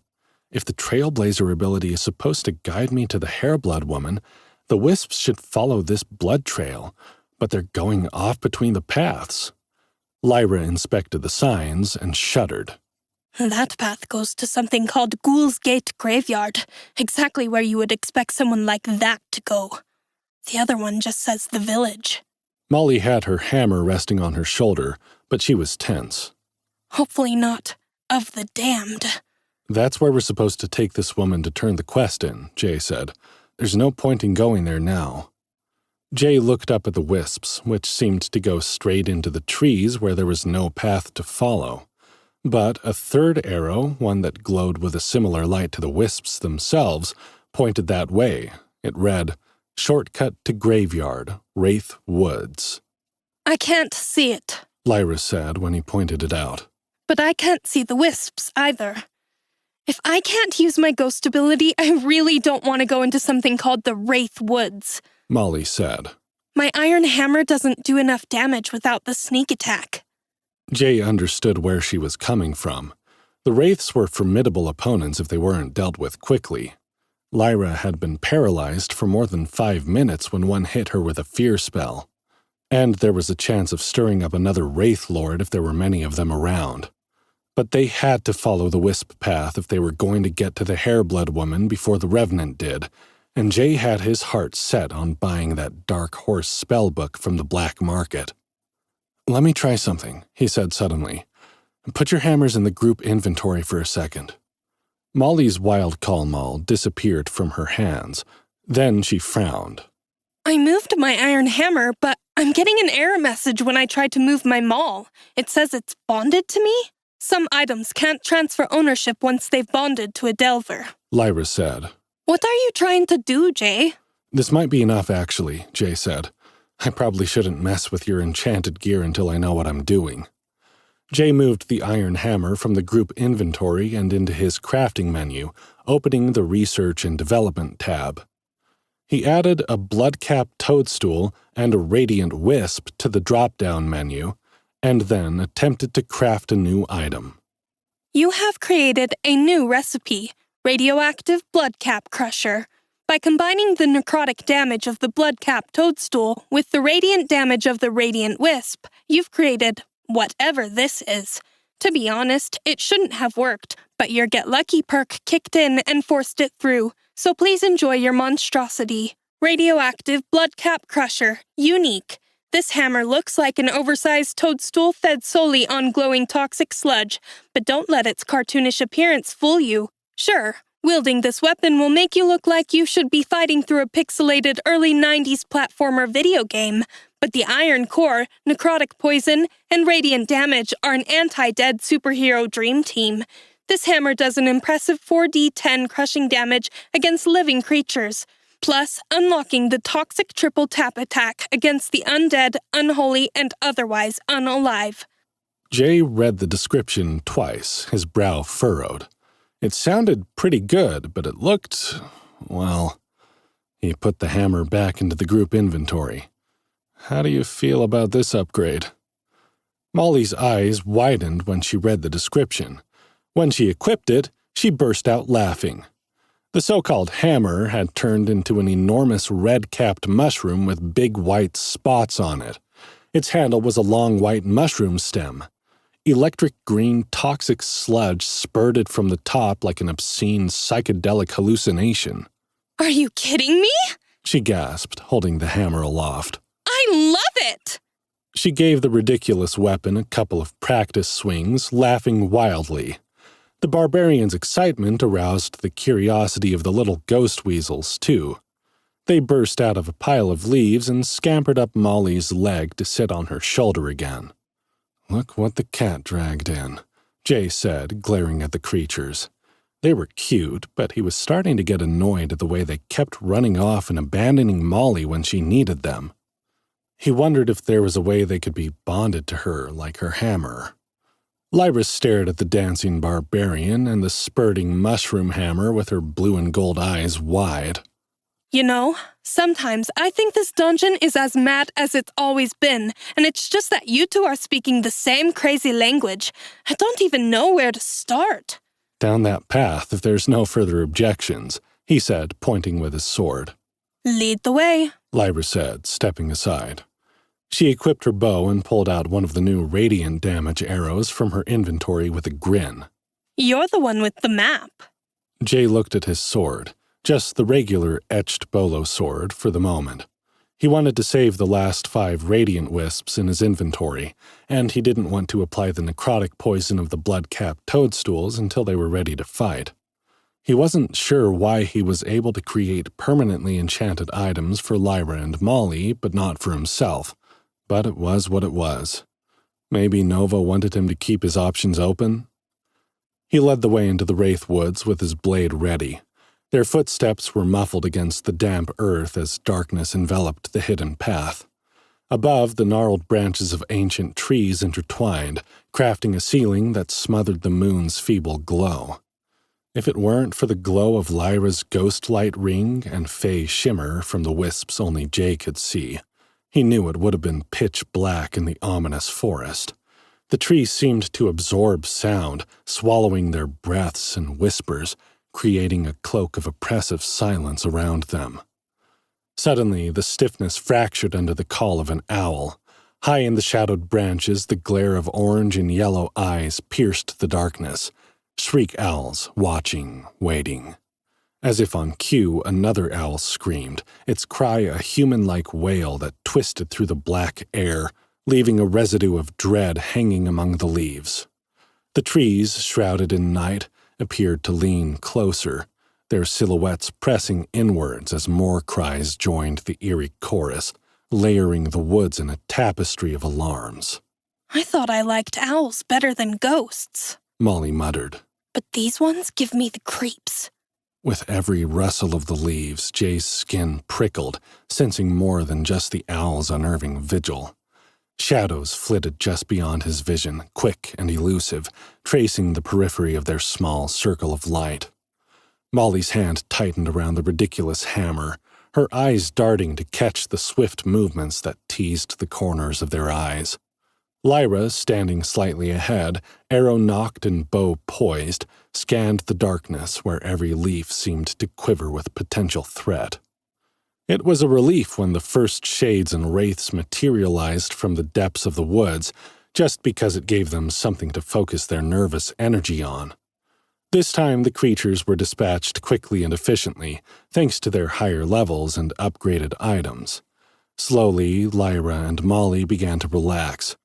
Jay hung back, letting the girls do most of the fighting, so they'd have a chance to catch up to him while he continued to reap his share of the party experience and the passive XP bonus granted by his CEO subclass. After each confrontation, he offered feedback on how they could work better as a pair, with Lyra protecting Molly's back as the barbarian charged in to practice her tanking. As comical as the mushroom hammer looked, it was surprisingly effective, and Molly gained confidence in facing the creatures that had terrified her. She only utilized her ghost ability a couple of times, when multiple shades and wraiths converged at once, and Lyra was unable to hit them fast enough to keep them off Molly's back. Jay was proud of the girls' ferociousness in battle, and their trust in his judgment. They asked questions if they didn't understand, but never argued with him once they knew what he wanted them to try. Together, through trust, trial, and error, they not only cleared the Wraithwoods of their namesake, but they unlocked a number of achievements that rewarded upgraded loot, gold coins, and interesting ingredients that Jay looked forward to sifting through once their quest was finished. Following the wisps, they had fought their way through to a second crossroads, this one with only 2 directions. One arrow pointed toward the village, and one toward Ghoul's Gate Graveyard. But as they approached, the wisps hovered around the sign rather than leading in one direction or the other. Their light illuminated a figure in the shadows. A thin, pale-skinned hairblood man wearing an oversized backpack was slumped under the sign. Jay couldn't tell at first whether he was sleeping or dead. "Can you see him?" he asked. It's a traitor, Lyra said, her voice a whisper. a dungeon dweller, not a delver. But he looks wrong, sickly or something. Maybe we shouldn't approach? Molly said. I don't want to catch some dungeon plague. We've got too much to do. No time for getting sick. Jay stayed back, but called out. "Are you all right, traitor?" The traitor looked up, blinking feebly. His long black ears drooped, the fur on them patchy. His clothing appeared to have once been a military uniform, like that of Captain Mooney Lightfoot. When he saw them, his pink, watery eyes widened. "Stay back!" He scrambled to his feet, struggling under the weight of the bag. "Get away from me, Delver! You don't want what I have! You shouldn't be here on the ghost trails! He panted and gasped. His thin shoulders sagged beneath the straps of the heavy bag. "You don't want... You shouldn't... What are you..." "Aren't you a traitor?" Jay asked, glancing in confusion at Lyra. The hairblood man just shook his head, muttering to himself and refusing to make eye contact with them. The fox girl's eyes had narrowed and her tail poofed up. Do you refuse to trade with us? The trader ignored her, squeezing his eyes shut tight, like he was trying to wish himself away from this place. Jay understood the feeling. He didn't care what the next floor was like. He was looking forward to anywhere that wasn't as twisted and creepy as the haunted forest. "Please," the man muttered. "Please go away. You shouldn't be here. I shouldn't be here. I've been stuck for so long. They closed the staircase. No one could escape. No one but that witch. It's her fault we're here. It's her fault the dungeon wouldn't let us leave." Lyra's ears flattened as she motioned Molly and Jay closer. He's a dungeon dweller. The traveling traders all carry bags like that, but he thinks he's a delver? What does he mean they closed the staircase? Molly asked, her bright blue eyes darting nervously to the rambling man. Are we trapped here? Jay cleared his throat and stepped closer to the sickly, hair-blood trader. "This witch you speak of," he said. "Is she a hair-blood woman, accused of black magic by the Sickle Moon clan?" The trader turned his head slowly toward Jay, his eyes wide and unblinking. "You know of her? The Defier, the Defiler, the black witch who thought she could hide from the cleansing light of the Sickle Moon?" Jay felt a shiver run down his spine as he saw the madness in the trader's roomy gaze. "We're to bring her to Captain Mooney Lightfoot," he said. "Do you know him?" "Know him? Do I know him?" he asks. The man burst into a peal of jabbering laughter that lifted the hairs on the back of Jay's neck. "Only served under the man my whole godforsaken life, didn't I? And where did they get me? Twisted, trapped, tormented, forever wandering these paths, a lost soul, lost until the dungeon found me, put me to use." The trader's eyes seemed to go unfocused as a fit of giggles racked his body. "I never agreed to this. I never agreed to any of this." Lyra tugged on Jay's arm, urging him to continue on the path toward the graveyard. "We should go," she whispered. "I don't know what this is, but it isn't right." Jay glanced up at the wisps, which continued to hover around the man's head, unbeknownst by him. "You died on this floor, didn't you?" Jay asked, keeping his hand on his sword as he stepped closer to the man. "You and the rest of Captain Lightfoot's infantry. You died searching for this hair-blood woman. But the dungeon isn't letting you stay dead. Why?" "Punishment for our sins? What sins, I ask? What sin is it to follow the calling of the Sickle Moon, to wrest the wicked from this world? Tell me, Delver, is there news from outside? Do they know we're here, trapped in the haunted forest? Do they know what this mad dungeon can do? A soul for a soul, a soul for our souls. A soul is sold for 5,000 gold." The mangy hair-blood's unfocused eyes traveled over Jay and the girls, seemingly unable to see them. His muttering became lower and more jumbled as he shuffled along the path, heading back toward the village. There was a flap of wings overhead, and Jay looked up to see a huge shriek owl watching the trader from the branches above the path. "I was mad about her stealing your artifact," Molly admitted. "but this bitch is going to have to be supremely evil before I feel comfortable bringing her back to these Sickle Moon soldiers. Captain Lightfoot didn't seem that bad," Lyra said. "if you could look past the whole face thing." As the trader shuffled into the shadows, Jay saw something fall from his pack. The ominous red shimmer told him what it would be before he got there. He had the safety deposit box ready. The Moment doll stared up from the dead leaves, a deep red stain blossoming across its belly. Where the other had been light, this one was dark, a matched set of macabre decorations. Jay picked it up and transferred it directly to the box rather than his inventory. This time, he didn't get a chastising warning. He wasn't sure if that was because he'd avoided taking additional corruption damage from the thing, or if it simply wasn't worth mentioning a second time. As soon as he had the doll, the wisps flickered their ghostly light and spread out along the path leading to Ghoulgate Graveyard. Jay shook his head, realizing they were never going to get any useful information out of the traitor. The dungeon had just used the man to drop another clue. "Come on," he said. "We're wasting time here. The graveyard is that way." Chapter 26. Bad Omens. The trio emerged not long after from the shrouded darkness of the Wraith Woods.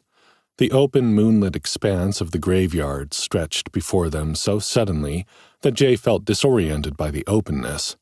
Behind them, the menacing calls of the shriek owls were abruptly cut off as if muted by an unseen boundary. Rows of ancient tombstones lay before them, crooked and weather-worn, their inscriptions faded by time and elements. Coiling green vines wrapped around a few of the older graves, as if they were attempting to tug the memorials back into the earth to be forgotten along with whoever was buried there. The vines belonged to a cluster of orange globes half buried in the overgrown shrubbery, and Jay realized he was looking at the most unlikely spot for a pumpkin patch. Maybe a farmer had been buried there with a pocket full of seeds? The idea gave Jay a chuckle amidst the bleakness of the scene. It failed to make him feel better. Jay scanned the area with his dungeon sight and his night vision, sensing that something was off about the space, but unable to pinpoint what was causing the feeling. It was more than the unexpected gourds. After fighting their way through most of the forest, the stillness of the graveyard was unsettling, like the calm before a storm. Only the cool whisper of the wind greeted them, meandering through the lonely graves and carrying with it the faint scent of earth, moss, and rusted metal. In the heart of the graveyard, a monumental structure commanded his attention. A towering white stone monolith, stark against the night sky, rose from the center, flanked by a circle of marble pillars that framed a sort of courtyard. Moonlight bathed the scene, casting long, stark shadows that stretched across the ground, enveloping the area in a ghostly glow. The wisps circled high in the air, wavering like fireflies on a hot summer night, their light disappearing against the coal-black sky. Beneath the monolith, the stones were splattered with fresh blood, a stark red that seemed almost surreal in the monochrome landscape. The rusted metal scent grew thicker as Jay approached the monolith, his sword drawn. Where was the Hairblood woman? How could she have lost this much blood and still be alive? He hadn't gotten a notification that the Sister Come Into the Light quest had been failed, though, so she had to be around here somewhere. But this was clearly not going to be a simple escort quest like in the games he used to play. The Sicklemoon clan had to be involved in the disturbances on this alternate floor. Perhaps they were even the reason it had been put in stasis. But until Jay found the woman, he wouldn't know for sure. The sight of the blood unsettled him. He didn't like the idea of the woman, any woman, being injured and in hiding. Reyna and Lyra had warned him about the dangers of dark magic in the dungeon, but Jay wasn't willing to make any assumptions about his quarry. His encounters with Captain Lightfoot and the Delver-turned-traitor did not give him the greatest confidence that the Sicklemoon clan was being honest with him. It put him in mind of the witch hunts that occurred in the Middle Ages. Evil masqueraded as good all too easily when people became convinced of their own righteousness. "Lyra, I'm going to go have a closer look," Jay said. "Cover me. Molly, come with me in case we get jumped. This smells like a setup to me." Molly hoisted the toadstool hammer onto her shoulder. She muttered darkly, "It smells like a murder hobo's basement is what it smells like." Jay approached the bloodstain cautiously, noticing a roughly hewn ritual circle etched into the ground around the monolith, lined with more splashes of blood and strange dark symbols that were foreign yet ominously familiar. Small unlit candles and scattered bones completed the grim array. In the shadow of the huge stone, the air felt charged, tickling the hairs on the back of Jay's neck. He exchanged a wary look with Molly, whose expression hardened, her grip tightening around her hammer. Keeping her distance, Lyra scanned the surrounding tombstones and shadowed alcoves, her bow at the ready, searching for any sign of movement. This was recent, Molly murmured, her voice low, almost lost in the stillness. Whoever did this could still be nearby. If it was our hair-blood woman, that's a good thing, Jay said. This looks very similar to the shrines we found in the mansion. We still don't know what she was doing back there, Molly said. It was a safe zone, so they weren't likely to be protection spells, and she had a clear line of sight to the area where the Wraith Lord formed, which means we need to be careful. Jay nodded, keeping his eyes moving. He'd made the same assumption when they'd found the shrine in the attic, but it hadn't felt right since they'd found the blood in the mansion's basement, the trail of blood through the forest, and this ritual circle in the graveyard. It was all connected, but not in the way he'd originally thought. The crack of a small branch breaking and the rustle of dry leaves made Jay whirl back to the path they'd come in on. The girls hadn't seemed to hear it, and he couldn't see anything there, but his pulse quickened as he walked the razor's edge between alertness and paranoia. Granted, given the fact that they were in a dungeon that was actively trying to kill them at every turn, Jay wondered if there was such a thing as paranoia. Jay squinted at the pumpkin patch, again feeling like it was out of place, bordering on ridiculous. Shadows seemed to shift in the darkness, giving the impression of something moving between the graves. Had the vines moved? No, he was being paranoid. There was nothing in that corner of the graveyard but the broken tombstones, sunken graves, and a dozen odd-sized pumpkins. Behind him, the fox girl sniffed the air, her radiant damage arrow nocked and ready at her side. Some of the blood is hers, Lyra said, her ears twitching as she pivoted, eyes narrowing at the slightest rustle or shift in the shadows. But not all of it. The scent of magic is obscuring it from me. Jay moved around the monolith, cautious yet compelled to understand the nature of the incomplete ritual. Incomplete. The thought had come into his mind of its own accord, but he realized that was part of the reason the scene bothered him. It was missing something. He didn't know how he knew that, but as soon as he acknowledged the thought, he couldn't shake it. She'd been interrupted, by them or by something else. Finding nothing of note on the far side of the huge white stone, and sensing no more movement from the pumpkin patch, Jay bent to examine the ritual circle. Careful, Lyra warned. Don't cross the markings, Jay. Seal spells and glyphs can be set to go off when their borders are disturbed. He pulled his hand back before touching the hastily carved lines that made up the perimeter of the circle. A chill swept over them, though his environmental resistance protected him from the cold. This entire floor was governed by shadows, ghosts, and black magic. Again, he scanned the area with his night vision skill, reminded that not all threats were visible to the naked eye. As Jay's gaze swept across the graveyard, he caught glimpses of small, shadowy figures darting through the tombstones. He froze, watching. Had these creatures been what made the noises earlier? The shadows were about the size of a house cat, but they moved in long bounds, hopping from stone to stone as if trying to stay out of sight. Their swift, flickering movements felt uncanny after the stillness of the graveyard, forms briefly illuminated by the moonlight. Rabbits, he said. At first glance, that's what they appeared to be, but as one darted closer, the horrifying truth revealed itself. The creature had the sleek black fur of an ordinary rabbit, but there was no fur or skin on its face. A mask of bone, a skull that seemed grafted onto its body, stared out at Jay from beneath the creature's floppy ears. He focused on the one that had stopped to stare at him, using his dungeon sight to gather more information. Doom Bunny, Level 4. Fuzzy Wuzzy was a bunny. Fuzzy Wuzzy wasn't funny. Fuzzy Wuzzy wasn't really here. Was he? Unfortunately for you, yes. They are here, and they are real. Most people just can't see them. These cute little harbingers of doom are manifestations of dark magical energies that gather when shit's about to hit the fan. According to legend, doom bunnies foretell doom, death, and devastation.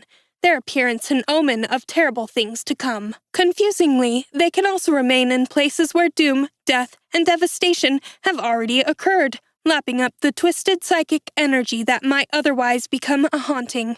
If you're one of the lucky few who can see doom bunnies, you may never know if you're being warned of impending danger or if the damage has already been done. The fun part is finding out. Creepy, but cute, Jay muttered to himself. He could tell that Lyra and Molly couldn't see the creatures, which set him on edge. This was something he was being allowed to see because of the night vision environmental adaptation, so there must be a purpose to it. But he couldn't see what that would be. They already knew black magic had been done here. Jay swallowed hard, trying to watch the shadowy animals as well as keeping his senses alert for other creatures or monsters that might be lurking in the graveyard. The eerie silence of the graveyard was underscored by a palpable sense of dread that tickled at the back of his neck and along his spine. Jay? Molly's voice cut through his thoughts like a knife, tense and fearful. Don't move. Jay froze, the creeping feeling on his back intensifying. What? He hissed. What is it? Lyra let out a yip. Oh my! That's unfortunate. What is it? Jay asked again, his voice rising in pitch as he attempted to remain calm. There's, Molly crept closer to him, gripping her mushroom hammer in one hand and reaching with her other. You know what? Don't worry about it. Just don't move, and I'll take care of it. The barbarian's face was kept carefully neutral, which made panic sear through Jay's body like burning acid. There's a spider on me, isn't there? He said, dread flooding through him. There's a huge-ass spider on my back. I can feel it. Nope. Molly deadpanned. There totally is not a spider on you. Just don't move. And maybe, close your eyes or something. Jay refused to close his eye, but fear froze him to the spot. He could feel something on his back, and now he couldn't stop himself from imagining a huge, hairy tarantula creeping up his spine. He gritted his teeth, trusting Molly to take care of it, and focused on the Doom Bunnies, which had stopped hopping from shadow to shadow and were now clustered together in the gravestones just behind the monolith. Jay squinted. He realized he couldn't see them, but he could sense them moving, climbing on top of each other, flowing like rats escaping a burning building or a sinking ship. What were they? Whack! Jay jumped when he felt Molly's hand swat his shoulders. From the corner of an eye, he saw something big, black, and hairy fly through the air and hit a tombstone to his left. His stomach lurched as he saw the long, twitching legs a fraction of a second before Molly splattered the thing with her hammer. He whirled on her in horror. You said it wasn't a spider. That was a big fucking spider, Molly! She said it wasn't a spider, Lyra said, her voice a little strained. Jay had to fight every instinct he had to not flail violently and strip all his clothes off right there. What the fuck is that supposed to mean? He shouted, no longer able to stay calm. What I said was don't move! Molly whacked him again, lower on his back this time. A second 8-legged horror flew through the air and met its untimely demise under the head of the barbarian's hammer. There! 2 down. 2 doesn't go. What? Jay glanced down at his feet and saw more spiders. They were crawling over his boots and up his pant legs. His heart stopped and his stomach lurched into his throat. Oh, fuck! Huge, disgusting things covered in wiry black hair streamed from a crack at the bottom of the monolith heading directly for him. He kicked his feet, trying desperately to dislodge the ones on his legs, and stomped on the ones that got close enough. Quit moving! Molly shouted and whacked him again. He felt a wet squelch as the spider burst beneath her fist against his back. Now look what you made me do. I am not going to stand here and get swarmed by spiders, Moll! Molly swung her mushroom hammer up and down, a crazed look in her eyes. She seemed to be trying to hit as many as she could as quickly as she could, like the world's creepiest game of whack-a-mole. The weasels squeaked their encouragement from her shoulders, their beady black eyes fixed on the crawling creatures. Fine! Start smashing then! She panted. But that achievement is mine! Achievement? Jay asked. Then he screamed as a spider crawled over his shoulder and into his field of vision. He almost stabbed himself with his own sword, trying to get his hands up fast enough to fling it back to the ground. Frick, that thing is huge! He stomped it, but the moment it was dead, another one took its place. Jay's dungeon sight kicked in and offered a useless bit of information. Spider Swarm, level 5. They're your worst nightmare. This is not a coincidence. I could shoot you with a fire arrow, Lyra offered. That would probably kill them all. Wait! Jay stopped stomping for a second. Would it kill me? In that moment, getting shot by a fire arrow didn't seem so bad. Your constitution should protect you, Lyra said. Unless I get a critical hit. Then you might be screwed. Molly rampaged through the line of spiders, swinging her hammer and stomping her boots. Shoot the ground first, she suggested. A feral glint in her eyes made it seem like she was actually enjoying herself. Just 10 more! Lyra switched her radiant damage arrow out for a fire arrow and launched it at Jay's feet. He shouted in alarm, leaping backward as a fireball erupted from the impact, sending dozens of creepy black creatures scattering like fiery tumbleweeds through the graveyard. Hey, I got an achievement! Lyra announced excitedly. Exterminator! Kill 50 swarm spiders in under 2 minutes. Sweet! Another mystery loot box and 1,000 XP! As she announced it, the remaining spiders burst like balloons full of sickly yellow goo. Molly cursed colorfully. Damn it! I was almost there! You scooped my prize, Lyra! It was your idea. The fox girl reminded her. Besides, the important thing is Jay is safe. She grinned at them both. And I got a loot box. Sneaky fox, Molly muttered. Lyra scowled and shot back. Stupid barbarian. Ladies, Jay warned. Stay focused, please. He still thought he could feel the spider's long, hairy legs tickling the back of his neck. Are you sure they're all gone? The only way to get rid of them was to complete the achievement, Molly said with a sigh as she wiped spider guts from her mushroom hammer and onto a tombstone. I wonder why you didn't get the notification. Still feeling uneasy, Jay glanced around. The spiders did appear to be gone, but the tingling sense of unease didn't go away. The huge white stone towered over them ominously, the garish pool of blood looking even brighter and wetter than before. He opened his night vision and cursed. Something was growing on the opposite side of the monolith, a swirling black mass of individually moving shapes. He'd forgotten about the doom bunnies and their panic around the spiders, but now that he could see them, he knew their troubles weren't over. The skull-faced shadow rabbits had clustered together, congealing to form an ominous feminine shape. The prickling at the back of Jay's neck grew more intense as he saw, or sensed, the figure lifting its arms in the air. Molly and Lyra seemed to sense the change in atmosphere, though they couldn't see the woman through the stone. Jay's night vision finally activated, putting a name to the dread he was feeling. Shadow Worker, level 15. She moves unseen in the shadows of your mind. She senses your deepest, darkest fears and brings them to life. Her very presence is an omen so bad, it makes accidentally sexting your boss look like a great move for career advancement. When she's not creating nightmares and using them to drive her victims mad, she enjoys long walks through the haunted forest, pursued by demons of her own. You should probably just let her kill you so she can get back to fucking with the dungeon ecosystem, because honestly, it's been kind of rad having her around, and if you kill her, we might be pissed. Do the kids still say that these days? Rad? Jay closed the window and motioned for Molly and Lyra to back up.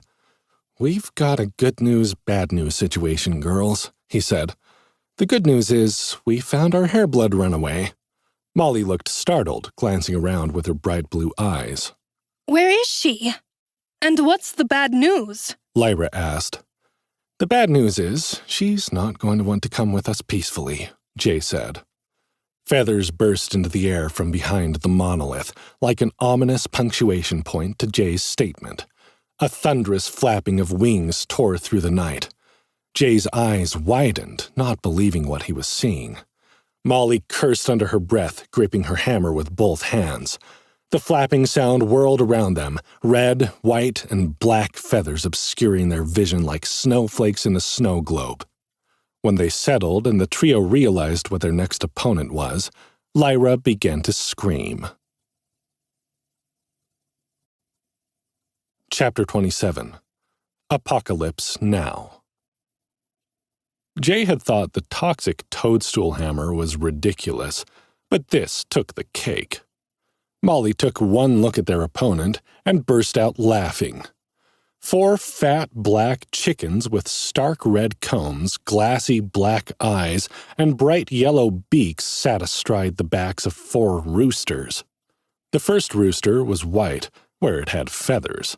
Bare, scabby skin stuck out between the mangy patches. Its eyes were oozing, and it had a featherless nub for a tail. A purple worm-like tongue lolled out of the side of its mouth. Sick Mother Plucker, level 12.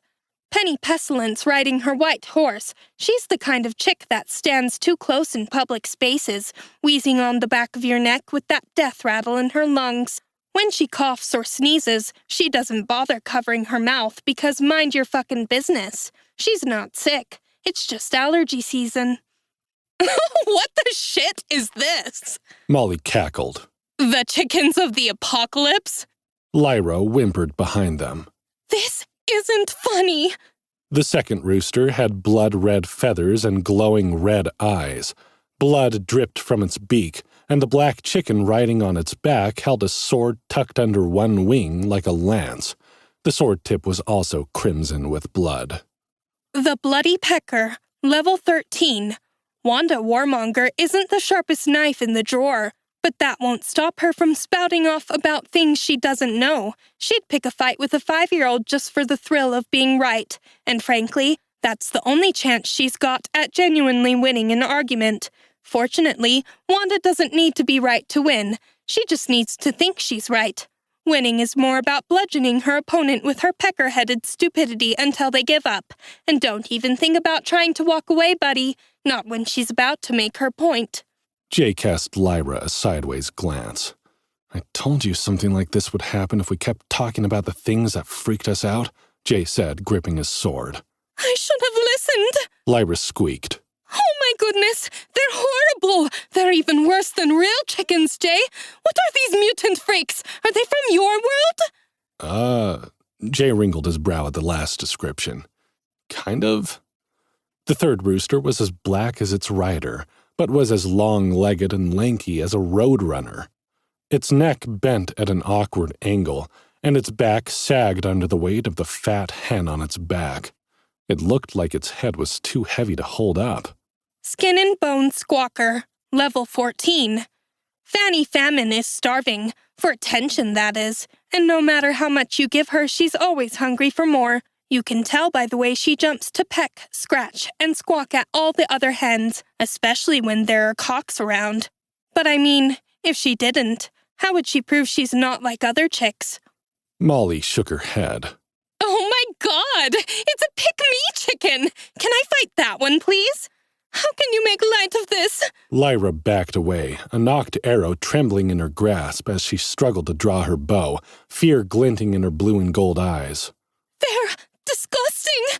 Look at those beaks, those claws! Oh, that mangy one is staring at me with its beady little eyes!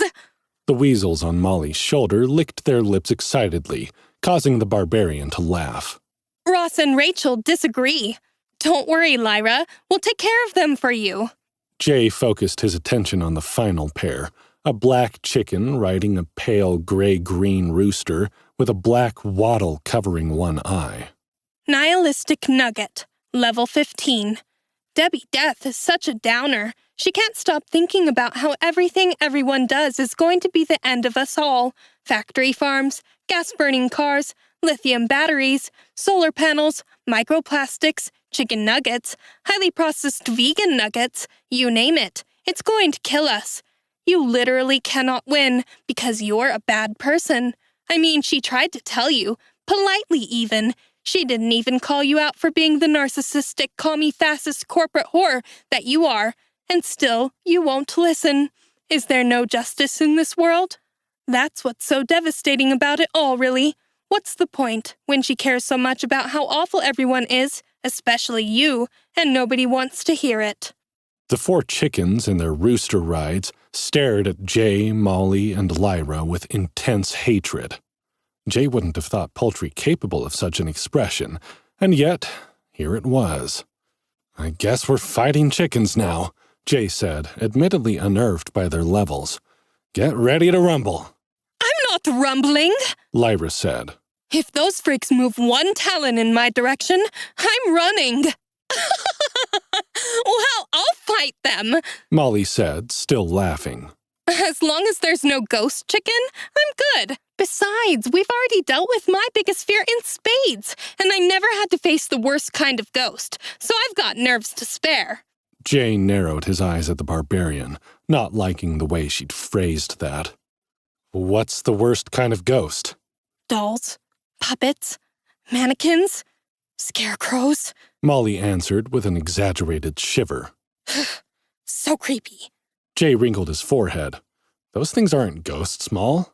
"How the fuck does the scarecrow get up and move around if it's not haunted, Jay?" Molly gave him a scathing look. "And what about Chucky?"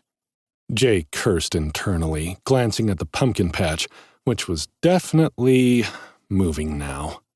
He had a feeling where this was going to go next. But now was definitely not the time to address the fact that Molly's turn was coming. He needed her confidence at the moment. "Nothing is worse than chickens, Molly," Lyra snapped. She whirled on the first chicken, the sick mother clucker, and launched her arrow at it. It flew straight through the pestilent pair to hit a tombstone on the other side. "Why didn't that work?" Jay considered the way he'd been unable to fight the spiders. Even when he managed to kill them, more had just replaced their fallen comrades. But the girls each got an achievement and experience for killing them. Now Lyra couldn't affect the chickens. "It's because this is your fear," he said. "Like in a nightmare where you can't run away or fight what you're afraid of. Molly and I will have to fight them like you two did for the spiders."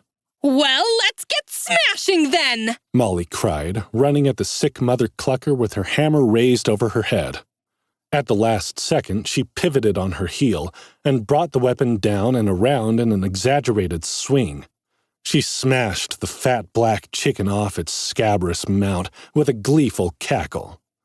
The weasels leapt from her shoulders and chased after the flapping hen as Molly attacked the rooster. Feathers shot out of the sickly bird each time she walloped it, until it was nothing but a skinny, naked carcass with rheumy eyes pounded into the ground. But the thing refused to die. Jay's eyes darted after the squawking hen, pursued by the weasels. It came full circle around a gravestone and launched itself at the barbarian, black feathers flying and claws outstretched. "Shit!" Molly ducked, narrowly avoiding having her eye scratched out. "These things are mean! I told you so!" Lyra shouted. The fox girl's voice drew the attention of the bloody pecker, which turned its glowing scarlet eyes on her. The chicken kicked its feet, digging its talons into the red rooster's sides, and let out a ferocious squawk. Lyra screamed as the chicken spurred its mount toward her with the bloodied sword held down like a lance. "Ignore the roosters!" Jay shouted as he dove after the Wanda warmonger with his sword. "We have to kill the chickens!" Molly punctuated the statement by clubbing Penny Pestilence into the monolith, where she splattered into a smear of bloody feathers. "Whoa," the barbarian said, wiping her forehead. "Critical hit. That makes things easier." Jay intercepted the charging lancer bird and attempted to knock it from its mount just as the skin and bones squawker and the nihilistic nugget swarmed Molly. Lyra, to her credit, tried to hold her ground, firing flame arrows into the ground to keep the birds away from her, even if she wasn't able to hit them directly. What followed was possibly the most ridiculous battle the dungeon had ever seen. Despite their comical appearance, the chickens of the apocalypse were tough and wily opponents. They attacked in unison, coordinating their offensive against Molly, who they determined to be the greatest threat, and occasionally making a surprise lunge at Lyra, who was their true target. Jay was able to use their focus on the barbarian to his advantage, though, stabbing at the hen's fat bottoms with the tip of his sword. When he got a good hit in, Molly smashed the birds with her hammer, making use of her barbarian rogue skill by striking while they were distracted. The birds were far more resilient than they had any right to be, seeming to bounce back from attacks that would have obliterated a normal chicken. Jay had to remind himself that they weren't really chickens at all.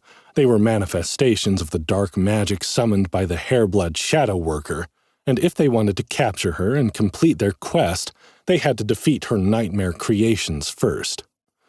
By the time they'd killed the last of the chickens, Jay and Molly were covered in bloody scratches. Lyra was wild-eyed and panting from running from the creatures, her silver hair standing up in every direction. With their well-rested bonus, they'd received a significant amount of experience from the kills, though not as much as they should have for kills above their skill level.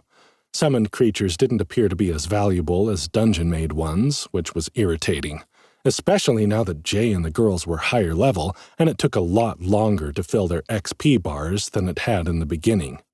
But they'd also only taken superficial damage, so he supposed he shouldn't complain. Jay kept his night vision activated as they fought, sure that the broken bear revenant would appear at any moment to fuck up their moment of victory, but the creature didn't show. Had Jay affected its ability to find the Hairblood woman when he picked up the Mommet doll? Or maybe the bloody ritual at the base of the monument was evidence of the woman's own attempts to throw off her pursuer. These were questions he wouldn't be able to have answered until they defeated her.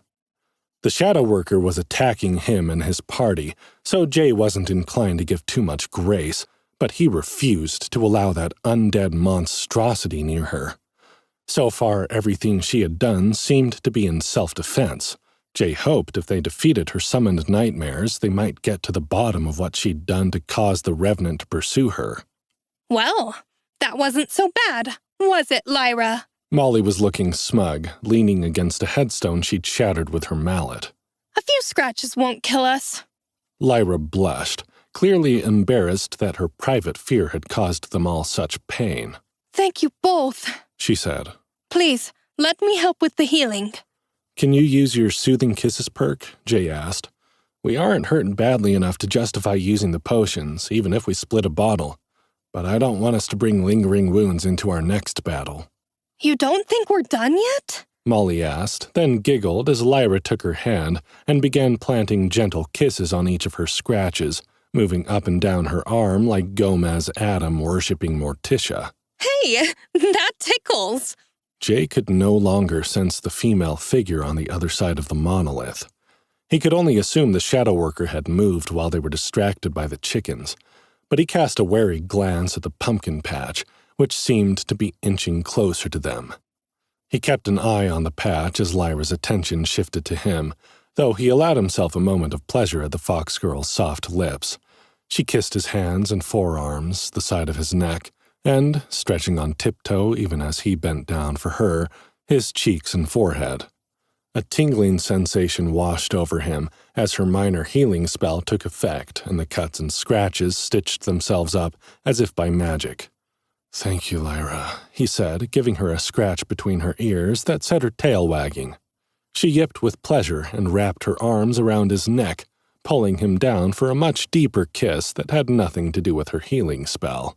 Thank you, she insisted. You're my hero, Jay. Losing himself in the moment, Jay's hands roved over her sides to the base of her tail and her round bottom. He pressed himself against her lithe body. She moaned as he slipped his hand beneath her tail, stroking the underside of her fur and smoothing the rumpled hairs. Jay half expected Molly to interrupt their moment, but the barbarian woman remained silent. It was when the silence extended for too long that Jay broke from the kiss, remembering where they were. A worried squeak from one of Molly's fuzzy white companions drew his attention. Jay cursed, grabbing his sword. Molly was crouched behind a broken tombstone, her hands over her ears and her eyes squeezed shut tightly. She rocked back and forth on her haunches like a child trying to comfort herself after a bad dream. It didn't take long for Jay to realize why. "Lyra, over there!" he shouted, pointing to a lumbering shape dragging itself from the shadows. "Hit them with radiant damage!" Huh? It took the fox girl a moment to blink the love-struck happiness from her eyes and to see what he was pointing at. Oh my! Are those pumpkins? A rattling sound accompanied the slick, twisting sound of vines as the pumpkin patch transformed. The curling roots of the plants tore bones from the damaged graves they'd been planted upon, wrenching them from the ground and using them to form haphazard limbs. Mounds of earth, bone, and vine rose up from the pumpkin patch, forming monsters that began lurching toward the tombstone Molly hid behind. Rotting pumpkins sat atop the rough shoulders of the creatures, each carved with a gruesome face, the orange flesh of the gourds raw and red at the edges, as if they were filled with blood. "Okay," Jay muttered. "That's scarier than I thought it would be." What are they? Lyra asked, drawing her bow and nocking an arrow that glowed with wisp light. "Molly's deepest fear, I guess," Jay said, somewhat bemused that he'd never realized this about his best friend. "I knew she didn't like Halloween, but I had no idea it was the pumpkins that creeped her out the most. I thought she liked pumpkins."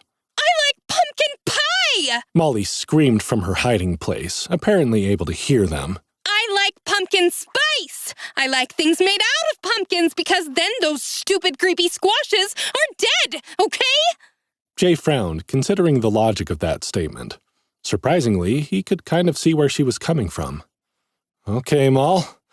Don't worry. We're going to puree these pumpkins for you and everything will be all right. Just hang tight." His gaze went beyond the horrific creatures lurching their way toward the barbarian's hiding place and lingered on the pumpkin patch, where the shadows were coalescing into a now familiar shape. This time, without the monolith in his way, Jay could see the details of the Hairblood Shadow Worker's form. Her short, curvy figure was dressed in ragged armor that looked as if she'd fashioned it herself. The strips of mismatched fabric barely covered her thick hips or voluminous breasts. Long black ears protruded from her head beneath a headdress made from the skull of a monstrously large rabbit, making her look not unlike the Doom Bunny familiars that hid her from view. For a moment, Jay was stunned by the woman's beauty, her dark eyes fixed on him as her mouth worked the summoning spell. Waves of magenta hair swirled around her as she worked her dark magic. When he considered handing her over to Captain Lightfoot or the half-mad traitor, Jay felt his convictions waver. What might men like that do to a woman like this, especially if they thought she was evil and in need of cleansing? He was jolted from his thoughts by another scream. Kill them, Jay! Please kill them! I can't handle this! Molly's voice was shaking, and her shoulders hunched even tighter, like she was trying to make herself as small as possible. Before they could save the Hairblood woman, they would have to defeat her minions. Jay leapt at the first of the stumbling enemies, slashing at its vine-covered body with his sword. The Pumpkinhead turned its dead-eyed stare on Jay and screamed, hitting him in the face with a fetid blast of air that reeked of rotten vegetation. Pumpkin Jack, level 10. Can a vegetable be evil? If you answered no, you're about to be sorely disappointed. Emphasis on sore. The jack-o'-lantern has a long and storied history reaching back to ancient Ireland, where a man called Stingy Jack tricked the devil into sparing his soul. Stingy Jack's trickery kept him out of heaven too, though, and after hundreds of years of watching the earth, his poor soul has become as corrupt as the devil he once tormented. The Pumpkin Jack is a demonic entity capable of possessing physical objects and using them to punish those who walk the land of the living. You don't want to be on the wrong side of this old gourd's bag o' tricks. The Pumpkin Jack snapped a vine-like arm at Jay, whipping him painfully in the chest. He struck it again with his sword, noting with disgust that blood oozed from where his blade sliced through the thick, rough vine. Lyra shot a radiant damage arrow at the monster, which burst in an explosion of white sparks, staggering its next assault before Jay cleaved the pumpkin head from the mass of ragged bone and vine that made its shoulders. The carved head fell to the ground and shattered, spraying chunks of gore in all directions. Molly shrieked as the Pumpkin Jack's hot red blood sprayed her arms and face. Her weasel companions nuzzled her in an attempt to comfort her. "Over there!" Jay shouted, pointing at the next closest monstrosity. Lyra whipped her bow around and fired another arrow as Jay charged in with his sword. Like with the spiders and the chickens, it didn't take long to destroy the army of summoned nightmares. But by the end, both Jay and Lyra were covered in bloody pumpkin guts. The stink of blood and rotted vegetable matter was nauseating as it mingled with the pungent scent of black magic and overturned graves. When the last pumpkin jack had fallen, Molly rushed into Jay's arms with tears streaming down her face, as if their presence had evoked a tangible fear that lifted the moment they were killed. Thank you, thank you, thank you, she babbled, struggling to regain control. God, I had no idea it could be that bad. Every Halloween, Barry used to hide jack-o'-lanterns around the house just to scare me when I was a kid. He told me that they were always watching me and would punish me if I was bad. For the longest time, I thought other people put up pumpkins to spy on me for him. But how the hell did the dungeon know about the pumpkins? Another scar from her stepfather that Jay hadn't known about. He wished there was a way he could go back in time and space and kill the bastard before he died of cancer. It wasn't the dungeon, Jay said, pushing away the unproductive line of thought and trying to find the woman he'd seen before. It was the shadow worker. She can summon nightmares based on your deepest fears. But it's over now, I think. Lyra put her bow away with a shudder. That kind of skill has no use in the dungeon except to be used against other delvers. Monster and dungeon creatures don't have fears. Maybe that's why the Sickle Moon clan is after her. A shriek of rage tore through the Ghoul's Gate graveyard, startling all three of them.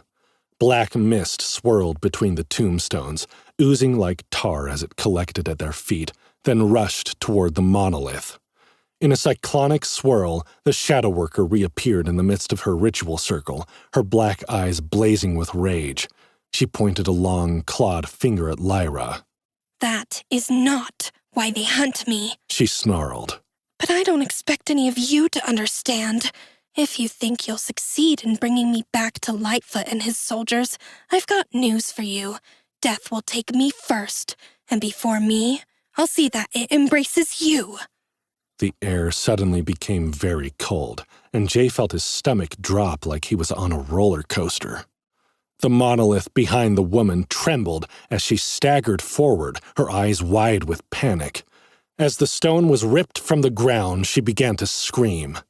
A hunchbacked giant stood where the stone had once been, his flesh decayed, his long yellow teeth bared in a lipless grimace of victory. "There she is," the broken bear revenant said, sniffing deeply through the skull-like nose holes as he hurled the stone aside, his milky eyes fixed on the hair-blood woman.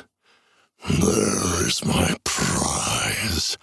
It has been too long, Dahlia Shade Runner.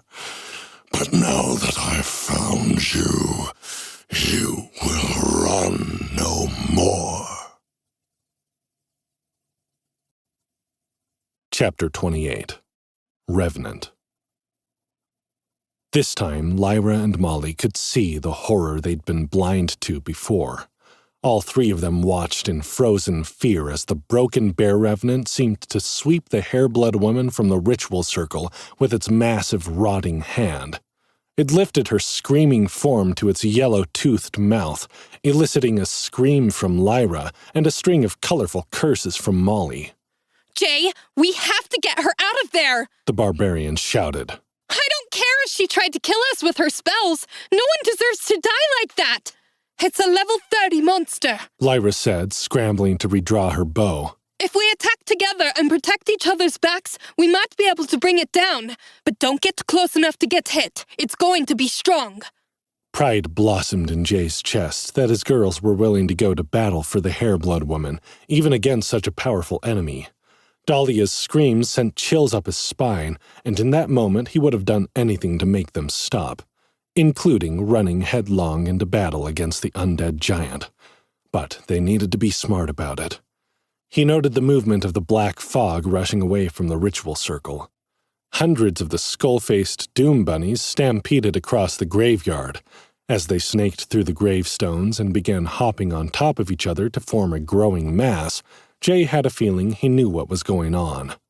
The Hairblood woman thrashed in the giant's grip, screaming bloody murder. Her nearly naked limbs looked horribly vulnerable as the monster lifted her, as if in slow motion, to its ravenous mouth. Meanwhile, the Doom Bunnies had become a twin of the Revenant's victim, dressed in as many shadows as rags. "It's a decoy," Jay whispered to Lyra and Molly. "She's using magic to trick it. We need to attack while it's distracted. Molly, use Barbarian Rogue to deal as much damage as possible. Lyra, whenever it focuses on Molly, hit it from behind those pillars over there. I've got to check on something. I'll join you as soon as possible." Molly, with a ghost weasel companion on each shoulder, gave Jay a sharp salute and ran to the left, disappearing as she activated her invisibility skill. Lyra ran the opposite direction, with the bow drawn. Jay's stomach lurched as the Revenant tore into the flailing woman's body with its long white teeth. The decoy continued to scream and thrash as if her life depended on it, and Jay prayed he wasn't wrong about what was happening. Blood spurted from the doppelganger's body, and flesh dangled from the Revenant's maw. Jay didn't know how she made the decoy look so convincing, and he wasn't sure he wanted to know.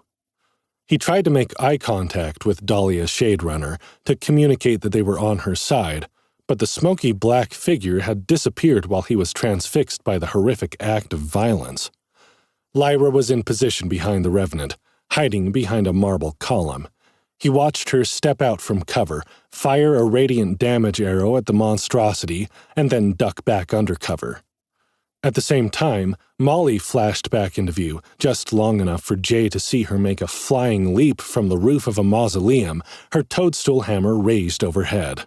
She smashed the giant's shoulder with her weapon, which spurted a poisonous green ichor as it connected, filling the surrounding air with an electric green spray that seared the monster's flesh.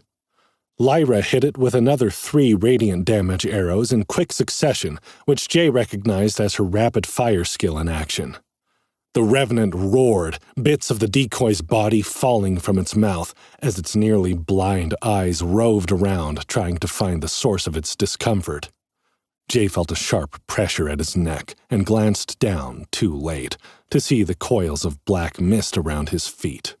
"Why do you fight for me?" The Hairblood woman hissed from beside him, a dagger pressed into his skin. She was much shorter than him, even with the height of her ears, and her curves were much more exaggerated than they'd seemed at a distance. Jay swallowed, not betraying any nerves. "We fight with you, not for you. If you want to know why, help us kill this thing so we can talk in peace." "Peace," she snarled. as if one of Lightfoot's minions has any understanding of that word. "I'm sure you know well that we cannot kill that monster, not while the objects that bind it to me are intact. It will rise again and again until its work is finished. It will not rest until I'm dead." "Lightfoot gave us a quest to return you to him at the village," Jay said, "but I'm no minion of his. The more time we spend on this floor, the more I think he's part of the problem. What are these objects?" Molly had disappeared again, biding her time until she could strike unawares, while Lyra continued to attack from behind the marble pillar. Each time Molly clobbered the Revenant with her hammer, Lyra would dart to a different column, shooting from a new position and keeping the monster from pinning her down, just as he'd told them to do. Jay couldn't help but grin, even with the dagger at his throat. "Cursed things," Dahlia answered, her black eyes narrowed in suspicion as she moved in front of him so that she could watch his face as she spoke. "The darkest of dark arts." "The kind of thing the Sickle Moon clan accuses you of practicing?" Jay supplied, realizing he was on dangerous ground, but he needed to get his facts straight about the Hairblood woman before he decided what to do about the quest. "Vile hypocrites." Dahlia bared her teeth, exposing 2 slightly longer front teeth which added to her rabbit-like visage. Jay didn't think it would be appropriate to mention at the moment, but he found it quite endearing. The Hairblood woman twisted the dagger under his chin, drawing a trickle of warm blood that ran down his neck. They sought my skills, wishing to strengthen their own flavor of black magic, and when I refused, they bound this spirit to my soul to torment me until I died. It even followed me here, to the dungeon, a spirit of the outside world which should not be possible. There are a lot of things about the haunted forest that should not be possible, Jay said. But we could be your allies, Dahlia. Please put your dagger down and explain what we have to do to defeat this creature.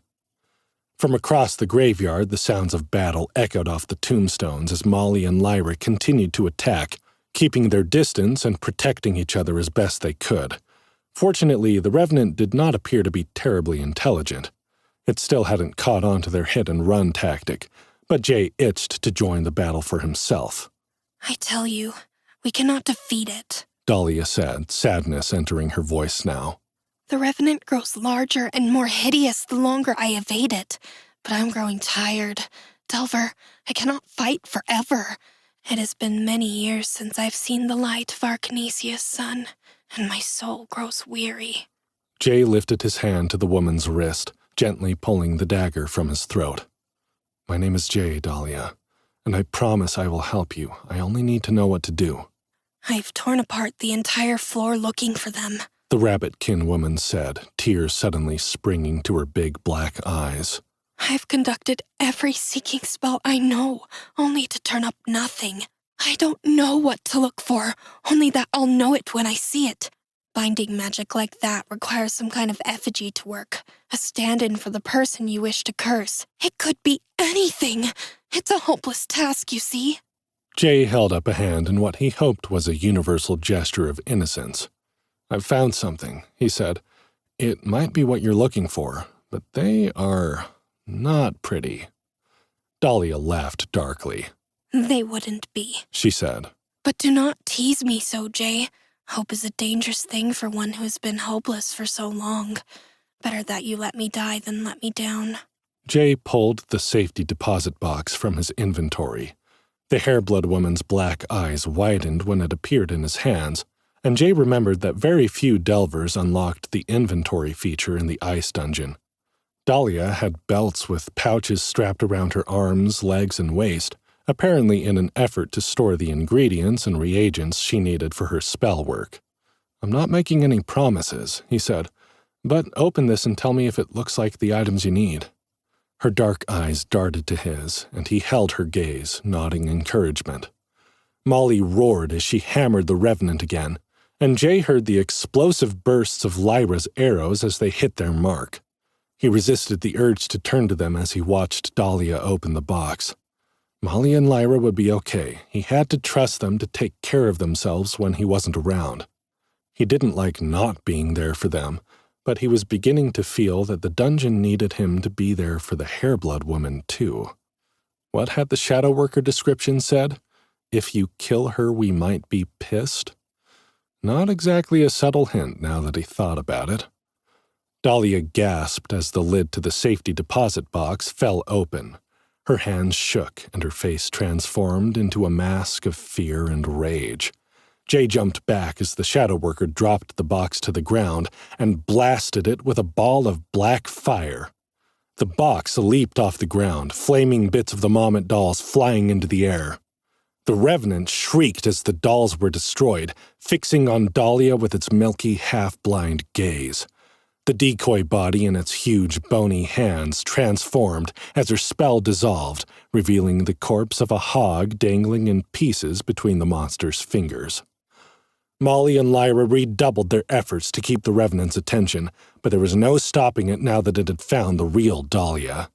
Jay gripped his sword and stepped in front of the Hairblood woman as she wept in relief between two fallen tombstones. It's over, she gasped. It's finally over. It's definitely not over, Jay shouted, staring down the monstrosity as it took loping strides toward them, running on two legs now rather than the bear-like crawl it had used in the forest. Jay wasn't sure he liked this any better. Dahlia, run! The Hairblood woman glanced up, her skull crown slipping over one eye as she focused on the enemy bearing down on them. Her eyes widened, and she shot to her feet, following Jay's command or her own survival instincts. She sprinted across the graveyard, leaping over tombstones as if to prove her rabbitkin heritage. Jay noticed a fluffy ball of black fur bouncing on her round behind as she sprang from a tipping headstone onto the roof of a mausoleum, where she turned to face her pursuer with black magic swirling around her like a storm of shadows.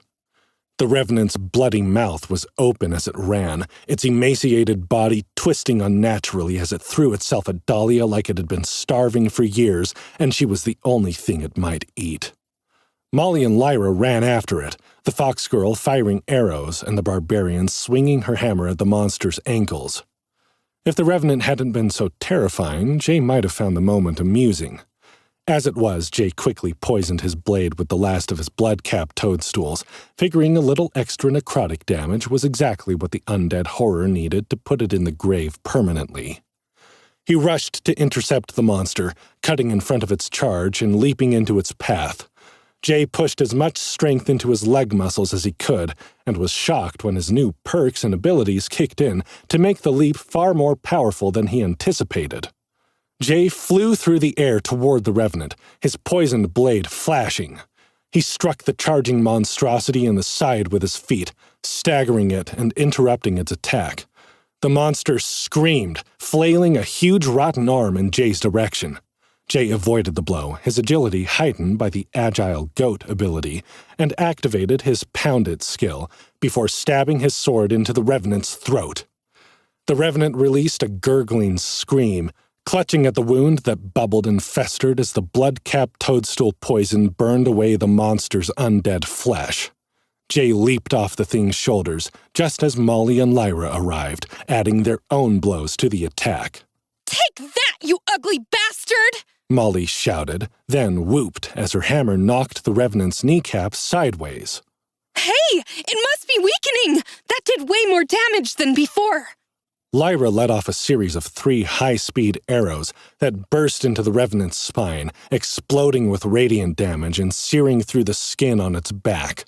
A sickly sweet stench rose up in the air like someone was barbecuing rotten meat. Jay wrinkled his nose, trying not to think about it, as he ducked under a desperate strike from the monster to slash at its exposed ankle bones. The Revenant screamed again, rearing back to stomp on Jay.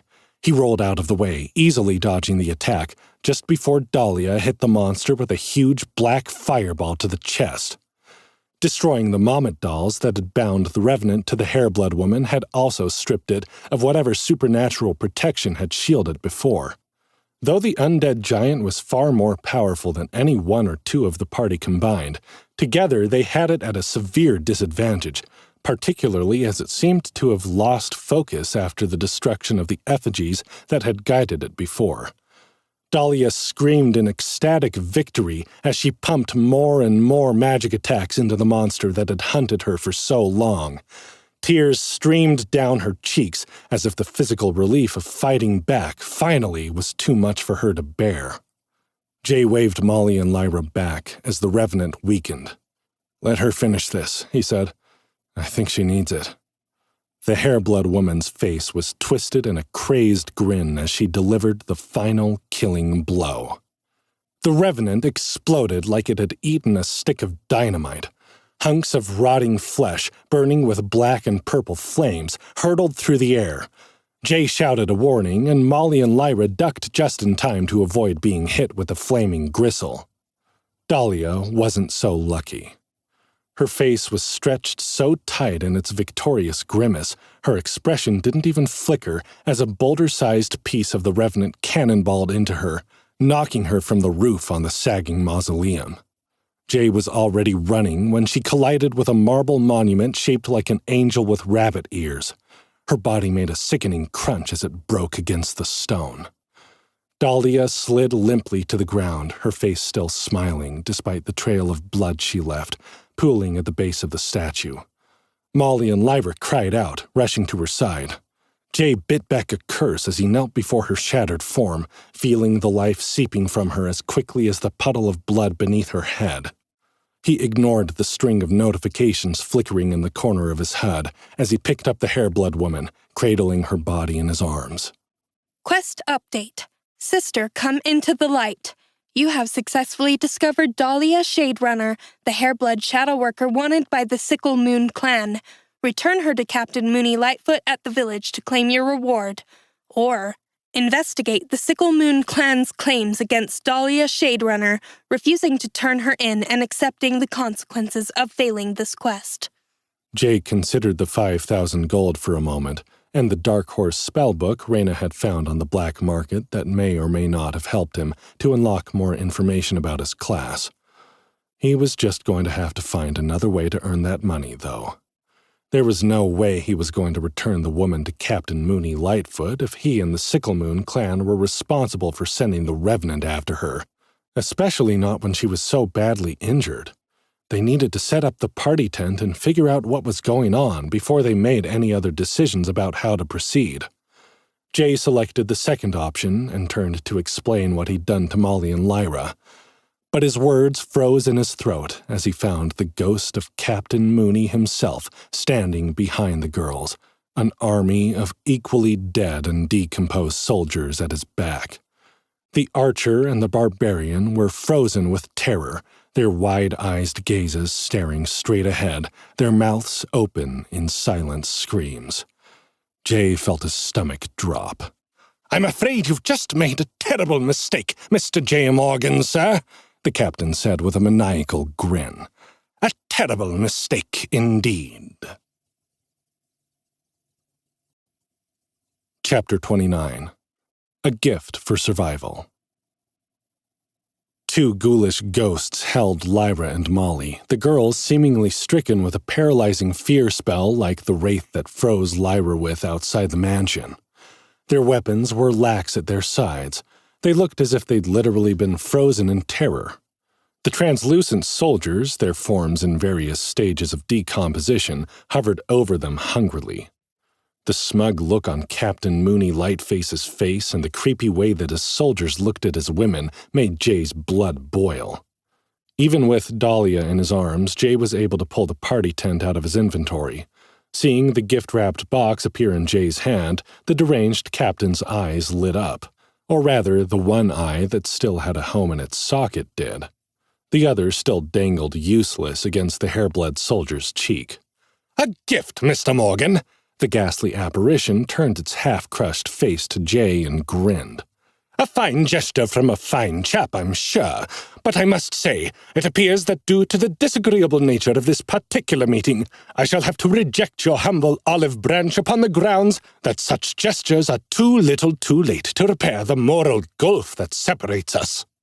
Jay yanked the pull-to-open tab and tossed the little present onto the ground between himself and the ghouls that had trapped Lyra and Molly.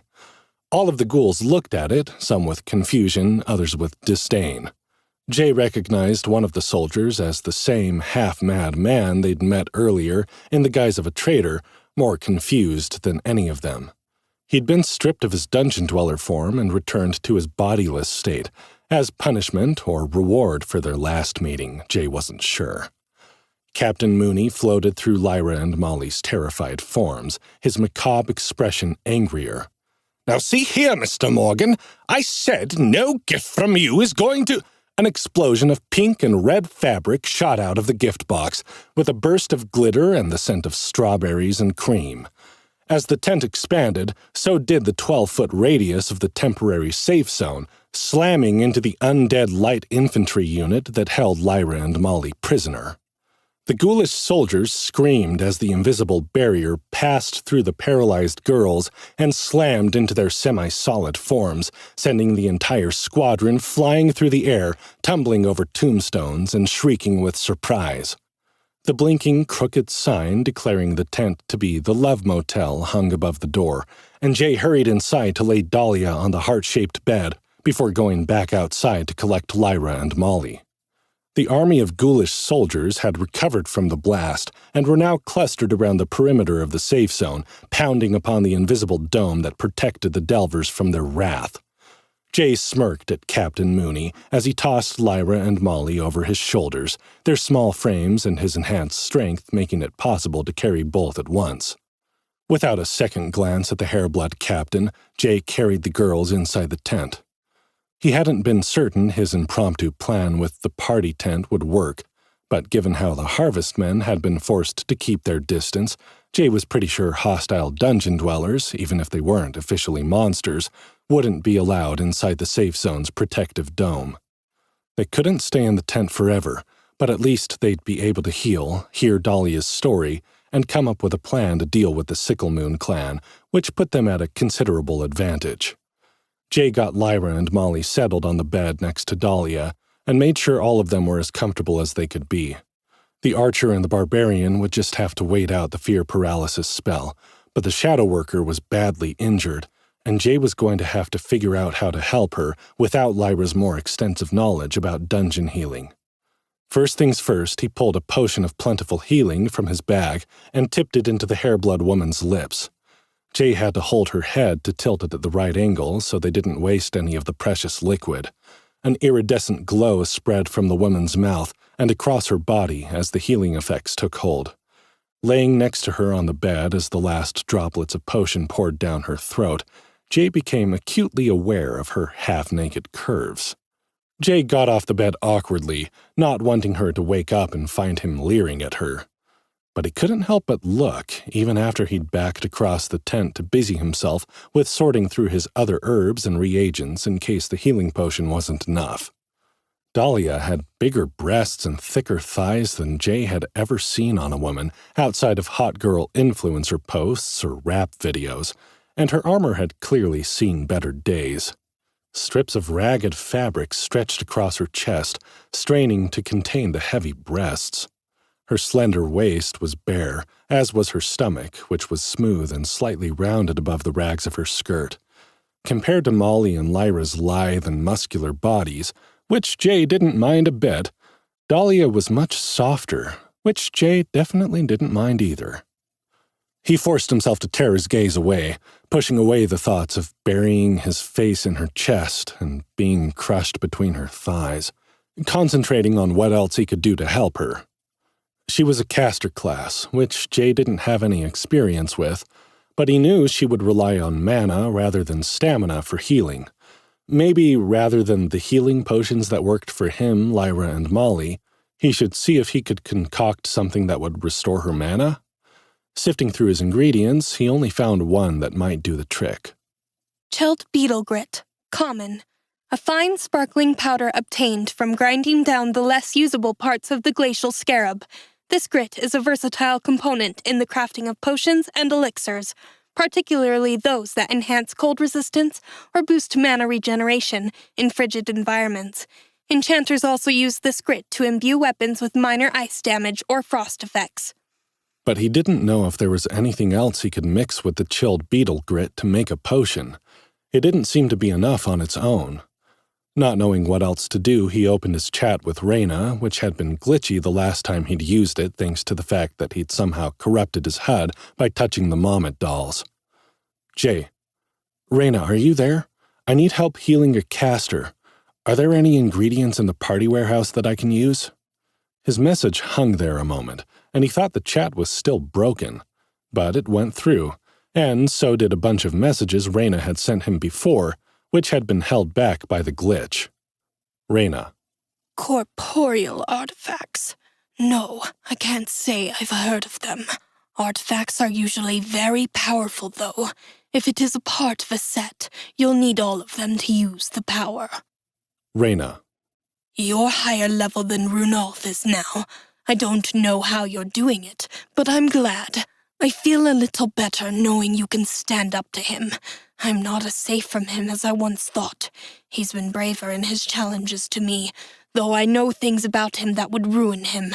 I hear he's brought in outside help, delvers from other dungeons, who'll silence me easily if I let my guard down. Expect to run into enemies on the lower floors, especially those with market access. I may have to lay low for a while, but I will continue to help as much as I can. Reyna. According to the Black Howl, your Sickle Moon clan are a band of hairblood necromancers. Proceed with extreme caution. They are not to be trusted, and they cannot be killed by usual means, as their souls are bound to artifacts kept outside the dungeon. You may find holy water weakens these type of enemies, and many of the usual defenses against the undead. Reyna. More news. Pardis has sent word through his brother that he awaits you in the night market that's on the 3rd floor. He is communicating through a trader named Muhammad al-Shahar. Be cautious. Al-Shahar is a businessman, and he will do business with anyone, including your enemies. Jay read through Reyna's messages, trying to keep track of all the new information. Runolf getting braver, hiring delvers from other dungeons, the 3rd and 5th floors being particularly dangerous. Okay, that would have to be dealt with, but not at the moment. Pardis wants to meet in the night market. Jay frowned, wondering what the Felinari rogue could want with him. He wasn't going to worry about that yet either. Based on his experience with this alternate version of the 2nd floor, there was no guarantee they'd even get to the night market. No more info on the corporeal artifacts, but if their communications were open, Jay could send Reyna what he'd gathered and then get her to do some more research. The news about the Sickle Moon clan was more interesting. He had holy water, though not much. He'd had to use 1 bottle as a cure from a corrupted flesh debuff he'd received after getting bitten by an undead jackal on the 1st floor. There were only 3 bottles left, but he was sure he could come up with some way to use it. His gaze wandered back to Dahlia, who, despite the powerful healing potion, did not seem to be getting any better. Reyna hadn't responded to his most recent message, which worried Jay a bit, given the witch doctor's concerns about Runolf back in the village. But he couldn't do anything to help Reyna at the moment, and he might just be able to help the Hairblood woman. Could she have a similar debuff to corrupted flesh? She'd been hit by a huge chunk of flaming undead revenant. It was entirely possible. If so, it would explain why she wasn't getting better. Her health and mana were being consumed as quickly as the healing potion attempted to restore them. What if? He opened the Research and Development tab of his crafting menu and added the chilled beetle grit to a vial of holy water. He hesitated a moment before he'd accepted the recipe. Lyra and Reyna had both been very excited by the find, as holy water was extremely valuable on the black market. Probably the 3 vials he had would go a long way to making up for the 5,000 gold he'd lost by failing Captain Mooney Lightfoot's quest. But at the moment, he didn't care about that. He just needed to help Dahlia. Instinct told Jay that her story was connected to his somehow, and whatever unusual events had trapped her on this alternate floor might offer clues to what Jay was meant to be doing in the dungeon. Her story had to be heard. Jay pushed the recipe through and was rewarded with a happy chime from his HUD. You have learned Crafting, Research and Development 4. Your successful experiments are now 50% more effective. You have created a new recipe, Potion of Ultimate Restoration, Epic. Jay quickly read the description of the bubbling blue potion in his hand. Potion of Ultimate Restoration. This epic potion restores health, mana, and stamina, as well as curing diseases and debuffs. It also has a 25% chance of giving the user an additional 5 attribute points to be used at their next level up. Don't waste it. He didn't hesitate, hurrying back to the heart-shaped bed to pour the second potion past Dahlia's plump lips. She still had the ghost of a smile curling the corners of her mouth, evidence of the victory she'd been savoring when she'd fallen. Jay glanced at Lyra and Molly, who were still frozen, and likely would be for a few more minutes. That might be a good thing. He wanted to question the shadow worker without interruption, and knowing how prejudiced the fox girl was against dark magic, and how mad Molly had been about the stolen artifact, it would probably be better to talk to her alone. The moment the bottle was empty, a shimmering blue glow swirled over Dahlia's skin, and she began to stir.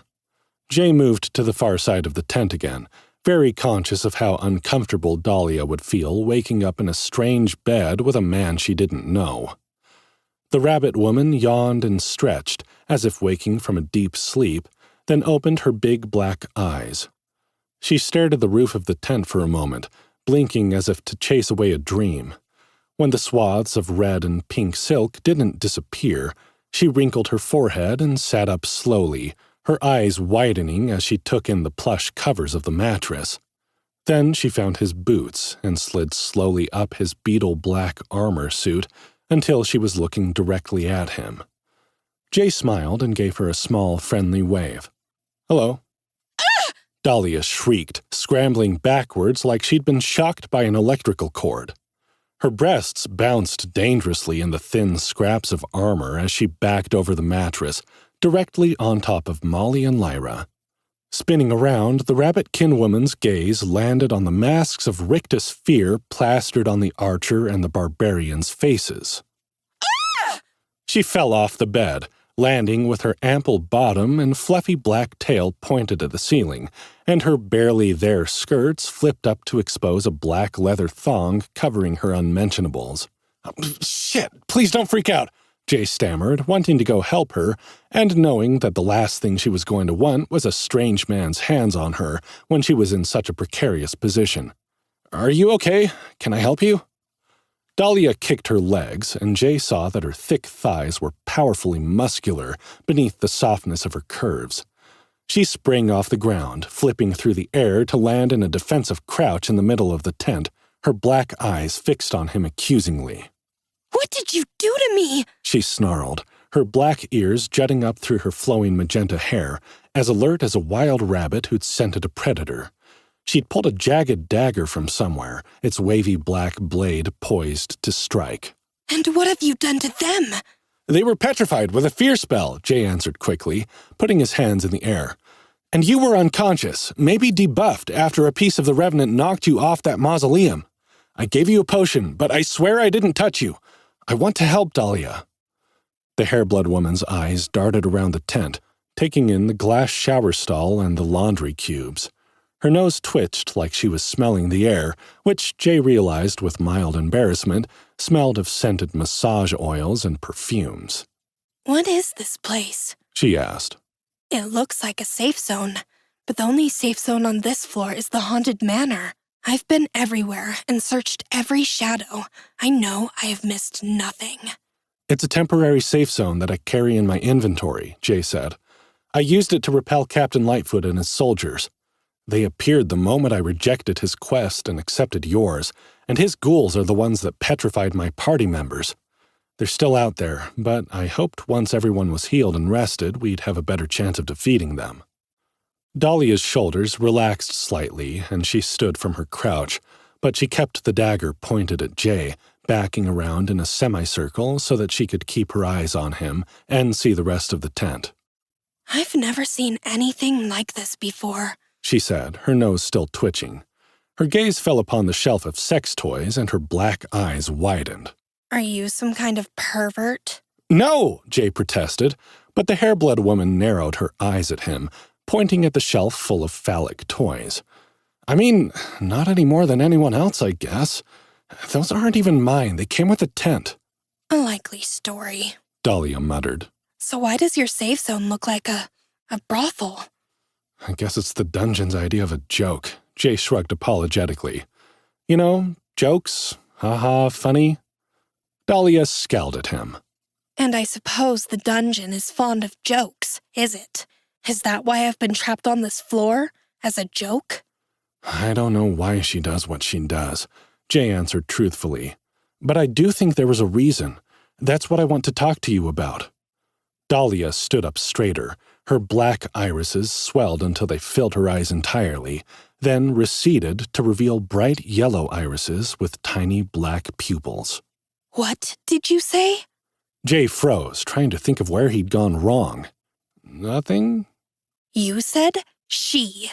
The Hairblood woman stepped closer to him. "Who is she?" "Oh!" Jay rubbed the back of his head, feeling sheepish about the slip-up. "Sorry, I think of the dungeon as a she. I know most Delvers prefer to think of it as—" "What is her name?" Dahlia said, fixing Jay with her yellow eyes. Jay closed his mouth, unsure of how he should answer this question, but he saw that the Hairblood woman had tears in her eyes. "What is her name?" she repeated, sounding suddenly less sure of herself. I call her Nova." "Nova." Dahlia whispered, dropping the dagger to her side. Her black ears flopped over halfway as if she'd grown too tired to hold them up. I call her that too. I thought I was going insane. It's been so many years. I thought I'd just made her up so I didn't feel so alone. The deep, aching sadness in her voice broke Jay's heart. He couldn't imagine being trapped on this floor by himself. It was a wonder she hadn't gone insane. "You're not alone anymore, Dahlia," Jay said, wishing he could pull her into a hug. "And you aren't crazy. Nova is real. The Revenant is dead. You destroyed the Moment dolls that bound it to you. You can leave with us if you want to, as soon as we deal with Mooney. I just want to ask you about how you came to be here, because I feel like the dungeon, Nova, wanted us to find each other. I feel like our stories are connected." Dahlia sniffed and hiccuped as she tried to hold back a sob. "But I don't even know who you are," she said. "How can our stories be connected when I don't even know your name?" The past few hours must have been traumatic for the Hairblood woman. She no longer had the look of a fierce and dangerous caster. She looked like a scared rabbit, frozen in the gaze of a wolf and too terrified to move. "I'm Jay," he said, knowing that he'd told her that much before. "Jay Morgan. How about I tell you about myself first, and you can decide how much you want to tell me?" Dahlia nodded, half-dazed, as Jay pulled a couple of chairs up to the fire pit. He wasn't quite as efficient at starting it as Lyra was, but he found her tinderbox in the party warehouse and managed to figure it out. Once the fire was burning and the Hairblood woman was seated across from him, Jay sat down to tell her his story, wondering where to start. Chapter 30. Stories. By the time Jay had finished telling his tale, Dahlia had perked up, losing the lost, frightened look and regaining some of her fierce composure.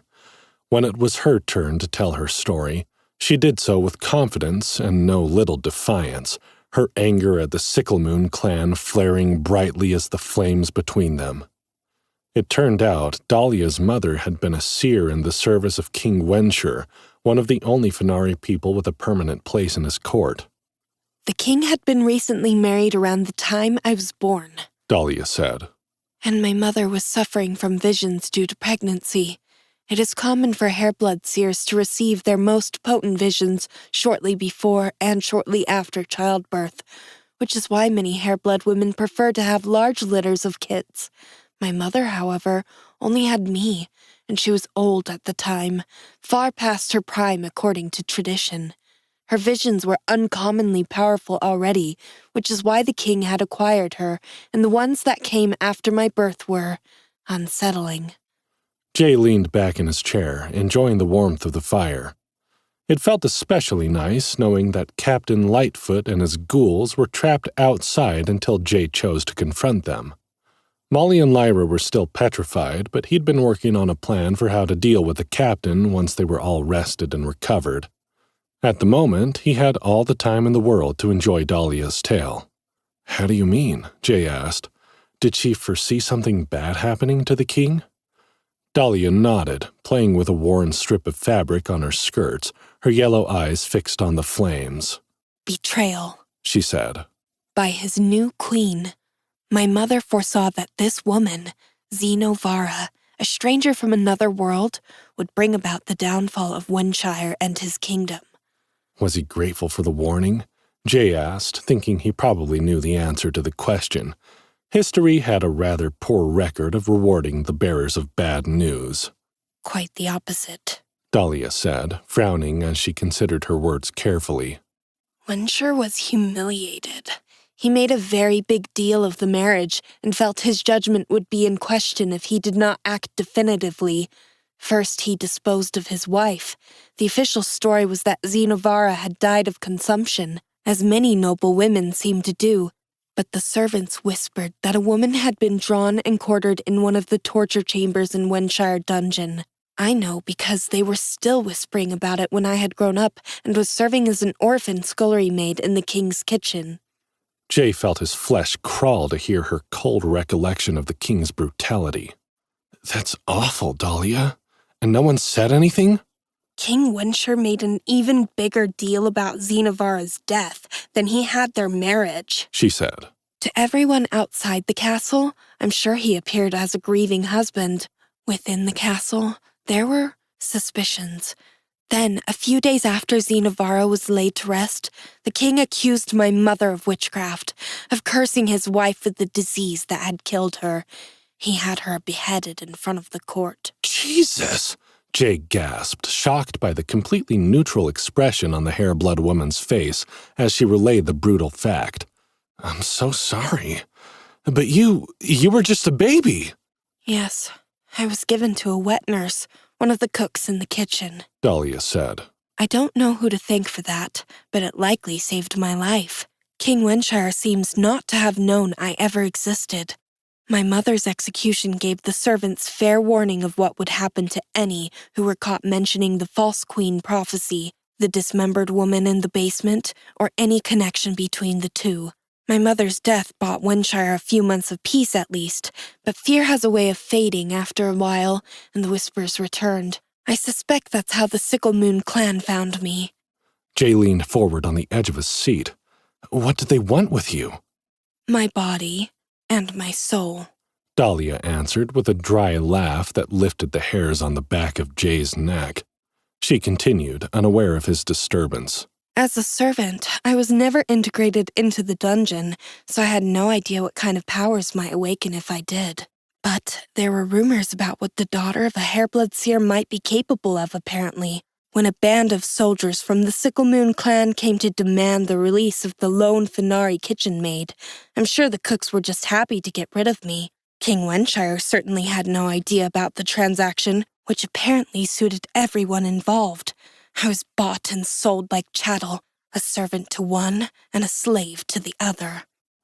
Cold anger solidified in Jay's belly as he listened to the horrors Dahlia had been forced to endure. He hated King Wenshire even more than he hated Runolf, and it was no longer surprising to him that the two were working together, as Reyna had suggested might be happening. When the Sickle Moon clan brought me to the dungeon on my 14th birthday, Dahlia continued, I thought the integration would kill me. The pain. She laughed again, darkly. Then, when it gave me a dark magic casting class, I was certain that it had, knowing how people felt about dark magic.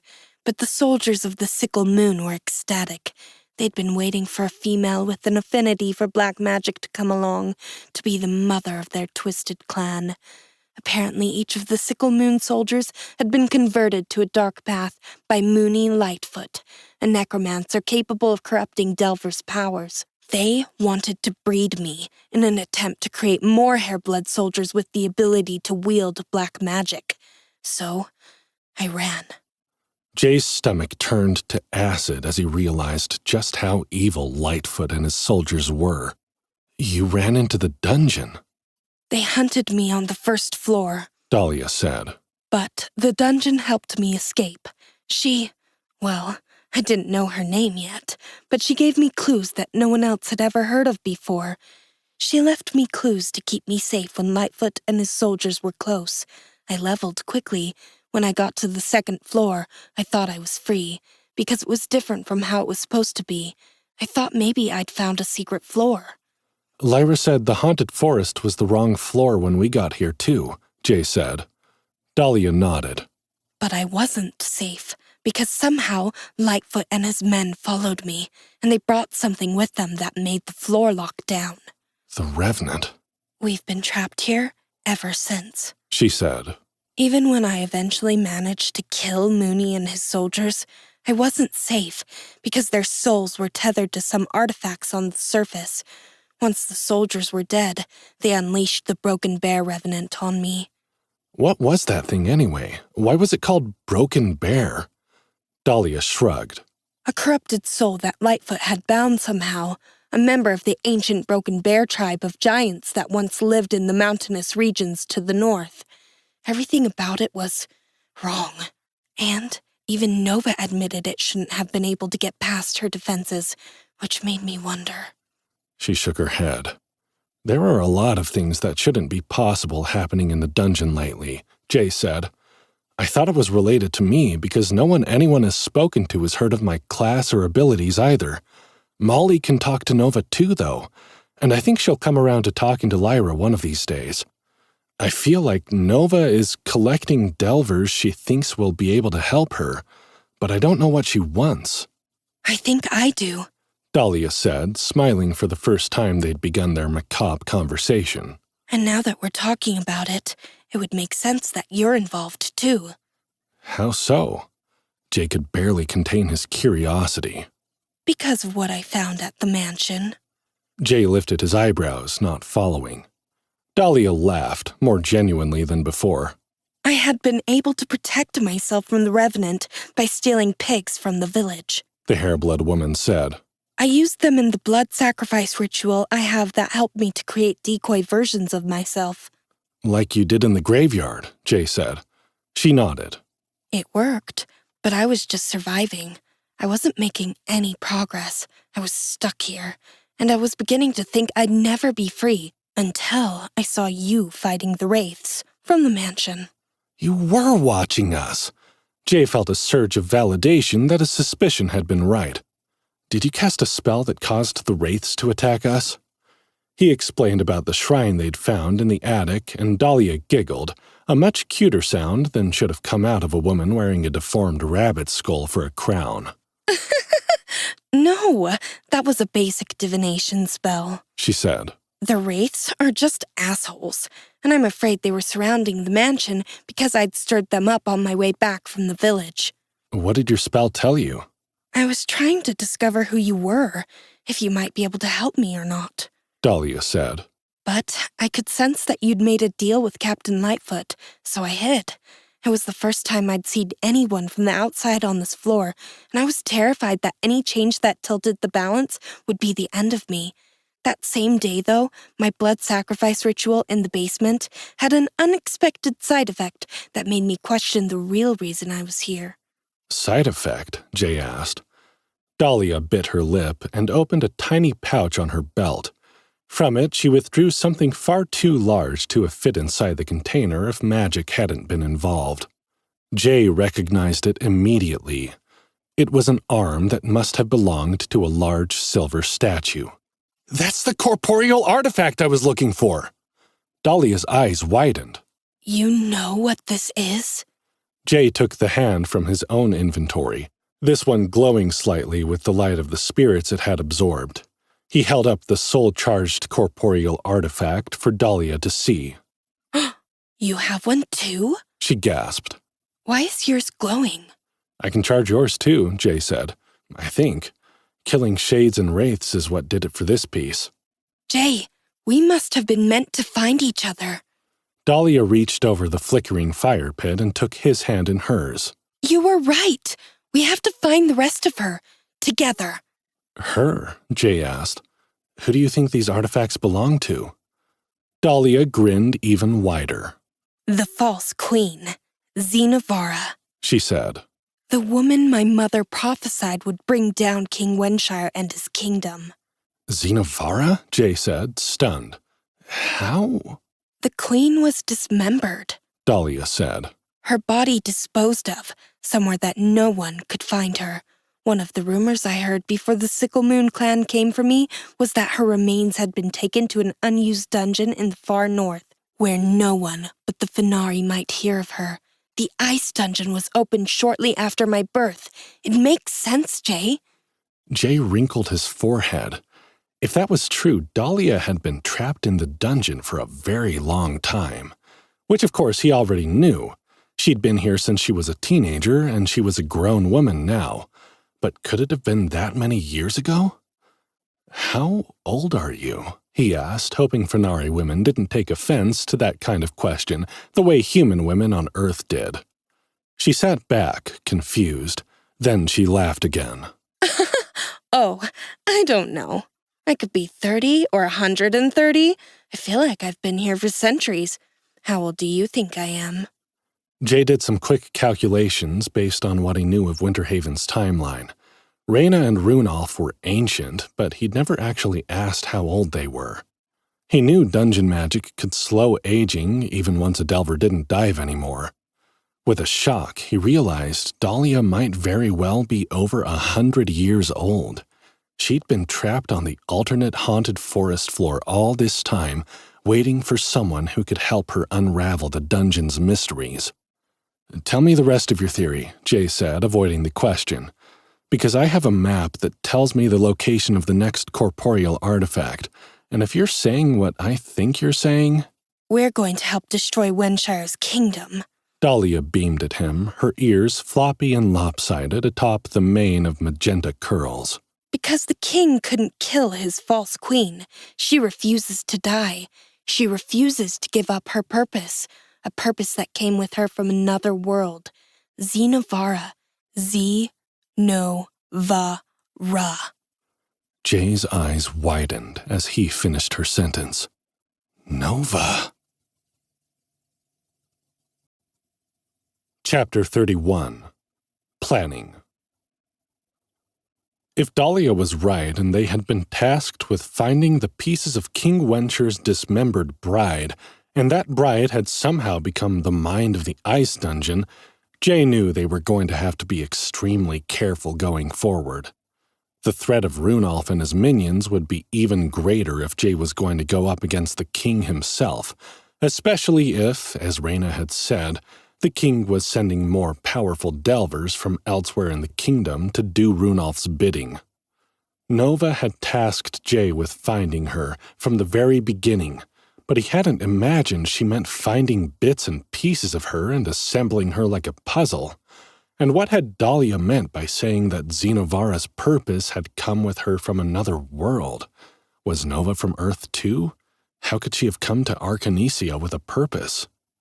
The Hairblood woman excused herself to make use of the shower and laundry facilities, while Jay pondered how to go ahead with the information they'd gained. He sat staring into the flames of the dying fire, considering all their options, but he couldn't see any way forward but to continue on the path Nova had set for them, follow the treasure map to find the next piece of her body, find Pardis in the night market and find out what news he had, help Reyna and the Black Howl in any way he could as the resistance against Runolf and King Wenshire grew. He also spent some time planning how best to deal with Captain Mooney Lightfoot and his Sicklemoon psychos. Playing around in his crafting menu, Jay thought he had a pretty solid plan for how to deal with the entire ghoulish light infantry unit at once. Sorting through the group inventory, Jay found something one of the girls must have picked up on the first floor called bug guts, which at first looked like a throwaway item. The description in his HUD was gray, indicating it was so common as to be basically worthless. It had no useful health or armor properties. In fact, it had barely any properties at all. The description just read, "Bug guts. Very sticky stuff. Dissolves in water." It was that stickiness that got Jay thinking, however. He pulled a portion out of his inventory and tested it tentatively on the finger of his left hand. It was like instant crazy glue, except it didn't seem to dry out. Jay touched his finger to one of the bottles of massage oil on the sex shelf Nova had set up for him and found the bottle stuck fast.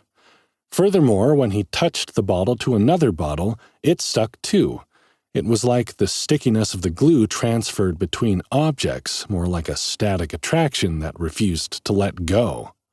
So, what might happen if he applied the sticky bug guts to the last jackal jaw trap in his inventory? And maybe, once they were stuck. He inspected one of the items he'd received from killing the Shade Skulker oozes on the first floor. "Shade Agent. A rare find indeed. This shimmering translucent gel is collected from the remnants of a Shade Skulker after its demise. When spread thinly over the surface of an object or individual, the gel hardens into an almost invisible film that reflects the surrounding light and scenery. This remarkable camouflage agent allows adventurers to blend seamlessly into their environment, rendering them nearly invisible to the naked eye, ideal for stealth missions or evading detection in hostile territories. The gel's properties make it an invaluable asset for spies, thieves, and hunters seeking the element of surprise." It seemed a bit of a waste to use a rare, high-value ingredient like that to camouflage his trap, But he only had one of the shade agents, and he'd need more than that to be useful for a full-body stealth suit. And if it came down to it, they knew where to find more shade skulkers. He decided it was worth the sacrifice, and added it, along with the trap and the sticky guts, to his research and development tab. He mentally hovered over the Create button, wondering if he was missing anything. His Get Lucky perk gave him a 50-50 chance of success when inventing new and improbable recipes. But what were his usual chances? Jay realized he hadn't actually failed at making any of his concoctions yet, and in the back of his mind he wondered if the dungeon was just waiting for the right moment to teach him a lesson. He was due for a failure, and he knew it.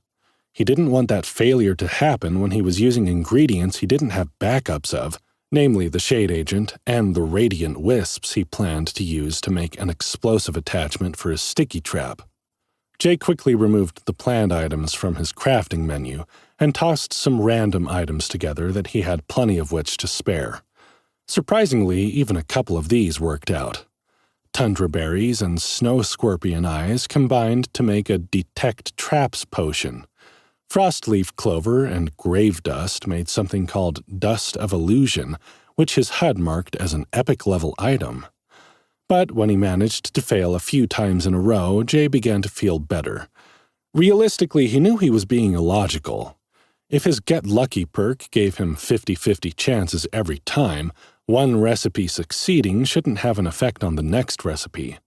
Yet instinct told him that the chances of coming out on top on every 50-50 toss were basically nil, and if he didn't have a few failures in there to balance things out, he was tempting fate.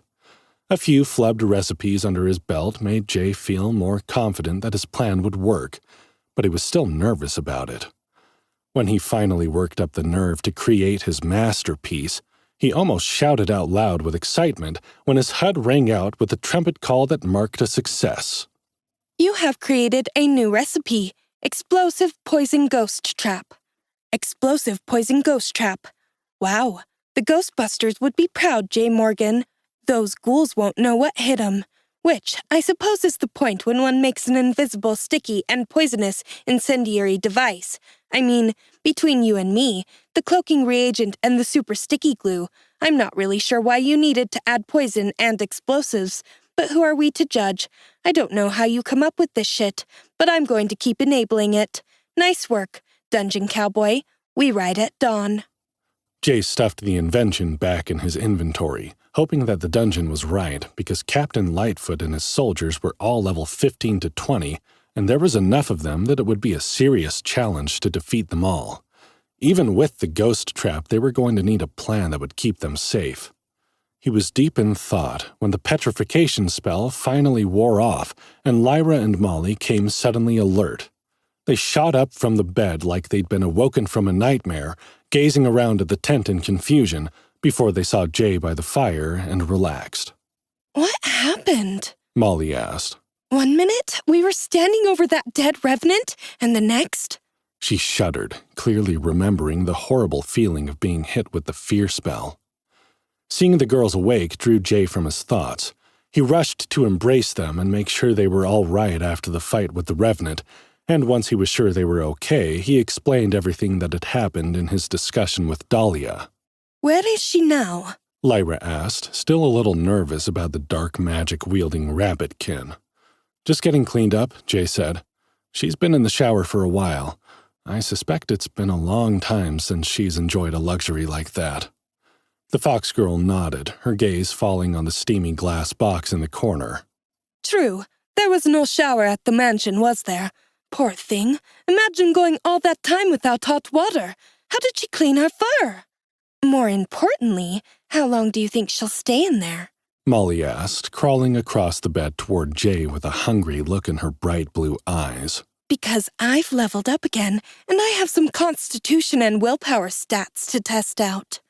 Lyra looked confused, and Jay remembered she hadn't been there for Molly's declaration of dedication to the fine art of deep-throating.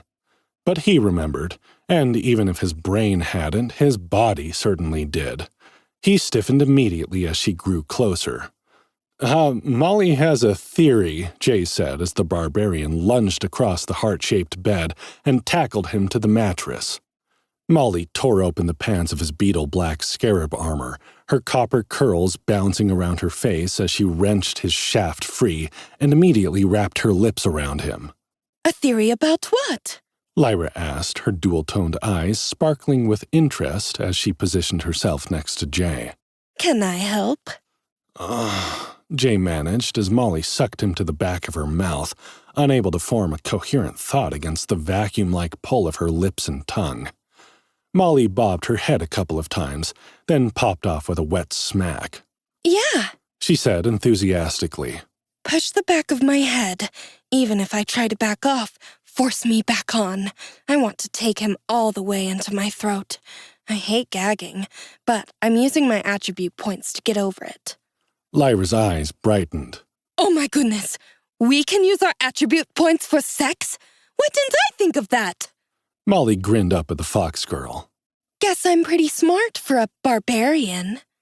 She plunged her face into Jay's lap, using her strength to pin him to the mattress, and began bobbing her head violently along his shaft. The attack was so intense and unexpected that Jay's mind gave in completely. His body froze and then relaxed, overwhelmed by pleasure. He melted into the heart-shaped mattress as Molly forced herself to take every inch of his cock. She kept her blue eyes fixed on him as she opened her throat and slid his length past the constricting muscles at the back of her mouth. Lyra, grinning mischievously, put her hand on the back of Molly's head and pushed her roughly. Molly's eyes widened as she attempted to back up, but the fox girl stopped her. Keep going, barbarian girl. Show us how tough you are. Molly breathed hard through her nose, tears beginning to stream from her eyes as she fought the urge to pull back. Eventually she nodded, and Lyra applied more pressure. If Jay had 2 working brain cells to rub together, he might have suspected Lyra was enjoying her chance to dominate the stronger barbarian girl after being bossed around by Molly for so long. As it was, when Lyra straddled Molly's back and grabbed her head with both hands, all Jay could think was, "Holy fuck, that's hot." The fox girl's tail wagged as she directed Molly's face, bobbing her head with slow, even strokes that had Molly gagging and struggling at the bottom and gasping for breath at the top. But there was a determined look in her bright blue eyes, and eventually she was taking all of him without too much trouble. Jay felt himself sliding in and out of her throat, completely lost in the slick, blissful pleasure of a perfect, sloppy blowjob. Fuck her, Jay, Lyra begged, her own mouth open and wet with saliva, as if she was imagining herself doing the job. She can take it. Molly nodded and mumbled affirmation around his girth. Her muscles trembled as she held herself still, and Lyra kept her from backing away. Jay reached down to hold her head, already feeling himself ready to climax from the barbarian's abrupt and brutal attack of affection. His hips responded automatically as he began to thrust, pushing deeper into her throat than she'd been able to push herself. He grunted with each pump of his hips, gritting his teeth against the explosion that was coming. "Fuck," he gasped. "Are you ready?" Molly nodded, feeling his muscles tense, and braced herself for the final push. Lyra twisted her fingers in the barbarian's copper curls and forced her head down at the last moment, just as Jay lost control and released a gush of hot seed.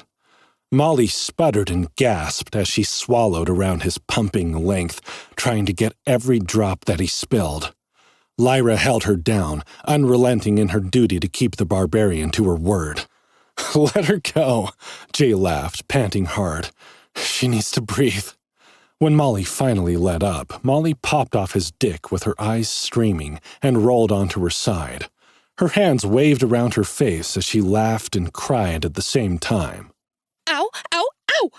Oh my god! There was so much, I think you flooded my sinuses. "Shit, I'm sorry, Moll," Jay said, suddenly concerned. "Are you okay?" She took a couple of deep breaths and sniffed a couple of times. I'm fine, she said, still laughing. That's what constitution buffs are for, right? Actually, I think they're for surviving painful injuries in battle, Lyra said. Tell me you've never snorted semen without telling me you've never snorted semen, Molly said, throwing a heart-shaped pillow at the fox girl. Maybe you should try it too. I bet Jay can go another round. It's my turn anyway, Lyra said. You got to have him twice in a row now. I've got making up to do, Molly returned. You've had him to yourself for weeks.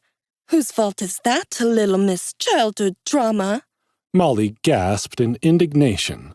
Are female foxes called bitches? Because they should be. Lyra pounced on Molly and started hitting her with another pillow. Soon, feathers floated through the air as the girls shrieked and battled over who was going to get to do what to Jay when. A banging sound from the shower stall shocked them into silence. Hello? Dahlia's surprisingly timid voice called out. Are you done out there? I'd really like to get dressed now. Lyra and Molly burst into a fit of giggles as Jay cursed and rolled off the bed, turning his back to the shower stall to quickly readjust his beetle black scarab armor. Sorry about that, Dahlia, he said, cringing internally. We were just blowing off a little steam. Dahlia emerged from the shower with a little white towel barely covering her prodigious curves, her cheeks as red as cherries. You told me you weren't a pervert, she said, clearly scandalized. Not true, Jay protested. I said no more than anyone else, and this is the company I keep, so... He gestured to the pair on the bed. The barbarian and the fox girl attempted to regain control of themselves, then burst into even louder laughter than before. Soon Jay was laughing with them. Dahlia watched all three of them with her wide yellow eyes, her long black ears standing stiffly upright. Her nose twitched adorably. Finally, a small smile quirked at the corner of her lips. I can see how these two might corrupt your standards. Lyra gasped. Did she just... Oh no, she did not! Molly's jaw dropped. The Hairblood woman screamed as two heart-shaped pillows hurtled through the air toward her. It was a joke, she cried. It was just a joke. But by then, the battle was on. Chapter 32. Pets and Parties. Once everyone had gotten acquainted, via a few pillows to the head, Dahlia, Lyra, and Molly were getting along famously. The Hairblood woman, despite the ominous goth bunny look, turned out to be quite sweet and very shy. It was clear she'd been on her own for a long time, and the joy with which she responded to the girls' friendship was heartwarming to see. Jay could tell Dahlia was uneasy with the fact that the three of them had an intimate relationship, and he was pleased to see that Lyra and Molly picked up on it too, instantly dropping the teasing and euphemisms to make Dahlia feel more comfortable. Jay kept his distance, happy to watch them chat as he finalized his plans. Nobody felt the need to sleep once they were fully healed, and they were all eager to get on with the fight against Captain Lightfoot, but they were all grateful for the opportunity to rest and relax before another big battle. Did anyone loot that revenant thing? Lyra asked suddenly. I didn't even want to look, Molly admitted. Anything that comes off that creep's corpse is going to smell like rot. We should all check it, Jay said from across the tent, closing his HUD and the menu he'd been studying. That might be where we find the copper keys to get us to the next floor. Do you really think we're going to get off this floor? Dahlia asked, her ears drooping into her bright magenta waves. I can hardly believe it. I guarantee it, Jay said. I feel like you might have been kept here so long because Nova was saving you for us, which makes me feel awful on all kinds of levels, but we made it here as fast as we could. Lyra huffed and crossed her arms. You know, I'm still cheesed that Nova has talked to everyone but me. All I got from her that shows she knows I exist is... The fox girl glanced at the Hairblood and shut her mouth, not wanting to bring up a sex perk in front of the timid and inexperienced girl. Well, it doesn't matter. I just want to meet her. You only think that because she hasn't threatened to kill you, Jay said with a laugh. She doesn't threaten to kill me, Molly said. Dahlia shook her head. Me neither. Lucky me. Jay raised his eyebrows and leaned back in his chair with a sigh. Guess I'm just special then. I know you're joking, Jay, Lyra said. but I think you are. I mean, Molly also comes from your world, and she might have a part to play. Dahlia seems to be connected via her mother's vision, but— Oh, shit! Jay sat up suddenly. That reminds me, Dahlia, I think this is for you. Ever since he'd heard Dahlia's story, something had been tickling at the back of his mind. He'd been so focused on the revelation that the corporeal artifacts might actually be parts of Nova's body that he'd been distracted from another obvious connection between himself and the Hairblood woman. Then he'd remembered the awful limerick Nova had written in one of his bootstrapper notes. Jay pulled the Seer's Tears from his inventory and passed them to Dahlia. I received this just before we met you, he said. They're useless to me, but the description makes it sound like you might be able to do something with them. Dahlia took the vial, her mouth falling open. A true seer, or one descended from a true seer, may use these tears to peer into the past at things others wish to remain forgotten. Jay, this could be— Yeah, he said. I thought it might be big. It's up to you if and when you want to use them, though. The Hairblood woman nodded. I think maybe, after we found all of the corporeal artifacts, I have a feeling it might tell us more about the false queen, but it might show me something about my mother, too. I've never had anything that connected me to my mother before. Jay, I can't thank you enough for this. Jay felt his cheeks burn, but he was pleased that she was happy. Don't thank me, thank Nova. She orchestrated all of this. There was a scratching sound at the door of the tent, interrupting further discussion. The girls all looked at Jay with wide eyes. Jay shrugged. Hostile creature shouldn't be able to get past the barrier, so— Molly gasped and leaned up from the bed, hurrying to the door. She opened the tent flap a crack, letting 2 slinky white weasels inside. Ross! Rachel! There you are, you little brats! You need to stop running away like that! The weasels scampered up her legs to perch on her shoulders, squeaking excitedly. The barbarian woman laughed as she scratched the tops of their heads. Are those ghost weasels? Dahlia asked. Her yellow eyes transformed into huge black orbs as she scanned them with one of her abilities. They are. Those are very rare creatures, you know. My Doom Bunnies like to chase them when there aren't any wraiths to fight. Is that why they're always running away from me? Molly asked, narrowing her eyes at the shadow worker. Because I treat them with nothing but love and affection. And curses. Lyra added, grinning. Wild companions are like that. Dahlia said, giggling as one of the weasels leapt off Molly's shoulder and pounced on a big pink pillow. At least until they're properly bound to a delver. You need a caster to perform a binding spell or a scroll of binding to make the bond permanent. I can do that for you if you like. Molly's eyes went wide, and she glanced at Jay. Can I? She gasped. Oh, please, Jay! Can I keep them? I love them so much! I don't know why you're asking me, Jay said with a snort. Well, it's your love motel. Molly said, waving around the tent, her gaze lingering on the shelf of sex toys. She waggled her eyebrows at him and grinned. And your collection. Jay waved his hand, casting her a warning glare as Dahlia began to blush again. If you want to keep them, of course you can keep them. Yay! Molly leaped off the bed and did a crazy dance around the tent that made Lyra and Dahlia burst out laughing. I always wanted a weasel, and now I have 2. You always wanted a weasel? Jay could only stare. Somehow I did not know that about you. Yes, you did. I've always wanted weasels and puppies and kittens and otters and elephants and koala bears and penguins and— Ah, I see, Jay laughed. The Noah's Ark tier of pet ownership. Well, for now I hope the weasels will do. Dahlia cast the binding spell while Molly continued to dance, now swinging her hammer over her head and shaking her butt at Jay, the chainmail bikini bottoms jingling as she did so. They took a moment afterwards for the Hairblood woman to teach the dancing barbarian how to use the pet interface in her HUD, which Molly was very excited about because the ghost weasels apparently came with a bunch of skills that she could unlock access to as their bond developed. Best of all was the fact that the ghost ability she'd already unlocked was now available to her when her pets were within 20 feet, rather than them needing to be directly on her body. And with all of that done, it was time to leave. Captain Mooney Lightfoot still needed to be dealt with. Before they stepped outside, Jay pulled Dahlia aside. "If we're going to be traveling together anyway," he said, "would you like to join the party?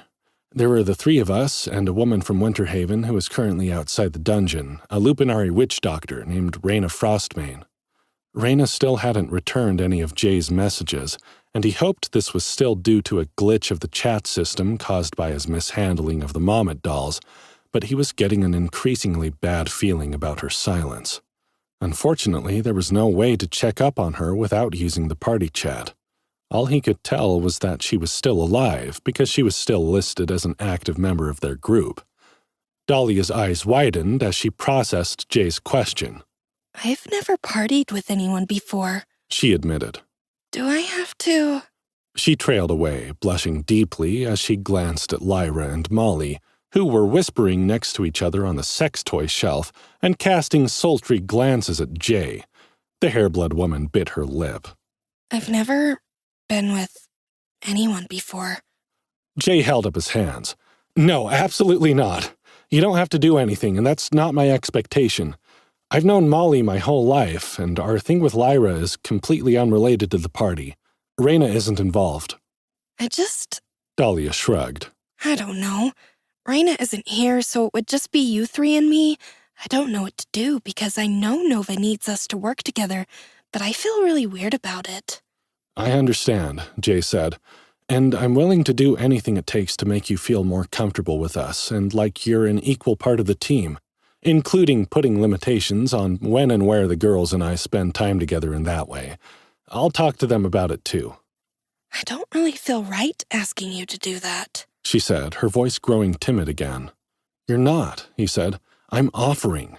And if it doesn't work out and you'd rather split up later on, I promise I won't hold it against you. You're higher level than we are, aren't you? Maybe you'll want to check out places we can't go yet. How about we try it for this fight against Mooney, get to floor 3, and then you decide if you want to stay?" Dahlia reached up and tugged on one of her ears, biting her lip. "All right," she said. "If you promise there will be no hard feelings, I really don't want to be alone anymore, but I'm also really not ready for anything more than friendship. Even that is new to me. You really understand?" "I do, Dahlia," he said. "I promise. You're very beautiful, and it's not that I wouldn't be interested if you were, but I'm not delving the dungeon for the benefit of my personal life. We have a mission that is much more important than you or me or Lyra or Molly. We're going to save Nova and help her take down King Wencher, right?" "Right," Dahlia said, brightening. "Thank you, Jay. I would be very honored to party with you." Jay smiled and opened his party menu, locating her name and sending her the invite. "Congratulations!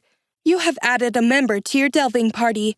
Party members include Dahlia Shaderunner, level 15, Shadow Worker, Molly O'Brien, level 10, Barbarian, Lyra Goldeneye, level 11, Arcane Archer, Raina Frostmane, level 10, Witch Doctor. Congratulations! Your scale-up ability has been upgraded. While you are party leader, receive an additional 10% max XP bonus for each party member added. Current XP bonus total, 40% of max. Congratulations! Your affirmative action ability has been upgraded. While you are the party leader, receive an additional 5% max XP bonus for each female party member added. Current XP bonus total, 20% of max. Jay was amazed at how quickly Molly had leveled, and noted that Lyra must have leveled up after they'd killed the broken bear revenant. Soon, Raina would be the lowest level member of their group, and only a few days ago she'd been the highest.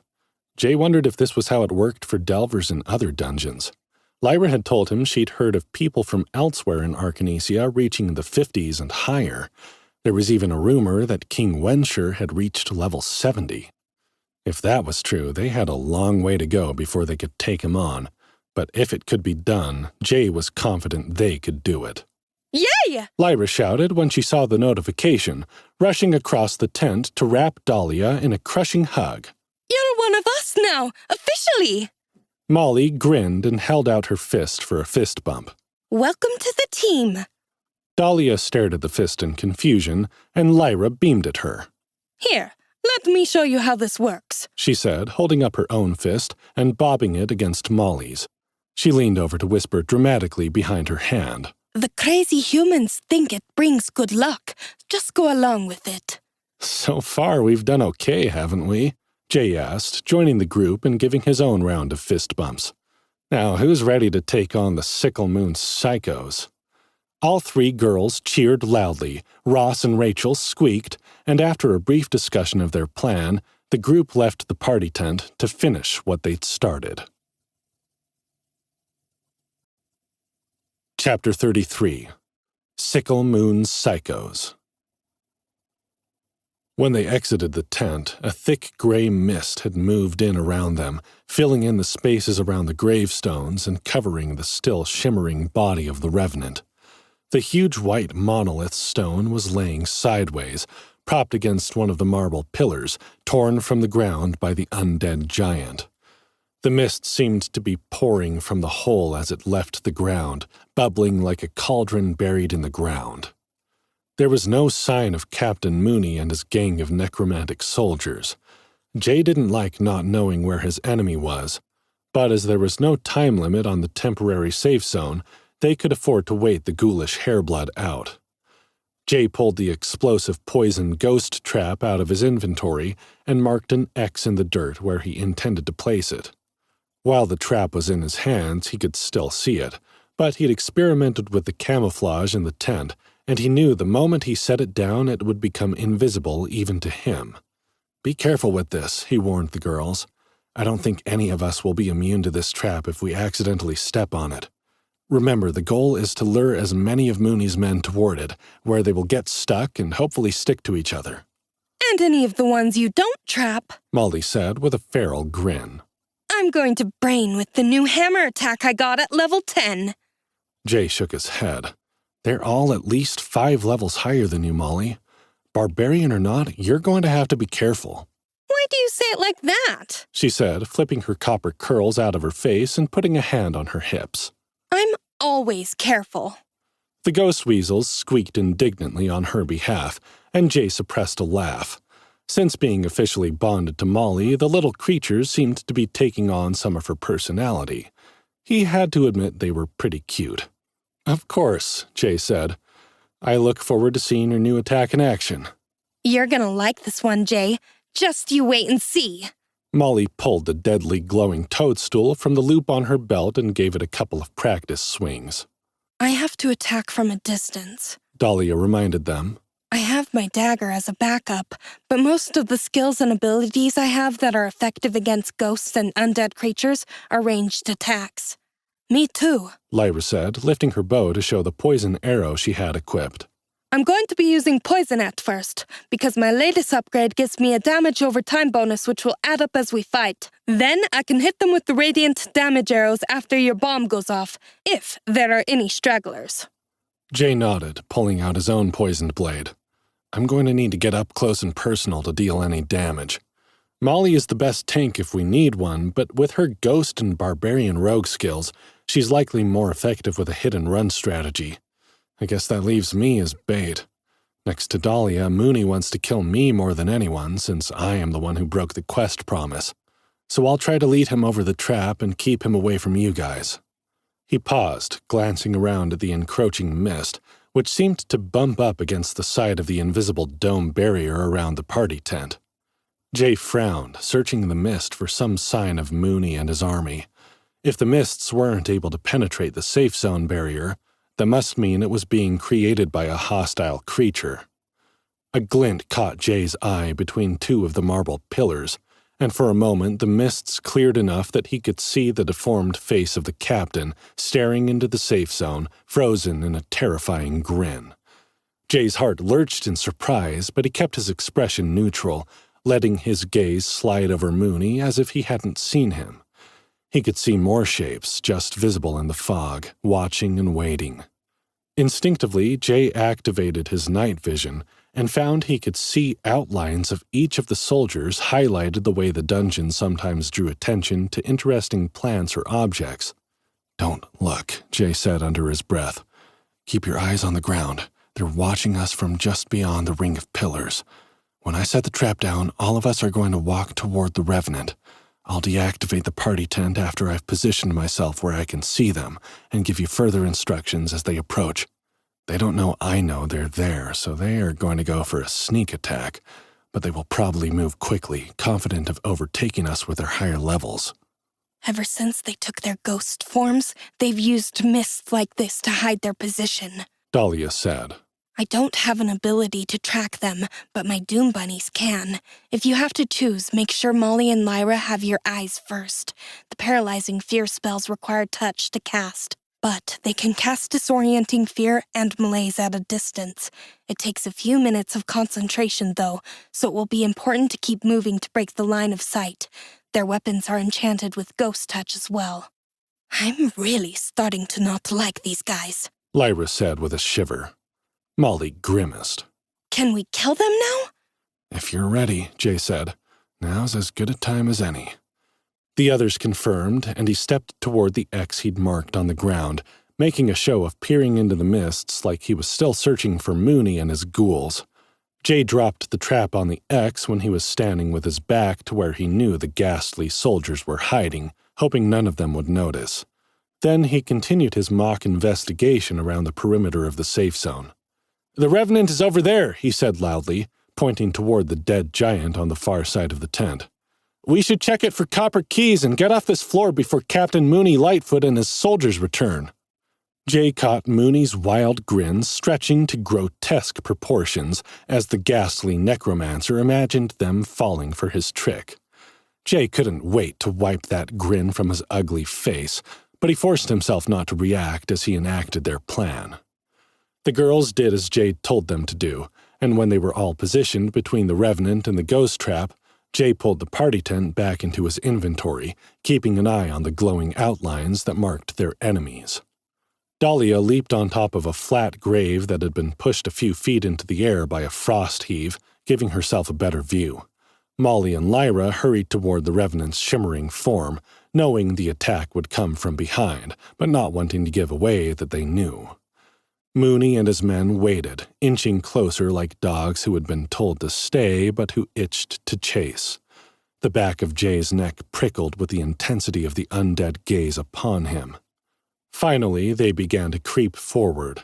Mooney and two of his biggest, meanest-looking lieutenants were directly in line to step over the invisible trap if they stayed their course, which would have been almost too good to be true. But a few soldiers on the left flank broke from the group, moving toward where Lyra and Molly were inspecting the dead Revenant. Molly looted the giant's corpse and frowned. "No key for me," she said. "Just some rotted fur armor and—" "Molly, ghost!" Jay shouted as one of the soldiers suddenly burst from their cover. It sounded like a warning to anyone who didn't know about the barbarian's invisibility skill, and that's probably why the attacking soldier, a half-rotting hair-blood warrior with gold rings in each long ear, looked so surprised when Molly blinked out of existence right under his twitching nose. Lyra whirled and fired a volley of poison arrows into the thickening mist, unable to see her attackers but guided by their startled shouts, as Molly reappeared behind them and drove the radioactive bloodcap crusher into the earth. The impact of Molly's hammer sent an electric green shockwave rippling through the mist, lighting it up like green sheet lightning during a thunderstorm. Lyra's arrows hit home as well, and a series of pained screams followed the startled cries. "Nice!" Dahlia pumped her fist in the air, obviously impressed by the girl's effectiveness against the ghouls. "Where were you girls all the time I was trapped here with these assholes? I could have used a couple of badass babes fighting at my side. Better late than never." Molly shouted back before she disappeared into the mist, leaving Lyra with her bow drawn and ears twitching to catch any sound that might be a soldier. A scream of rage tore Jay's attention back to Captain Mooney and his lieutenants, where one of the captain's big sidekicks had stepped on the invisible ghost trap and gotten stuck. He flailed his arms, trying not to fall, colliding with another soldier who promptly stuck to him. "Ah! "What's the meaning of this, you blackguard?" shouted the big lieutenant, blaming the soldier he'd stuck himself to for trapping him. "Release me this instant! That's an order from a superior officer, you hear?" "Quit your foolish games, runewort!" Captain Mooney snarled, whipping around so fast that his drooping eyeball flew around and smacked him in the side of the head. "There's no time for shenanigans when treachery is afoot." "It's not me, sir," Runewort protested. "It's him! He won't let me go! He won't!" Jay stepped out from behind a tombstone opposite of Captain Mooney and grinned. "Have you lost control of your men, Lightfoot?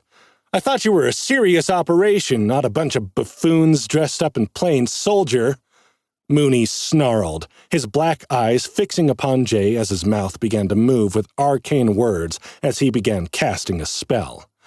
Jay dropped to the ground and rolled behind another tombstone, breaking line of sight with the necromancer. Another percussive wave rocked the graveyard, followed by a series of screams as Molly attacked the splinter of soldiers who had targeted her and Lyra. They might be higher level than the barbarian and the arcane archer, but Mooney's necromancer ghouls seemed ill-prepared for an actual battle. More shouts followed as swarms of black, skull-faced doom bunnies rushed through the tombstones toward Dahlia, who was now cloaked in a veil of black mist, her eyes glowing with magical energy. "There she is!" Mooney shouted, pointing at the hair-blood woman. "Seize her, for the honor of the Sicklemoon clan!" "Mother! Mother! Mother!" the soldiers chanted as they stumbled over themselves like mindless zombies in pursuit of the woman they believed would be the matriarch of their twisted clan. 3 more soldiers ran blindly into the trap, continuing to chant even as their heads and feet stuck to the soldiers around them, forming a ball of glowing, translucent bodies in various states of decomposition. Captain Mooney strode forward, marching toward Dahlia with a curved sword held at the ready. His tongue lolled out of his bottom jaw, which barely seemed attached to his head. Jay used his new agility bonus to dart in and strike with his poisoned sword, slicing the captain's ribs before dodging out of his reach.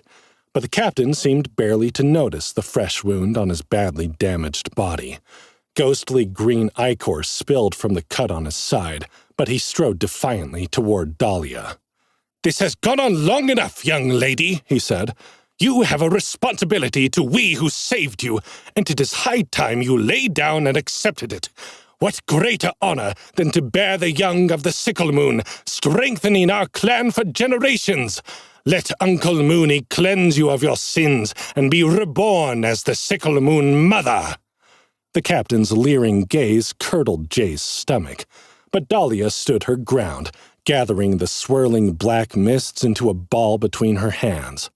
Her long black ears were erect and alert as her small skull-faced companions surrounded her like a wall. She hurled the ball of spectral flame at Captain Mooney, taking him in the chest and staggering his advance. Jay timed his next attack for the moment the hair-blood captain stumbled, this time hitting the higher-level monster with a strength-based stab attack and the pounded ability, driving 2 devastating thrusts of his poisoned blade into Captain Mooney's back. The hair-blood soldier bellowed in rage, lashing back with his glowing scimitar and catching Jay in the shoulder with a wild, desperate sweep of his blade. Jay cursed, feeling the searing cold of the ghost touch freeze the flesh of his left shoulder. You have been poisoned by ghost touch. If you keep touching it, it's going to fall off. Doubly so if you touch it with ghost touch. This permanent debuff reduces movement speed by 10% and causes -5 frostbite damage per second. Every 25 points of frostbite damage carries a 50% chance of random limb loss. While ghost touch can be neutralized with an antidote potion, any limbs lost due to the poison will be permanent. Sorry. "Shit," Jay said, feeling his heart rate tick up a notch as he processed how dangerous the debuff was. "That's a really bad fucking deal. Stay away from their weapons!" You got it, boss! Lyra said, firing another volley of arrows at the group Molly was attacking. Are you going to be okay? Jay sifted through his inventory, looking for something that might work. The wound felt very similar to the frostbite venom of a snow scorpion sting, which he'd neutralized with frostbite antidote after his first fight. They still had 2 bottles of the stuff, and he quickly drank one. Immediately, a message came through from the dungeon, whispered in Nova's sultry voice. Your ghost touch debuff has been cured by frostbite venom.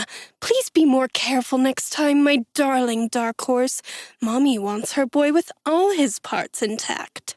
Jay breathed a sigh of relief, but he was suddenly much more worried about ending this battle as quickly as possible. Captain Mooney was crouched on the ground, his shoulders heaving, apparently suffering from the compound attacked by Dahlia and Jay. Jay backed farther out of reach of his weapon, not wanting to take any chances, and quickly surveyed the rest of the battlefield. 5 ghost soldiers were stuck in the trap, and judging by the shimmering shapes just visible in the fog, Molly and Lyra had managed to kill 3 others. That left Captain Mooney and 6 others to deal with. They likely wouldn't be able to fight that many soldiers without someone getting hit by ghost touch, and he only had 1 antidote potion left, unless he could find a recipe or invent one, which wasn't a risk he wanted to take with every 5 seconds bringing a chance of limb loss. A sudden feeling of bleakness washed over Jay as he considered their odds. It wasn't good. They were going to die here, in this graveyard, he felt sure of it. What was the point of even trying to fight at this point? They might as well just turn themselves in to Captain Lightfoot and his... Jay shook himself. What the hell was that? Those weren't his thoughts. His gaze shot to the captain, who was watching him from beneath his arm, whispering the words of another spell. Malaise, Jay guessed, based on the sensation that he was now struggling against. It felt like depression being forced onto his mind from something outside his own body, like having thoughts implanted by a brainwasher. "Dahlia!" he shouted. "Hit him again!" The shadow worker, who had been gathering a second ball of spectral flames, did not hesitate to obey Jay's command. The black ball exploded against the crouching captain's side, causing him to cry out and lose his concentration for the spell. Immediately, Jay felt like himself again, but he resisted the urge to rush in and strike again, sensing that the Hairblood captain was ready for just such a strategy, and that Jay's reward would be another case of ghost touch if he went that route. Instead, Jay backed up, circling around the soldiers who were stuck in the ghost trap, hoping he could lure Captain Mooney Lightfoot toward his fellows. He got himself into position and met Dahlia's eyes, hoping she understood what he was trying to do. The shadow worker nodded, already pulling more dark energy into her hands. The spell took a few minutes to cast, though, so in the meantime, Jay had to do something else. "Molly!" he shouted, not seeing the barbarian. But when he saw a ring of cowering soldiers near the marble pillars, he had a pretty good idea of where she was. He grinned and waved his hands when he saw Lyra darting through the tombstones behind the soldiers. "Send them to me!" The silver-haired fox girl flashed a sharp-toothed grin at Jay and began releasing poison arrows as she ran, sending a rain of green glowing projectiles hurtling down on the already frightened soldiers. 3 of the 6 broke from the group and fled toward their trapped comrades. Jay didn't think they knew the others were trapped, they just saw a group of their own and imagined safety in numbers. Their eyes were wide and frightened when they realized their mistake, as if Jay and his team were the real ghosts. He appeared just out of reach and smiled viciously at them as they futilely attempted to escape the trap. "No, you fools!" Captain Mooney Lightfoot staggered back to his feet, lunging toward Jay and the trapped soldiers before Dahlia had had time to complete her spell. "What are you doing over there?" Jay's eyes widened as Molly suddenly appeared behind the captain, her toxic toadstool hammer glowing more brightly than ever before. Captain Mooney saw the glow of her weapon and whirled, his scimitar raised. "Molly, get back!" Jay shouted, fear lancing through his chest. The barbarian only grinned as she brought the hammer crashing down, a toxic spray of necrotic poison spurting from the tip as the head connected with Captain Mooney's skull. Molly gasped as the entire hammer exploded in her hands, knocking her on her ass and covering her in goo. The captain was blasted backward, too, dropping his weapon in surprise as he staggered. Lyra fired another barrage of arrows at the remaining 3 soldiers, who scrambled toward their captain like limping pincushions with dozens of poisoned arrows sticking out of their spectral forms. "Now, Dahlia!" Jay shouted, seeing how close the captain was to the trap. He only needed to stumble a few more feet. "Hit him now!" Again, the shadow worker obliged, sending her ball of black flame hurtling into the creature who had tormented her for so many years. When the captain saw the flame ball coming, his rotting jaw opened wide. "Oh, fiddlesticks!" The magic attack hit him with a bigger explosion than the others had, sending him flying into the ball of trapped ghosts in the center of the graveyard. The 3 straggler soldiers saw their captain's body flying through the air and stopped, frozen with disbelief. Jay opened his HUD and detonated the trap, setting off an explosion of radiant light that tore through the graveyard, sending bits of ectoplasm and spectral flesh raining down on the 4 delvers. The blast was bright enough to disintegrate even the 3 soldiers who hadn't made it into the trap. Success. You have defeated Captain Mooney Lightfoot and the Sickle Moon Clan infantry. Experience notifications began flooding Jay's HUD, which he tried to turn off. A few pushed their way through anyway. Quest complete. You have completed the quest, Sister Come Into the Light, Savior variant. Your investigation proved Dahlia Shaderunner's innocence, and you meted out justice to the necromantic horrors who have been persecuting her for eternity. Reward, 5,000 gold. Jay shook his head. What was that? He'd never gotten a secondary quest request after bailing on Mooney's, had he? But it looked like there was a variant quest in his log, and it was now showing completed.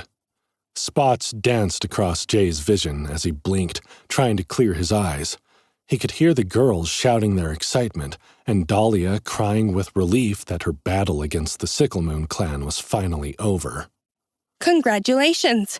You have achieved level 12, XP 201, next level 7600, health 300, stamina 200, mana 140, unassigned attribute points 3.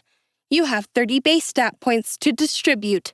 Would you like to increase health, stamina, or mana? Jay dumped all of his new base stat points into mana, bringing it up to 170, thinking immediately of the Dark Horse spellbook he was going to buy as soon as he could get a hold of Reyna. Then he added 4 attribute points to intelligence, bringing that total to 5. He hadn't been expecting the new level up, but he guessed all those XP buffs were starting to add up now that he had 4 women in his party. He quickly scanned his stats screen. Delver, J. Morgan. Class type, versatile. Class, Dark Horse. Tier 1, CEO, Chief Expedition Officer. Level, 12. XP 201. Next level, 7600. Health, 300. Stamina, 200. Mana, 170. Active bonus, 40% max XP scale up, 20% max XP affirmative action, 10% max XP CEO, 50% max XP well rested.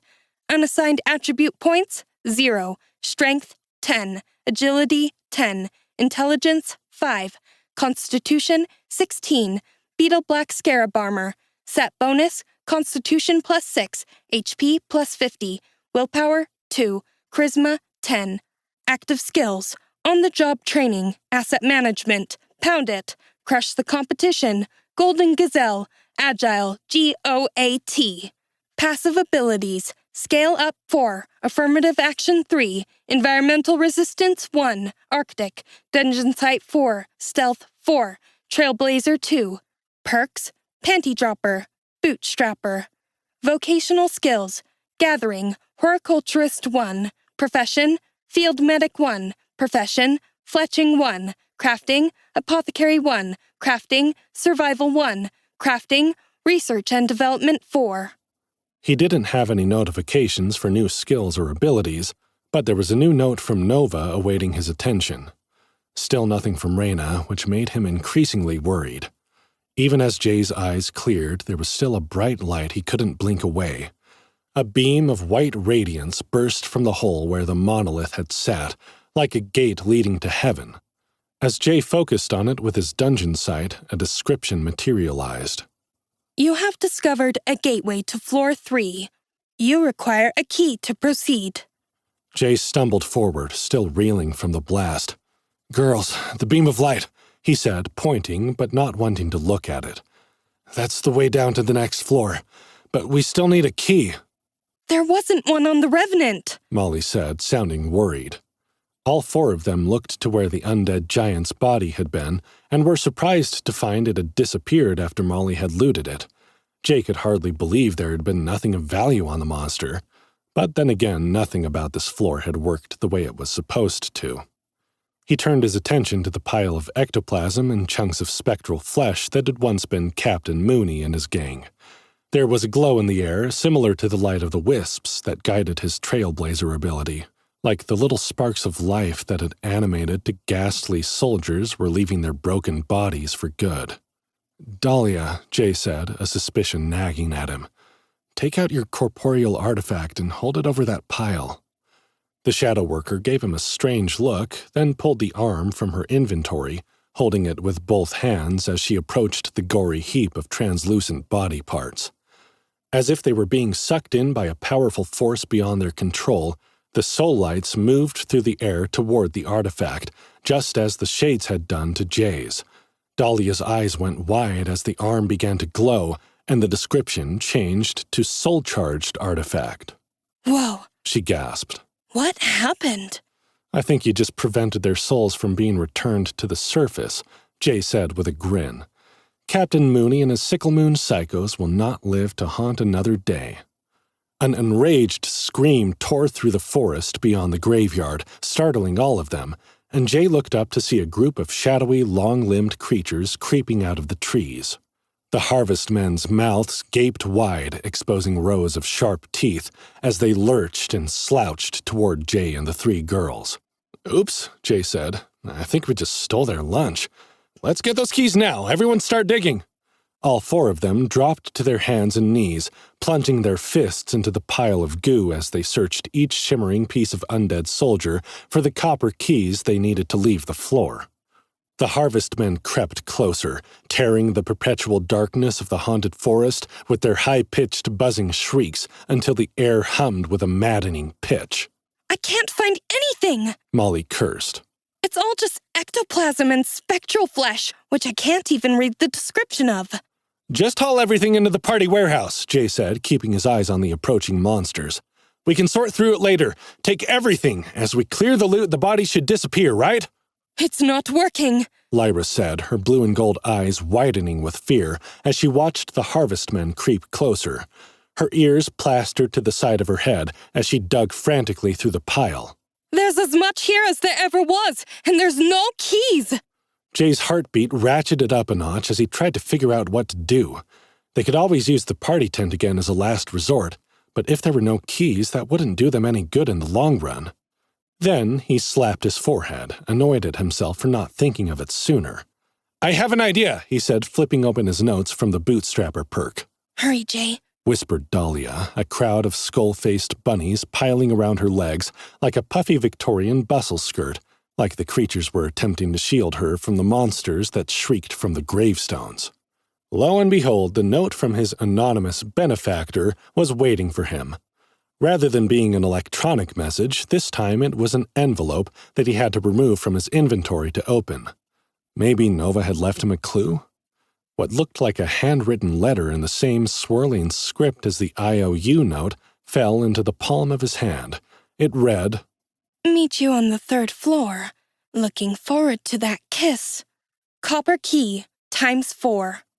Jay laughed as the keys appeared in his hand. "I've got them. I had them all along. I can't believe I didn't think to check that." "Well, hurry up!" Lyra said, holding out her hand. "We have to go now!" Jay was still laughing as he handed out the keys. Ladies first. Dahlia took the lead, her eyes shimmering with tears as she finally broke free of the floor that had trapped her for decades. Lyra and Molly each paused to give Jay a kiss before they followed. He watched their backs as they stepped one by one into the beam of light, disappearing through the portal to the 3rd floor. When it was Jay's turn, he could see a shimmering doorway inside the beam. A message popped up in his HUD. "Do you wish to use copper key to open this door? The copper key will be destroyed if you proceed. Yes or no?" The harvestmen shrieked, dragging their long limbs over the gravestones, but they seemed unable to get any closer to the beam of light. Jay quickly fired off a brief, hopeful message to Reyna, telling the witch doctor where they were headed. Then he selected Yes from the menu and watched as the shimmering door opened, releasing a gust of warm, spice-scented air. Jay stepped through the doorway without a second glance at the haunted forest, the graveyard, or the shrieking monsters, happy to leave the alternate floor behind him. As the whirling vortex of light sucked him down to the third floor, Jay had his mind on the challenges to come, namely finding a way into the Mad King's castle to retrieve the next corporeal artifact for Nova. When he emerged from the portal, those thoughts withered and died as dread rushed in to take their place. The cold steel of a sword point pressed into his throat, and a stone-faced woman dressed head to toe in gleaming metal armor grimaced with satisfaction at the look of surprise on Jay's face. Behind the woman, more knights in matching armor held blades to Lyra, Molly, and Dahlia's throats. "There you are," the female knight said, grinning viciously. "We've been waiting for you, Jay Morgan. We've been waiting a long, long time." Epilogue. The Lupanari woman ran across the tundra, her lungs burning as her legs fought to stay ahead of her pursuers. The mana-draining poison she'd been struck with had obliterated her ability to defend herself, not that she had a chance against the level 30 royal paladins. She had no hope of survival. Runolf had sent the men after her to finish the job he had tried and failed many times over the years.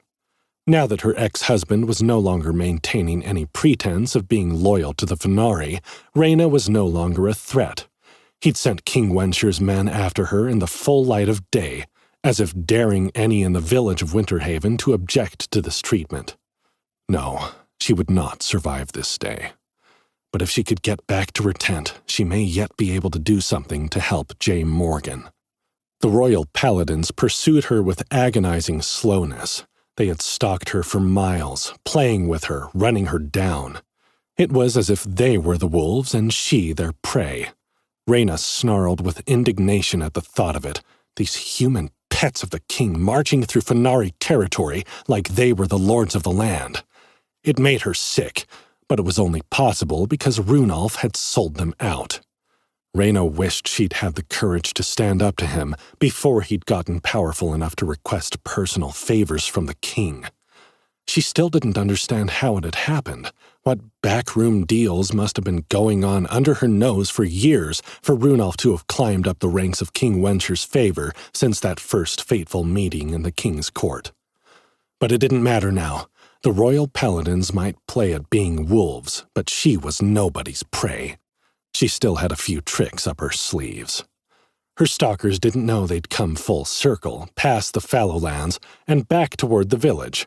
They'd let her get a lead that would be their undoing once the shabby tents on the outskirts of Winterhaven were on the horizon. By then, it would be too late for them to catch up. They'd catch her once she was at home, of course. There was nothing she could do to prevent that. But if she could just get home, she would strike a secret blow before they struck her down. Reyna's breath puffed in the air before her, her muscles clenching and pulsing as she drove herself faster across the barren land. She bared her teeth in a ferocious grin as the shadows of Winterhaven began to appear like ghosts through the thick, frosty air. The royal paladins did not have the ice dungeon's environmental resistance to aid them in this cold, and they would be limited by the layers they wore to keep them warm. They didn't realize it yet, but their gains would be their undoing. She chanced to glance over her shoulder as she burst into the village and saw her pursuers attempting to regain the lost ground, perhaps thinking they would lose her in the maze of shabby tents and lean-tos that Reyna had called home for most of her adult life. Tears prickled Reyna's eyes as she realized this mad dash would be the last time she saw Winterhaven. She never imagined she would leave this place an enemy of the people, betrayed by the man she had once loved. What sins had she committed in some past life to be owed such a bitter end? Reyna gritted her teeth, scrambling around a corner as her medicine tent grew nearer. She was almost there. Whatever sins she was to repay were long since spent. There was no going back. She'd made mistakes in this life, she knew, but these she would repay. She nearly sobbed with relief as she burst into the warmth of her shelter, her lungs on fire despite the cold tundra air. She threw herself upon her desk, frantically opening drawers.